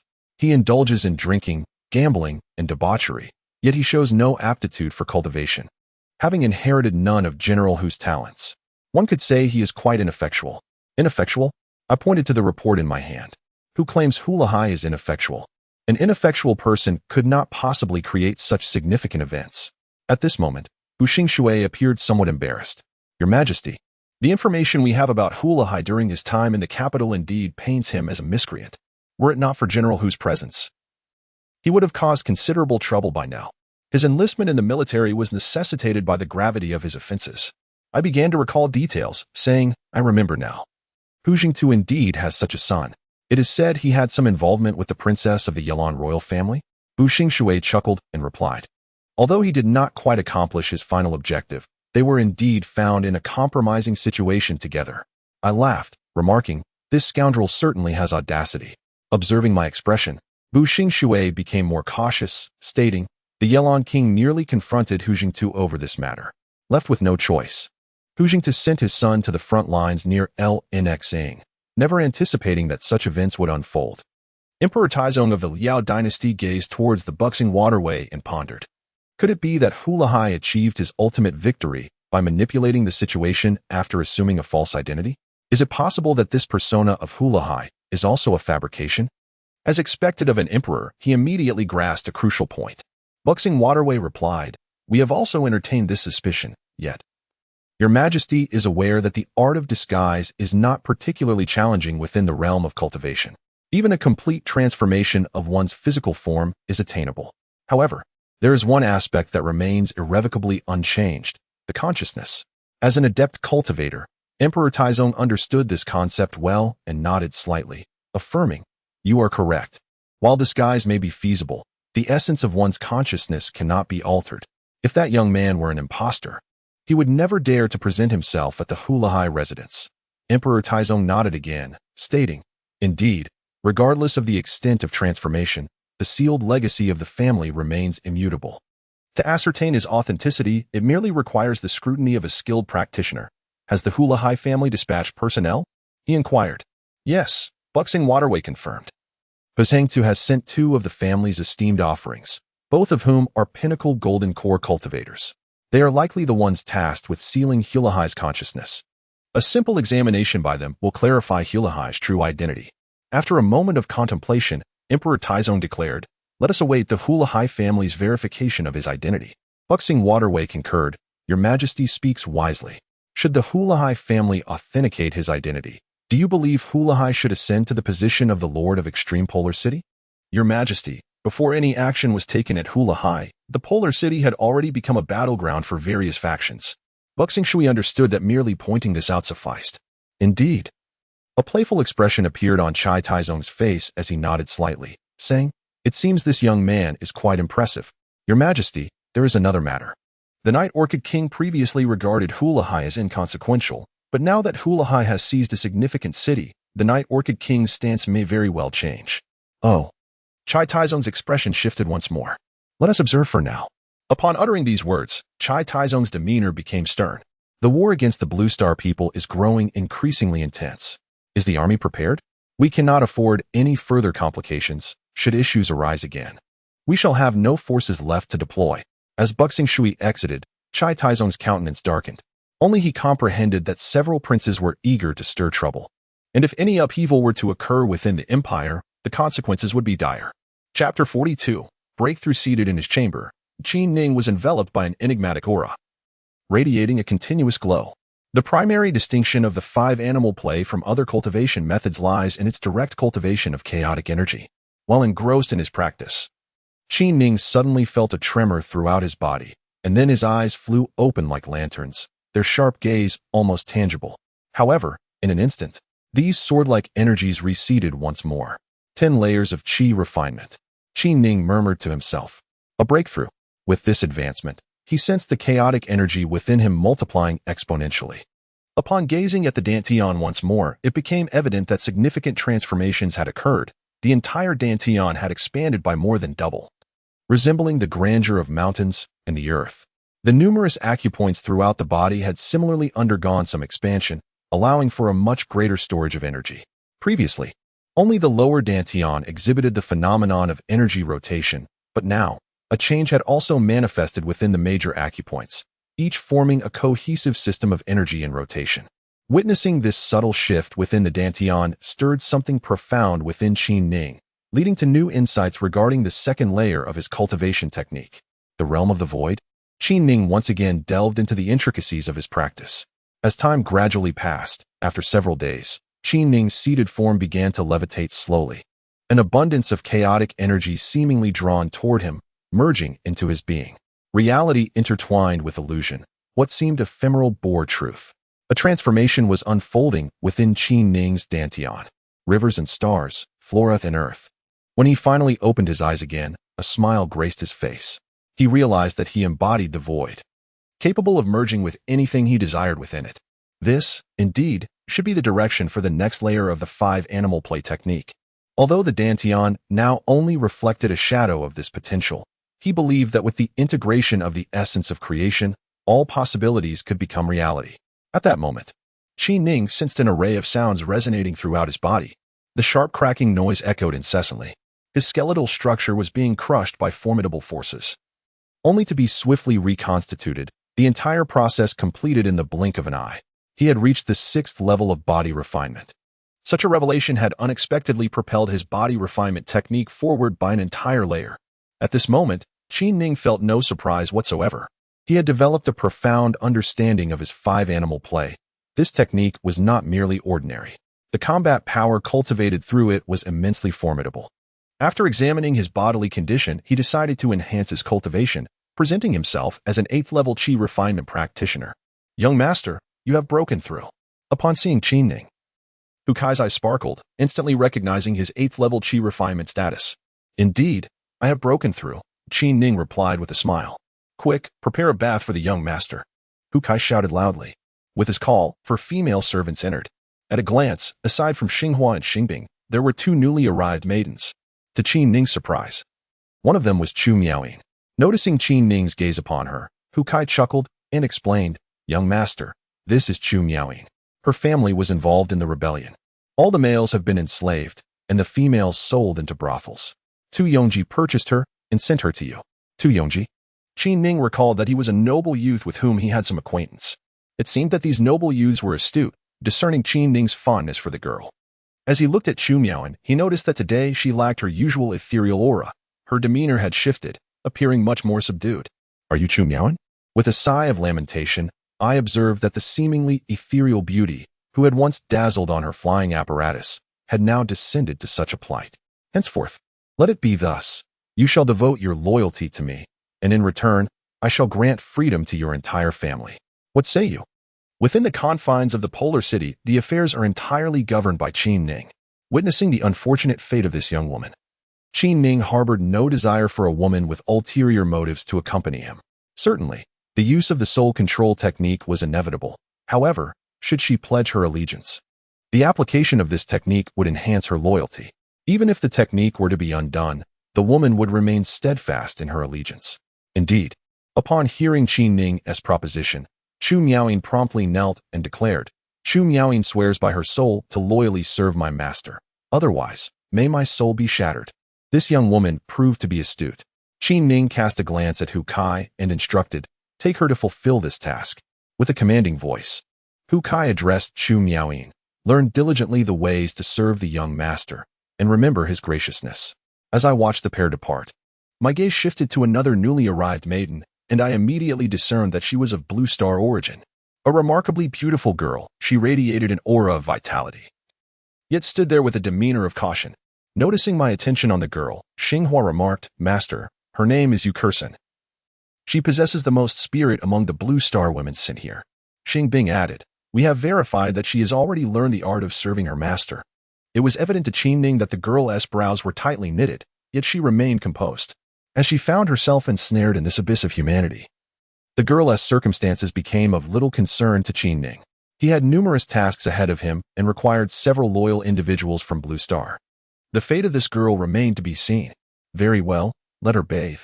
Completely unclad, Qi Ning immersed himself in the water, having just experienced a breakthrough. The restlessness that usually accompanied such a moment was absent, and he appeared remarkably relaxed. Several hands were incessantly caressing his body, and when Qi Ning opened his eyes, he was met with the bashful visage of Yukursen. At that moment, she too was entirely bare, her skin a delicate shade of pink, and as she quivered, her alluring curves were undeniably captivating. "How did you become a female slave?" Qi Ning inquired with a hint of curiosity. He realized he had touched a chord within her and sighed inwardly, reflecting on the hardships faced by those from Blue Star. At that moment, Xingbing interjected, "Master, Kursen has been sent to a training center for female slaves since childhood, trained by the women of her family, having never encountered a man. She is entirely unaware of her parents' circumstances. So that is how it is. Upon learning that Yukursin had not been deflowered, Qi Ning understood that such women were often raised as domestic slaves by affluent families, meticulously trained to amass considerable wealth.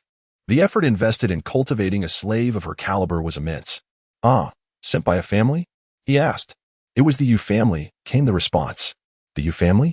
Qi Ning recalled that many prominent families had indeed dispatched female slaves, likely with situations akin to that of Yukursin. "From this moment onward, you shall be called Kursin, and the surname Yu is to be discarded." Kursin acquiesced, acknowledging that she was not truly a member of the Yu family. The name was merely adopted during her association with the young master Hu. She understood that she was now bound to heed his commands. Initially, Qi Ning sought to unwind. Yet he unexpectedly uncovered certain revelations about Kursin, which weighed heavily upon his heart. After hastily bathing, he ventured outside. The courtyard of the city lord's mansion was expansive, and Qi Ning found himself in a garden, seated on a bench, lost in contemplation. What perplexed Qi Ning most was not merely the plight of the Blue Star clan, which was once reputed to be formidable but had now diminished in strength. He pondered what catastrophic events had transpired. Another enigma that lingered in his mind was the understanding he had gained since arriving in this realm of cultivation. Every race possesses an ancestral star, a ceaseless source of talent for their lineage. Each ancestral star is abundant in spiritual energy and resources. Why then was the ancestral star of the Blue Star people, Earth, devoid of cultivators, or at least populated by a mere handful? This was utterly anomalous. Earth, the ancestral star of the Blue Star people. This conclusion had emerged after Qi Ning's extensive research. It was indeed strange. Deprived of a continuous influx of talent and besieged by numerous races in this realm of cultivation, what future could possibly await the Blue Star clan? "Master, please enjoy your tea." A few newly arrived female slaves from the Blue Star stood there, vibrant and lively, with Xinghua and Xingbing evidently having assumed the role of their overseers. It is evident that the four young maidens standing here possess beauty that rivals that of Yukursin. Each of their movements bears the hallmark of meticulous training. Observing this, Qi Ning cannot help but sigh. It seems that the female slaves of Blue Star have become a coveted treasure. The path to liberate them all appears to be long and arduous. As he takes another glance at these enchanting girls, a sudden jolt of realization strikes him. He feels himself teetering on the brink of obsession.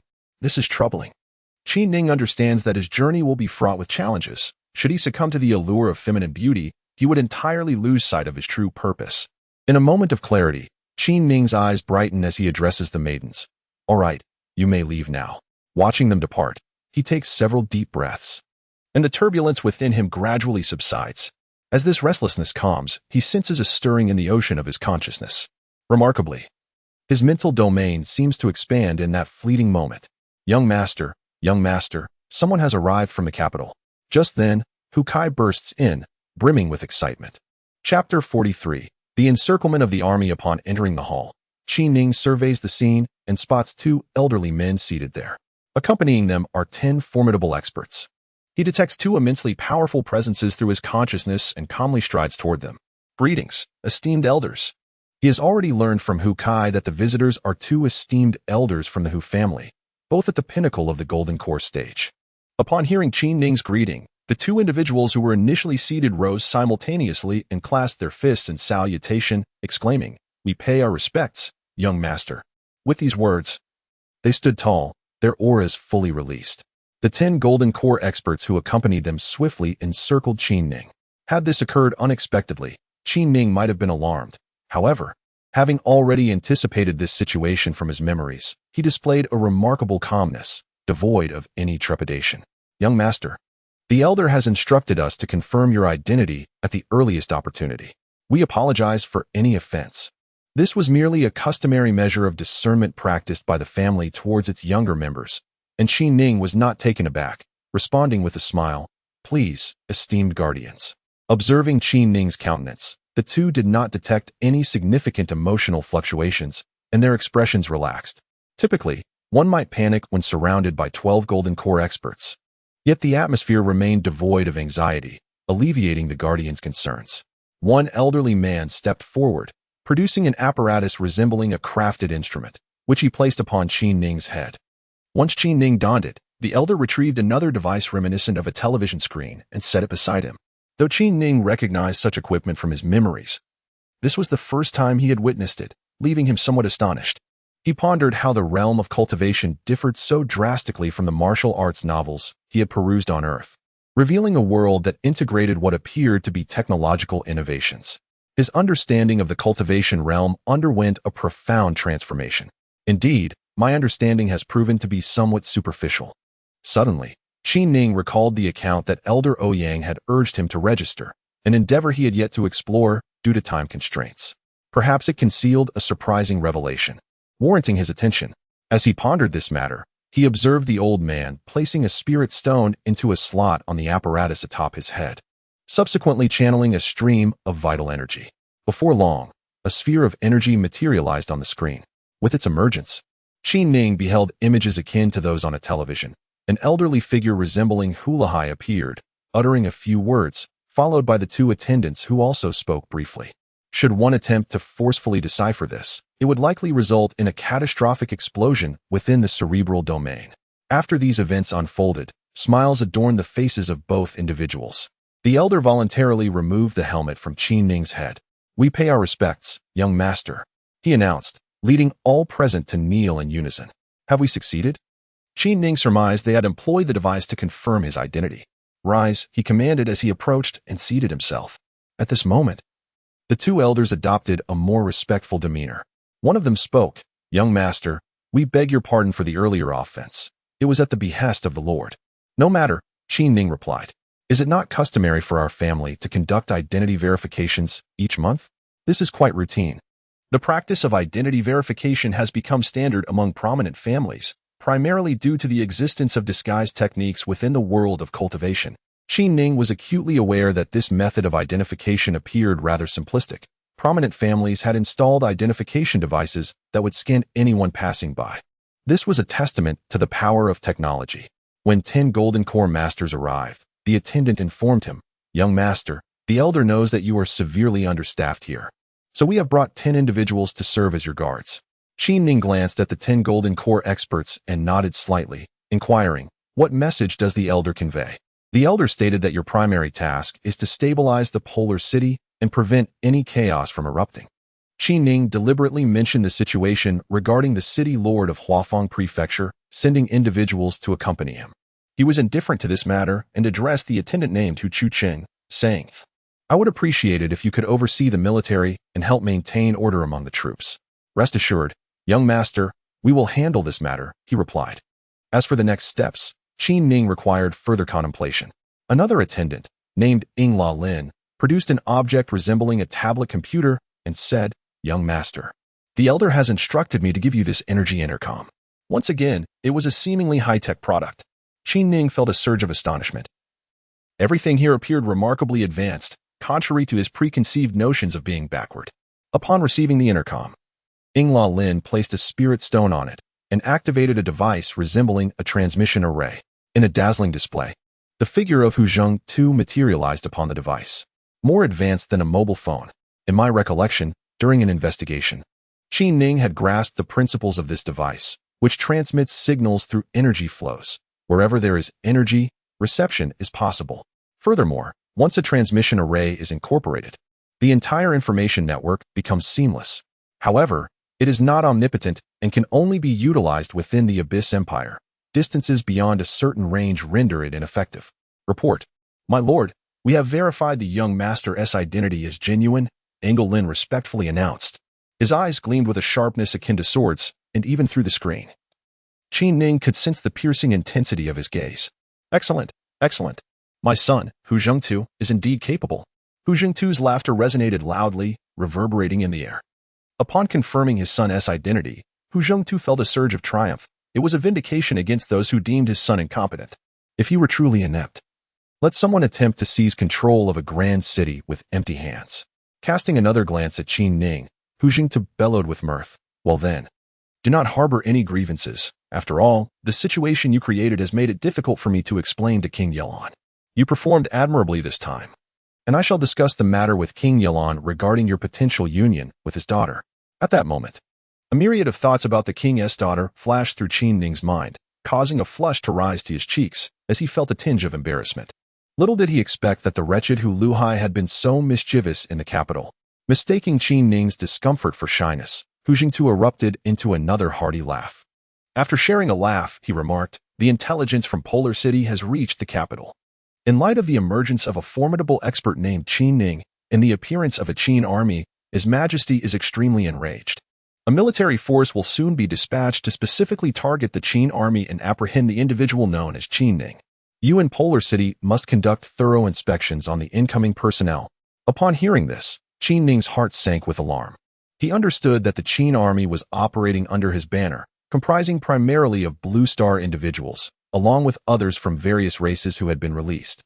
Among them, the most skilled were merely at the Golden Core stage. If a large army were to arrive, they would stand no chance against such an onslaught. This was a force of the Blue Star people. Qin Ning sensed the imminent danger posed by the Qin army. When will the approaching troops arrive? Qin Ning inquired with concern. Currently, our kin are embroiled in a fierce battle against the Blue Star people, and given the recent discord with Great River City, mobilizing additional forces is quite challenging. This time, we can only dispatch 10,000 troops, some of whom are indeed skilled at the Golden Core level. Should we participate? Observing the two venerated individuals seated nearby, Qin Ning felt apprehensive. If these two were to engage in battle, the Qin army would have little chance of victory. With a dismissive huff, Hu Jingtu replied, "The individuals I send are solely tasked with your protection. Your safety is paramount. As for the military matters, they will be managed by the army. You must understand that Polar City is a significant stronghold, with various kings vying for dominance in the shadows. Your primary concern now is to secure your position and refrain from giving anyone an opportunity. Other matters do not require your attention. It appears that within the Abyss Empire, there exist numerous clandestine intrigues." From the implications of Hu Jingtu's words, Qin Ning discerned that the Abyss Empire is rife with covert conflicts. Observing Hu Kai leading a group of individuals away, Qin Ning felt a heavy weight in his heart. If the Abyss's 10,000 troops were to arrive, would the inhabitants of Blue Star be able to survive? Chapter 44. Account space. Returning to his meditation chamber, Qin Ning sat cross-legged, suddenly beset by a sense of restlessness. He felt an acute unease regarding his inability to devise a means to assist the Qin army. Despite taking several deep breaths, tranquility eluded him. The thought of witnessing innumerable Blue Star inhabitants perish caused him to sigh heavily. Unable to find peace, his cultivation was impeded. The room was fortified with a closed array, and outside, a master at the peak of the Golden Core stage stood guard, rendering Qin Ning's sanctuary exceedingly secure. However, this safety came at the cost of the freedom he once enjoyed, allowing him to come and go at will. This condition could not persist. Oh, but didn't Senior Ouyang instruct him to register an account? It was he who had recommended it. The account seemed peculiar, and he had yet to find the time to investigate it. Today, however, he resolved to uncover its contents. As he recalled this matter, Qin Ning's previously agitated spirit began to settle. From the items gifted to him by the old man Ouyang, he swiftly located an object that resembled a computer, albeit one of far greater sophistication. Following the old man's method of operation, he inserted a spirit stone, and soon, the array on the device flickered to life, revealing a startling image. How extraordinary! Gazing upon this unmistakably high-tech apparatus, Qin Ning felt a renewed surge of astonishment. The realm of cultivation appears to be far more intricate than I had previously understood. This phenomenon is entirely different from the computers on Earth. Upon activation, one is greeted with a prompt requiring a username and password. Without these credentials, entry is utterly impossible. Fortunately, the elder had assisted Qin Ning in registering, and had even secured a lock on his consciousness. As soon as the contents of the username and password surfaced in his mind, the device responded instantaneously. In that moment, Qin Ning felt his consciousness being transported into another realm. Previously, he had merely entered and exited without paying attention to his surroundings. But this time he observed that his consciousness had entered a space brimming with spiritual energy. As he surveyed the area, he noticed a portal ahead. Upon entering this domain, Qin Ning experienced a sensation as if his consciousness had gained a tangible form, resembling the very essence of his physical body. Energy surged towards him, and in an instant, a corporeal form materialized. Remarkably, as he examined this new body and touched it with his hand, it felt as though it possessed a substantial existence. Standing there in a daze, a thought struck him with astonishment. Could it be that the spirit is the ultimate reality? If that were the case, then with sufficient mental fortitude, one could reconstruct their form even after the loss of their physical body.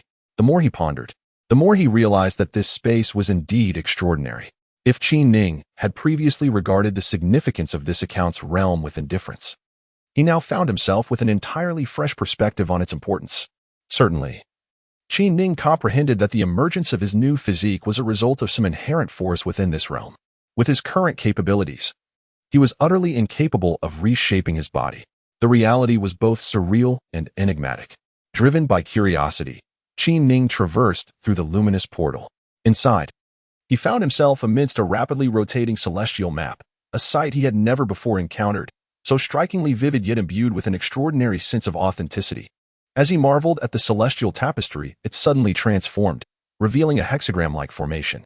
The radiant glow enveloped him entirely, creating an illusion of both reality and fantasy. Qi Ning found himself perplexed, as if he had stepped into an entirely new domain, or perhaps his very essence was merely flickering in thought. The light encased him and propelled him forward with remarkable speed, resembling a form of teleportation. Upon halting, Qi Ning discovered he had arrived in a grand hall constructed of pure light. A mechanical voice resonated through the space, announcing, Eastern Palace, Sky District, new entry 1005. With a score of 100, privileges include combat authorization, basic trading, and access to foundational data. As the voice echoed, Qi Ning felt an influx of new knowledge flooding his mind. As time gradually passed, expressions of astonishment danced across his face. Once the information fully assimilated into his consciousness, Qi Ning was truly astounded. An occurrence far beyond his comprehension had transpired. Was it real or merely an illusion? From the acquired knowledge, he discerned that his spirit had entered into an alternate space. However, Qi Ning now distinctly perceives that his body is also being affected. What kind of situation is this? Sitting there, Qi Ning meticulously digests the knowledge he has acquired. From the information he has gathered, there exist 5 celestial realms in the sky, corresponding to the cardinal directions. Presently, he finds himself in the Eastern Realm, which is not merely a limited domain. The entire Eastern Realm encompasses countless celestial bodies inhabited by humanity. Qi Ning resides on the planet Minjiang, which is within the 1005th sector. At this thought, Qi Ning feels a surge of frustration. What is going on? Alarmed, he realizes that he registered but has not logged into check since then. Many days must have elapsed. After calculating the time, he discovers that indeed, 80 days have passed. While 100 days may seem extensive to an ordinary person, it is but a fleeting moment for a cultivator. Is this truly the case? From the information received, Qi Ning understands that he no longer needs a computer to access that realm. Knowledge on establishing a hexagram formation within his mind has also been imparted to him. With a formidable spiritual sense, he merely needs to make slight adjustments within his consciousness to establish a similar hexagram formation, thereby connecting with this space through the power of his mind. This notion completely subverts Qi Ning's understanding. He is unsure whether he can truly grasp it. Traditional education and the advancements of worldly science seem utterly inadequate to explain such phenomena. Without further ado, let us speak of the method of establishing a hexagram formation through one's spiritual consciousness. By enveloping the objects intended for transportation with this consciousness, one can achieve a seamless spatial connection. After contemplating for a moment, Qi Ning once again employed this knowledge to initiate a connection. To his astonishment, he found himself once more immersed in a realm that felt strikingly authentic. This time, however, it was distinctly different. The environment resembled a high-tech manipulation space, akin to the fantastical settings depicted in science fiction films. Various hues illuminated the area, bright yet not detracting from visibility. Upon closer inspection, he noticed numerous touch-sensitive interfaces. Shocked, Qi Ning realized that his previous understanding of the cultivation realm had utterly collapsed. This place was unequivocally a technological marvel, where any single object could likely surpass the scientific advancements found on Earth. Taking a deep breath, he endeavored to calm his racing heart. As he gazed at the screens resembling walls, he beheld forums, auctions, cultivation techniques, miscellaneous arts, and knowledge. Qi Ning's eyes widened further at the plethora of readily accessible information, evoking a sensation akin to stepping into a modern society. What manner of place had he entered? It would be prudent to first familiarize himself with his surroundings. Immersed in this environment, Qi Ning felt an insatiable curiosity to comprehend the circumstances surrounding him. As he surveyed his surroundings, he encountered several arenas designated for combat. Upon clicking an entry button, a notification promptly appeared, indicating that access to the combat space necessitated the expenditure of a certain number of points. Alarmed by this revelation, Qin Ning hastily rescinded his request to enter. After a brief search, he finally located a detailed introduction to the situation at hand. Standing there, Qin Ning devotedly perused the information. It soon became apparent that everything in this realm required the use of points. Possessing these points would enable one to engage in various activities. Victories in combat could yield points as rewards, and trading items also granted points, with rarer commodities yielding even greater rewards. Furthermore, there were transactions involving various cultivation techniques available as well. What astonished Qin Ning the most was the system of personnel advancement at certain intervals. Individuals were required to participate in minor and major competitions, and only those who met the established standards could either remain or progress further. Observing all of this, Qin Ning was struck by a profound realization. This environment resembled a military camp, replete with a mechanism of elimination and resources designed to foster the enhancement of its members. As he continued to examine the introductory content, Qin Ning was even more astonished to discover that the cultivation process within this space was synchronized with the conditions outside. In other words, the advancements made inside directly reflected his physical state in reality. What manner of place was this? At that moment, the most pressing concern for him was to safeguard his account points. This matter had become Qin Ning's foremost priority. For the time being, Qin Ning could not attend to other matters. Acquiring points was his utmost concern. Reflecting on the vast resources he had amassed by depleting the treasury of 2 grand cities and vanquishing numerous formidable adversaries, he felt a wave of relief wash over him. Despite having been absent for 80 days, he believed that selling those items would yield a substantial amount of points.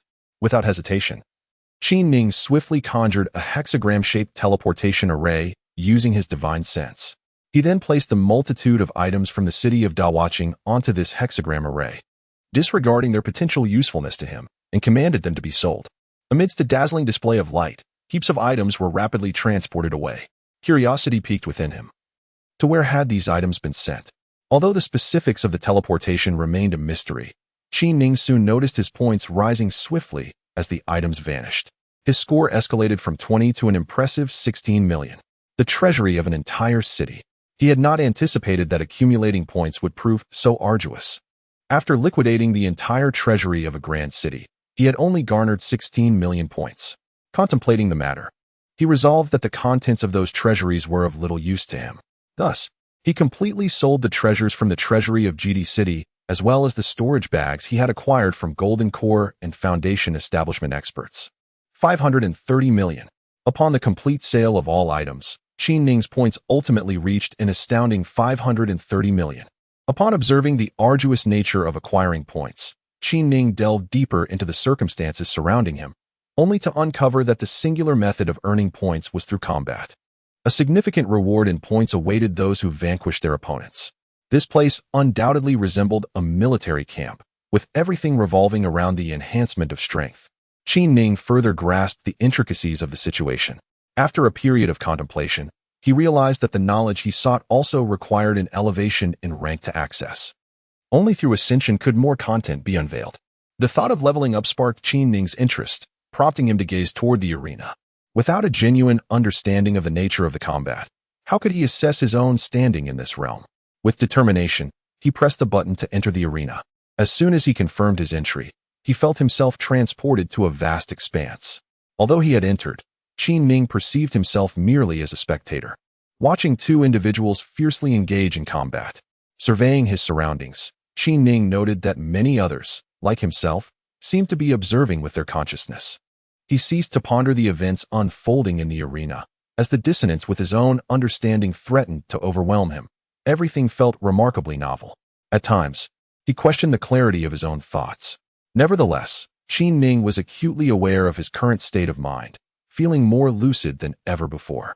His gaze was fixed upon the 2 combatants, both of whom had entirely concealed their physical forms. Even the most potent of divine senses could not discern their true appearances. One could merely observe the unfolding events of their duel. Impressive measures of confidentiality, Qin Ning silently commended after his observation. After a brief period, one of the combatants was struck down by the other, their form dissipating like mist.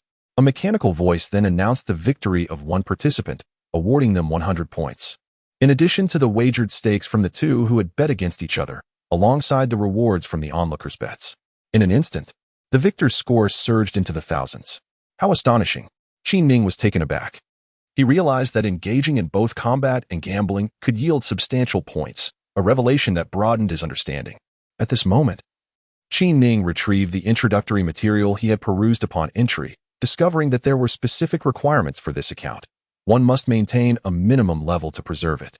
Regardless of the number of points amassed, if one remained at a low level for consecutive years, the account would be downgraded. It was only upon reaching the so-called warrior level that the account could be considered secure. Quite peculiar. Qin Ning sensed that he would need to invest considerable effort to comprehend everything within this realm. Chapter 45. The key to advancement as time ticked away. Qin Ning realized that his entire worldview was undergoing a transformation. Upon exiting the space, he sat in contemplation, utterly astonished by the existence of such a dimension. In the past, when I immersed myself in martial arts novels, I always perceived the realm of cultivation as merely a battleground, a primitive state of existence. However, I now find myself confronted with a realm of cultivation that starkly contrasts with my previous understanding. Who claims that the cultivation world is solely characterized by an abundance of sects, endlessly engaged in the pursuit of ascension. Reflecting on this notion, Qin Ning could not help but chuckle. Since his arrival in this realm, he has encountered various items that compel him to concede that many of them possess technological attributes. Soon enough, Qin Ning ceased to ruminate on such matters, realizing the true value of the account he had obtained. It was indeed a rare treasure. Insights gleaned from the forum revealed that even within this cultivation world, individuals who possess personal accounts are few and far between. Such privileges are typically reserved for those who have made significant contributions to their sect and have garnered introductions from esteemed account holders with high scores. Ouyang, the elder, had truly left nothing more to say to him. Furthermore, Qin Ning became aware of another important fact. Many individuals, despite having accounts, ultimately lose them due to the scarcity of points. When one loses their account, all consciousness related to that realm is eradicated by the forces of the space itself. It is no wonder that even within the cultivation world, few are cognizant of the existence of such a space. Additionally, Qin Ning understood that the primary function of points is to exchange for cultivation items, thereby facilitating rapid advancement. Individuals enter at 10 levels, with an initial status of level 1. Each ascension entails a comprehensive examination process. As long as one believes they have met the qualifications, they may test by exchanging a certain number of points. If they meet the standards, they ascend. If not, they remain at their current level, though their points are deducted. This in itself is not particularly daunting. What is truly formidable is the regulation that if a newcomer fails to achieve a 2-level ascent within 100 days, their account is downgraded, erasing all awareness related to this process upon demotion. Qin Ning has begun to comprehend that it is not that no one speaks of these matters, but rather that those who cannot ascend have lost access to such accounts. 10 levels. Upon examining the criteria for advancement to level 10, Qin Ning realizes that an abundance of points does not guarantee elevation. It is a matter of genuine ability. Nevertheless, he resolves not to dwell on these thoughts any longer. For him, having gained entry into such a realm necessitates advancement. After perusing the catalog of cultivation items available for trade, he finds them to be precisely what he desires. In pursuit of these items, he must safeguard his account. Furthermore, Qin Ning uncovers a stringent rule. One must not disclose any details regarding account upgrades to others. Doing so would result in the obliteration of related awareness. The possessions within Senior Ouyang's account could not be transferred to his own due to his casual recommendation for entry, as he was indifferent to the matter given his impending demise. The situation has grown rather intricate. Having squandered 80 days, he now faces the daunting task of ascending 2 levels within the remaining 20 days. What are the chances of success? Qin Ning felt a sense of urgency. If he could not advance 2 levels, would his account be erased, and along with it, his memories of this place? The gravity with which Senior Ouyang regarded the situation, even in his final moments, underscored the account's immense value. He was resolute. He must ascend. Determined to succeed in his upgrade, Qin Ning sat in contemplation. Though a lingering fatigue weighed upon his consciousness, entering this realm had indeed drained a significant portion of his mental energy. Seated in meditation, he employed the 5 animal frolics technique to regulate his breath continuously. After an extended period, he finally restored his energy and alleviated his exhaustion. With renewed vigor, Qin Ning quickly reconnected to that space. Familiar with the environment, he swiftly surveyed the surroundings once more. Newcomer level 10. He attentively examined the intricacies of the 10 levels before making his way to a self-assessment room. The facilities within were commendable, designed specifically to help individuals gauge their abilities. The evaluation metrics encompassed physical fitness, mental acuity, internal energy reserves, and combat experience. The assessment for a newcomer at level 10 consisted of these 4 components, each quantified by specific numerical values. 100 represented the first level, 200 the second, 400 the third, and so forth, with 800 denoting the 4th level, and each subsequent level requiring a doubling of the previous value. As Qin Ning contemplated these precise figures, he felt a sense of bewilderment, uncertain of how these values were derived. Nevertheless, he recognized that reaching the 10th level remained a distant goal for him. How much power does one truly possess? Qin Ning found himself exceedingly curious about his own condition, gazing towards a location designated for spiritual awareness testing. He followed the instructions and launched an assault on an ethereal figure. Uncertain of the level he had attained, Qin Ning executed the self-assessment without reservation. As he unleashed his attack, the displayed values surged rapidly. 100, 200, 300, 400. The ascent only ceased upon reaching 2002. Observing the swift rise in his spiritual awareness, Qin Ning was astonished, scarcely able to believe the fluctuations before him. In terms of self-assessment, he had a degree of understanding regarding his spiritual awareness. By the standards of practitioners, a value of 100 typically signified the first layer of foundation establishment, while 200 indicated the second. Each increment of 100 corresponded to a layer, leading him to conclude that his spiritual power had indeed reached the second layer of the nascent soul stage. The strength of his spiritual awareness was astonishing. Qin Ning himself felt a wave of disbelief. With this level of spiritual power, he was reassured, turning his attention to the assessment of internal energy storage. Qin Ning's next task was not merely to test his internal energy reserves. Instead, he was required to place his palm upon a designated imprint and unleash all his internal force. Adhering to this directive, Qin Ning prepared to exert his utmost effort in a single, powerful strike. In the past, Qin Ning had engaged in numerous battles, yet he had never fully utilized his internal energy. Now, seeking to comprehend his true capabilities, he decided to unleash his full power. At that moment, the fluctuations in the numerical values were not as pronounced as his spiritual perception. 100 passed, then 200, 450. When it reached 520, the value came to a halt. Observing this data, Qin Ning was taken aback. Based on the current state of his internal energy, it seemed he had attained the 5th layer of foundation establishment. He stood there, momentarily dazed. Having made some modifications to the 5-animal play, he was astonished to discover such a significant enhancement in the internal energy storage capacity post-improvement.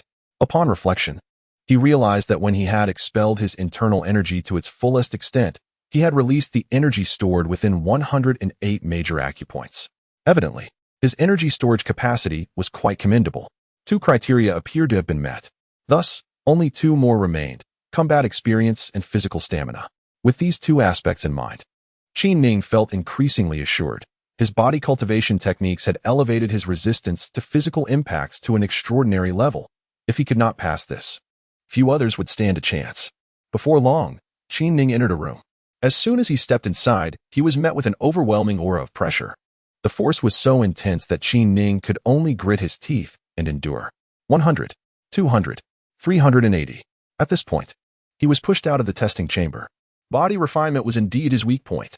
With this test in place, Qin Ning had gained some understanding of his own situation and felt prepared to participate in a promotion competition. As he glanced at his substantial score, amounting to billions of points, he felt an immense sense of relief. His points were plentiful, allowing him to compete countless times. Resolute in his decision, he made his way to the application area for the competition. After submitting an application for promotion, he noticed that his score had been deducted by 100 points. Following this deduction, Qin Ning was transported to a more expansive realm. Upon entering, he discovered several others had also arrived. Yet their appearances were obscured due to a form of visual distortion applied during the teleportation. Among them were individuals of both genders, including a notably youthful woman.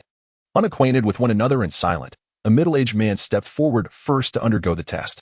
Observing closely, Qin Ning watched as the man was transported into a designated space, whereupon several formidable opponents materialized and commenced their assault on him. It soon became clear to Qin Ning that this competition was a comprehensive evaluation. The first requirement for success was that one must utilize their spiritual awareness to defeat an opponent. Should their spiritual awareness fall short, victory would be unattainable, regardless of the might of their attacks, as the opponent would continuously resurrect. Another individual requires a forceful blow. Mere mental prowess proves ineffective against him. It is imperative to overpower him with sheer strength. In this encounter, each attack from both combatants adheres strictly to a predetermined secondary standard of force, which, according to Qi Ning's conjecture, corresponds to the cultivation level of the second layer of foundation establishment. The middle-aged man's assaults are indeed formidable. Yet the strikes from the virtual entity wielding mental acuity are equally powerful, distinctly embodying the same level of cultivation. With each punch landing on the elderly man's form, the middle-aged man's expression shifts noticeably. It dawns upon him that this serves as a test of physical resilience against strikes.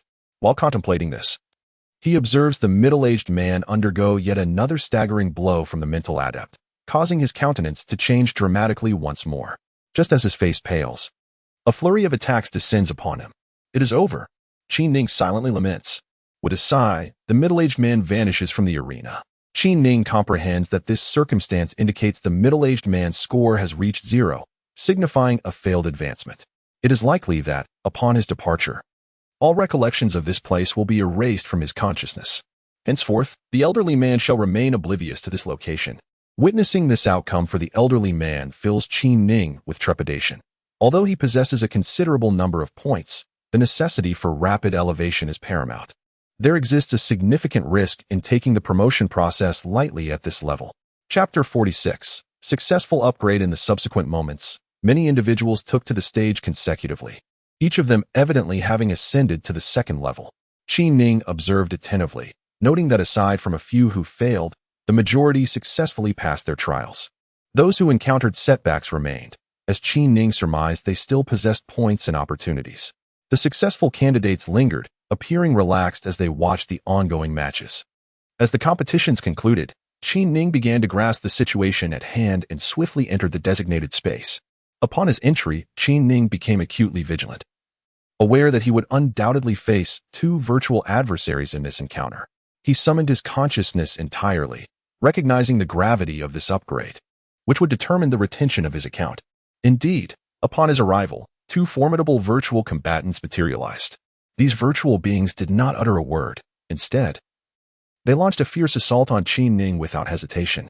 Having previously witnessed such battles, Qi Ning felt a sense of calm. After his own testing, he now observed their combat style, and he harbored no fear of these opponents. Engage. Qi Ning's figure unfolded entirely, neither dodging nor retreating, embracing a powerful clash. The arena resonated with a thunderous roar, reverberating through the hearts of the spectators. Qi Ning relentlessly struck at one of the strength-based experts, delivering a rapid succession of blows. Qi Ning's figure moved with remarkable swiftness, launching a direct assault. His fist struck repeatedly against the man before him. After several relentless blows, the man was unexpectedly reduced to nothingness by Qi Ning's punch. Upon vanquishing this virtual adversary, Qi Ning stood poised, facing another formidable opponent. The two seemed to engage in a silent exchange, their gazes locked in a mutual appraisal. Just as onlookers speculated about the impending confrontation, the virtual master, too, dissipated into the ether, vanishing before their very eyes. Was it over? Never before had anyone witnessed such a display of combat from Qi Ning. He swiftly incapacitated a powerhouse and subsequently dispatched another adept of consciousness, all within a remarkably brief span of time. Observers were left astonished at the sight of Qi Ning standing triumphantly. Where did this extraordinary individual come from? Qi Ning, however, was contemplating his next move. Having attained rapid advancement, why not ascend further? At that moment, a choice appeared in the space before him. One option was to complete his upgrade and depart, while the other was to continue advancing. Without hesitation, Qi Ning opted for the latter. As the environment transformed, onlookers were increasingly bewildered by the young man's intentions. Was he truly intent on further upgrading?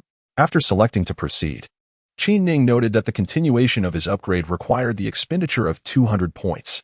Transitioning from level 1 to level 2 demanded 100 points, while progressing from level 2 to level 3 necessitated 200 points. Qi Ning had come to a realization. It appeared that the points required for each upgrade would be exceedingly substantial. Just as he was about to submit his points, he noticed an intriguing gambling option nearby. Upon closer inspection, he read, Given your participation in consecutive upgrade competitions, an additional gambling opportunity is available. If you possess confidence in your abilities, you may wager your points on yourself. Should you choose this betting method and successfully upgrade, not only will you receive double the points you wagered as your winnings, but you will also earn the pooled stakes from all participants in the gamble. This revelation momentarily stunned Qin Ning, as he had not anticipated such an option. After contemplating the setup, he couldn't help but admire the ingenious design. It provided individuals with a chance to accumulate points, offering a shortcut of sorts. However, Qin Ning was acutely aware that this could also be a treacherous trap. Without the requisite skill, a wager could lead to ruin, resulting in the depletion of his precious points. In such a scenario, the pressure on the defeated would be immense. In addition to the relentless pursuit of rapid upgrades, they would face the dire predicament of being devoid of points. Upon further reflection, Qin Ning nodded thoughtfully. In these lower-tier competitions, the participants were all fiercely striving to advance.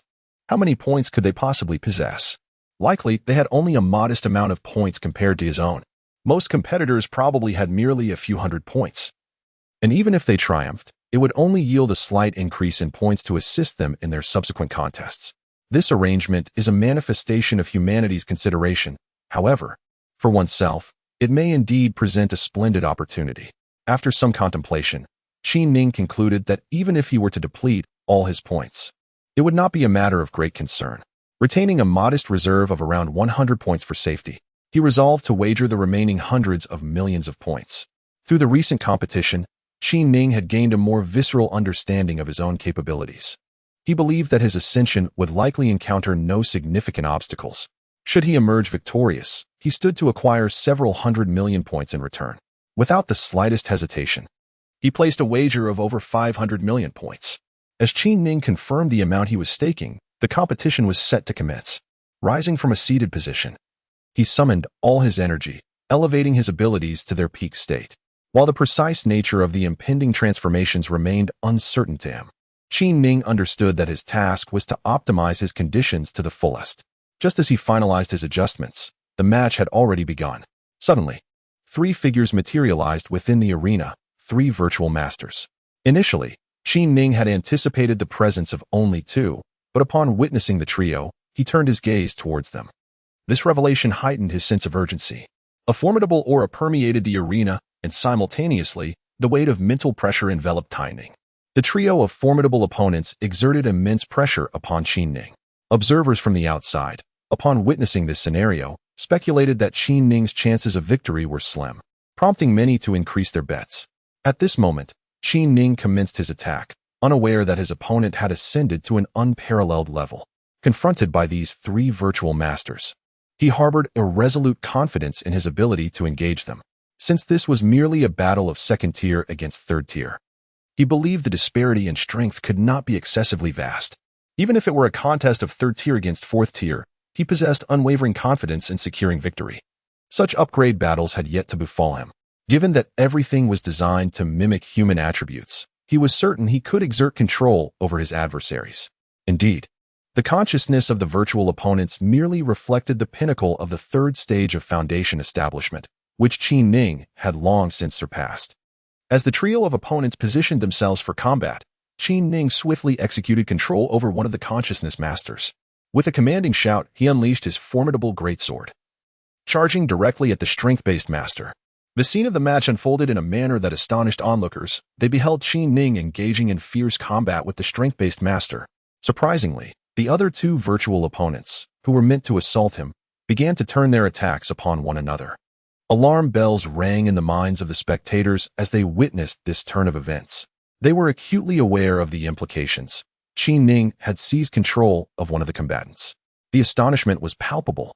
Amidst their shock, Qin Ning's great sword sliced through the air, relentlessly striking at the strength-based master. Recognizing the necessity of overpowering a strength-based adversary with sheer force, Qin Ning harnessed the energy from his 108 acupoints, rapidly overwhelming the strength-based master, who found himself bereft of the capacity to counterattack. As everyone was still coming to terms with the situation, the formidable powerhouse was swiftly decapitated by Qin Ning, vanishing in an instant. Following the elimination of one adversary, Qin Ning teamed up with the mind-controlled expert, effortlessly dispatching the practitioner of both physical strength and mental prowess. After defeating that foe, Qin Ning swiftly severed the head of the virtual expert he had subdued. This successful endeavor led to his advancement.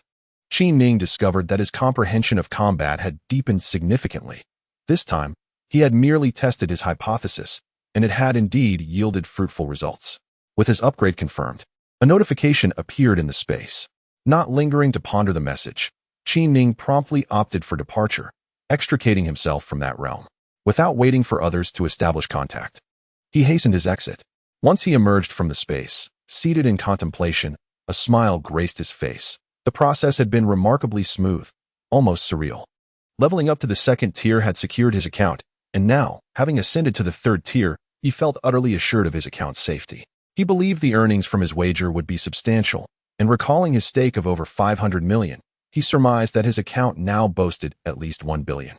Chapter 47. Establishing the slave army. Upon entering, a notification emerged. 12 billion in gambling profits had been credited. Over 500 million had transformed into 12 billion. Qin Ning glanced quickly and confirmed that indeed, 12 billion spirit coins were now at his disposal. Upon witnessing the sudden influx of wealth, Qin Ning felt a surge of joy. With this money, he could indulge in a thorough procurement. Reflecting on his current situation, he realized that what he truly needed was a form of offensive martial arts technique. His combat style had become monotonous, relying solely on 3 basic sword techniques, which was undoubtedly inadequate. With this in mind, he navigated to the auction section, eager to explore its offerings. However, upon entering, he discovered that access was restricted by tiered permissions. With only a level 3 clearance, he could only view items available to that tier, resulting in a noticeably limited selection. After scanning the offerings for a while, he found no suitable martial arts techniques, and with a sigh, he accepted that this was the situation for the time being. Yet, with the army approaching, Qin Ning was burdened by the thought of being unable to assist the people of Blue Star. As he surveyed his surroundings, he noticed an upcoming auction. After paying 10 spirit coins, he entered the auction house. Upon stepping inside, he was struck by the heightened sense of security. Each individual occupied a separate room, identified solely by their number tags. Despite observing for a while, he still did not find anything that met his needs. The auctioneer was enthusiastically extolling the virtues of a particular formation, while Qin Ning pondered whether this formation would prove beneficial to him. After listening to the introduction, Qin Ning felt a surge of excitement. The formation known as the Shumi Absolute Kill Array was immensely beneficial to him. If the Qin army, bearing his banner, were to employ this array, their chances of survival would undoubtedly increase significantly. With this thought in mind, Qin Ning entertained the idea of acquiring this array. The creator of the formation asserted that with the purchase of his array, he would also bestow upon him the secrets of its creation, a rare opportunity indeed. Upon hearing this, Qin Ning sensed a shift in the atmosphere. His heart raced. The prospect of not only acquiring the array but also learning the secrets behind its formation was an exceptional opportunity. He wondered what motives the creator harbored. Although he was uncertain of the creator's intentions, Qin Ning recognized the rarity of this chance. The auction commenced with a starting bid of 100 million spirit coins, with increments of 10 million for each subsequent bid. As the auctioneer announced the price, the entire event sprang to life. Qin Ning was astonished. He had never anticipated such a steep price. The bidding soared to 500 million spirit coins before it began to stabilize. Soon, a few individuals were embroiled in a contest, and when the price reached 600 million, only 2 remained in contention. How exorbitant! Qin Ning chuckled wryly, having believed himself to be affluent, only to discover that he was outmatched by wealthier competitors. Fortunately, at 630 million, one of the bidders withdrew. Gritting his teeth, Qin Ning boldly placed a bid of 700 million. A gasp reverberated through the auction area as many turned their attention to him. Qin Ning then glanced towards the last remaining competitor, awaiting their response. Fortunately, after a while, there was no sign from that individual, and Qin Ning ultimately decided to auction off the array and its secret manual. Reflecting on the fact that he had expended 700 million spirit coins for a single set of formations, Qin Ning could only shake his head. For the sake of the Blue Star clan, he felt compelled to take such actions. Having acquired those 2 items, he stepped out. "Thank you, master." Upon exiting, he was met with the sight of Chu Miaoyin suddenly kneeling before him. As Qin Ning gazed at her, he noticed the profound gratitude etched upon her countenance. "Rise," he commanded, now exuding a certain authoritative presence. He approached and seated himself. At that moment, Chu Miaoyin, clad in her maid attire, displayed a figure that was indeed striking. Already beautiful, her spirits appeared to have lifted significantly, likely due to the hope brought about by her family's rescue. She radiated an enchanting demeanor. "Thank you, Master. Has everyone in your family been saved?" "Yes, thanks to you. They have all been rescued." Qin Ning nodded slightly, expressing his approval. "That is splendid," he remarked. Chu Miaoyin then gracefully positioned herself behind Qin Ning. Now, he was more inclined to inquire about the circumstances surrounding the Blue Star military. He turned to Hu Kai and asked, "What is the current situation in the city? How are the rebellious forces faring?" Hu Kai replied, "Young master, the rebellious army is now rallying under the banner of the Qin, attracting a multitude of slaves from various clans. Reports indicate their numbers have surged to over 20,000. Qin Ning felt a tinge of astonishment. He had not anticipated such rapid growth within the ranks of the army. Indeed, Qin Ning was acutely aware that the army bearing his banner was not composed of his own men. In fact, they may not have even contemplated serving under his command. They were merely borrowing his name. Contemplating this, he inquired, "Are they truly the army under Qin Ning's command?" At this moment, the attendant Hu Chucheng shook his head and replied, "Young master, the current situation of that army is rather dire. Although it primarily consists of Blue Star people, it has incorporated several other races, leading to a scenario where 10 formidable leaders each govern their own factions, and none are willing to submit to the others. As far as we know, they are at odds with one another." Qin Ning sighed inwardly. If that were the case, trouble was indeed imminent, as they possessed no real combat capability. Hu Chucheng continued, "They fight under Qin Ning's banner. Yet, as we understand, Qin Ning has not made an appearance. Apart from a portion of the Blue Star individuals who hope for his emergence, the rest harbor no such sentiments. They are merely waving Qin Ning's flag." Qin Ning was somewhat astonished. Hu Chucheng appeared to possess a wealth of intelligence, comprehending such matters. Was this information relayed by the families? Indeed, the families within the city still hold some power. Qin Ning realized he must remain vigilant regarding the influence of these families. What of the army dispatched from the capital? Qin Ning understood that the teleportation array could transport at most 100 individuals at a time, making the assembly of a 10,000-strong army a considerable undertaking. What should he do? Originally, Qin Ning contemplated assisting those who were operating under his banner. However, upon hearing the circumstances articulated by Hu Chucheng, he found himself wavering. Even if he were to extend his help now, would they truly appreciate his goodwill? "You may leave now," as he observed Hu Chucheng and the others departing. Qin Ning remained seated, lost in thought. It is indeed noble to save lives, yet one cannot perpetually extend such aid, can one? Moreover, given that these individuals are entrenched within the enemy's stronghold, they ought to unite. Their fragmented state lacks any semblance of combat effectiveness, rendering defeat inevitable. A different strategy must be devised. With this in mind, Qin Ning retrieved the device capable of communicating with Hu Zhengtu and swiftly established a connection. "What is it?" Hu Zhengtu inquired, casting a glance at Qin Ning.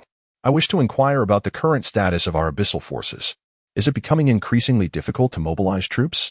Upon hearing this question, Hu Zhengtu's expression shifted momentarily before he regained his composure and nodded slightly. "There are matters you must be made aware of.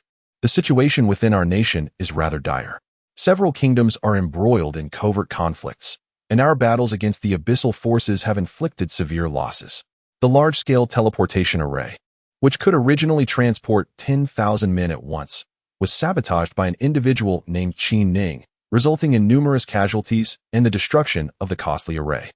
Our deployment of 10,000 troops to your location has nearly depleted our resources. The abyssal forces are formidable yet inherently fragile." A sense of exhilaration surged within Qin Ning. If this were true, there remained hope for the war between the Blue Star clan and the Abyss clan. However, today Qin Ning's thoughts were occupied by another matter. He inquired, "Father General, I wish to establish a slave army in Polar City. Is this feasible?" Hu Zhengtu, perplexed, responded, "What do you mean by a slave army?" "It would consist of individuals selected from various clans, forming a military force under my command," Qin Ning clarified. Hu Zhengtu nodded slightly. "Many factions have indeed been doing this for some time. As long as you can control those in leadership positions, it is possible. However, your cultivation level is quite low." Qin Ning replied, "I am aware of this. Yet I have discovered that my spiritual consciousness is remarkably strong, having already reached the level of the Golden Core stage." "Ah," Hu Zhengtu exclaimed in astonishment. "Is that truly the case?" It is known that many individuals experience some anomalies during their cultivation journey. But Qin Ning's deviation was extraordinary. For one who has not yet reached the foundation establishment stage, to possess the spiritual consciousness of the golden core stage is indeed an astonishing phenomenon. Looking towards Qin Ning, who had already dismissed the others, Hu Jingtao urged, "You must test it with the measuring device. I wish to see." Qin Ning then retrieved the prepared testing instrument, and as it activated, it confirmed that indeed, Qin Ning's spiritual consciousness had attained the golden core stage. Upon witnessing the situation, Hu Jingtao's eyes gleamed with excitement as he exclaimed, "Wonderful! I was concerned that even with the divine control technique, you would struggle to command the army. However, now that you possess such consciousness, I shall send you the consciousness amplifier. With it, you should wield the spiritual strength equivalent to the 5th level of the golden core. At that juncture, controlling even golden core experts will pose no challenge for you. Excellent. I shall assist you immediately in establishing a slave army in the Arctic city." Chapter 48. Hu Jingtao's ambitions proceed to the training chamber and activate the isolation formation. Hu Jingtao suddenly adopted a serious demeanor and, with a significant glance at Qin Ning, uttered these words. Though uncertain of Hu Jingtao's intentions, Qin Ning promptly entered the training chamber and initiated the isolation formation within. Hu Jingtao observed Qin Ning's actions through the apparatus, and once everything was set, he expressed his satisfaction, saying, "Well done. You have grown rapidly in the outside world. Given this, there are certain matters you can now undertake." Regarding his son, Hu Jingtao found himself at a loss for words. He had initially perceived him as a mere simpleton, yet unexpectedly, this so-called simpleton was the first among his sons to conquer a significant city. Reflecting on the discussions held in the court today regarding this matter, Hu Jingtao's heart swelled with joy. "Father, please proceed." Qin Ning, masquerading as Hu Jingtao's son, felt compelled to adopt this address, leaving him feeling somewhat awkward. "Listen carefully. The Abyssal clan appears formidable at present, yet it stands on the brink of peril. Emperor Taizong, at the pinnacle of the nascent soul stage, has lingered too long, and his lifespan is nearing its end." A realization dawned upon Qin Ning. The Abyssal Empire had been sustained by the presence of Taizong, the nascent soul peak cultivator, which allowed the clan to flourish. Should Taizong fall, the entire Abyssal Empire would inevitably face turmoil. Is he unable to overcome this calamity? Qin Ning inquired, shaking his head. Hu Jingtao sighed, "It is not so easy." Qin Ning began to contemplate his own matters. "Do you know why Emperor Taizong is so eager to unite the clans against the Blue Star people?" This, of course, was the very question Qin Ning yearned to understand. Yet he replied, "I do not know." After exchanging such words, Qin Ning noticed that the spirit stone on the device was nearly depleted, prompting him to hastily replace it. Observing the substantial consumption of spirit stones for this mode of communication, Qin Ning finally grasped why it was challenging to proliferate. The greater the distance, the more spirit stones were required. The Blue Star clan is the most powerful race on Yingming Star. Qin Ning sensed that he might uncover much about the Blue Star clan today, and he listened intently. Hu Jingtao evidently wished to impart certain knowledge to his son and began to elaborate freely. The Blue Star clan is exceedingly powerful, dominating all other races on Yingming Star. Yet, the stronger one becomes, the more fragile they may be. The clans had collectively received a message from the higher realms millennia ago, urging them to launch an assault against the Blue Star clan. Qin Ning was truly astonished. How does the ancestral star of the Blue Star clan differ from the ancestral stars of others? While the ancestral stars of other clans possess pathways, the ancestral star of the Blue Star clan lacks a direct passage and can only rely on somewhat unstable teleportation arrays. Upon hearing this, Hu Jingtong's eyes reflected a multitude of inexplicable meanings. This is the crux of the matter. A millennium ago, when various clans received divine revelations from the upper realm, a cataclysmic tremor occurred. The heavenly path of the Blue Star clan was forcibly severed by a powerful being, and since then, their heavenly path has been cut off. Their teleportation arrays have become unidirectional, allowing only exit without entry, and those who emerge must be cultivators who have reached the foundational stage.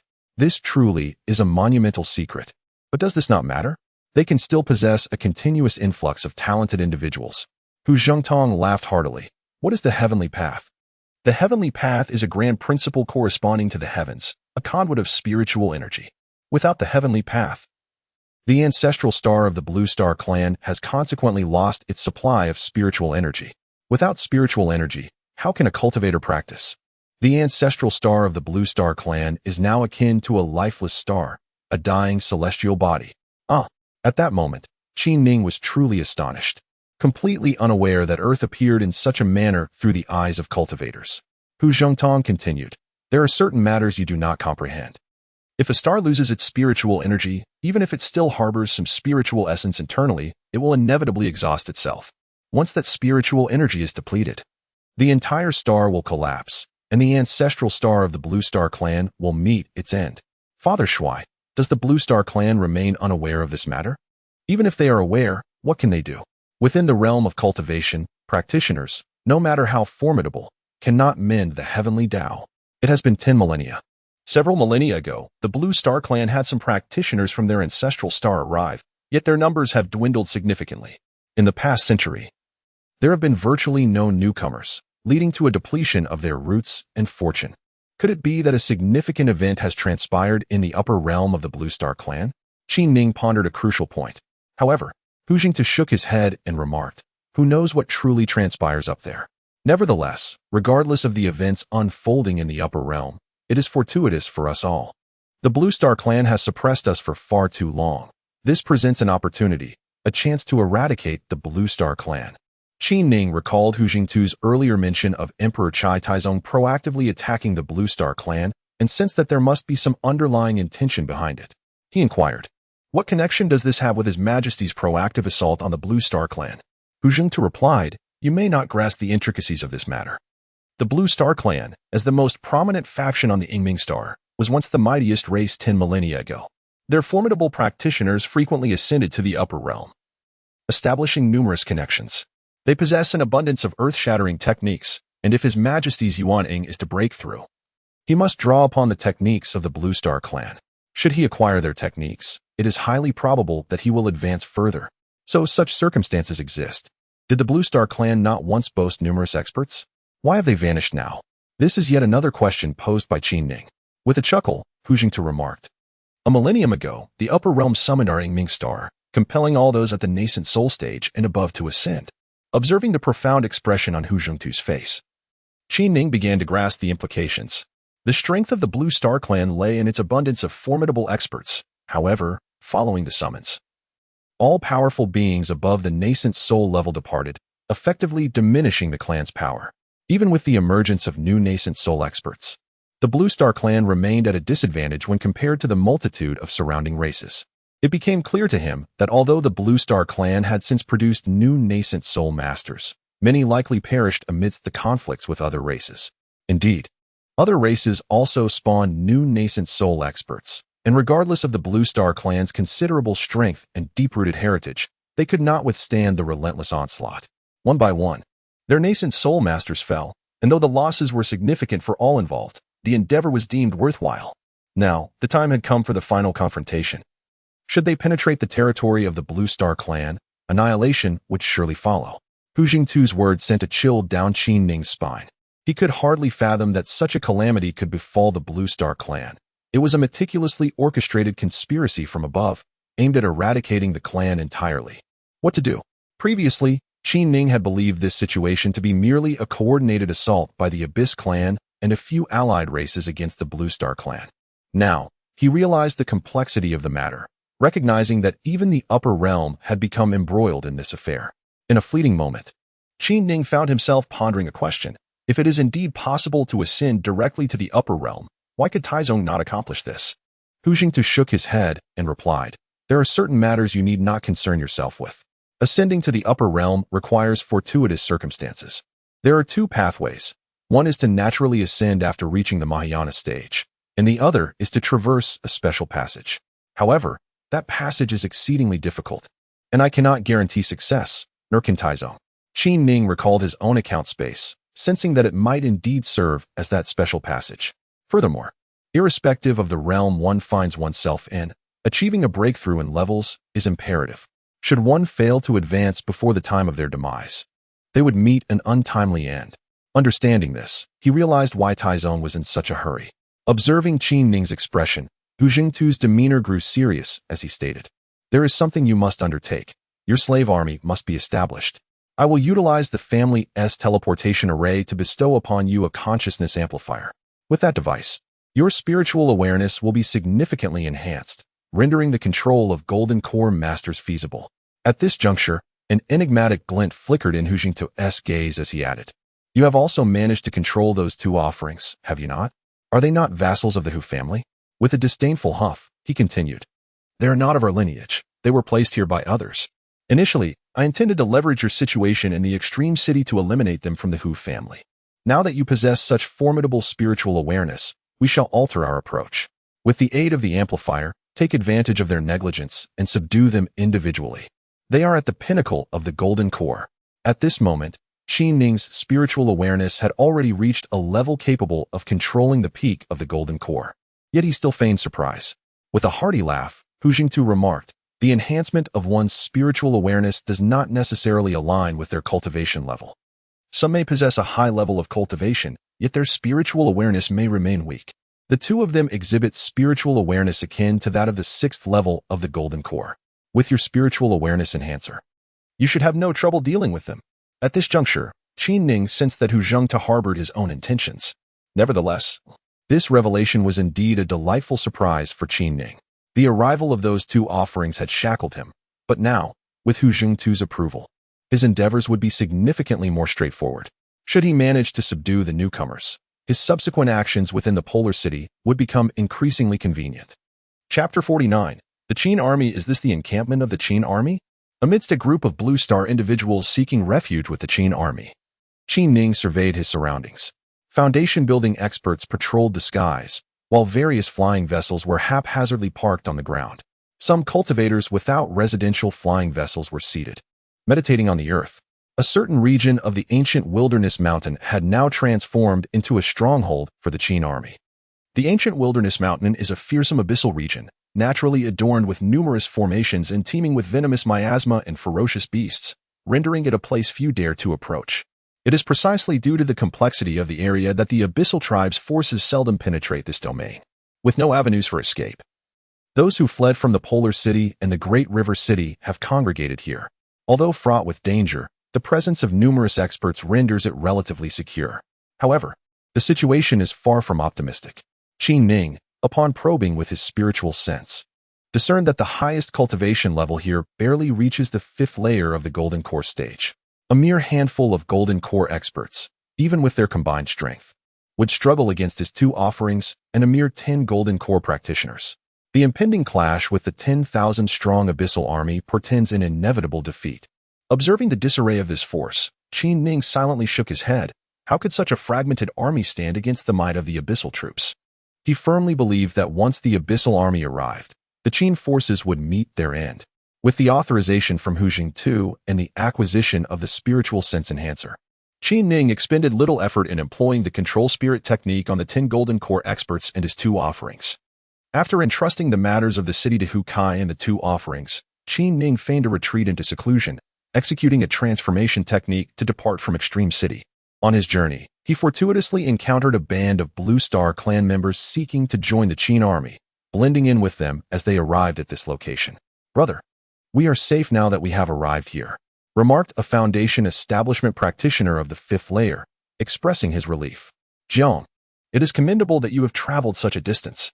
This individual was named Jiang Wei, a man of considerable fortitude. "I shall go report our arrival and ascertain our assignments. You all take a moment to rest," he stated before making his way toward a seemingly bustling area. The members of this group sprawled haphazardly upon the ground. Qi Ning, likewise, settled into a meditative posture, his cultivation at the 10th layer of Qi refinement rendering him largely overlooked by others.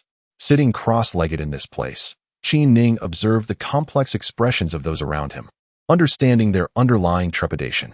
It was quite comprehensible, for despite their arrival, the nature of their future remained uncertain. If this were to be likened to a military camp, it bore a closer resemblance to a refugee concentration camp.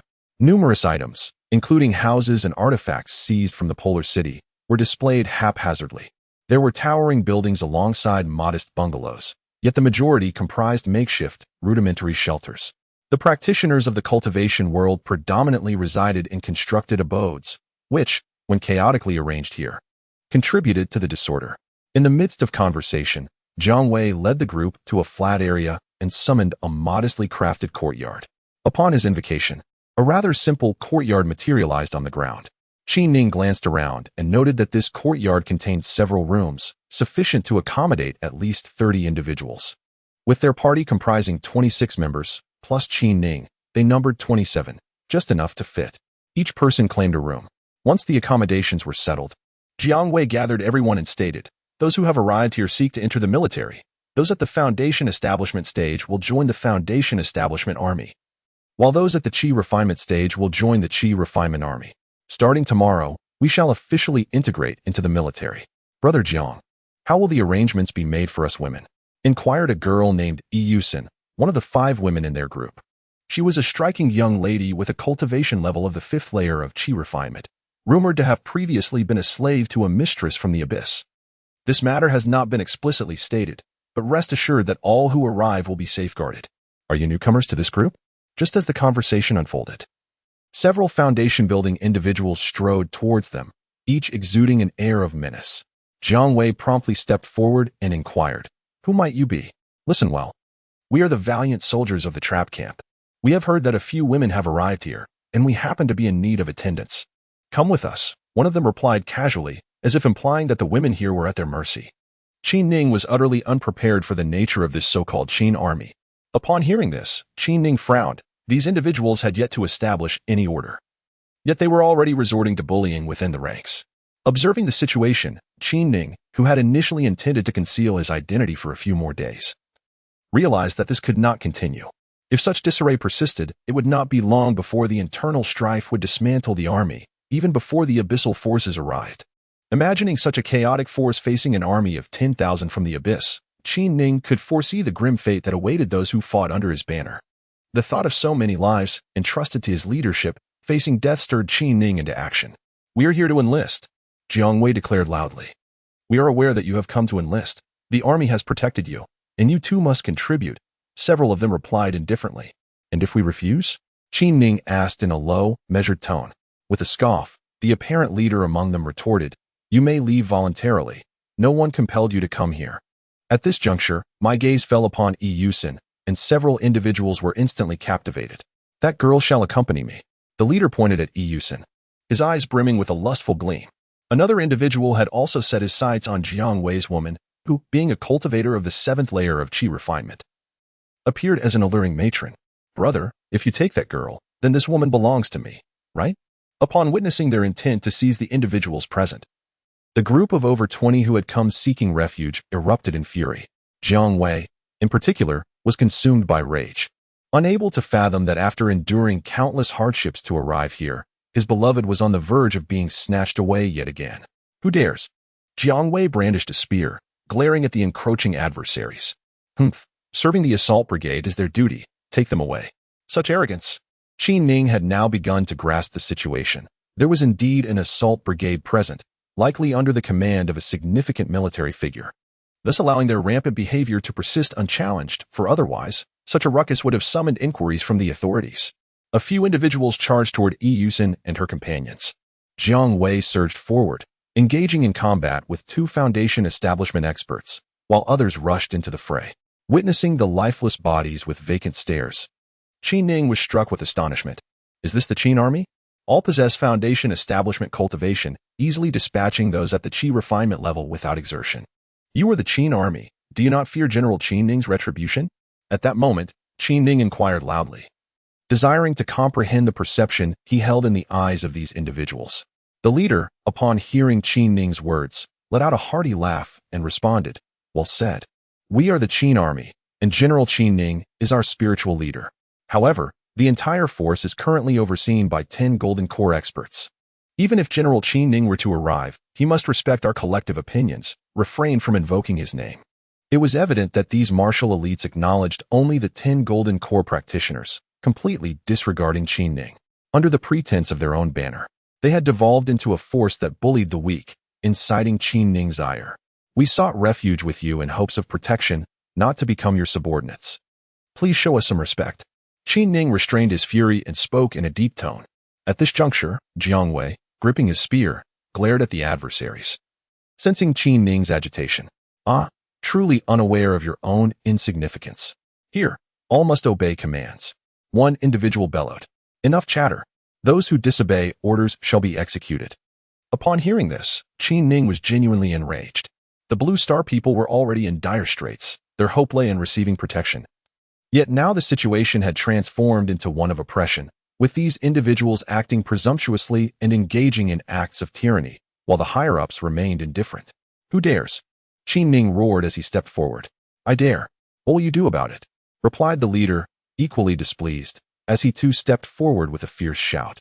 At this moment, the scattered onlookers had turned their gazes in this direction, revealing their indifference to such occurrences, their faces marked by a profound apathy.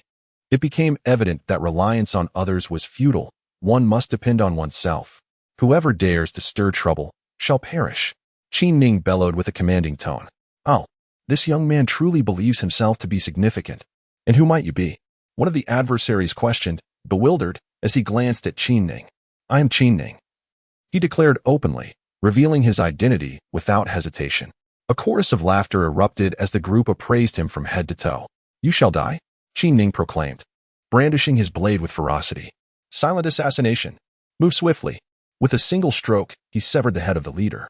Although they were all inhabitants of Blue Star, it was evident that these individuals had become corrupted.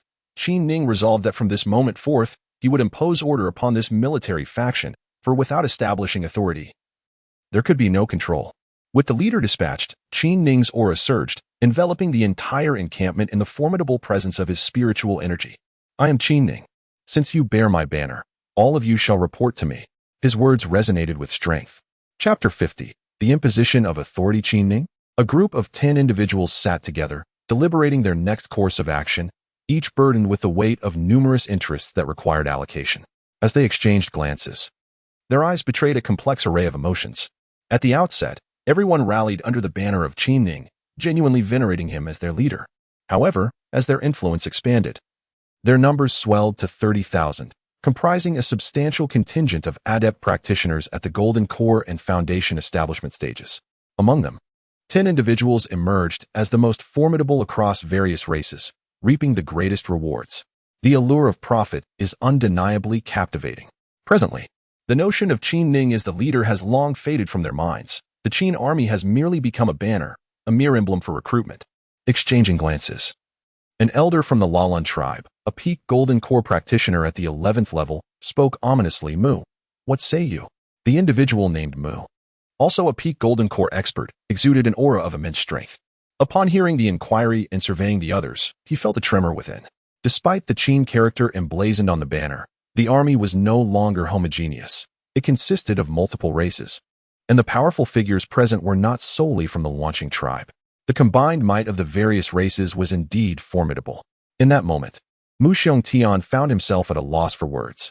Everyone understood that the Qin character was merely a tool. An elder from the Blackwater tribe, a peak Golden Core practitioner, chuckled lightly. There is no need for such individuals to appear. A peak Golden Core expert from the Qingsong tribe replied solemnly. As the discussions progressed, Mu Xiongtian clenched his teeth, declaring, Qin Ning is an elusive figure, one who rarely reveals himself. He could not possibly be here. It must be an impostor. Indeed, we must eliminate him. But can we truly defeat him? A cultivator at the 10th level of the Golden Core stage, cloaked in darkness, expressed his anxiety with a terse command. Act immediately. In a swift consensus, the assembly united in their thoughts. The emergence of Qin Ning was perceived as an unwelcome division of their substantial interests, a burden placed upon their shoulders. As the throngs drew nearer, their hopes for Qin Ning's survival dwindled. Unbeknownst to them, however, traces of Qin Ning's consciousness had already infiltrated their gathering. Initially, he considered that these formidable warriors were likely unaware of the circumstances below. He believed that his presence would swiftly restore their allegiance. Yet, upon overhearing the discussions among them, a murderous glint ignited in Qin Ning's eyes. To his astonishment, a considerable number had encircled him and his companions. Upon learning that he was the renowned Blue Star warrior who had instilled fear in 2 great cities, and observing his mere cultivation at the 10th level of Qi refinement, doubt flickered across their gazes. Who would dare impersonate General Qin? At that moment, the sound of slicing air resounded as 10 Golden Core cultivators materialized in the sky. Their formidable aura enveloped the heavens as the combined might of these 10 individuals, each at or above the 10th level of Golden Core, radiated an overwhelming presence. The ground devoid of magical constructs, succumbed to their powerful energy, structures crumbling under the pressure. Many at the Qi refinement stage collapsed to the earth, crushed by the sheer force of the Golden Core's might. In this moment, apart from one or two, the rest of Jiang Wei's group found themselves prostrate on the ground. It was indeed General Qin.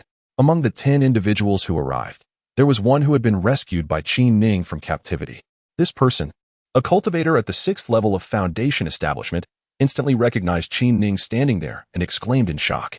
However, an unexpected turn of events unfolded at that moment.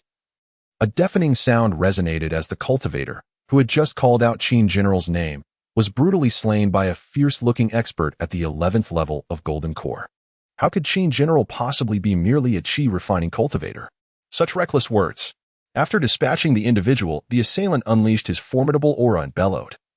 My Qin army is founded by Qin General. Anyone daring to impersonate will meet a certain demise. Indeed, those who dare to impersonate shall be executed without mercy. And those who sow discord within the ranks shall face the same fate. Another Golden Core expert, also at the 11th level, echoed the sentiment loudly. Both were formidable experts, and their thunderous declarations instilled a palpable fear that silenced even those who recognized Qin Ning. At this juncture, Qin Ning's anger dissipated, replaced by a profound, killing intent. Slay! He roared, ascending into the air as he summoned a series of offensive talismans to unleash upon the 10 Golden Core experts. These were no ordinary talismans: fire talismans, thunder talismans, arrow talismans, lightning talismans, poisonous mist talismans. As Qin Ning invoked them, an overwhelming array of talismans enveloped the 10 Golden Core experts entirely. A resounding rumble echoed through the air as the fierce assault unfolded, creating a terrifying spectacle that shook the very earth.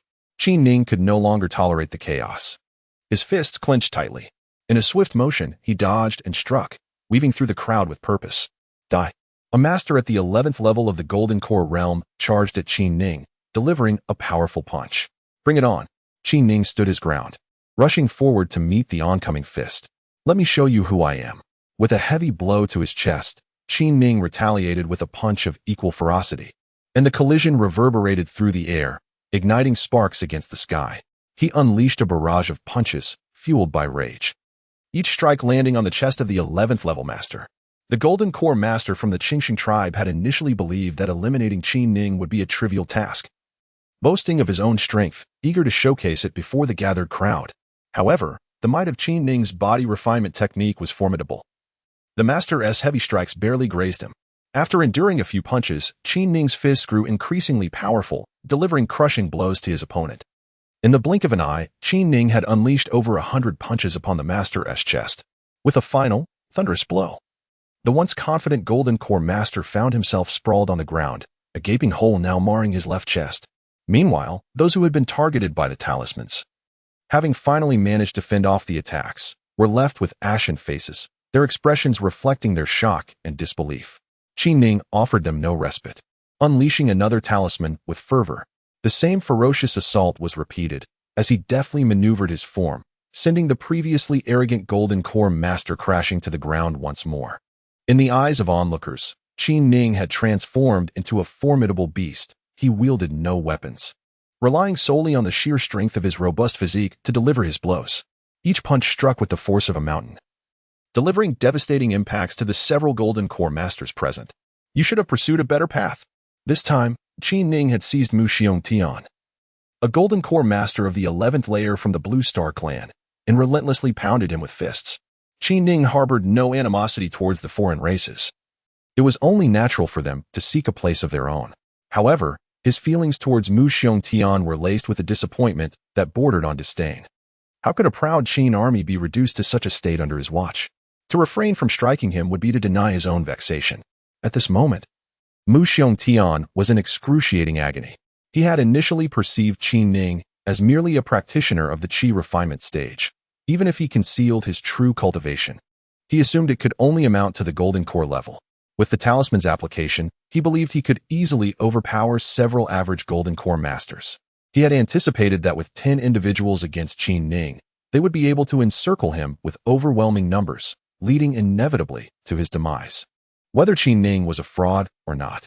Yet, when faced with Qin Ning, Mu Xiongtian realized that even as a master of the 11th layer, He was no match for Qin Ning. It was not that Qin Ning possessed unparalleled strength. Rather, it was the sheer abnormality of his physical prowess that rendered him a formidable opponent. After defeating Mu Xiongtian, Qin Ning gained a new understanding of his own cultivation. His physical resilience was now beyond the fear of anyone beneath the nascent soul stage. The key to his dominance over these adversaries lay in the fact that they had already suffered significant injuries from his talismanic assaults. At that moment, a venerable elder from the Lalan clan, possessing the 11th layer of golden core, let out a thunderous roar before swallowing a pill. As he ingested the elixir, his body began to swell rapidly, as if inflated, doubling his already imposing height of 2 meters. Youngster, today I shall ensure your demise. With his aura surging, the elder brandished a colossal blade. Alarmed by his transformation, the onlookers understood the elder possessed a formidable technique. Qin Ning, too, sensed a palpable wave of murderous intent crashing towards him, prompting him to draw his own great sword from the confines of his ring. With a fierce determination, the elder's massive blade exuded an overwhelming essence, its gleaming edge stretching and contracting rhythmically. The elder lunged at Qin Ning, the blade slicing through the air like a monstrous wave, each crest manifesting as a ferocious beast with gaping jaws, its teeth forged from pure sword energy. With a disdainful snort, Qin Ning charged forward, his own sword seemingly devoid of brilliance, yet it cut through the tumult with relentless ferocity. The cacophony of their clash grew ever louder, the force of their confrontation lifting the entire military encampment as if it were mere sand swept by a tempest. Those standing nearby felt as though they were engulfed in a maelstrom, the lethal energies from both warriors threatening to send them soaring. How astonishing! As the rumbling sound reverberated, the two figures tumbled through the air for a brief moment, only to be abruptly interrupted by a chilling scream. With that cry, the tumultuous waves that once enveloped the sky dissipated. The once formidable elder now lay prostrate on the ground, and upon closer inspection, a wave of dread washed over the onlookers. It appeared as though the elder had been stripped of all his flesh, leaving only stark white bones exposed. Casting a glance at Qin Ning, it was evident that the elder's entire skeletal structure had disintegrated. Chapter 51. The Battle of the Golden Core. With his staff striking the ground, Qin Ning emanated an overwhelming aura, enveloping the surroundings in an eerie silence. The 10 leaders surged forward, yet the outcome was utterly devastating.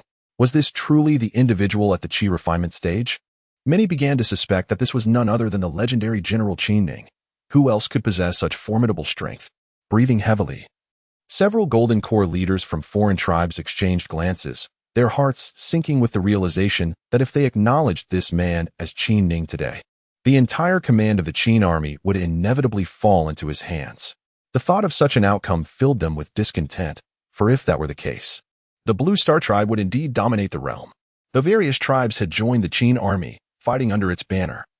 Each harbored their own ambitions to leverage the Qin army's growth and ultimately seize control of its leadership. They had long conspired in secrecy, making steady progress.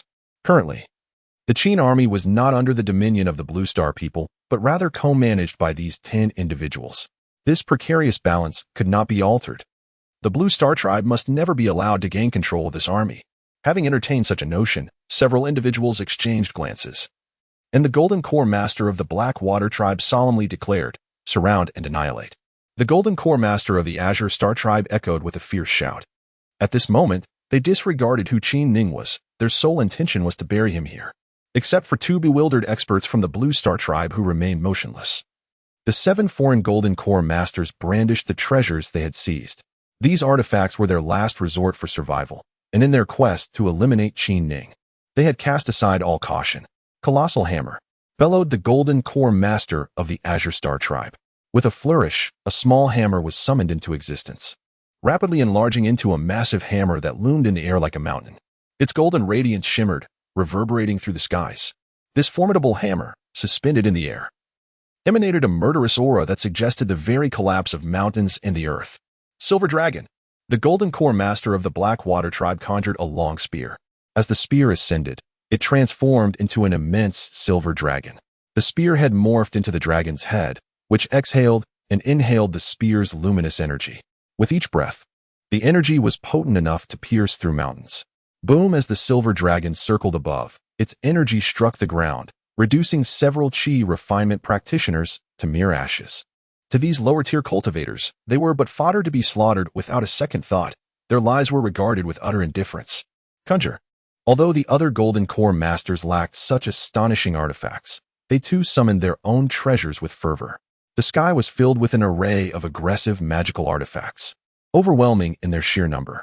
The earth trembled and the waves surged skyward, obscuring the sun and casting a shadow over the land. A potent aura of malevolence permeated the atmosphere.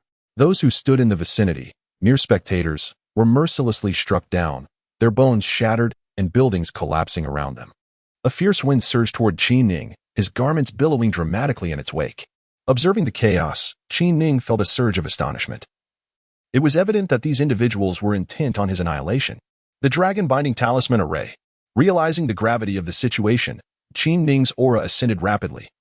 The techniques of the 5-animal play unleashed to their fullest potential, while the energy absorption technique operated swiftly, amplifying his presence yet again.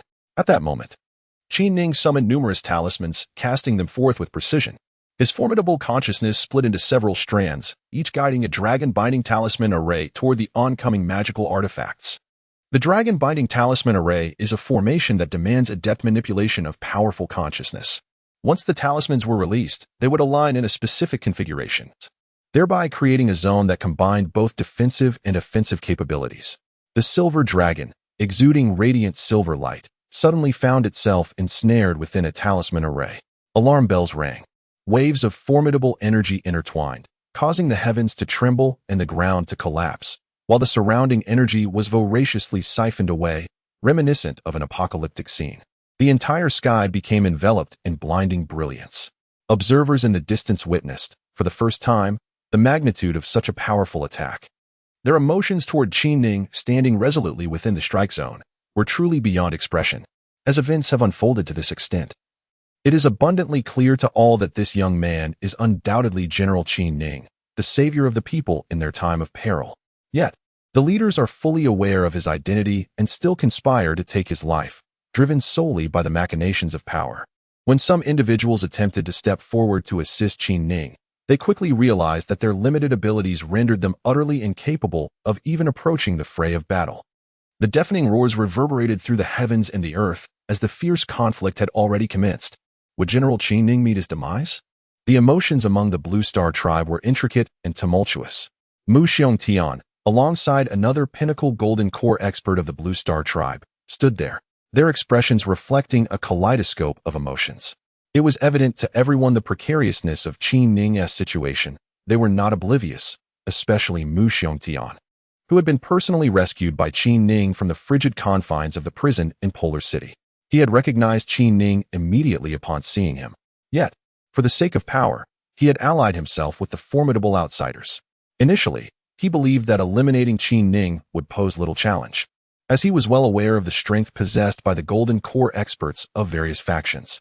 However, witnessing Qi Ning standing tall, exuding an aura of formidable strength, left Mu Xiongtian momentarily stunned. Such power. The other Golden Core expert, who had been standing alongside Mu Xiongtian, gazed in astonishment at Qi Ning as he unleashed one talisman after another. They had all speculated about Qi Ning's combat prowess, assuming he could muster no more than the strength of a Golden Core practitioner. Thus, when the leaders of the foreign tribes resolved to eliminate Qi Ning, Mu Xiongtian and the Golden Core expert found themselves compelled to side with the outsiders. However, too many unexpected events transpired, leaving the two individuals utterly perplexed as to how to proceed. With numerous members of the Blue Star tribe observing, they dared not rush forward to assault Qi Ning. They understood that should they charge in today, even if they managed to overpower the Blue Star tribe through sheer force, their reputation would be irreparably tarnished. Simultaneously, the two also discerned a glimmer of hope from Qi Ning's performance today, a hope for the resurgence of the Blue Star tribe. If a formidable figure like Qi Ning were to take command, the entire Blue Star tribe would no longer remain in a passive position. What to do? Upon glancing back at the battlefield, the entire situation had undergone a dramatic transformation. The dragon-binding talisman array. One by one, the magical artifacts were ensnared within the confines of the talisman array. A cacophony of explosions filled the air, and chaos ensued. How could this be? Mu Xiongtian and the others were taken aback, as were the members of the Blue Star tribe. The outsiders appeared momentarily stunned. The thunderous rumble echoed. This was Qi Ning's first time employing such a tactic. It was a variation of the Shumi absolute killing array that came with the auctioned items. Qi Ning had adapted this formation using talismans instead. This could be described as an innovative approach to array formation. Traditionally, the creator of such a formation would utilize a variety of materials to establish a long-term offensive and defensive setup. However, Qi Ning focused solely on its short-term utility, never contemplating prolonged use. Once the magical artifacts were enveloped within the array, Qi Ning activated the Dragon Binding Talisman Array. The talismans erupted in a series of explosive bursts, while the magical artifacts struggled in defiance. 7 magical artifacts meant 7 battlegrounds. Engage. The consciousness directed the array of attacks, and with a sweeping motion of his great blade, Qi Ning charged towards the 7 golden core experts. Naturally, Qi Ning could not simply launch an assault. With every flicker of movement, he brandished a talisman, casting it forth with precision. He stood alone against the 7 golden core practitioners who had summoned their treasures. Those who witnessed Qi Ning's audacious onslaught were struck with awe. Assist General Qi Ning. At that moment, Mu Xiongtian grasped the situation. This was a being from the Blue Star, one of his own. Regret welled up within him for his previous actions, and with a resounding roar, he lunged at a golden core expert from the Blackwater tribe. Another golden core expert from the Blue Star soon realized the dire need for a formidable ally like Qi Ning and followed suit, targeting a golden core warrior from the Green Star tribe. As they advanced, the spectators recognized a new dilemma. Which side should they support? Kill. A voice rang out, igniting the fervor of the outsiders as they surged towards the Blue Star beings. They were compelled to follow their leader. At this juncture, Qi Ning became acutely aware of the unfolding situation, his heart leaping in alarm. Should a massacre ensue, the survivors among the Blue Star tribe would be few. It was imperative to conclude the battle swiftly. With this thought, Qi Ning unleashed his aura once more, disregarding all defenses, and charged rapidly towards a formidable opponent at the 11th layer of the Golden Core. With a roar, lion's roar, his consciousness expanded fully, and the sea of awareness within his mind surged with fervor. An unending torrent of mental power radiated forth with his mighty shout. The air was filled with thunderous roars, each imbued with the ferocity of arrows piercing through the chaos. Amidst the cacophony of screams, several golden core masters had already collapsed, clutching their heads in despair. Seizing the moment, Qi Ning did not hesitate. He retracted his blade and unleashed a flurry of punches upon his adversaries. With each strike pummeling like meteors, the force of his fist crashed into the bodies of the golden core masters. With every impact, Qi Ning channeled his consciousness with full intensity into the mind of each opponent, shattering their awareness and reshaping their very essence according to his will. He sought not their autonomy, but rather to forge an army loyal solely to him, thus remolding these golden core experts in alignment with his own intentions. Chapter 52. Reorganizing the army. Standing behind him were 7 golden core masters from various clans, and Qi Ning's gaze fell upon Mu Xiongtian and the others. A profound silence enveloped the scene. Even breaths were deliberately stifled, as all eyes fixated upon Qi Ning. The outcome was utterly unforeseen. It was a conclusion that none had anticipated. All combat ceased abruptly. At this moment, Mu Xiongtian gazed at Qi Ning with a mixture of awe and reverence. Soaring into the air, Qi Ning found himself suspended above the throngs of tens of thousands below. In the earlier clash, he had executed his talismanic formations with remarkable finesse. The Binding Dragon Talisman had completely subdued his opponent's magical artifacts. While enduring the onslaught, his body refinement technique proved resilient, and the lion's roar resonated powerfully, each resounding bellow a mental assault that toppled foes, allowing him to immediately employ the control spirit technique. Now, all 7 of the foreign golden core masters were under Qi Ning's dominion. In this brief span of time, the ground was strewn with a multitude of fallen bodies, while many others perished amidst the chaos of battle. In such turmoil, far too many souls met their demise without grasping the unfolding circumstances, leaving Qi Ning with a profound sense of lamentation. Regardless of whether you are acquainted with me or not, I am Qi Ning. His declaration resonated with an air of imperious dominance, as his formidable consciousness swept across the battlefield like a tempest. Gratitude to General Qin for saving my life. Initially, only a handful of grateful individuals prostrated themselves on the ground, but soon an increasing number of those whom Qi Ning had personally liberated from their imprisonment followed suit. Earlier, they had refrained from acknowledging one another, for those who did were swiftly executed. However, the tide had turned, as Qi Ning had achieved an overwhelming victory. Thank you, General Qin. The reason these individuals rallied under the banner of the Qin army was that it was Qin Ning who had freed so many from their bonds. Without him, they would remain as wretched servants, trapped in the depths of society. Whether from the Abyssal clan or the Latin clan, slaves were mere playthings, subject to execution at any moment. Thus, for the one who had liberated them, Qin Ning, they harbored a genuine sense of gratitude. Those slaves could cling to life. They were acutely aware of the grim fate that awaited them. With the endorsement of these individuals, more came to recognize this man as the enigmatic General Qin. Indeed, it is General Qin. Undoubtedly, had General Qin not possessed such formidable combat prowess, how could he have subdued those few? As they gazed upon the several formidable figures of various clans levitating behind Qin Ning, an overwhelming sense of reverence filled their hearts. As for the matter concerning the control of several Golden Core experts, it did not come as a surprise to anyone. The realm of cultivation is inherently such a place where failure necessitates the acceptance of its consequences. Once the atmosphere settled, Qin Ning spoke in a solemn tone. Before this, we all shared a common identity, slaves. After enduring arduous struggles, you have finally regained your freedom. Do you yearn for liberty? Though no words were uttered in response, the glimmers in their eyes revealed how deeply they cherished the arrival of freedom. The atmosphere was intensely grave, with everyone quietly listening to Qin Ning's address. In the cultivation world, strength commands respect, and Qin Ning, with his formidable power, had subdued the people present. They yearned for a leader of such caliber. Hearing the rallying cry of Qin echoed among them filled me with joy, and I was gratified by your courage to resist. However, upon arriving here, I was met with profound disappointment. How could some dare to wield my banner while engaging in acts of oppression? How could they raise my standard only to seek my demise? This is hardly the Qin army. At this juncture, Qin Ning's fury surged, and his killing intent reverberated through the air. His words resonated deeply within the hearts of the people. Many among them had endured similar experiences, and some rebels had even been slain. Now, Qin Ning's words shone like a beacon, illuminating their path. At this moment, distinctions of race faded away in their eyes. They recognized that General Qin Ning was the one who truly cared for them.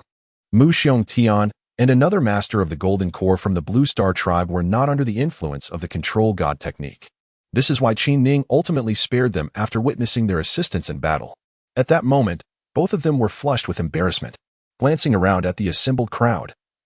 Qin Ning continued, "You may not yet realize a grave matter. The Abyss Empire has dispatched an army of 10,000 to annihilate you. They are currently gathering at Polar City via the teleportation array. I ask you, can you withstand the approaching forces? In the face of such a dire conflict, can these self-serving leaders truly protect you?" While his previous words had already shaken their spirits, Qin Ning's current declaration struck them with sheer astonishment. An army of tens of thousands undoubtedly comprised elite soldiers. Although there were over 30,000 individuals present, they knew well that a significant portion of this number consisted of those lacking cultivation or possessing little strength. It was evident that pitting such a crowd against the Abyss's elite would yield a disastrous outcome. Fear began to grip their hearts, and some could no longer contain their tears.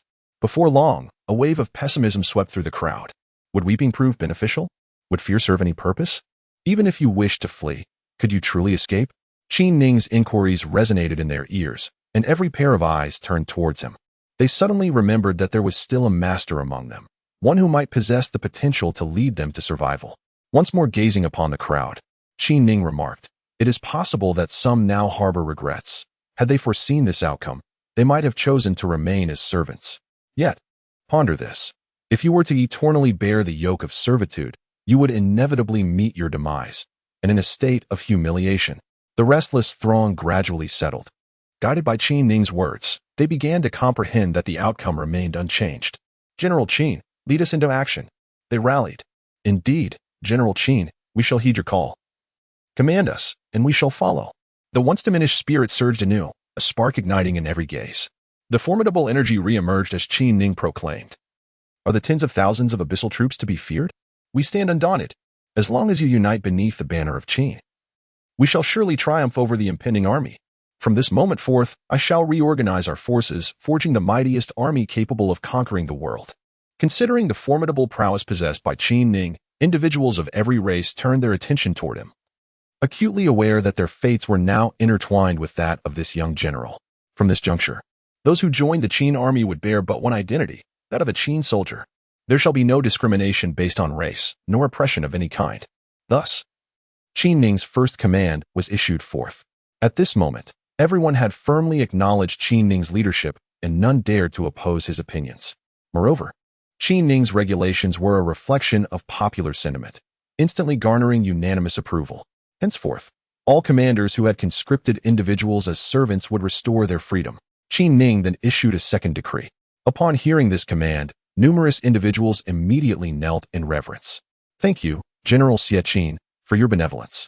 Several men wept uncontrollably, their sorrow overwhelming as they recalled loved ones who had perished due to their unwillingness to comply.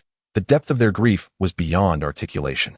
Qin Ning chose not to address the previous commanders who had abused their power, acknowledging that such misconduct was prevalent in many regions. Merely releasing those individuals was a considerable achievement. From this point forward, all individuals at or above the 5th level of Qi refining would be conscripted into the military, restructured into 10 battalions, each to be commanded by a designated captain. Qin Ning seized military authority directly, dismissing the previous system of 10 leaders. He understood that a unified command was essential for victory in the forthcoming battles. As Qin Ning continued to issue orders, Mu Xiongtian and others realized that he had truly captured the hearts of the people. From now on, those unwilling to follow orders could leave the Qin army. The Qin army would not compel anyone. Observing the crowd for a moment and seeing no one depart, Qin Ning nodded inwardly, recognizing that everyone had grasped the situation. Even if they wished to flee, escape from the relentless pursuit of the abyssal army was impossible. The Qin army promotes merit through achievements in battle, encouraging all to bravely engage the enemy. As long as one demonstrates valor, the Qin army will provide focused training, along with essential skills, spiritual stones, and medicinal elixirs. A new policy has emerged to invigorate the ranks, igniting hope in those who, despite their high potential, have lacked access to superior techniques. Starting tomorrow, the selection of commanders will be implemented through a new hierarchy: squad leaders, platoon leaders, battalion leaders, commanders, generals, and marshals.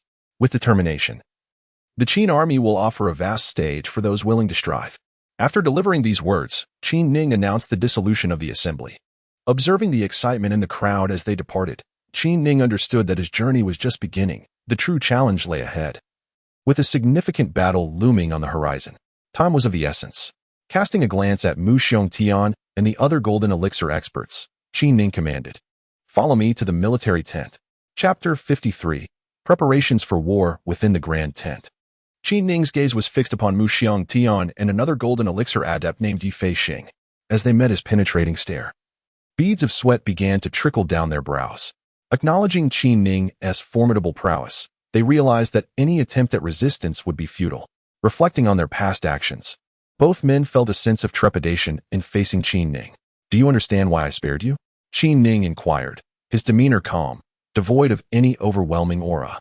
After posing 2 questions in succession, Qin Ning's voice suddenly rose, declaring emphatically, "You may consider your lives insignificant, but have you contemplated the countless individuals who have rallied under the banner of the Qin? General Qin, we have erred." Mu Xiongtian abruptly knelt down. Yi Tianxing followed suit, pleading, "Please, General, mete out your judgment upon us." At that moment, both sensed the palpable aura of menace emanating from Qin Ning, while the 7 formidable warriors stationed behind him also exuded an overwhelming presence. This terrified the 2 men, causing beads of sweat to form on their brows. Initially, their intention was to gather personnel from the launching tribe under the Qin banner, but they had not anticipated such an influx of individuals. The swelling ranks, compounded by the convergence of foreign armies, left them utterly ill-equipped to manage the ensuing chaos, resulting in the current predicament of their forces. Upon hearing Qin's extensive discourse and witnessing the foreign powerhouses firmly under his control, they realized that it would not be difficult for Qin Ning to execute them. Qin Ning then seated himself and sighed, saying, "You believe that your 30,000 troops are formidable, yet you remain oblivious to the might of the abyssal army, which is far superior. Soon, a great battle shall ensue, and if this continues, I can assure you, none of you will survive the slaughter." Mu Xiongtian and Yi Tianxing knelt there, too fearful to lift their heads, their brows now glistening with perspiration. "Sit and speak," Qin Ning continued. "At least in this critical moment, you have shown some semblance of prudence. Otherwise, you would be no different from the others." Qin Ning contemplated the fact that he could not remain alongside the Qin army indefinitely. There would need to be someone to oversee matters in the future. Presently, the two of them could be regarded as the most formidable among the Blue Star people, and their presence would undoubtedly prove beneficial. Naturally, Qin Ning perceived the Qin army as a crucial force in his campaigns within the Abyssal region. Understanding that these two would only serve temporarily until stronger individuals could assume command, he expressed his gratitude for General Xie's mercy in sparing their lives.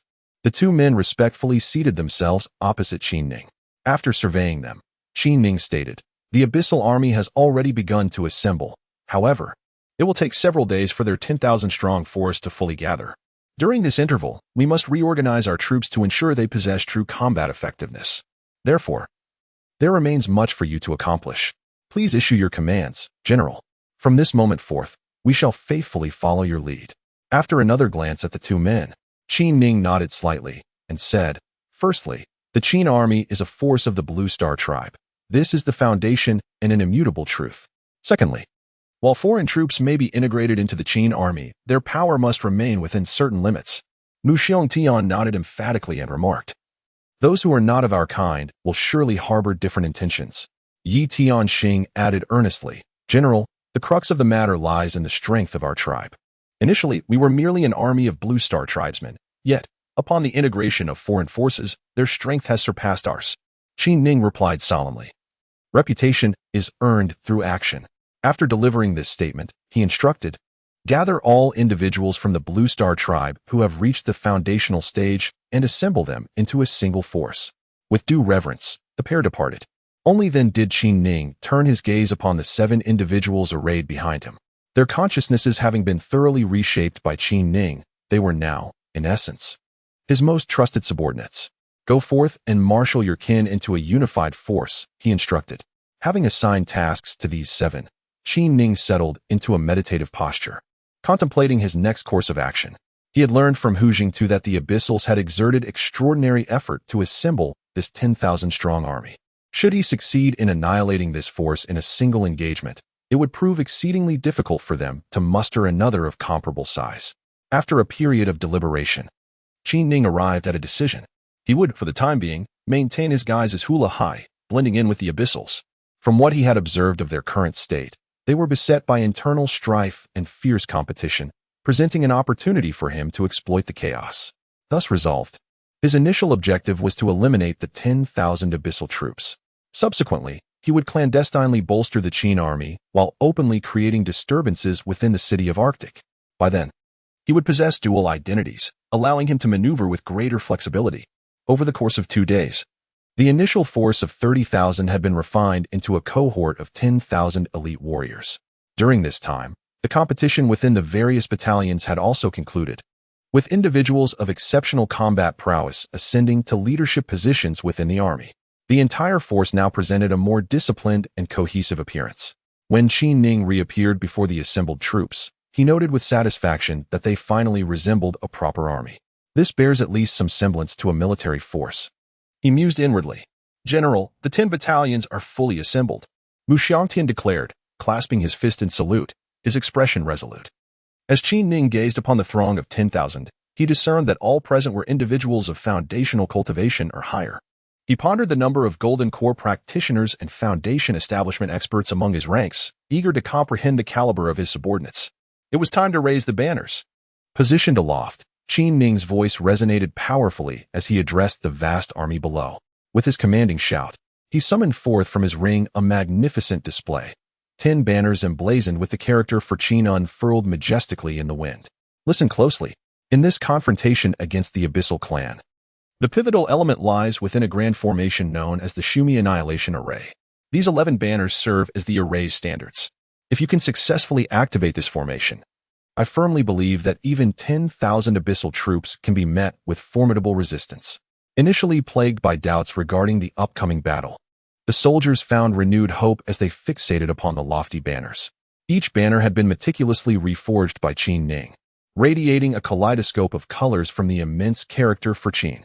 As the banners billowed, a palpable aura of lethal intent surged forth, permeating the atmosphere in all directions. Golden, black, blue. Waves of energy cascaded from the banners, intertwining and filling the skies with an overwhelming presence. No longer mere flags. They transformed into realms capable of devouring the heavens and earth. "Take up the banners," Qin Ning bellowed, prompting each captain to leap into the air.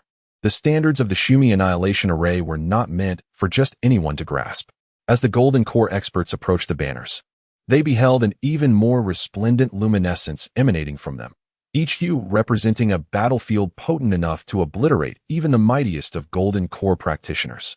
Mu Xiongtian charged toward the golden flag at the very center, determined to seize the emblem of authority as the commander of 40 Golden Core experts. In a bid to showcase his prowess before Qin Ning, Mu Xiong unleashed his formidable aura, colliding with the protective barrier enveloping the flag. His fists relentlessly struck the radiant golden light, and Mu Xiong was taken aback by the sheer strength of the flag's shield. It made him ponder the immense power that the entire formation would wield once fully established. Not only Mu Xiong, but the various experts, each under Qin Ning's command, also advanced toward the flags, their hearts stirred by the remarkable power emanating from mere banners.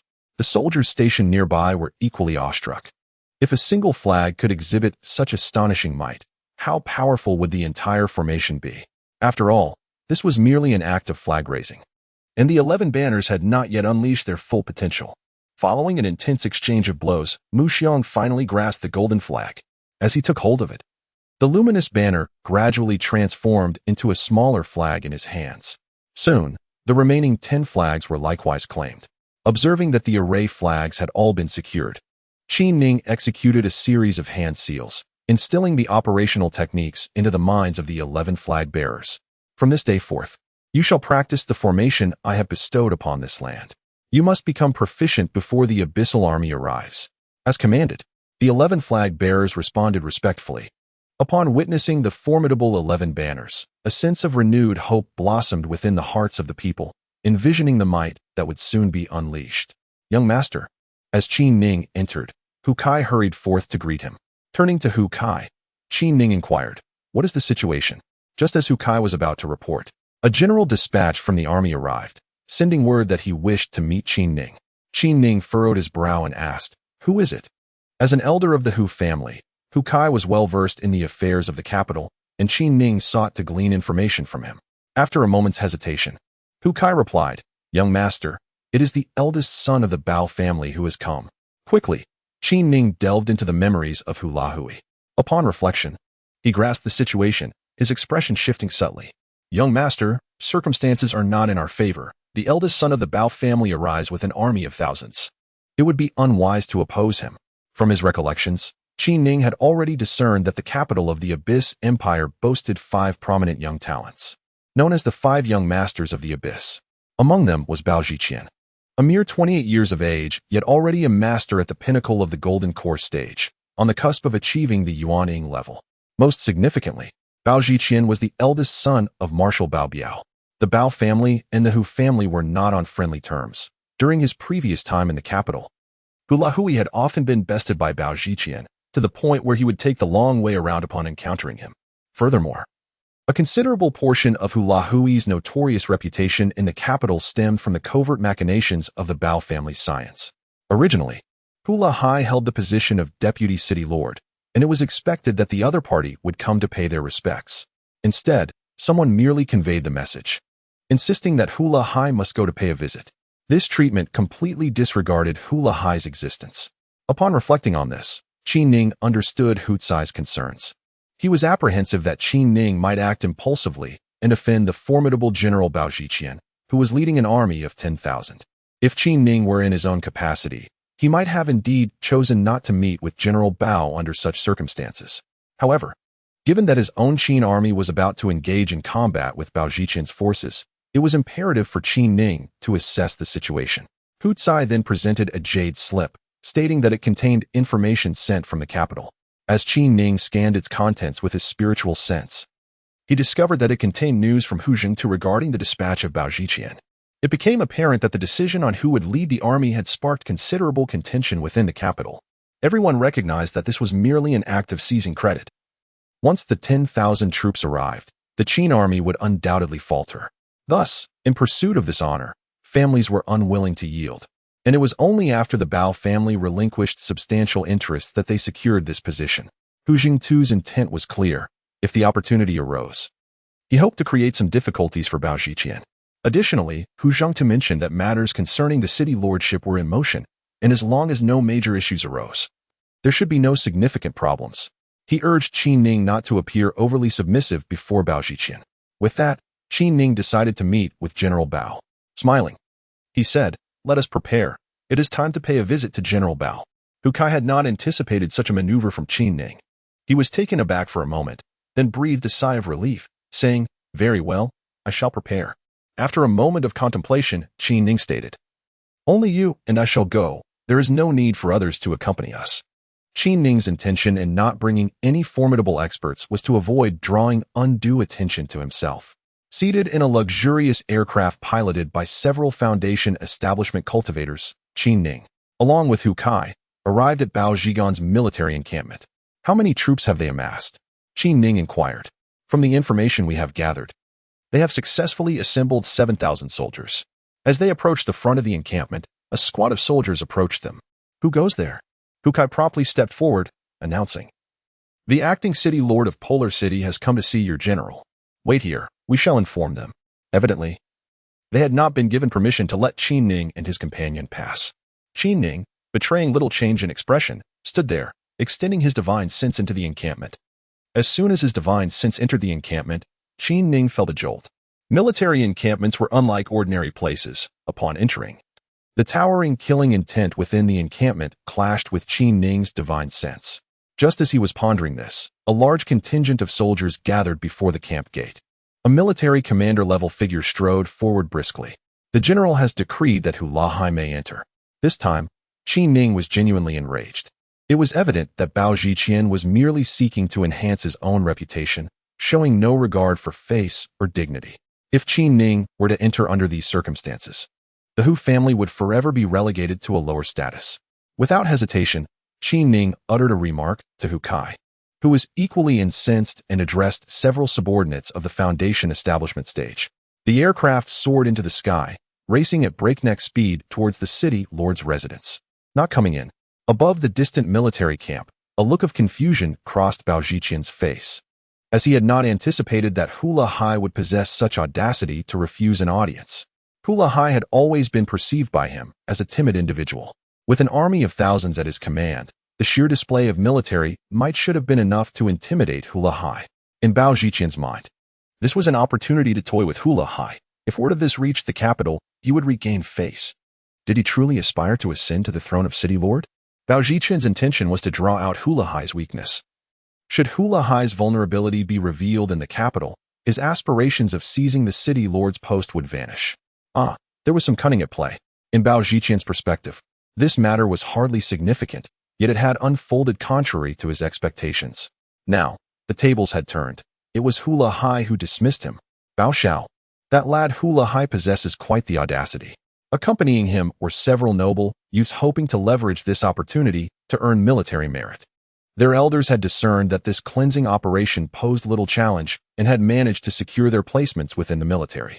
The speaker is a young man who has been following Bao Zhiqian, albeit possessing only the cultivation of the Foundation establishment stage. "Bao Xiao, it's time to deal with this young man." The unexpected appointment of Hu Lahai as the acting lord of the extreme city has truly taken the young aristocrats of the capital by surprise. They never anticipated such an occurrence. This time, everyone accompanied Bao Zhiqian with the intent to confront this young man, especially since their elders often referenced Hu Lahai in their discussions. After a moment of contemplation, Bao Zhiqian addressed one of the young aristocrats, "Tan Xiao, our army requires a substantial amount of resources. Lead a team to take over the treasury of Extreme City and clear it out for me." Upon hearing these words, the eyes of everyone glimmered with excitement, realizing that Bao Zhiqian intended to deal with Hu Lahai. As the individual responded affirmatively and departed, Hu Kai, puzzled, inquired, "Young master, are you still concerned about unforeseen troubles?" With a meaningful smile, Qin Ning chose not to reply to Hu Kai. Having perused numerous books on Earth, he had already deduced the implications of today's events.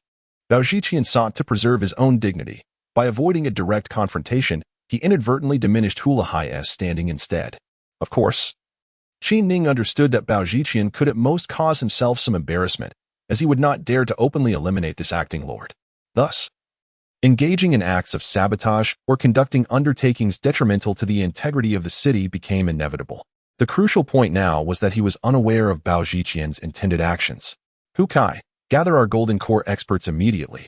Today, I intend to settle some scores. Hu Tsai never disregarded Qin Ning's directives. After assenting, he promptly transmitted Qin Ning's command via a portable sound transmission array. Initially, there were only 10 golden core experts brought by the enshrined ones. However, before departing, Qin Ning had 2 of the enshrined ones expend considerable resources to enlist additional golden core experts within the city, bringing the total to over 20. Upon observing these golden core experts from various races, Qin Ning nodded inwardly with satisfaction, feeling somewhat emboldened to contend with Bao Zhigan's subordinates. At that moment, Hu Tsai arrived swiftly and whispered to Qin Ning, "As you predicted, young master, Bao Zhigan has dispatched a contingent of soldiers toward the vault." The vault? Qin Ning instantly comprehended that Bao Zhigan intended to empty his vault, compelling him to engage in conflict. Excellent. Qin Ning, who had been contemplating how to diminish the adversary's strength, was instead delighted by this news. What forces are approaching? According to observations, there are 3 golden core level individuals and 100 foundation establishment cultivators. Hu Tsai, covertly install recording devices at the vault to capture all aspects of their arrival. Hu Tsai responded, "I shall attend to it immediately." Ing Leyland leads 6 golden core experts to assist in guarding the vault. Subtly guide them to utter the words they need to say. Then capture the 3 golden core experts for me, and detain the rest. Ing Leyland, one of the enshrined ones, was a rather somber individual. Qin Ning had discerned that he possessed formidable cunning and had specifically chosen him for this task. After bowing respectfully to Qin Ning, Ing Leyland departed with his entourage. After the altercation, Ing Leyland stood respectfully before Qin Ning. With careful calculation, victory was assured this time. Qin Ning turned to Hu Kai and inquired, "Have you recorded the events?" "Rest assured, young master, everything has been documented. The advantage lies with us." Hu Kai felt immense admiration for his young master. Noting his meticulous approach to matters, "Immediately send the recorded content to the capital." "Yes," Hu Kai acknowledged and promptly set to work. "Activate the city lord's defensive array." Qin Ning issued another command. Understanding the mindset of Bao Zhiqian, he knew that retaliation was inevitable. It would indeed be strange if he did not seek vengeance. Each major city possesses a protective array. By placing spirit stones, the array can be activated. As Qin Ning's command was given, a vast layer of light enveloped the entire city lord's residence. Assigning the task of guarding the city to 2 attendants, Qin Ning discreetly departed from the residence. "What?" Bao Zhiqian slammed his fist onto the table, reducing it to ashes. His aura surged and his eyes widened in disbelief. Could he truly have acted in such a manner? Bao Zhiqian had never anticipated that Hu La-hai would dare to undertake such actions. Facing his army of nearly 10,000, did that young man truly believe he would not take action against him? "Come here." Bao Zhiqian was furious. Hu La-hai was clearly intent on embarrassing him, the humiliation stinging sharply. Bao Zhiqian could easily envision the disdain with which the denizens of the capital would regard him upon learning of this incident. Having suffered such a significant setback, being publicly humiliated by someone like Hu La-hai was an affront he could scarcely tolerate. "General, would it be prudent to launch an assault on the lord's residence?" One of the deputy commanders cautiously inquired.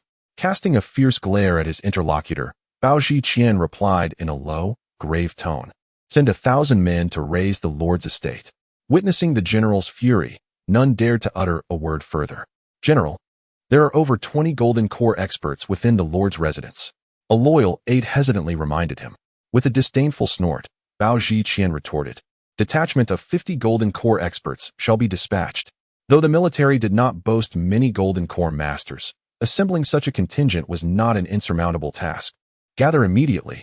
The urgency of the situation was palpable, and time was of the essence. Qin Ning recognized that his opportunities were limited, having crafted such a moment. It was imperative to seize it fully. Observing the vast army of 10,000, Qin Ning commanded, "We shall set forth at once." With the dynamics shifting, a new idea dawned upon Qin Ning. Perhaps this course of action could offer the Thai army a glimmer of hope. Despite having established a formidable formation, Qin Ning still harbored uncertainties. Having conjured this opportunity, he understood that with proper maneuvering, the tide could dramatically turn. Among the Qin army's commanders, save for 2, all were under the influence of the mind control technique. posing no objections to Qin Ning's orders. With various flying contraptions summoned forth, they swiftly advanced beyond the mountains. General Qin, are we to assault the Polar City? Mu Xiongtian could not restrain his curiosity as he posed the question. He found himself in a quandary.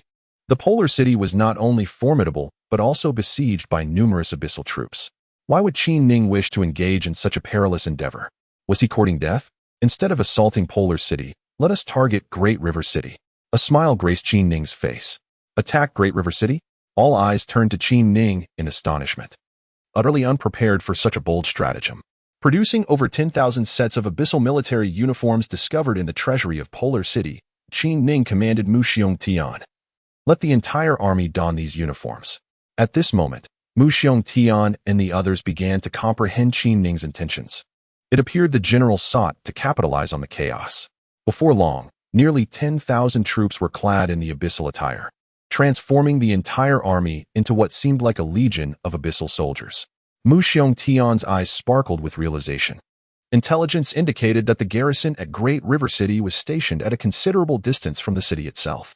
If all progressed smoothly, they could breach the city before reinforcements arrived. With the advantage of aerial vehicles, the army's speed of movement was swift. And since Great River City was not far from Polar City, the opportunity was ripe. Brandishing his sword, Qin Ning turned to his comrades and proclaimed loudly, "Charge with me." The defenders of Great River City were also on guard against Polar City. With the sudden arrival of the abyssal army, the garrison received heightened alert orders. After all, these were two distinct nations.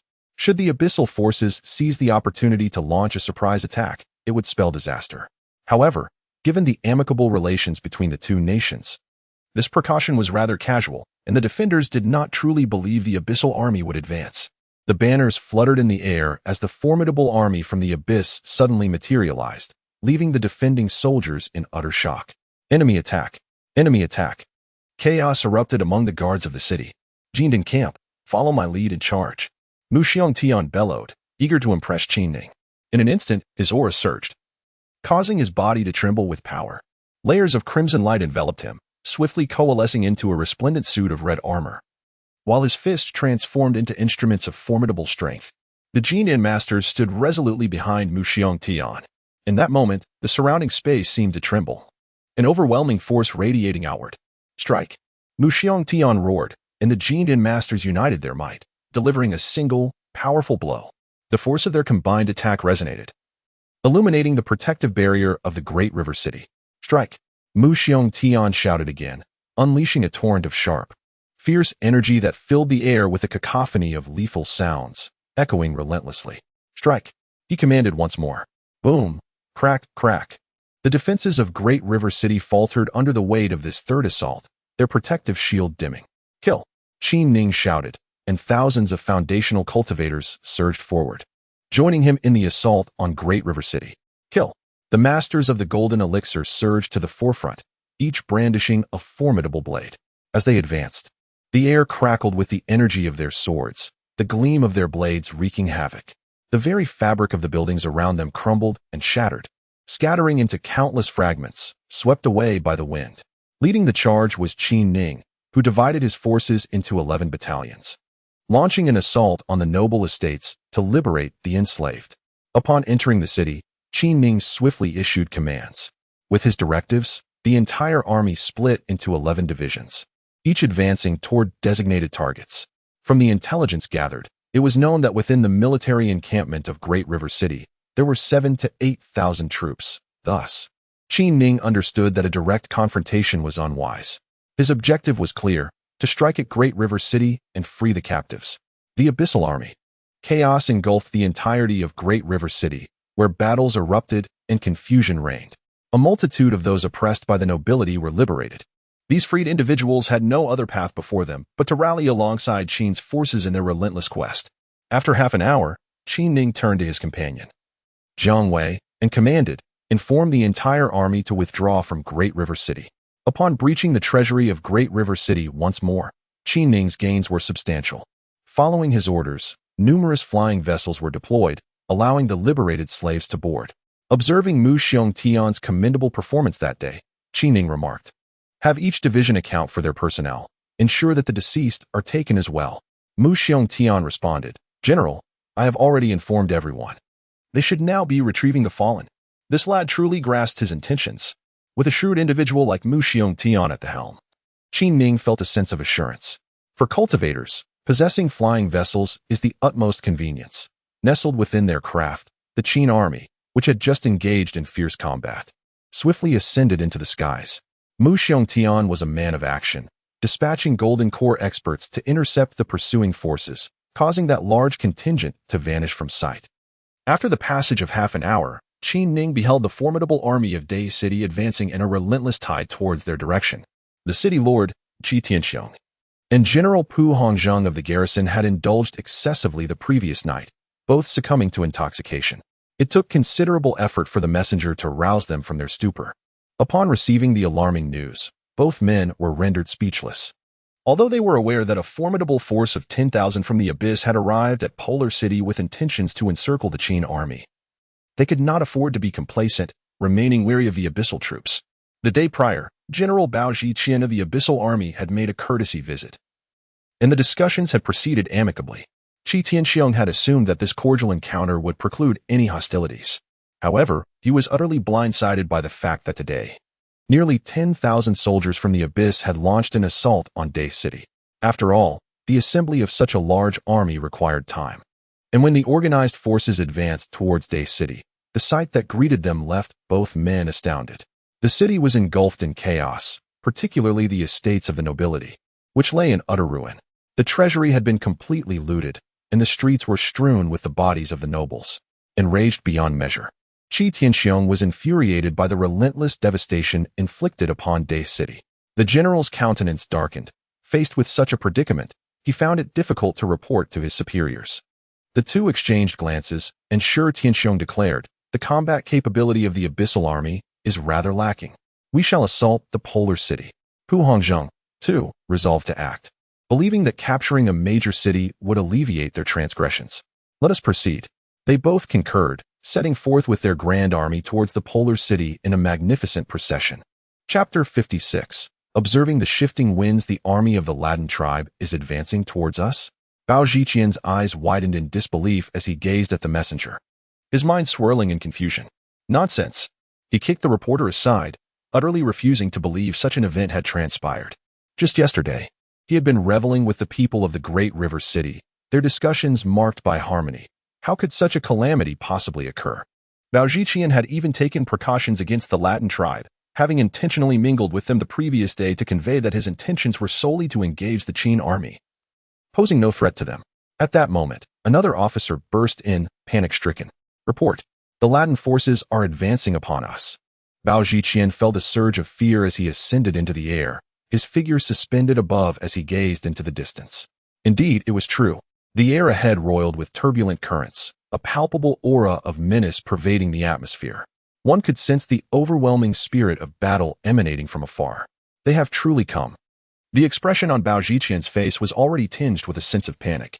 Though he was a military personnel in the capital, he had never encountered such a fierce battle. The formidable Latin army before him made his heart tremble with apprehension. "Engage! Engage!" Bao Zhiqian urged anxiously, clearly aware that the Latin forces had truly arrived. Chaos ensued. Bao Zhiqian had never anticipated that the situation would deteriorate to this extent. "General, our troops are currently besieging the Lord's residence," a deputy general cautiously alerted, noticing the advancing Latin army in the distance. Glaring at the messenger, Bao Zhiqian's countenance grew even more grim. He understood that he had found himself in a perplexing predicament, with foreign forces attacking. He was now compelled to assault his own people, a matter that could hardly be justified. Gazing at the Latin army in the distance, his confidence waned. How could his poorly assembled troops possibly withstand the might of the Latin forces? What on earth had transpired? After some contemplation, Bao Zhiqian realized that he could do little more than relinquish the siege on Hulahai. The troops that were besieging the Lord's residence must now be redirected to confront the Latin army, and Hulahai must be mobilized to join him in the fight. After weighing his options, Bao Zhiqian had no choice but to suppress his fury. Meanwhile, Qin Ning stood outside the Lord's residence, observing the unfolding situation. Sensing the palpable aura of slaughter outside the walls, he remained keenly attuned to Bao Zhiqian's movements. Indeed, It was not long before Bao Zhiqian's forces dispatched to assault the Lord's residence hastily retreated. Upon entering the Lord's mansion, Qin Ning was taken aback. For the defensive barrier maintaining the estate was on the verge of collapse. Young master, Hu Kai glanced at Qin Ning with trepidation. Are the spirit stones nearly depleted? Indeed. Qin Ning replied. In a short while, our defenses will be utterly compromised. However, he paid little heed to this predicament, as everything was as he had calculated. He turned to Hu Kai and inquired, Have you recorded it? Rest assured, young master, the entire assault on our Lord's mansion has been documented. After issuing a series of swift commands, Qin Ning fell into contemplation. Young master, Bao Zhiqian has sent word, requesting you to lead a contingent to assist in the city's defense. What should we say? Inform him that I sustained grave injuries while defending the Lord's mansion and am currently recuperating. As he spoke, Qin Ning handed a considerable amount of spirit stones, acquired from the plunder of Latin City, to Hu Kai. Continue to uphold the defenses of the mansion. The Lord's mansion boasted a towering watchtower, from which Qin Ning now surveyed the situation. Several female slaves stood quietly nearby. Xinghua knelt, engaged in the art of tea, while Chu Miaoyin sat at a table, gently caressing an ancient zither. The two armies had already clashed. The protective barrier of Jidi City had been summoned, and in a bid to conserve spirit stones, Bao Zhiqian's troops surged forth, fiercely engaging the forces of the Latin clan. The Latin army, driven by a thirst for vengeance and inflamed by the circumstances within the city, fought with fervor. Bao Zhiqian understood that the day the city fell would herald his demise, and thus he too fought with unwavering resolve, leading his troops in a desperate resistance. One by one, the soldiers charged forward, and the battle between the two factions escalated fiercely without either side fully grasping the situation. Bao Zhiqian, come face your fate. Upon seeing Bao Zhiqian, the already furious Qi Junxiong realized he had fallen into Bao Zhiqian's delaying tactics, feigning friendship while striking him from behind. This grievance could not go unavenged, and he hurled a punch towards Bao Zhiqian. Lord Qi. Bao Zhiqian wished to explain, but the force of the opponent's blow was already upon him, leaving him no choice but to brandish his weapon in defense. As the two clashed, others joined the fray as well. Young master, are we truly not going to intervene? Hu Kai, observing the tension, cast a worried glance at Qin Ning. If Bao Zhiqian were to be defeated and the Latin army invaded, the Lord's manor would surely be compromised. Conversely, if Bao Zhiqian emerged victorious, the Lord's manor would be a target for retribution, and a mere excuse for non-participation could cost Hu Lahai his head. Noticing Hu Kai's anxious demeanor, Qin Ning took a sip from his teacup and replied, It is of little consequence. At this juncture, he turned to Hu Chu-chung and inquired, How many troops can our Lord's manor muster? Hu Chu-chung respectfully responded, When we mobilized forces to protect the treasury, we gathered all available troops to the Lord's manor as per your command. Currently, we have 23 at the Golden Core level, 500 at the Foundation Establishment level, and over 1,000 at the Qi Refinement stage, all of whom are now concealed within the manor.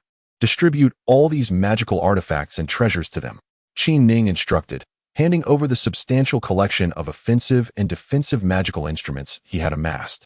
Huatsai grasped the storage bag and nodded firmly, aware that the young master was likely to take a significant risk this time. After arranging all matters, Qin Ning's gaze returned to the battlefield. Flames soared into the sky, and the roar of conflict reverberated all around.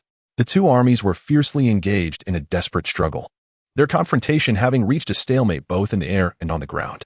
Individuals plummeted from the skies, caught in the throes of battle. Witnessing the turmoil he had orchestrated, Qin Ning felt a sense of exhilaration. Once the two clans were at war, the prospect of achieving harmony between them would be virtually extinguished. Master, the old master wishes to speak with you, Shibing announced, presenting the communication device. Upon glancing at Shibing, a soundproof barrier enveloped Qin Ning. Soon, the image of Huozhengtu appeared on the device.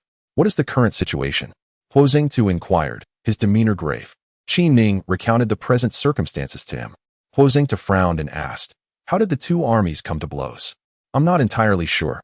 They have us surrounded here. I dare not lead my men outside, so we can only hold our position.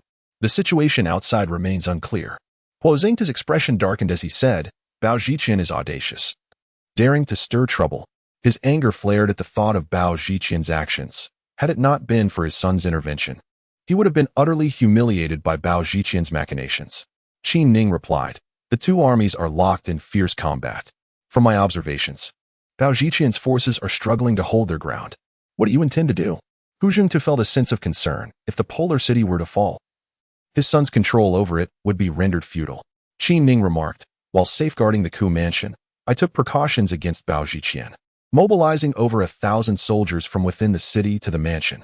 Initially, I also recruited 10 Golden Core experts with substantial funds. Currently, I possess 23 Golden Core experts, 500 Foundation Establishment practitioners, and more than 1,000 in the Qi refinement stage. My plan is to make a sudden appearance at a critical moment in their battle. Though we may be few, we should still be able to effect a significant turnaround. As a seasoned marshal, Hu Jingtu understood the significance of those 1,000-plus troops. A sudden appearance at a pivotal moment could indeed wield the power to alter the tide of battle. With a hearty laugh, he felt a surge of pride in his son's growth. I will ensure that the footage you sent reaches the palace for the Emperor's review. The outcome of our endeavors will hinge on the evolving situation, Hu Jingtu stated with deep significance. Qi Ning nodded slightly, fully grasping Hu Jingtu's implication. Should Bao Zhiqian emerge victorious, it would spell grave consequences. Even the best outcome would be the loss of the lordship of Polar City. The crux of the matter was that Bao Zhiqian must be defeated. Certain truths need not be articulated, yet Qi Ning comprehended Hu Jingtu's intent. After their conversation, he sat in contemplation, aware of the implications and aligning his actions accordingly. A pressing question remained. How should he deal with Bao Zhiqian? In the face of adversaries, Qi Ning would never show mercy. Seizing the chaos to eliminate Bao Zhiqian, he would then consolidate military power entirely in his own hands. This indeed was a splendid strategy. Once he held dominion over the military, he would dictate everything within this realm. The soundproof barrier had been removed, and Chu Miaoyin's melodious notes resonated, while the incense burned down to a considerable extent. Young master, all preparations have been made. 23 Golden Core masters have each taken charge of a team, and everyone is ready, Hu Kai whispered as he entered. At that moment, Qi Ning extended his consciousness towards the battleground, receiving reports of the fierce conflict unfolding. Increasing numbers of lives were lost in that chaos. Bao Zhiqian was locked in a fierce struggle with Qi Junxiong, while another Golden Core master was embroiled in a fierce battle with Pu Hongzheng. Observing the situation, Qi Ning lifted his teacup and took a sip. It was not yet the critical moment. Chapter 57. Taking action with blood splattered across his face and a gaping wound in his chest. Bao Zhiqian weakly cast a glance at the equally battered Qi Junxiong. Why? He could not fathom why the Latin tribe's forces had arrived so suddenly. The air was filled with cries of battle and the sounds of bombardment as countless bodies lay amidst the pools of blood. Dare to provoke my day city, and you shall meet your demise. What? Bao Zhiqian exclaimed in astonishment, turning to Qi Junxiong. Just as they conversed, a sudden long howl pierced the air, followed by a barrage of leather talismans raining down. Thunderous roars echoed through the battlefield, shrouded in a haze of poisonous mist and intricate illusions. Before either army could grasp the unfolding situation, Qi Ning, adorned in his blue star attire, emerged suddenly, wielding a formidable blade. Qi Ning is here, he proclaimed, brandishing his weapon as it cleaved through the throng. With the full deployment of his stealth techniques, he struck down one foe only to reappear at another location. After ensuring the safety of his hidden allies, Qi Ning charged forth, his eyes set on his true target, Bao Zhiqian, upon witnessing the severe losses sustained by both sides.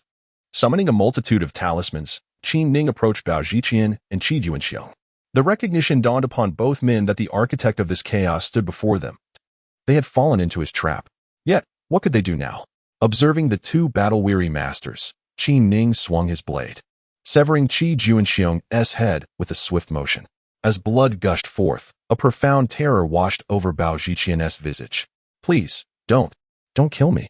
With death looming, Bao Zhiqian's once formidable aura had dissipated, his arrogance vanished. Enveloped in swirling mist, the two men found themselves isolated.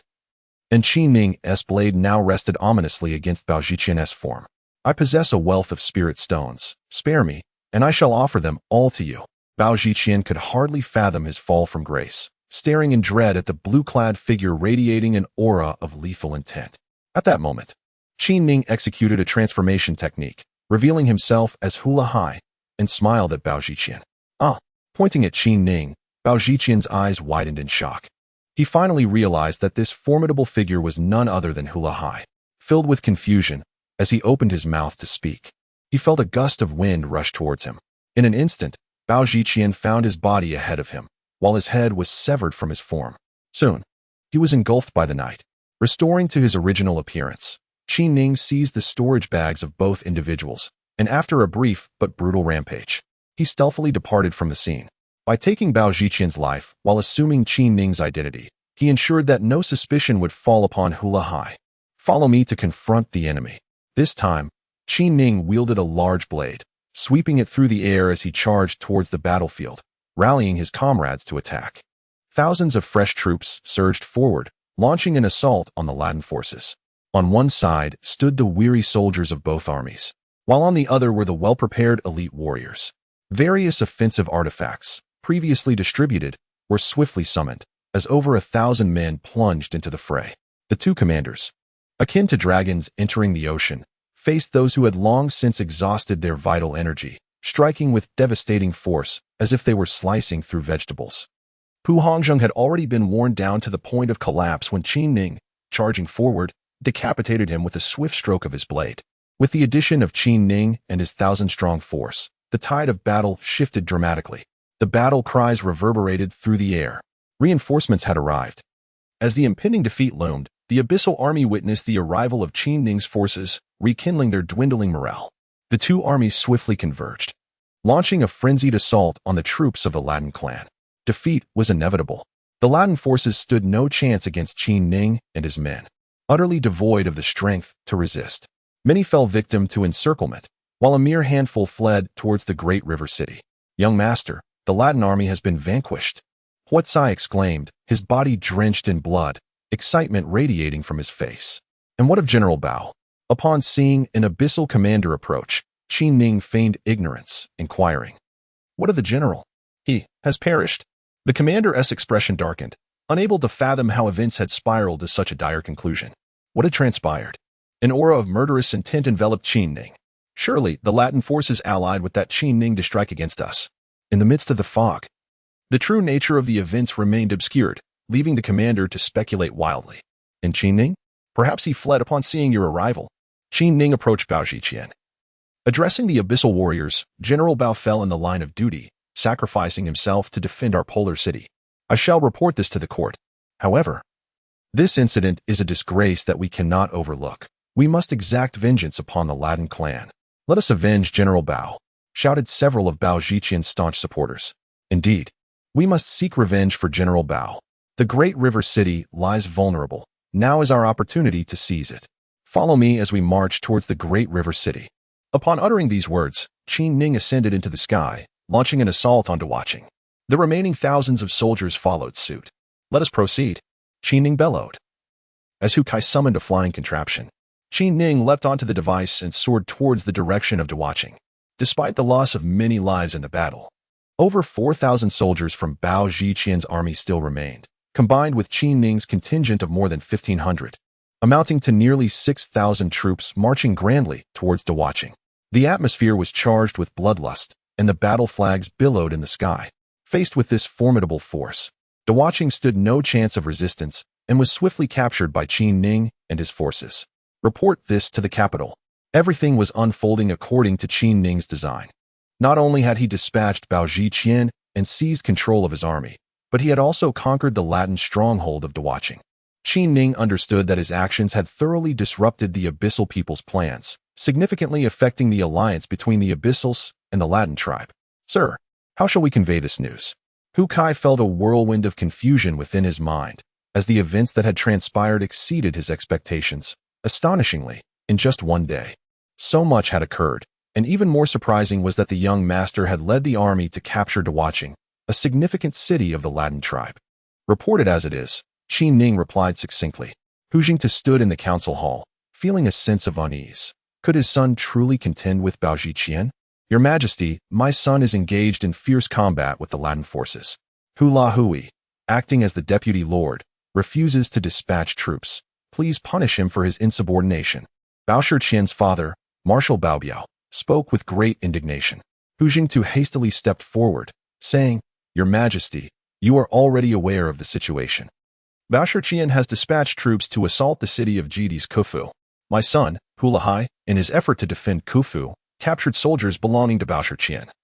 only to find himself besieged by Bao Shiqian's forces at the Lord's manor. He intends to take my son's life. I implore your majesty to deliver justice.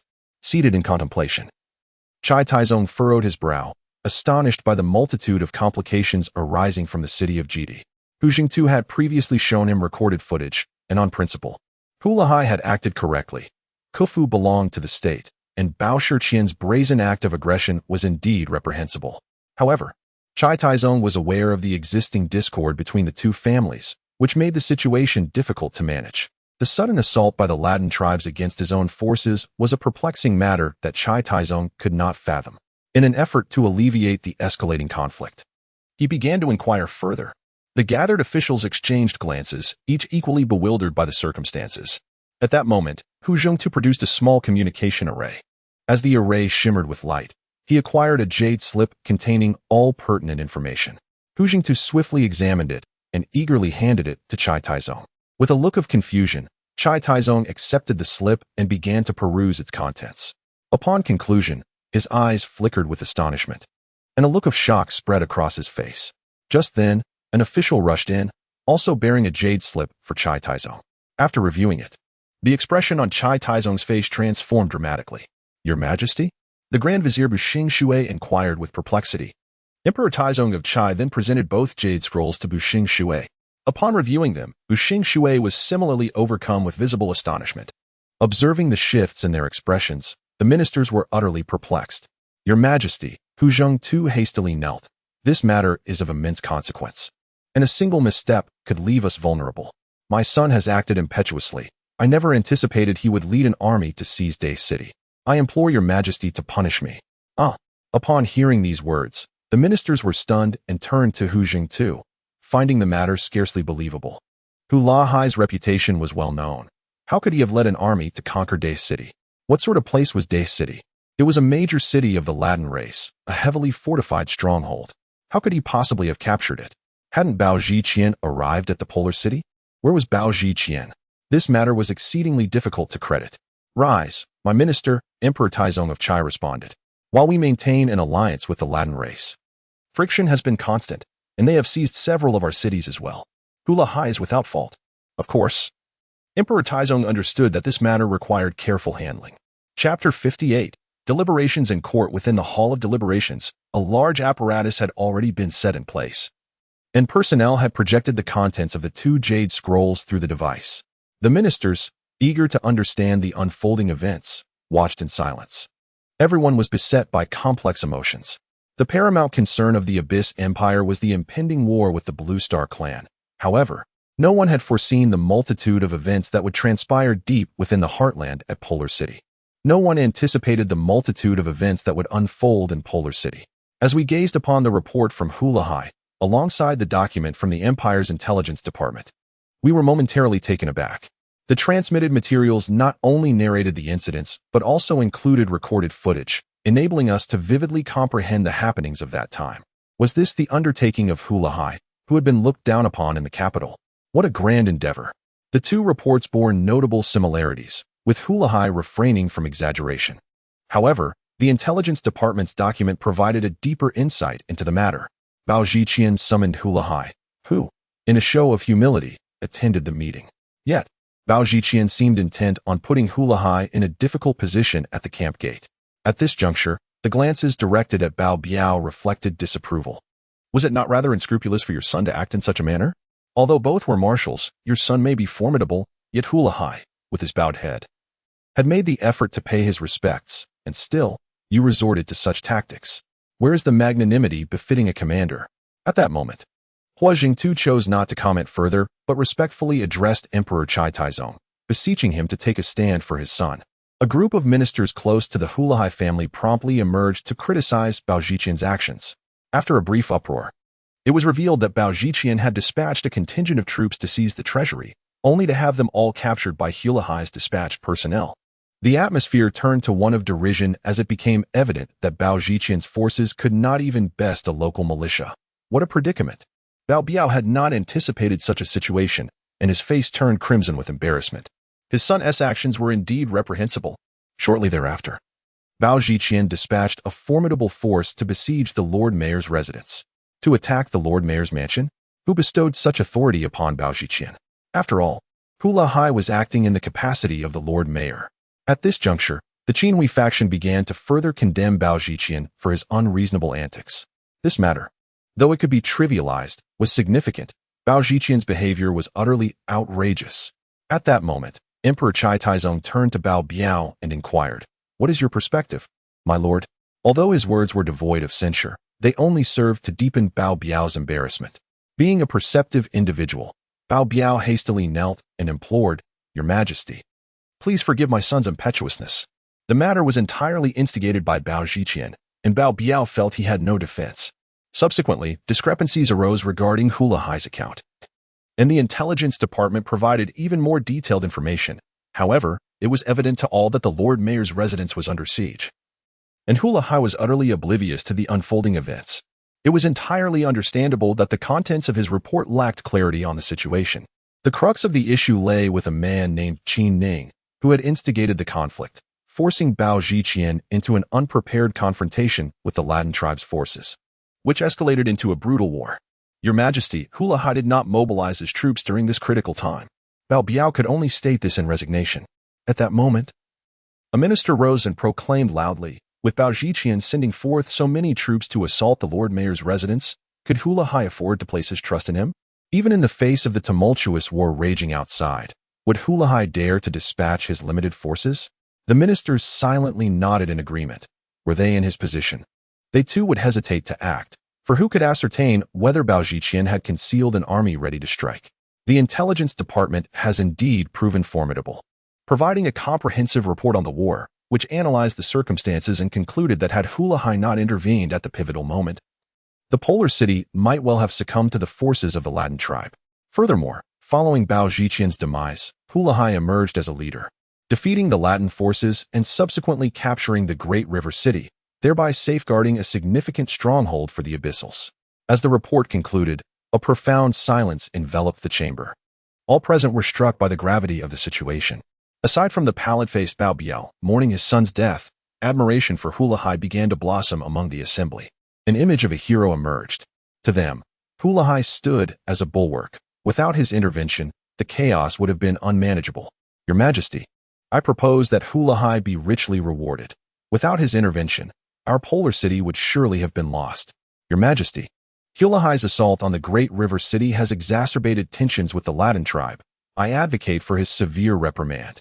Your Majesty, Hula Hai's conquest of the great river city has granted us a significant stronghold.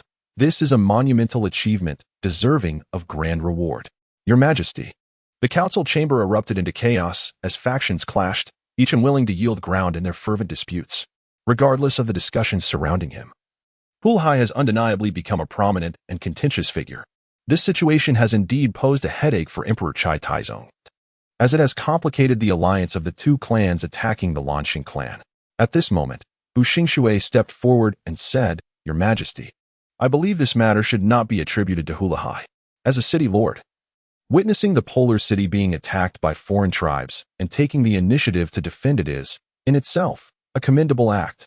Furthermore, given the shifting tides of battle, his proactive assault on a significant city belonging to the Latin tribe is a testament to Hula Hai's broad perspective." Everyone nodded in agreement, recognizing the validity of Bu Xingshui's words. Although Hula Hai was besieged by Bao Zhiqian, he still led his troops into battle, risking potential attacks from Bao Zhiqian's forces. This, from any angle, merits praise for Hula Hai. With Bu Xingshui's analysis, they suddenly realized that Hula Hai is indeed someone who seizes opportunities. At a critical moment, he decisively led his army to capture Day City. How many possess such audacity? It is truly commendable. As for Bao Zhiqian, the ministers naturally began to scorn him. He had turned a favorable situation into chaos, losing a battle without even realizing he had fallen into Qin Ning's trap. Had Hula Hai not stepped forward, the court might currently be deliberating the loss of a significant city, making matters far more complicated. Such a fate is hardly regrettable. Your Majesty, we have indeed captured a major city belonging to the Latin tribe. What shall we do now? Inquired one of the ministers. Some bellicose marshals had resigned. And at that moment, one marshal stepped forward and solemnly declared, "Did not the Latin tribe once occupy 3 of our great cities? Why should we not reclaim one? If war is to be waged, let it be waged." Emperor Chai Taizong then turned to Bu Xingshui and inquired, "What is your opinion, my dear minister?" A courtier interjected, saying, "I have a question. It is said that the forces attacking Dai City are clad in the uniforms of our army. Could this be connected to Hulahai?" This insinuation suggested a link between Hulahai and the attacking forces. Bu Xingshui scoffed. "Did you not observe that prior to this, Qin Ning had plundered the granaries of the two great cities?" Upon reflection, the assembly acknowledged the truth of his statement. Indeed, Qin Ning had taken advantage of the chaos to pillage the granaries of both cities. Those who had fled, rallying under the banner of Qin, were likely under the command of Qin Ning, masquerading as the forces of the Abyss tribe without any difficulty. "It was evident that my son bore no fault in this matter. I implore your majesty to uphold justice." At that moment, Hu Jingtu stood once more, feeling an inner elation. His son had achieved fame through battle, and who would dare label him a fool now? Emperor Chai Taizong also came to a realization. What had occurred could not be undone. To punish Hulahai now would only reveal his weakness and erode public support. He was inherently a strong-willed leader and found a measure of satisfaction in Hulahai's actions, as this young man had significantly elevated the reputation of the Abyss people, which was indeed a favorable outcome. Upon reflection, Emperor Chai Taizong remarked that Hulahai was not at fault in this matter. At a critical juncture, he had stabilized the situation and even captured a significant city. Thus, a decree was issued. Hulahai was bestowed the title of General of the Arctic and promoted to the Lord of Arctic City. "Thank you, your majesty." His Hengta glanced at Bao Biao, his demeanor radiating a newfound vigor. The Huji family had now produced a junior general, a lord of a grand city. How many other marshals could boast of such progeny? "Your majesty, the Blue Star clansmen have gathered together. Who will be responsible for their extermination?" A marshal inquired. "Your majesty, Hulahai is now a general and fully capable of leading," another suggested. "That cannot be. Hulahai is the lord of Arctic City and has numerous affairs to manage." The argument between the two factions reignited. At this juncture, Buxing Shui interjected, "Your majesty, the most pressing matter at hand is the negotiations with the Latin clans." Chai Taizong pondered for a moment, unable to arrive at a conclusion, and noticing Bao Biao's resentful expression, he was reminded of the necessity to balance the various factions. He turned to Buxing Shui and said, "Let us assign another general to this task." After the court session concluded, as his Hengtu was departing, he caught sight of the King of Yelan with a complex expression. He hurriedly approached, saying, "King Yelan, we must give further thought to the children's affairs." The King of Yelan, however, did not rebut this time. He merely nodded slightly before taking his leave. Upon witnessing the expression on Knight Lan Wang's face, a smile crept upon Hu Jingtu's countenance. Given his son's current performance, it seems Knight Lan Wang may have entertained the thought of taking his son as a son-in-law, which bodes well. Chapter 59. A return to the fold to the outside world. I proclaimed my seclusion. Having uttered these words, Qin Ning discreetly departed from Extreme City once more, making his way toward the Qin army's encampment. Upon re-entering the Qin army's territory, Qin Ning observed a markedly different scene. Ever since the plunder of Great River City, a substantial influx of resources had transformed the atmosphere into one of prosperity. "Greetings, General." Upon Qin Ning's arrival, Mu Xiongtian and others had long awaited his presence. Striding forward, Mu Xiongtian and his companions closely followed in Qin Ning's wake, all displaying utmost respect. "What treasures have we acquired this time?" Qin Ning inquired, nodding slightly. "How many capable soldiers does our Blue Star clan currently possess?" "Only 7,000 battle-ready men." After a moment of contemplation, Qin Ning calculated.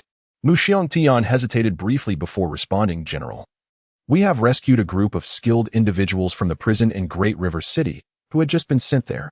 We are uncertain how to manage them." "Skilled individuals?" "Indeed, they are all peak Golden Core experts from various clans, reportedly passing through Great River City." "And how many are there?" "There are 25. Let us proceed."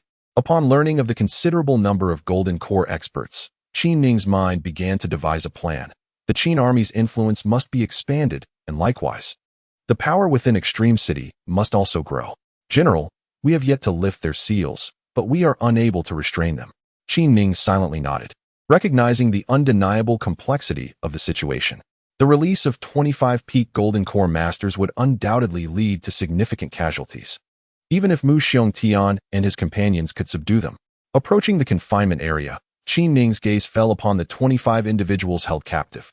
He advanced towards a burly man exuding an aura of lethal intent, and placed his hand upon the man's head. As he delved into the man's consciousness, Qin Ning's expression shifted dramatically. Indeed, this was a formidable figure, one who would kill without a second thought within the territory of the Latin tribe, an infamous criminal. Casting his eyes upon the 10 most notorious individuals within the group, each more menacing than the last, Qin Ning understood that these were the 10 powerful ruffians whom the Latin tribe had expended considerable effort to capture, destined to be transported to the capital. Soon, Qin Ning examined several others, discovering a mix of various tribes among them, all apprehended for the purpose of having the capital's experts employ the soul control technique on them. Thus, it was this assortment of individuals. Contemplating for a moment, Qin Ning addressed Mu Xiongtian and the others. I shall take these 25 individuals with me. You must expedite the enhancement of your military forces. A fierce battle is imminent. Mu Xiongtian respectfully replied, as you command. Reflecting on the conquest of Day City, it became evident that the Latin tribe currently lacked the resources to manage the affairs of their smaller cities. Qin Ning turned to Mu Xiongtian and suggested, let us seize this opportunity. Divide your forces into 11 units, keeping one here to oversee operations. The remaining units should advance into Latin territory, liberating as many slaves as possible and thereby bolstering your ranks. Qin Ning need not concern himself excessively with the affairs of the Qin army, understanding his role as both a spiritual leader and a figure capable of exerting tangible control over the troops. His plan for the 25 was to deploy them as concealed masters. Having acquired a skill of aura concealment during his last sojourn in that realm, Qin Ning has imparted it to all of them. After activating the aura concealment technique, the 25 appeared to be merely at the foundation establishment stage, unremarkable at first glance. Young master, a missive has just arrived from the master, who Kai hastened to report upon Qin Ning's entrance. Polaris City Lord, Polaris General. Qin Ning smiled, knowing that his position as the Polaris City Lord was now secure. What news from the front lines? Qin Ning was more concerned about the conflict between the Abyss clan and the Blue Star clan. Upon hearing this, Qin Ning felt a wave of dizziness wash over him, realizing that the Blue Star clan was truly on the verge of a major crisis. What is to be done? Qin Ning realized that his plans needed to change. Originally, Qin Ning intended to impersonate Hula Hai and infiltrate the upper echelons to dismantle the Abyss clan. However, given the current situation, the Blue Star clan was faltering, and there was no time for him to gradually maneuver. Seeing Qin Ning pacing anxiously in the room, Hu Kai was at a loss as to what to do. Young master, is there something amiss? With a wave of his hand, Qin Ning dismissed Hu Kai. What to do? If the Blue Star clan were to perish, all his efforts would be in vain. Return to the Blue Star clan. Qin Ning finally made up his mind. No matter how well he fared among the Abyss clan, it could never compare to the well-being of his own people. Qin Ning is a person of conviction. Upon discovering that the Blue Star clan is indeed the Huaxia clan of Earth, and that their ancestral star is Earth itself, his heart became irrevocably intertwined with that of the Blue Star clan. Witnessing their impending extinction, he found himself utterly unable to tolerate such a fate. Huatsai. Qin Ning summoned Huatsai into the room. Observing the servant of the Hu family, he hesitated for a moment before releasing his hold on him. Huatsai, unaware of Qin Ning's actions, merely sensed a fleeting dizziness. Young master, do you have any instructions? Huatsai, release the female slaves in the manor. Provide them with some funds to ensure their basic means of survival. Understood. Although puzzled by his master's intentions, Huatsai acquiesced. Having witnessed the transformation in his young master, he felt that Qin Ning was maturing into an individual with his own opinions. What will you do, young master? Realizing Huatsai's concern, Qin Ning nodded reassuringly. Do not worry. Proceed as you see fit. Take those who can be taken with you. I shall remain here, soon to collaborate with the newly arrived general in battle. What about your safety? The 2 guardians and 20 golden core experts should suffice for my protection. Huatsai, having accepted Qin Ning's words, nodded and departed. After arranging this matter, Qin Ning privately shook his head, acknowledging that his heart remained too soft, treating the abyssal beings with a degree of distinction. Exiting the room, he strolled leisurely into the garden. As soon as Qin Ning entered the garden, he was greeted by the melodious sound of the guqin. Approaching the source of the music, he discovered that Chu Miaoyan was seated there, skillfully playing the instrument. Alongside her, the enchanting Ko Xin was delicately playing an ancient flute. Master, upon seeing Qin Ning enter, the 2 women hurriedly bowed in deference.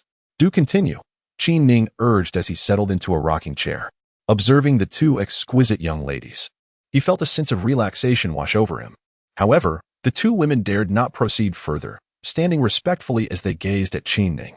Chu Miaoyin was astonished by the unexpected turn of events, a torrent of emotions flooding her mind. Noticing her reaction, Qin Ning encouraged, "Play on." With urgency, Chu Miaoyin took her seat again and began to play. With his eyes closed, Qin Ning's thoughts drifted to the realm of the Blue Star tribe, filled with countless speculations about his heritage. It is real. Chu Miaoyin was momentarily stunned by the overwhelming joy, and upon looking at Qin Ning, she suddenly knelt down and fervently bowed her head in gratitude. As he watched Chu Miaoyin, tears streaming down her face as she exited, Qin Ning sighed inwardly, pondering if he had made a mistake in letting such a beautiful girl go. Turning his gaze towards Ku Xian, he remarked, "You are of the Blue Star tribe, and this is the territory of the Abyss tribe. Should you choose to leave, you would likely face numerous dangers. It would be better for you to join the Qin army. There, you should find your kin." Ku Xian gazed curiously at Qin Ning, utterly perplexed by the enigmatic figure of Hula Hai. First, he released Chu Miaoyin, and now he consented to let her go as well. What astonished Ku Xian even more was Hula Hai's audacious suggestion to seek refuge within the Qin army. What a peculiar turn of events. Nevertheless, for Ku Xian, the prospect of shedding her identity as a female slave was undoubtedly a momentous occasion. After dismissing the women, Qin Ning shed his previous languor, a surge of determination igniting within him. He began to recognize the influence of the numerous girls surrounding him. His ambition seemed to wane in their presence. If this continued, he worried he might become ensnared in this realm of softness. His journey was far from over, and he must not succumb to such temptations. Chapter 60. Disappearance. Upon receiving the message from Hu Zhengtu, Qin Ning's expression shifted dramatically. Plans could not keep pace with developments. It appeared that some within the Abyssal and Latin tribes possessed a modicum of understanding. The message was explicit. The Abyssal Empire and the Latin Empire had engaged in negotiations, culminating in a peace agreement wherein both parties acknowledged their transgressions. The Abyssal Empire agreed to cede the great river city to the Latin tribe, while the latter conceded one of its occupied cities back to the Abyssal Empire. However, the crux of the matter lay in the agreement to form a joint extermination force, comprising both tribes, to fully eradicate the Qin army that had appeared within the borders of the Abyssal Empire. The Latin tribe would take the lead, deploying 100 Golden Core experts alongside an army of 30,000.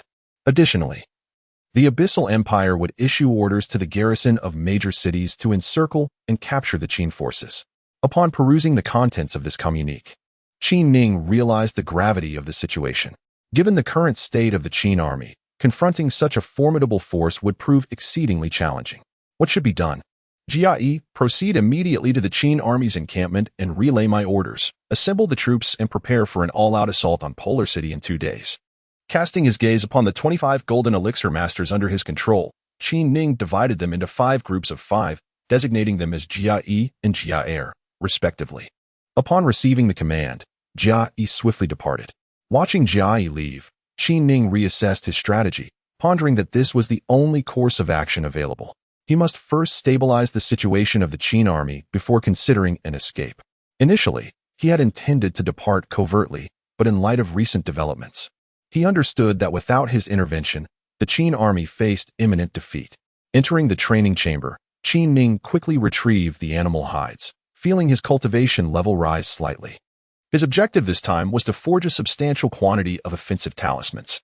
A series of battles loomed on the horizon, and he was acutely aware that time was of the essence. Within 2 days, he diligently crafted a significant number of talismans. Report. The newly appointed general of the army, New Age, has come to pay a visit.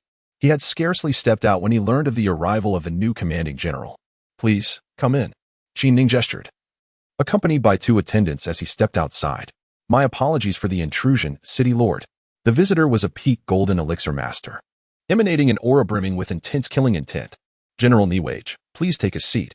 After the 2 were seated, Nivag smiled and said, Lord City Master, I have come under orders this time, and if there is any disturbance, I hope that the City Master can provide various support to our army. Nivag was clearly a very tactful person, always wearing a smile on his face. Qin Ning had already learned of this person's background from Hu Jingtu, that this person was someone who had been promoted by Bao Biao's in-law, and Hu Jingtu believed that this boy's arrival was with a mission. Qin Ning had a faint smile on his face, fully aware of this person's background. I wonder how many soldiers General Nivag has brought with him this time. The capital only supplemented some people, and with the original army, it is still 10,000. The Latin army should be arriving soon, right? They need some time to assemble. Their teleportation arrays are all around the great river city. Each teleportation array can teleport 100 people, and with 10 together, it won't take much time. After the two exchanged some trivial remarks, Nivag departed. Master, General Mu has asked me to report that they are ready and can launch an attack tonight. Jia Yi flashed out and whispered in Qin Ning's ear. You 25 rush to Latin City, and when the army arrives, you break the defense formation and let the army in. As you command. The 25, led by Jia Yi, quietly departed, summoning Hu Chucheng and Ing Leyland. Qin Ning cast a glance at the two and instructed, you are to discreetly lead 20 Golden Core experts to closely monitor the Navak army. I harbor concerns that they may pose a threat to me. Hu Chucheng promptly responded with utmost respect. The primary adversary this time was Navak, and Qin Ning found himself at a loss regarding how to integrate Hu Chucheng and the others into his own ranks. Bringing them into the Qin army would undoubtedly expose his identity, so it was best to have them keep watch over Navak instead. Once he had arranged everything, Qin Ning settled down. The residence felt somewhat vacant now that the female slaves had been released. Boom. An hour later, the entire city suddenly began to tremble incessantly. A tremendous roar echoed through the air, and looking up at the sky, one could see energy colliding, casting vibrant hues across the heavens. It had begun. Qin Ning understood that Mu Xiongtian and his forces had initiated their assault. This is Dyer, Lord of the City. At that moment, a commander from the city lord's mansion rushed in. What is the situation? My lord, the Qin army has arrived, and the city has fallen. Due to prior arrangements, breaching the city was not a strenuous task. Qin Ning had anticipated the city's demise, yet his face betrayed a look of astonishment as he commanded. Immediately organized the troops to confront them. Watching the commander depart, Qin Ning brandished his great sword and followed closely behind. Defend the polar city. With a swing of his sword, Qin Ning led the hastily assembled, panic-stricken troops toward the advancing Qin army. Seeing their lord charge to the front, the soldiers of the city lord's mansion followed suit, shouting, kill. A contingent of the Blackwater tribe approached, and Qin Ning, displaying no hesitation, led his troops into the fray. The Blackwater warriors posed a formidable challenge to the Qin army, and Qin Ning harbored concerns that Mu Xiongtian and his allies might struggle to maintain control in the ensuing chaos. Seizing the opportunity, he resolved to eliminate a few adversaries. No longer was Qin Ning the novice who had just entered the realm of cultivation. His resolve had hardened significantly, and for the sake of the interests of the Blue Star tribe, he acted without reservation. In a fleeting moment, the two factions collided in a fierce melee. The city lord of Extreme City was present, urging his comrades to fight on. Recognizing Qin Ning, some Blackwater soldiers shouted his name, prompting a surge of warriors to charge towards him. Amidst the turmoil, Nyavegu, who had been meditating, was startled by the clamor of battle. Upon emerging from his trance, he beheld the city engulfed in flames, with cries of conflict echoing throughout. The sheer number of Qin soldiers was overwhelming, and Nyavega's expression shifted dramatically as he issued commands to regroup. A sudden thought struck him. He discreetly summoned over 20 Golden Core experts and addressed them, go and eliminate Hula Hai covertly. These warriors had been specifically brought to ambush Hula Hai, and such a rare opportunity could not be squandered. Nyavegu understood that the singular task bestowed upon him was to eradicate Hula Hai. The entire city was aware that their lord was at the forefront, engaged in fierce combat with the Qin forces. At this moment, Mu Xiongtian, following Qin Ning's command, led the army into the city, where a force of 20,000 soldiers charged directly toward the Niva tribe's encampment, igniting an immediate melee. The entire city descended into chaos as a multitude of Qin soldiers surged into the grand metropolis. In the midst of this turmoil, Qin Ning felled a member of the Blackwater tribe with a swift strike, preparing to launch another attack when an overwhelming sense of dread suddenly enveloped him. He beheld a squad of Golden Core masters, their faces obscured by masks, rushing toward him. Alarmed, he recognized that this contingent comprised none other than Hu Chucheng and his fellow Golden Core practitioners. Protect the master. Hu Chucheng bellowed as he charged headlong into the fray against the 20 or so Golden Core experts dispatched by the Niva tribe. The clash of Golden Cores erupted into a cacophony of explosive energy, further spiraling the battlefield into chaos, with turbulent air currents tearing through the night. Witnessing this pandemonium, Qin Ning let out a fierce roar and once more lunged at the forces of the Blackwater tribe. The onslaught of the cultivators was astonishingly potent. causing the surrounding space to tremble, instilling a disorienting sensation of instability, while blood surged with fervor. The city itself quaked under the strain, a thunderous roar shattering the darkness. Illuminating the skies, buildings crumbled, and once formidable warriors were reduced to naught. In that moment, a resounding cry pierced the air, and a dense fog enveloped the battlefield, ensnaring all within its grasp. Qi Ning is here, someone shouted, and the mere utterance of his name sent tremors of fear through the hearts of many. Within the mist, a flurry of strikes commenced, each one echoing with urgency and intensity. Dust billowed, the sky darkened, and dilapidated walls crumbled. A denizen of earth breached the firmament, casting forth sundry leather talismans towards the throng. "Lord City Keeper!" Some soldiers cried out amidst the barrage. "Find the City Keeper, quickly!" More echoed in dismay. "Slaughter!" The Blackwater Legion surged with renewed vigor, pressing their assault upon the forces of Arctic City. Hula Sea is gone. It was then that both sides realized a crucial figure was missing. The once valiant Hula Sea had vanished. Hula Sea had always been the linchpin of their morale. And now, coupled with the arrival of Qi Ning, the Abyss soldiers were bereft of their will to fight. As if on cue, someone cried out, and they scattered, fleeing through the air. "City Keeper!" Huchu City and others, their hearts no longer in the fray, roared as they frantically searched. The Blackwater clan, with thunderous cries, surged towards the military encampment. Arctic City, bereft of its City Keeper, descended further into chaos. Slay the Abyss dwellers. The Qin army grew ever more formidable in battle, their banners emblazoned with the Qin character fluttering in the wind. The sounds of rending air, manipulated qi, thunderous explosions, and desperate cries intertwined. Nuag's army was utterly encircled by the Qin forces. The din of battle shook the very earth, and the entire military encampment was engulfed in a cacophony of slaughter. "Hurry! Hasten! Seek aid from the army of Great River City." Utterly unprepared for the might of the Qin army, and caught within their encirclement, Nuag now understood the true nature of the task he had been assigned. "Follow me, and slay." Brandishing a warhammer, Nuag struck out with ferocious determination. Confronted with the ever-increasing number of Qin soldiers, Nivag knew that the only recourse was to await reinforcements. He now harbored some regret, realizing that he should not have dispatched the Jindan experts he had brought with him, had he known the Qin army was so formidable. Chapter 61. Qin Ning's astonishing combat prowess. General Tai. General Qin has arrived. It truly is General Qin. With Qin Ning's arrival through the air, the Qin soldiers engaged in fierce battle noticed his presence, and their morale surged instantly. Wielding a broadsword in hand, Qin's gaze fell upon Nivag, who was engaged in a fierce battle with Mu Xiongtian and others. "Allow me," Qin Ning uttered in a deep voice. Mu Xiongtian and the others had complete faith in Qin Ning, and in a flash, they charged towards other areas. Nivag's gaze also fell upon Qin Ning, and looking at the impressively imposing Qin Ning, whose cultivation level did not appear to be high, Nivag had too many doubts. At this moment, Nivag had already switched to a broadsword, knowing that the longer he delayed, the more dangerous it would become. With a loud roar, he swung his blade. "Well done." Qin Ning unsheathed his broadsword and launched an attack as well. Clang, clang, clang, clang. In a series of collisions, sparks flew as the two exchanged blows several times. Excellent. Qin Ning, attacking so unrestrainedly for the first time, felt an indescribable exhilaration throughout his body. With a blade in hand, Qin Ning felt a sense of dominion over the world, and his entire body was surging with energy. Previously, when attacking with leather talismans first, Qin Ning himself felt that it was a bit of an unfair victory. Today, he simply wanted to see how strong his combat power was, engaging in a head-on, no-holds-barred battle. The exhilaration is overwhelming.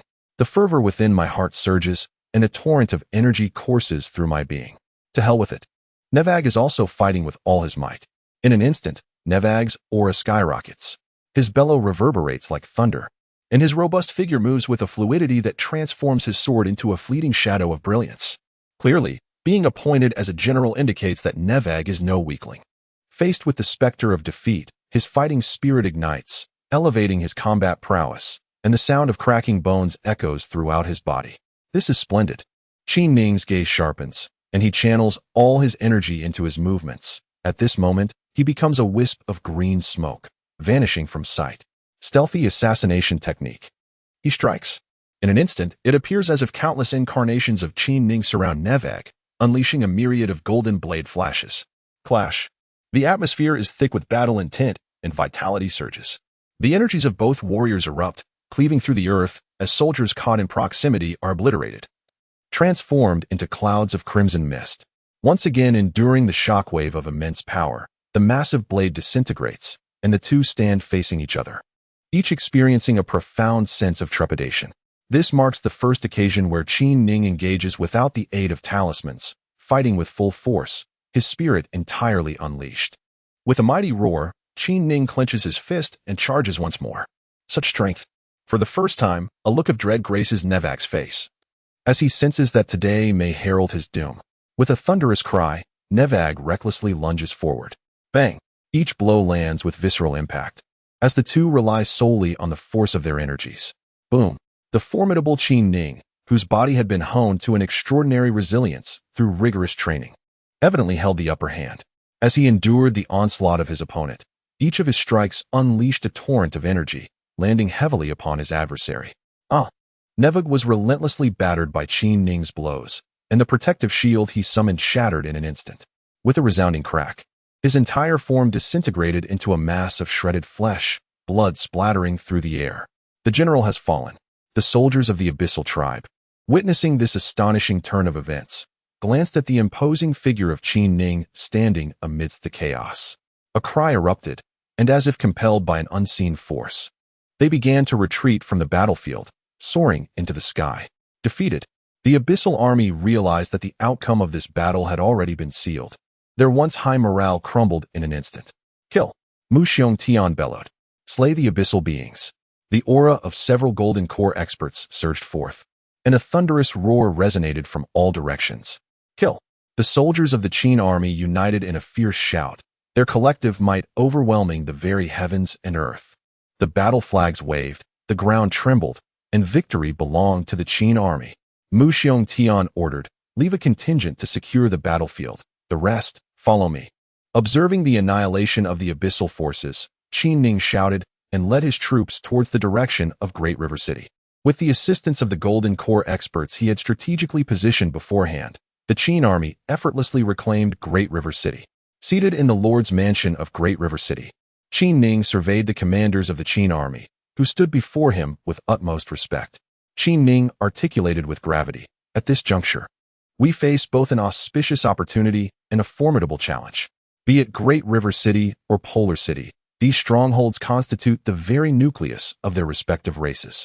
Only by obstructing the conduits here can we secure a chance at survival for our people.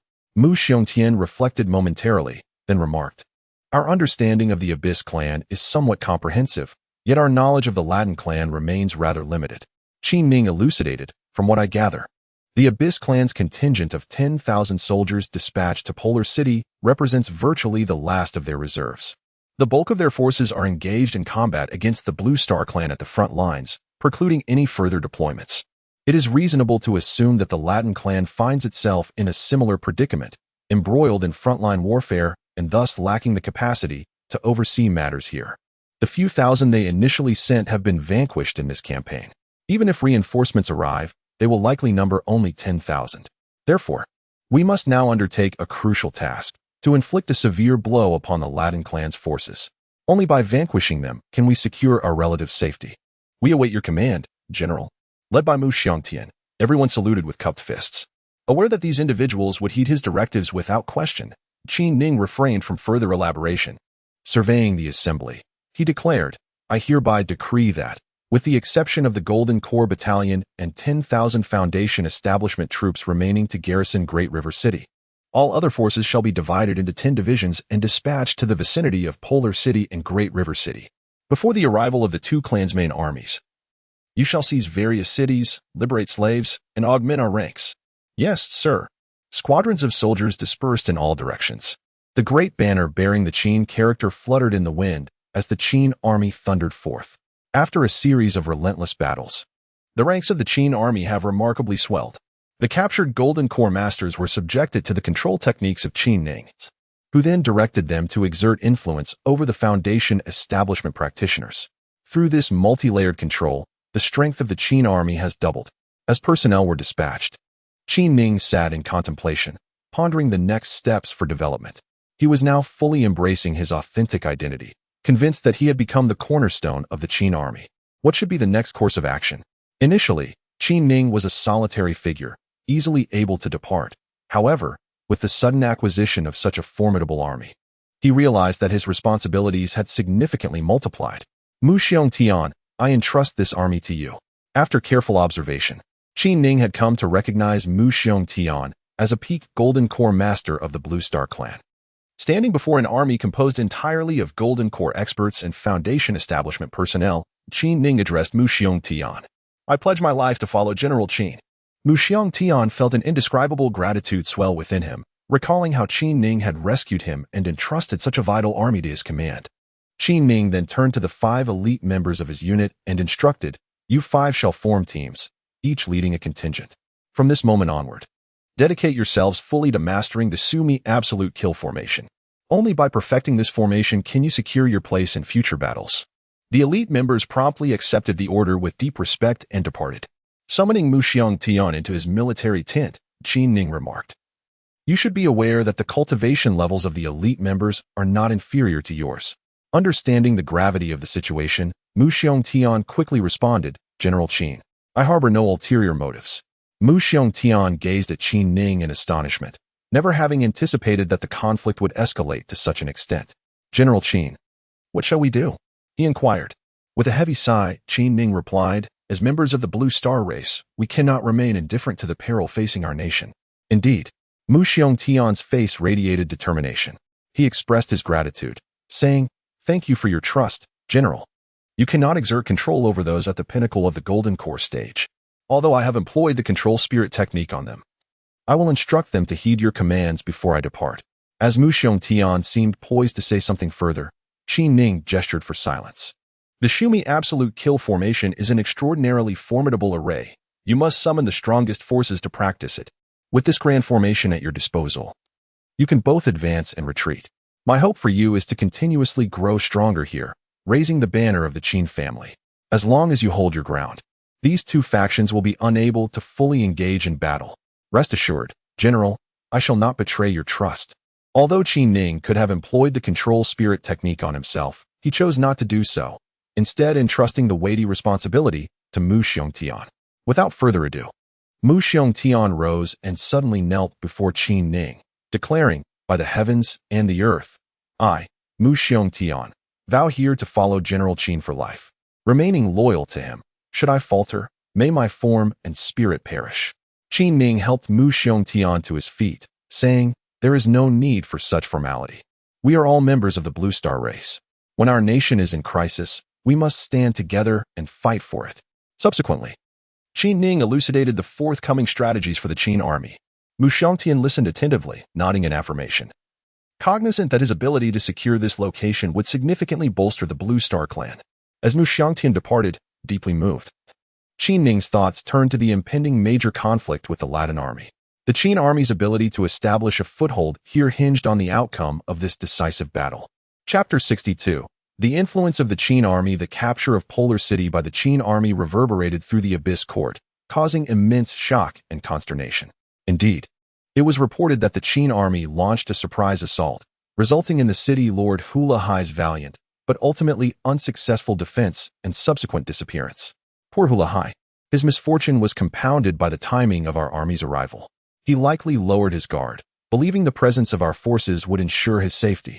Nevertheless, the lad acquitted himself admirably, reportedly fighting valiantly in the face of imminent danger. Within the council chamber, Chai Taizong's countenance underwent a dramatic transformation, and he remained speechless for an extended period as he surveyed the assembled ministers. Hu Jing, too, was visibly shaken, the sudden turn of events concerning his son, who was on the cusp of advancement, causing him considerable emotional turmoil. Marshal Hu, while the fate of your esteemed son remains uncertain, we must remain optimistic that he will emerge unscathed, a minister sympathetic to the Hu family offered, attempting to console Hu Jing. Even King Yelan's expression reflected a complex mixture of emotions. Bao Biao, however, appeared to be in good spirits, remarking acerbically, who knows where he has ended up. It's not beyond the realm of possibility that he has joined forces with the Qin army. With eyes ablaze, His Hang Tu rebuked Bao Biao. How dare you speak such falsehoods, Bao Biao? Many witnessed my son's valiant charge amidst the fray, his courage unwavering. Yet, What of your actions in Nevag and the fate of the troops under your command? To fail against the Qin army's advance, to lose the city, is a grave offense. Your Majesty, I implore you to deliver judgment. His Hengton knelt, his plea earnest. Chai Taizong, his countenance displeased, addressed Bao Biao with a stern voice. Bao Biao, as a marshal, you must conduct yourself with greater decorum. His words carried considerable weight. Bao Biao, humbled, knelt and confessed, Your Majesty, I spoke rashly. Turning his gaze upon his Hengtu, Chai Taizong declared, Hulali's valorous charge amidst the chaos is undeniable and shall not be tarnished.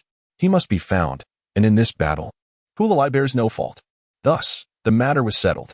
After consoling his Hengtu, Chai Taizong turned to Buxing Shui, inquiring, Esteemed minister, the situation has shifted. A force of such magnitude has emerged within our borders. What course of action should we take? Buxing Shui sighed, lamenting, Your Majesty, our people are locked in fierce combat with the launching tribe, a stalemate that has stretched on. We had hoped to draw troops to reinforce the front lines. But with this army now threatening our heartland, we can ill afford to divert our forces. The most pressing issue is that the Qin army has severed our connection to the front, severely impeding our war efforts. The ministers nodded in solemn agreement, acknowledging the gravity of the situation. To withdraw troops would jeopardize their defenses, leaving them vulnerable to a Qin assault. Yet, could they truly hope to quell this Qin force without reinforcements? Chai Taizong's anger flared. A minister stepped forward and said, Your Majesty, the Qin army now occupies not only our extreme city, but also the great river city of the Latin tribe. It is only through our cooperation that we can eradicate this army. Upon hearing these words, everyone realized a crucial point. If the Abyssal Kingdom were to launch an attack, the Qin forces might retreat into Latin territory, and conversely, the Qin army could invade the Abyss. This situation posed a considerable challenge. Another minister remarked, The key issue is that our forces are no longer capable of assembling an army of tens of thousands. Wu Xingshui continued, According to the information gathered, the Qin army originally boasted a force of 30,000. However, this was reduced to a formidable 10,000 elite soldiers under Qin Ning's command. After conquering 2 cities, this elite force has now swelled to as many as 50,000. 50,000. Many present gasped in astonishment. Indeed, the Qin army had recently dispatched 10 battalions to invade the areas surrounding Great River City and Extreme City, capturing numerous cities and liberating a vast number of slaves, thereby augmenting their ranks to 50,000. The ministers drew in their breath, unable to fathom how swiftly the Qin forces had expanded. What should be done? Emperor Chai Taizong was also alarmed and began to pound on his chair in frustration. Everyone understood that if matters reached this point, any attempts to assault the Blue Star tribe would be futile. Wu Xingshui suggested, Your Majesty, the Latin tribe will surely not willingly relinquish Great River City and will mobilize a large army to besiege the Qin forces. We need only to seal off the surrounding areas, encircling the Qin army within the confines of Extreme City, and coordinate with the Latin tribe. I believe we can annihilate this force. But will the Latin tribe invade our territory? At the scene, a minister inquired about the situation at the Buxing waterway, stating that their immediate course of action should be to command the troops surrounding Polar City to thwart the enemy, thereby granting the Latin faction some leeway to encircle the area. Emperor Chai Taizong gravely declared, Convey the edict. The garrison around Polar City must be on high alert, and no Qin forces are to be permitted to breach the confines of Polar City. Dispatch 200 elite Jindan troops from the capital to reinforce the various defenses. Chai Taizong felt a sense of helplessness. The ongoing fierce battle with the Blue Star faction rendered it impossible to allocate additional forces. Would the Qin army alter the course of the conflict? Within the royal palace of the Latin Empire, Emperor Philip was seething with rage, having witnessed the fall of a great city, an affront to his dignity. What shall we do about this? He demanded, his eyes blazing as he glared at his ministers. Chancellor Heihun respectfully responded, Your Majesty, we could mobilize a contingent to encircle them. If we negotiate with the Abyssal Kingdom, the collaboration of our 2 armies should suffice to eliminate this Qin force. Your Majesty, the Qin army's expansion is evident. Reports indicate that their combat-ready troops have reached 50,000. If we do not strike against them soon, I fear they will grow too powerful. Another minister reported the situation. Your Majesty, I am willing to lead the charge against the Qin army. A marshal stepped forward, kneeling as he requested command of the troops. Let it be decreed. Marshal Wasiji shall command 100,000 troops to march against the Qin army. The Latin Empire's confidence surged immensely as they swiftly mobilized a formidable force of 100,000 soldiers. With the issuance of Philip's decree, the teleportation arrays throughout the Latin Empire became bustling with activity. In the grand city of the Latin race, Day City, one must not overlook its significance. Recently, the atmosphere in the capital of the Blue Star Empire has been fraught with tension as the armies of various clans unite to launch an assault, plunging the entire empire into turmoil. Despite the Blue Star Empire's historical strength, it has endured countless tribulations over the millennia, leaving the empire in a state of disrepair. Esteemed elders, I humbly present myself. Emperor Zhong Wuingfeng, an elderly master of the nascent soul stage, exists within this peculiar realm, observing the golden figures that are venerated. With a heavy heart, I, Wu Yingfeng, lament my inability to advance the Blue Star race. As these words escaped his lips, a shadow of sorrow crossed Wu Yingfeng's visage. At that moment, an overwhelming pressure enveloped the space, and the golden figure at the center radiated an extraordinary brilliance. A profound sigh emerged from the golden figure, resonating like thunder and reminiscent of a tsunami. This sigh seemed potent enough to annihilate the very fabric of this realm. Wu Yingfeng, act with caution. Our realm faces numerous challenges and cannot extend support to you. Upon uttering these words, the golden figure dimmed, and silence reclaimed the surroundings. After a considerable pause, Wu Yingfeng rose from his kneeling position. He stood for a moment, gazing at the statues representing the ancestors of the empire, sighed deeply, and then gradually made his way outside. As he beheld the setting sun in the sky, Wu Yingfeng murmured to himself, "Is it truly the case that no destiny opposes the heavens?" As a cultivator in the second layer of the nascent soul stage, Wu Yingfeng had been unable to break through his cultivation bottleneck. Witnessing the dwindling of his lifespan and contemplating the empire's potential vulnerability without a nascent soul expert to safeguard it after his demise, Wu Yingfeng's heart grew anxious. So many unforeseen events had befallen the Blue Star clan. With heavy steps, Wu Yingfeng proceeded towards the council hall. "Your Majesty, joyous tidings." A man with an effeminate aura rushed in. This was a male attendant from the imperial palace. In the realm of cultivation, such attendants invariably practiced and mastered feminine cultivation techniques, such as the transformation of yang incantation. Upon mastering such techniques, their manhood would dissipate. However, these cultivators could still attain great accomplishments, even reaching the Mahayana stage. Once they ascended, their manhood could be restored. Speak. Wu Yingfeng's entire being emanated energy, radiating an imposing aura. The male attendant, almost resembling a woman, exclaimed in a shrill voice, "Your Majesty, we have received intelligence that in the Arctic city of the Abyss Empire, a man named Qin Ning has emerged. He has established an army called the Qin Army, which has recently seized Arctic City and the great river city of the Latin clan. The army has grown to over 50,000 strong. This army is currently engaged in territorial expansion." What? Wu Yingfeng's delight was palpable. He was acutely aware of the significance of this development. If this were indeed the case, it could restrain the Abyss and Latin armies, and even coordinate with the Empire's war efforts. Quickly summoned the key ministers. "Your Majesty." The ministers are already awaiting in the council hall. At this moment, Wu Yingfeng swiftly made his way towards the Hall of Justice. Upon his arrival, he immediately observed the ministers engaged in fervent discussion. "Long live your Majesty." The ministers prepared to kneel. With a wave of his hand, Wu Yingfeng interjected, "What is the matter? Let us deliberate together." A marshal stepped forward and declared, "Your Majesty, this individual named Qin Ning is indeed the same person who bravely sacrificed himself to dismantle the large-scale teleportation array in order to protect our forces."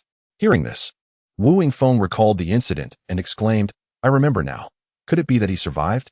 The ministers exchanged incredulous glances, all feeling the weight of disbelief that Qin Ning not only had survived but had also generated such significant upheaval. "Your Majesty, this is fortuitous. A contingent of our forces is operating in the Abyss and behind the Latin faction, which will greatly impact our military endeavors." One marshal's eyes gleamed with excitement at the unexpected emergence of this army. Wu Yingfeng laughed heartily. "Splendid, splendid. Let us immediately contact the Qin army to ascertain the details." The atmosphere in the Grand Hall had not been this jubilant for quite some time. Chapter 63, The Eve of Battle Report. The Latin faction is utilizing a large-scale teleportation array, and an army of 100,000 is on the verge of assembly. Report. Marshal Wasagi of the Latin faction has arrived in Yang City. Report. The passages leading out of the polar city are firmly secured by the abyssal guards. We can no longer expand. Seated within the central command tent, Qin Ning listened to each report, his expression remaining calm and unperturbed. The grand tent was filled with all the esteemed generals of the Qin army, a formidable force of 100,000 Latin soldiers. While the atmosphere appeared tranquil, Qin Ning's heart was overwhelmed with astonishment. A monumental battle loomed ahead. Within the tent, silence reigned, undisturbed by any interruption to Qin Ning's contemplation. The arrival of such a vast Latin army posed a significant challenge for everyone. No one had anticipated that the Latins would invest such substantial resources.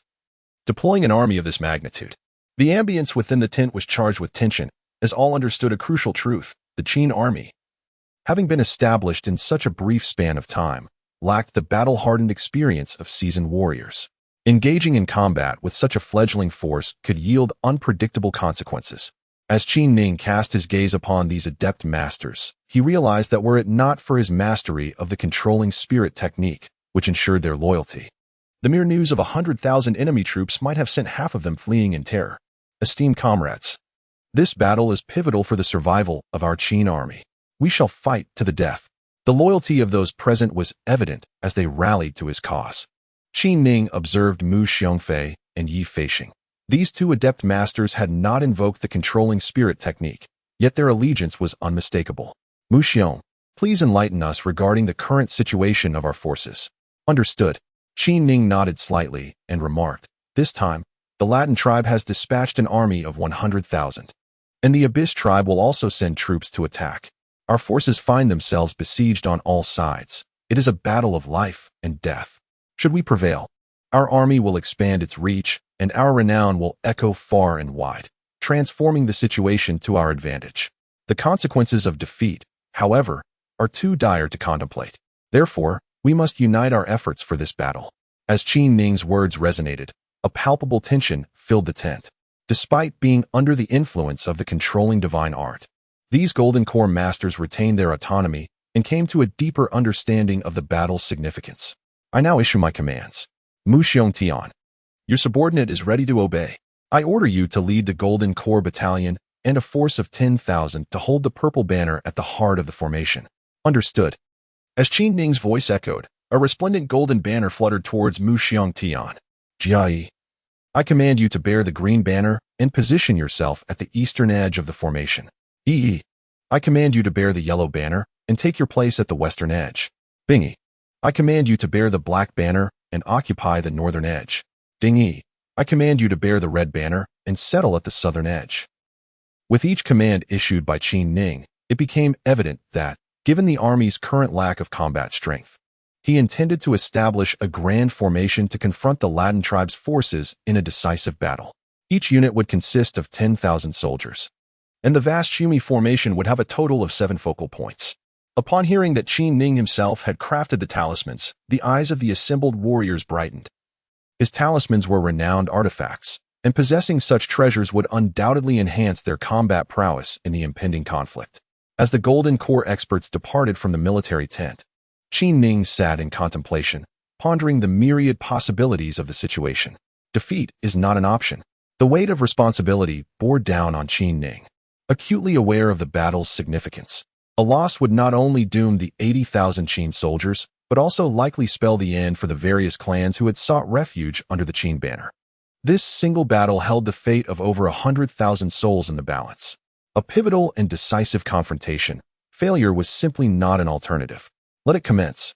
Sensing the moment, Qin Ning radiated an intense battle fervor, having covertly led his forces to a pre-selected battlefield. Deploy the formation. Upon receiving further intelligence of the approaching Latin army, Qin Ning finally issued the command to arrange the battle array. As you command. Mu Xiongtian and the others roared in unison, as 80,000 soldiers soared into the skies, dispersing in all directions. 7 colossal banners billowed resoundingly. Consecrate. With a unified roar, Mu Xiongtian and his comrades thrust the great banners into the ground at designated points. As the 7 banners were planted, the very landscape underwent a dramatic transformation.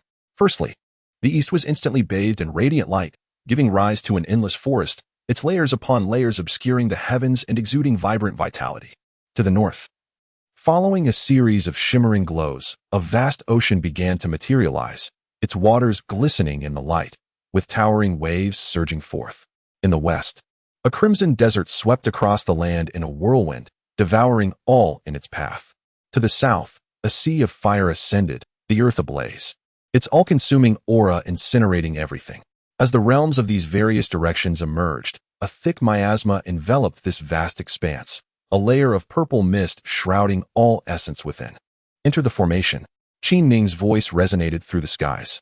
10,000 troops surged into the east, followed closely by another 10,000 pouring like rain into the north. The army advanced in an orderly fashion, and as 80,000 soldiers fully immersed themselves in the grand array, an overwhelming battle intent filled the entire Shumi absolute kill formation. Soaring towards the heavens. Formation complete. Mu Xiong Tian bellowed from within the array. Disperse. Qin Ning shouted once more. At the sound of his voice, the previously soaring battle intent and murderous aura dissipated in an instant. The wilderness remained unchanged, the mountain winds rustling through garments with a haunting sound. As if nothing had transpired here, the only presence was Qin Ning, standing solitary amidst it all. On a mountaintop, Qin Ning settled into a meditative posture, gradually merging himself into the grand array. Astonishingly, 80,000 men lay concealed within this realm. Within the command tent of the Latin tribe, Marshal Hua Siji sat firmly. The atmosphere within the tent steeped in silence. Hua Siji appeared quite aged, clad in forged armor, yet exuded an aura of formidable authority without a hint of anger. What is the current situation of the Qin army? Hua Siji inquired of a general. With a snort, a wave of murderous intent radiated from him, filling the tent with his overwhelming presence. A rabble. Hua Siji is an exceedingly proud individual, regarding the Qin army with utter disdain. In his eyes, how could a hastily assembled force possibly compare to his own seasoned troops, who have triumphed in countless battles? How many soldiers have we gathered? 80,000. Command. Upon hearing the figure of 80,000, Hua Siji's heart stirred, and he promptly issued orders. The generals within the grand tent stiffened, their armor clanking as they stood respectfully. Their gazes fixed upon Hua Siji. Relay my command. Assemble the troops within a day. Tomorrow, we shall launch an assault on the Qin army stationed at Dai City. To everyone's astonishment, before the army had fully assembled, Commander Hua Siji was already poised to attack, eliciting astonished glances from the generals directed at him. Typically, given Hua Siji's character, he would offer no explanation for such a decision, but today, in a rare good mood, he felt inclined to share his thoughts. With a hearty laugh, he remarked, "You may be wondering why I have commanded an immediate mobilization for battle?" One general responded, "The commander is correct. Although the Qin forces may have formidable warriors, they lack the time for proper training. Once the battle commences, confronted by our elite troops, the only outcome for them will be defeat." His words were not mere flattery. The generals believed in this assessment. Indeed, while the Qin army may boast numerous soldiers, they face significant challenges, including issues of cohesion among diverse ethnicities and the soldiers' combat capabilities on the battlefield. The strength of an army is not merely superficial. It lies in the comprehensive abilities of the entire force.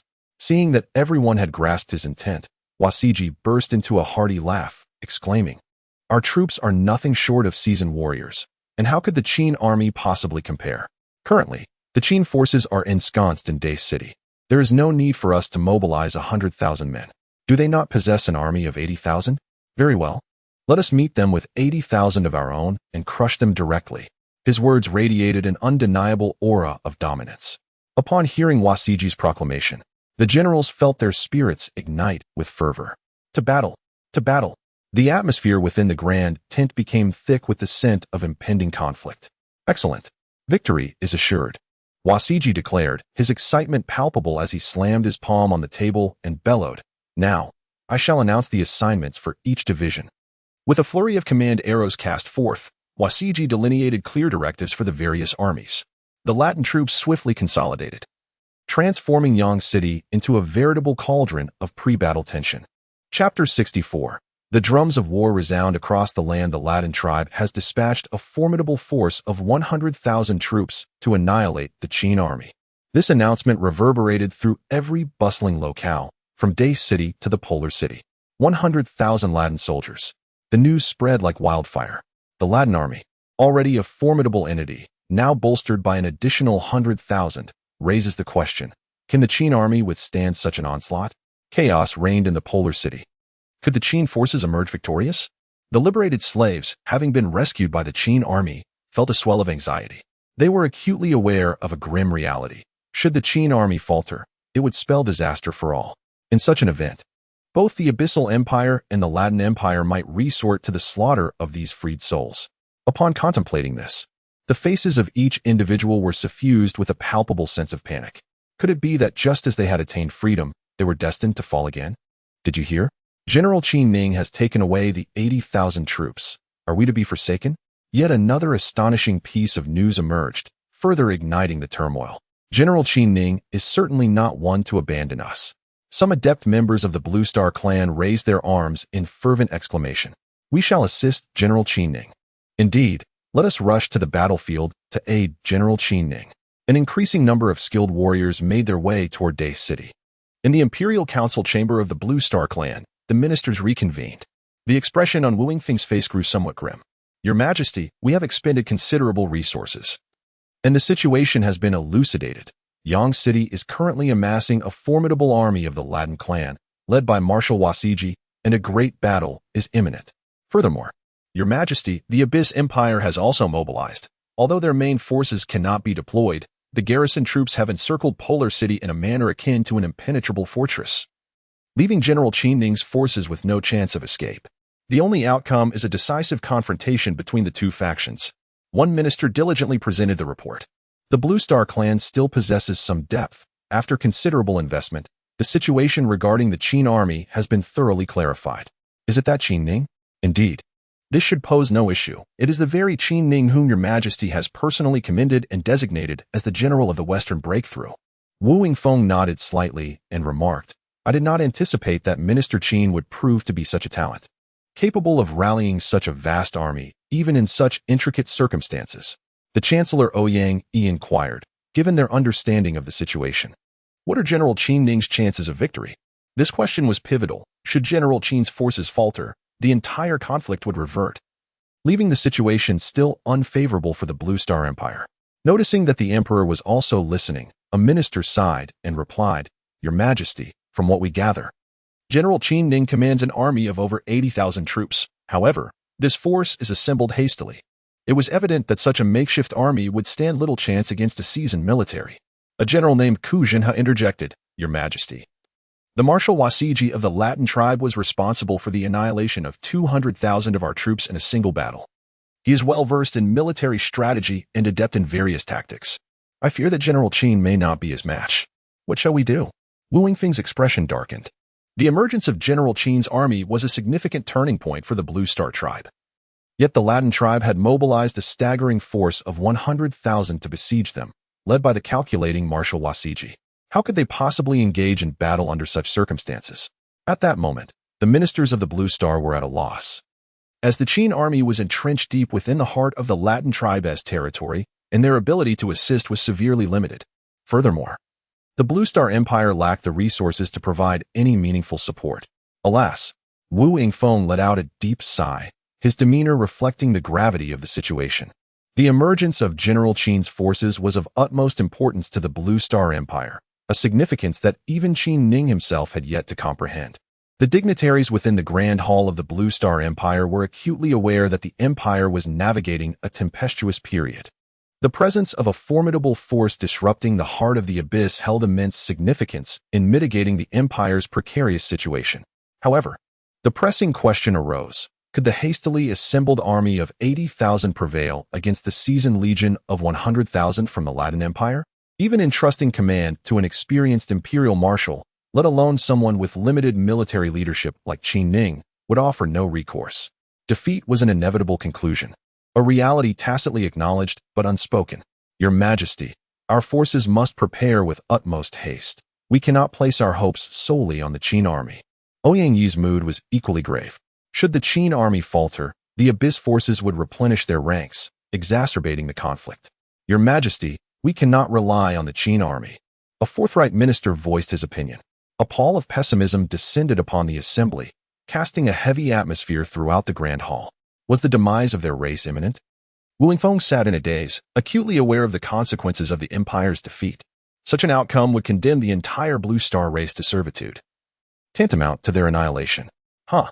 You truly believe Qin Ning can deliver you? Slay them all. Execute every Blue Star. In a major city near the Arctic City, the Abyss City Lord gloated over the captured Blue Star inhabitants. Annihilate the Blue Star race. The nobles, consumed by madness, observed that Qin Ning's army would not remain arrogant for long. Their hatred for the Qin soldiers ignited, prompting widespread hunts for the members of the Blue Star race. Desperation took hold. In countless cities, numerous Blue Star individuals were captured and executed, while the enslaved Blue Star populace embarked on a desperate escape. The prolonged years of servitude had nearly eroded their spirit, but now, faced with the imminent threat of life and death, their innate valor surged forth. With no path left to tread, they resolved to fight back. A Peak Foundation establishment expert from the Blue Star slew a noble family that had enslaved him. Bloodied and bare-chested, he roared defiantly to the Qin army. An increasing number of slaves stirred into action. Chaos erupted across the cities of the abyssal race. Would General Qin Ning emerge victorious? Each group of Blue Star escapees cast their hopeful gazes upon the Qin army poised for battle. Many understood that if the Qin army fell, the abyssals would divert their energies to subjugating the remaining slaves. Thus, the fate of the Qin army became inextricably intertwined with that of all. At this moment, the 80,000-strong army had completed its preparations. Waziji stood atop the command platform, his imposing aura fully manifested, the pinnacle of golden core strength sweeping across the assembled troops. The elite soldiers of the Latin race. Each soldier boasted a minimum cultivation level of 5th layer Qi refinement, clad in specially crafted battle armor. This armor, infused with spirit stones, could instantly double their combat prowess. Waziji's army had always been an undefeated force within the Latin race, and the might of the Black Armored Army had once reverberated throughout the 4 races. We are an invincible army. We are the Black Armored Troops. Wasiji bellowed.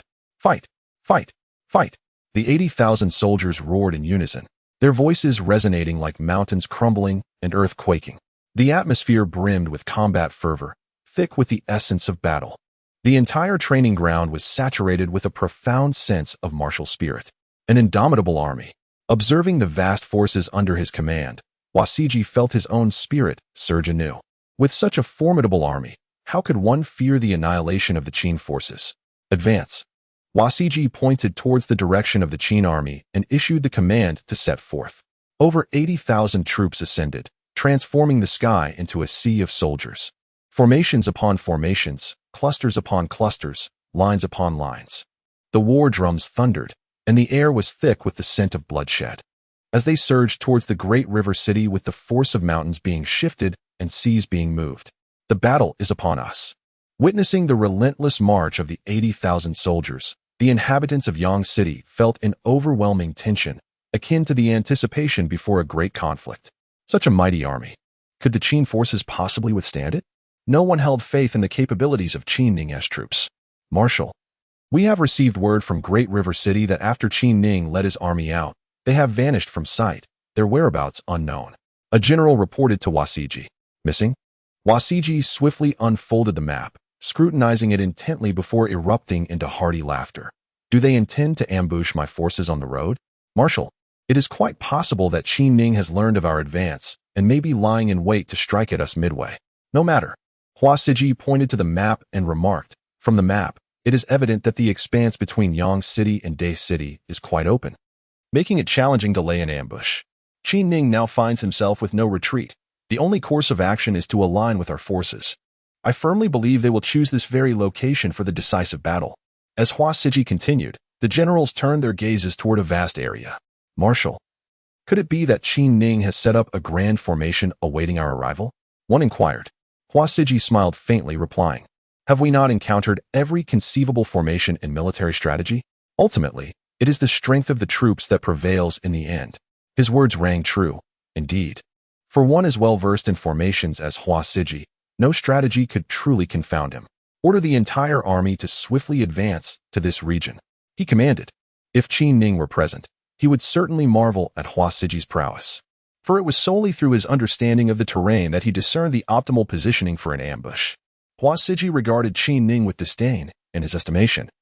No matter how formidable Qin Ning might be, The essence of a general's prowess lies not merely in combat skills. In the theater of war, even a master of the Golden Core would find himself ensnared amidst the ranks, leading only to demise. In warfare, the crux lies in formations, and it was inconceivable that Qin Ning could surpass him in this regard. Regardless of the formation Qin Ning might employ, it would ultimately lead to his own defeat. The army shall advance at full speed, commanded Hua Siji once more, and the troops surged forth like a torrent. The sky darkened, ominous clouds rolling in. Chapter 65.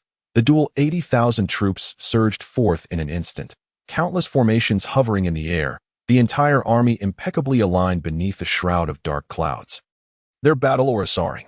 Clad in ominous black battle armor, Hua Siji strode confidently to the forefront of the army. He reveled in this commanding presence. Wherever the army pointed, they would obliterate all in their path. Qin Ning, I am aware that your forces lie concealed here. Do you dare to engage in battle? Though he could not ascertain the exact nature of Qin Ning's hidden army, Hua Siji was resolute in his belief that they lurked nearby. As Hua Siji's voice echoed, a figure emerged from the previously calm expanse. Adorned in battle armor, Qin Ning's stature was not imposing, yet his nonchalant demeanor radiated an astonishing charisma. He gradually ascended, also levitating in the air, and gazed at Hua Siji, proclaiming, "This territory shall be our battlefield. Why fear a confrontation?"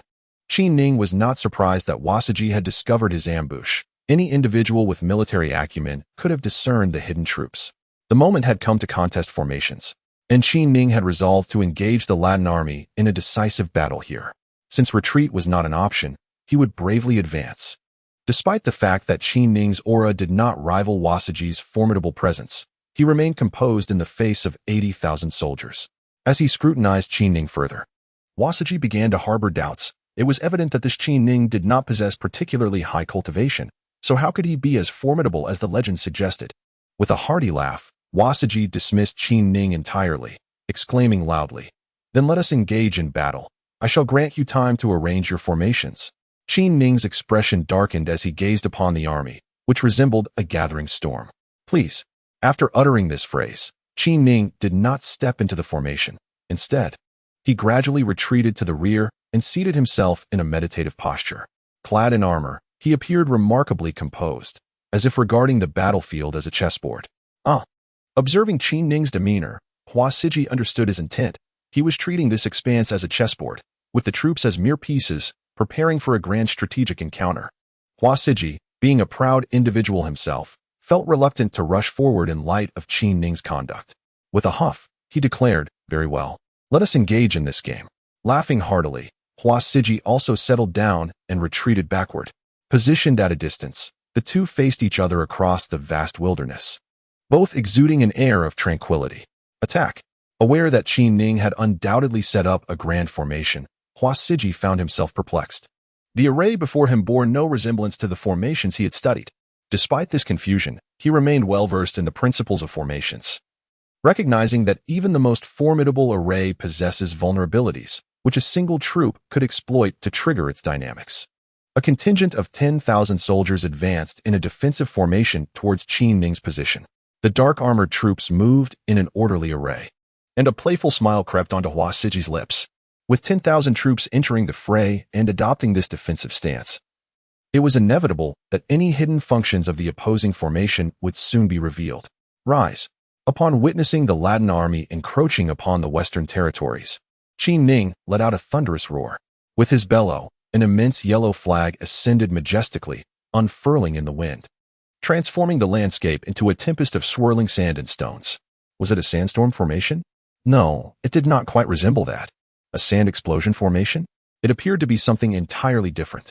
Hua Siji found his knowledge of formations challenged, utterly unable to discern the nature of this particular arrangement.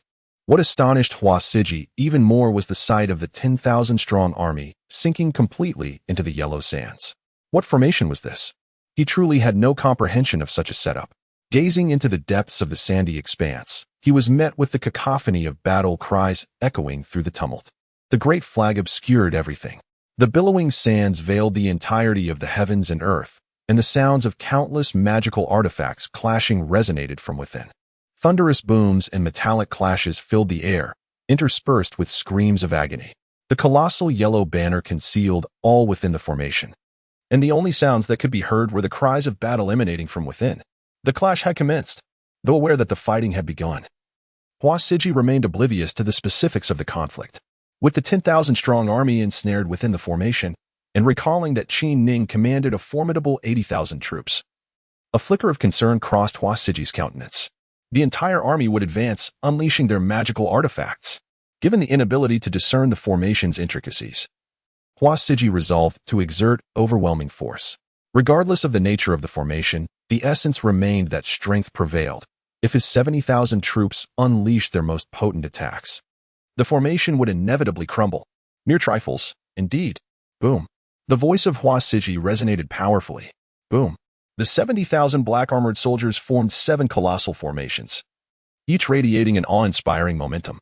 Qin Ning, seated in meditation, felt a change in his expression. He fully comprehended that this was a strike fueled by the combined might of 10,000 men.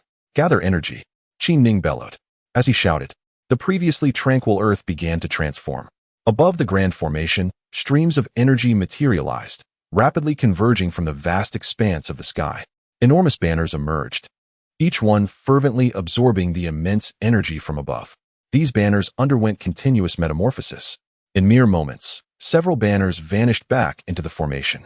Suddenly, beams of light shot skyward, with 7 gigantic pillars rising, towering and magnificent. Each pillar radiated energy, shining brilliantly. With the emergence of these 7 pillars, a protective shield manifested in the realm. A shield forged from the strength of 80,000 soldiers. Let's see how you shall breach it. Qin Ning's aura surged, aware that the moment was critical.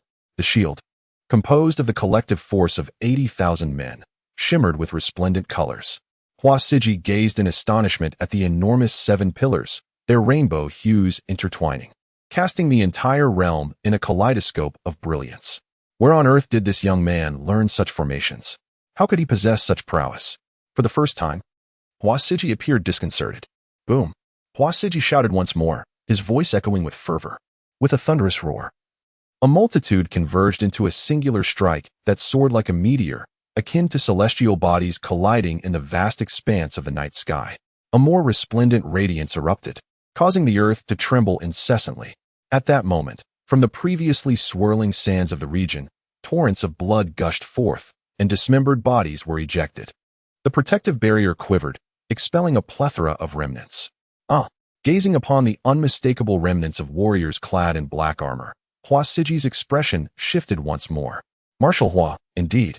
The power of a strike from myriad souls is formidable. However, the force of that impact has inadvertently aided us. I extend my gratitude. A faint smile graced Qin Ning's visage. The Sumi absolute kill formation had absorbed the enemy's assault and redirected it towards the Latin tribe's army of thousands, resulting in the annihilation of 3,000 troops, an unexpected boon for Qin Ning and his compatriots. What manner of formation is this? Hua Siji, astonished, could not refrain from inquiring. He had never witnessed such a formation, capable of harnessing the strength of the adversary for its own offensive, a marvel indeed. The Sumi absolute kill formation, he declared. I care not for the formation you have laid. I shall dismantle it. Unfamiliar with such a tactic, Hua Siji's expression shifted, and he commanded his 70,000-strong army. Long serpent formation. We cannot attack directly. We must shatter the formation. The troops swiftly adjusted their ranks. One word, long serpent formation. Hua Siji bellowed. The black armor shimmered, and a colossal black serpent manifested instantaneously. No longer were there soldiers or warriors. All had transformed into a massive serpent soaring through the heavens. His eyes blazed like twin infernos, his breath a sweeping tempest. With a swathe of his body, mountains crumbled and the earth was rent into deep chasms. A single exhalation detonated like a bomb, aimed directly at the grand formation. Astounding. 70,000 troops coalesced into a serpentine entity.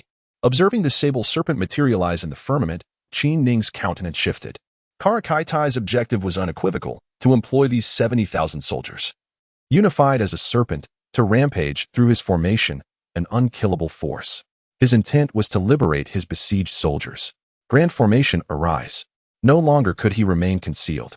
Given the circumstances, Qin Ning had no recourse but to engage in a decisive battle, wielding his grand formation. The forest burgeoned relentlessly, thick, colossal vines entwining the heavens. The world transformed into a crucible, ablaze with raging flames. Frigid ice fractured the earth, and frost shrouded myriad leagues. The entire landscape underwent a complete metamorphosis. Unrecognizable from its former state, Karakitai remained seated, his expression now one of utter disbelief. While the grand formation contained elements of counteraction, these elements conspicuously failed to negate. Instead, they fostered mutual generation, establishing a series of circulating flows.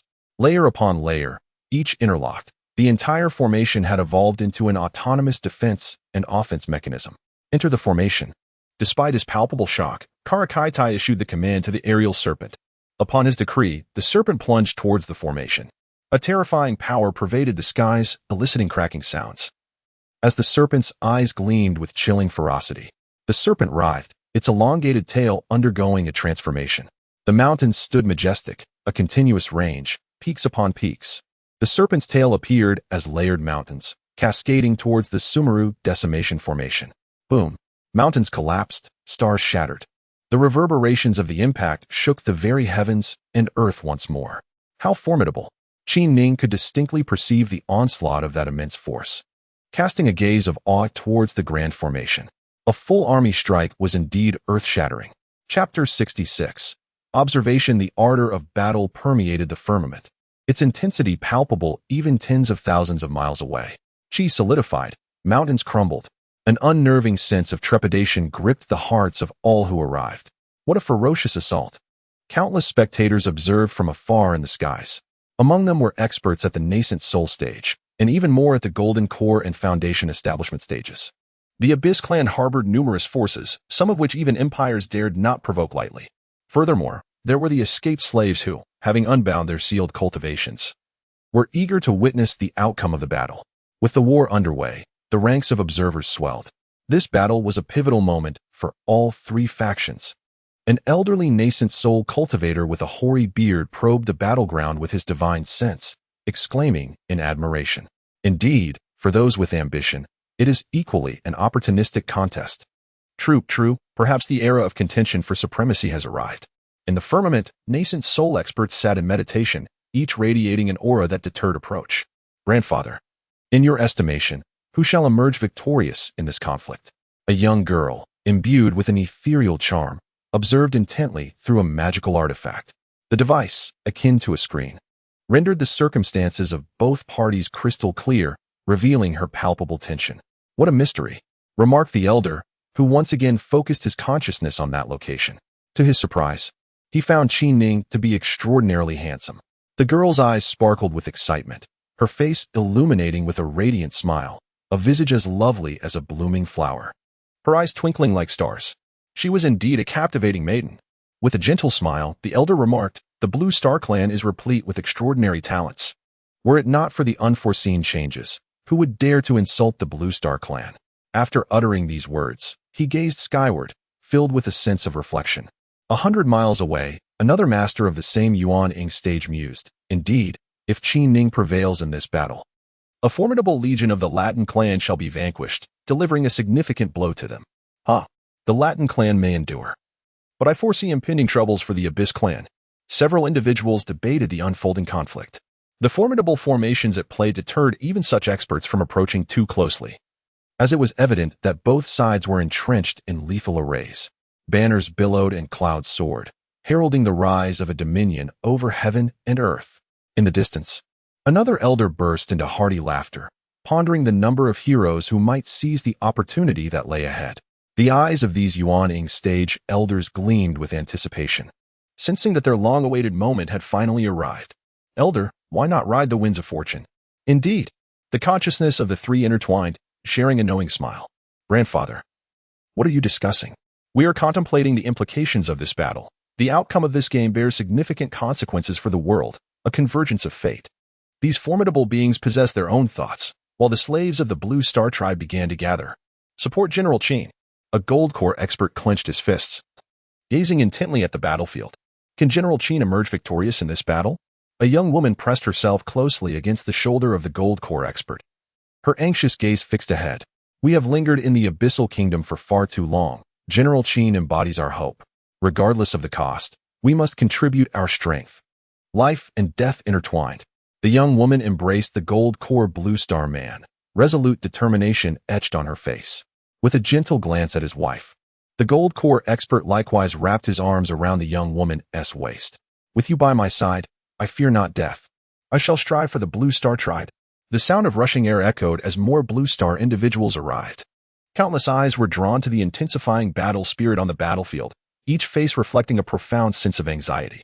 Could General Qin Ning, who emerged from obscurity, achieve greatness once more? The hope of the Blue Star Tribe rests upon General Qin. We stand with him. The Blue Star Tribe shall undoubtedly raise its banner across the 4 domains once again. A thunderous roar erupted as a massive black serpent struck fiercely against the shield constructed of radiant hues. The gale surged outward, parting the clouds with its formidable force. The winds howled, and light burst chaotically.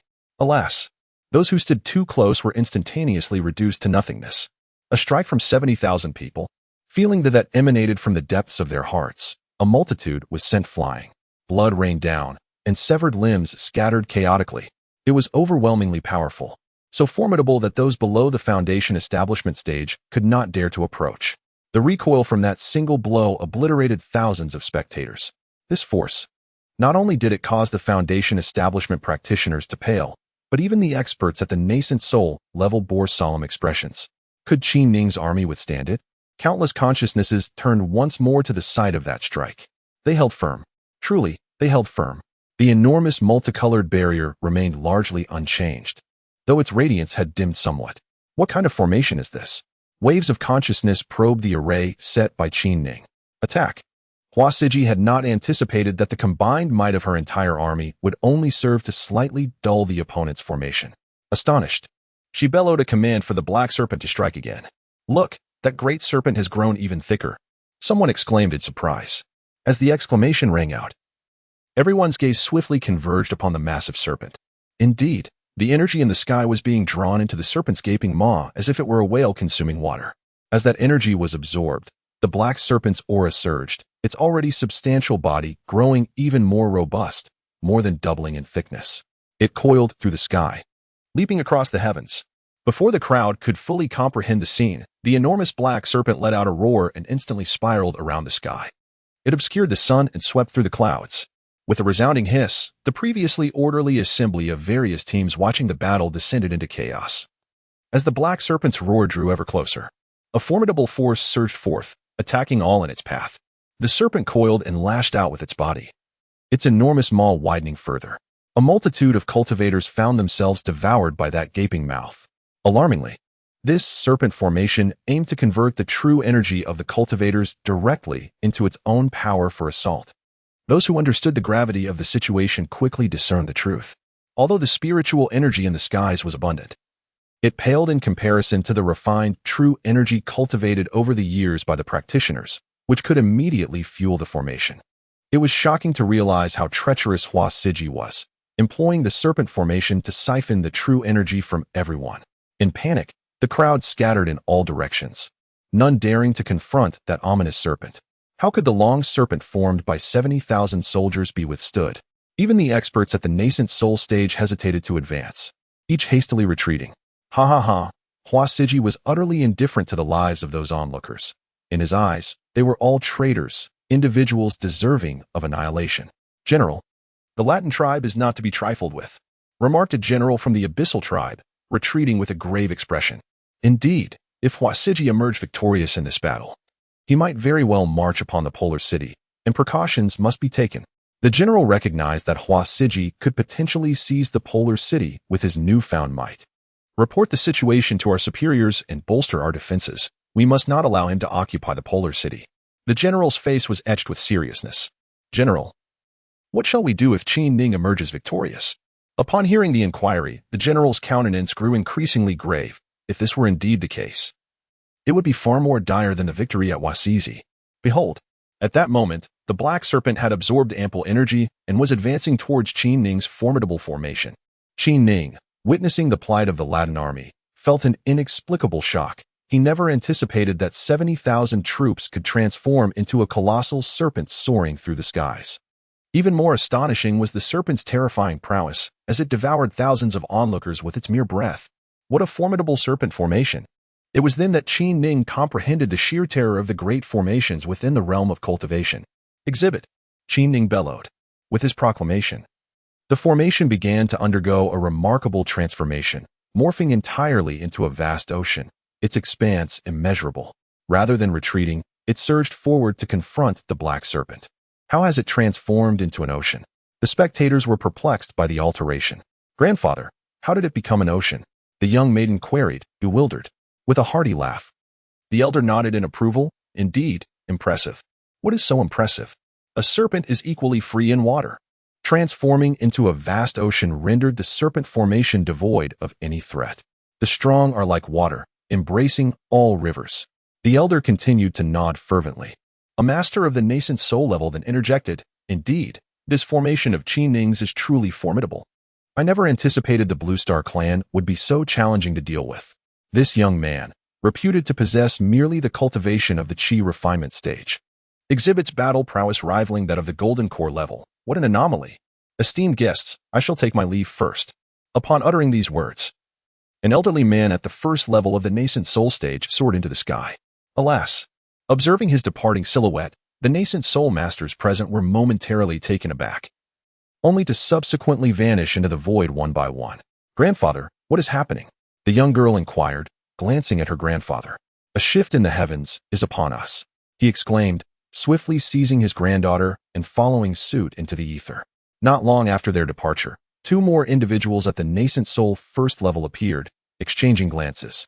One of them remarked, in this battle, Qin Ning has gained a measure of advantage. Even should he be defeated, he will sufficiently weaken the Latin army. The circumstances for both the Abyssal and Latin factions are bound to change.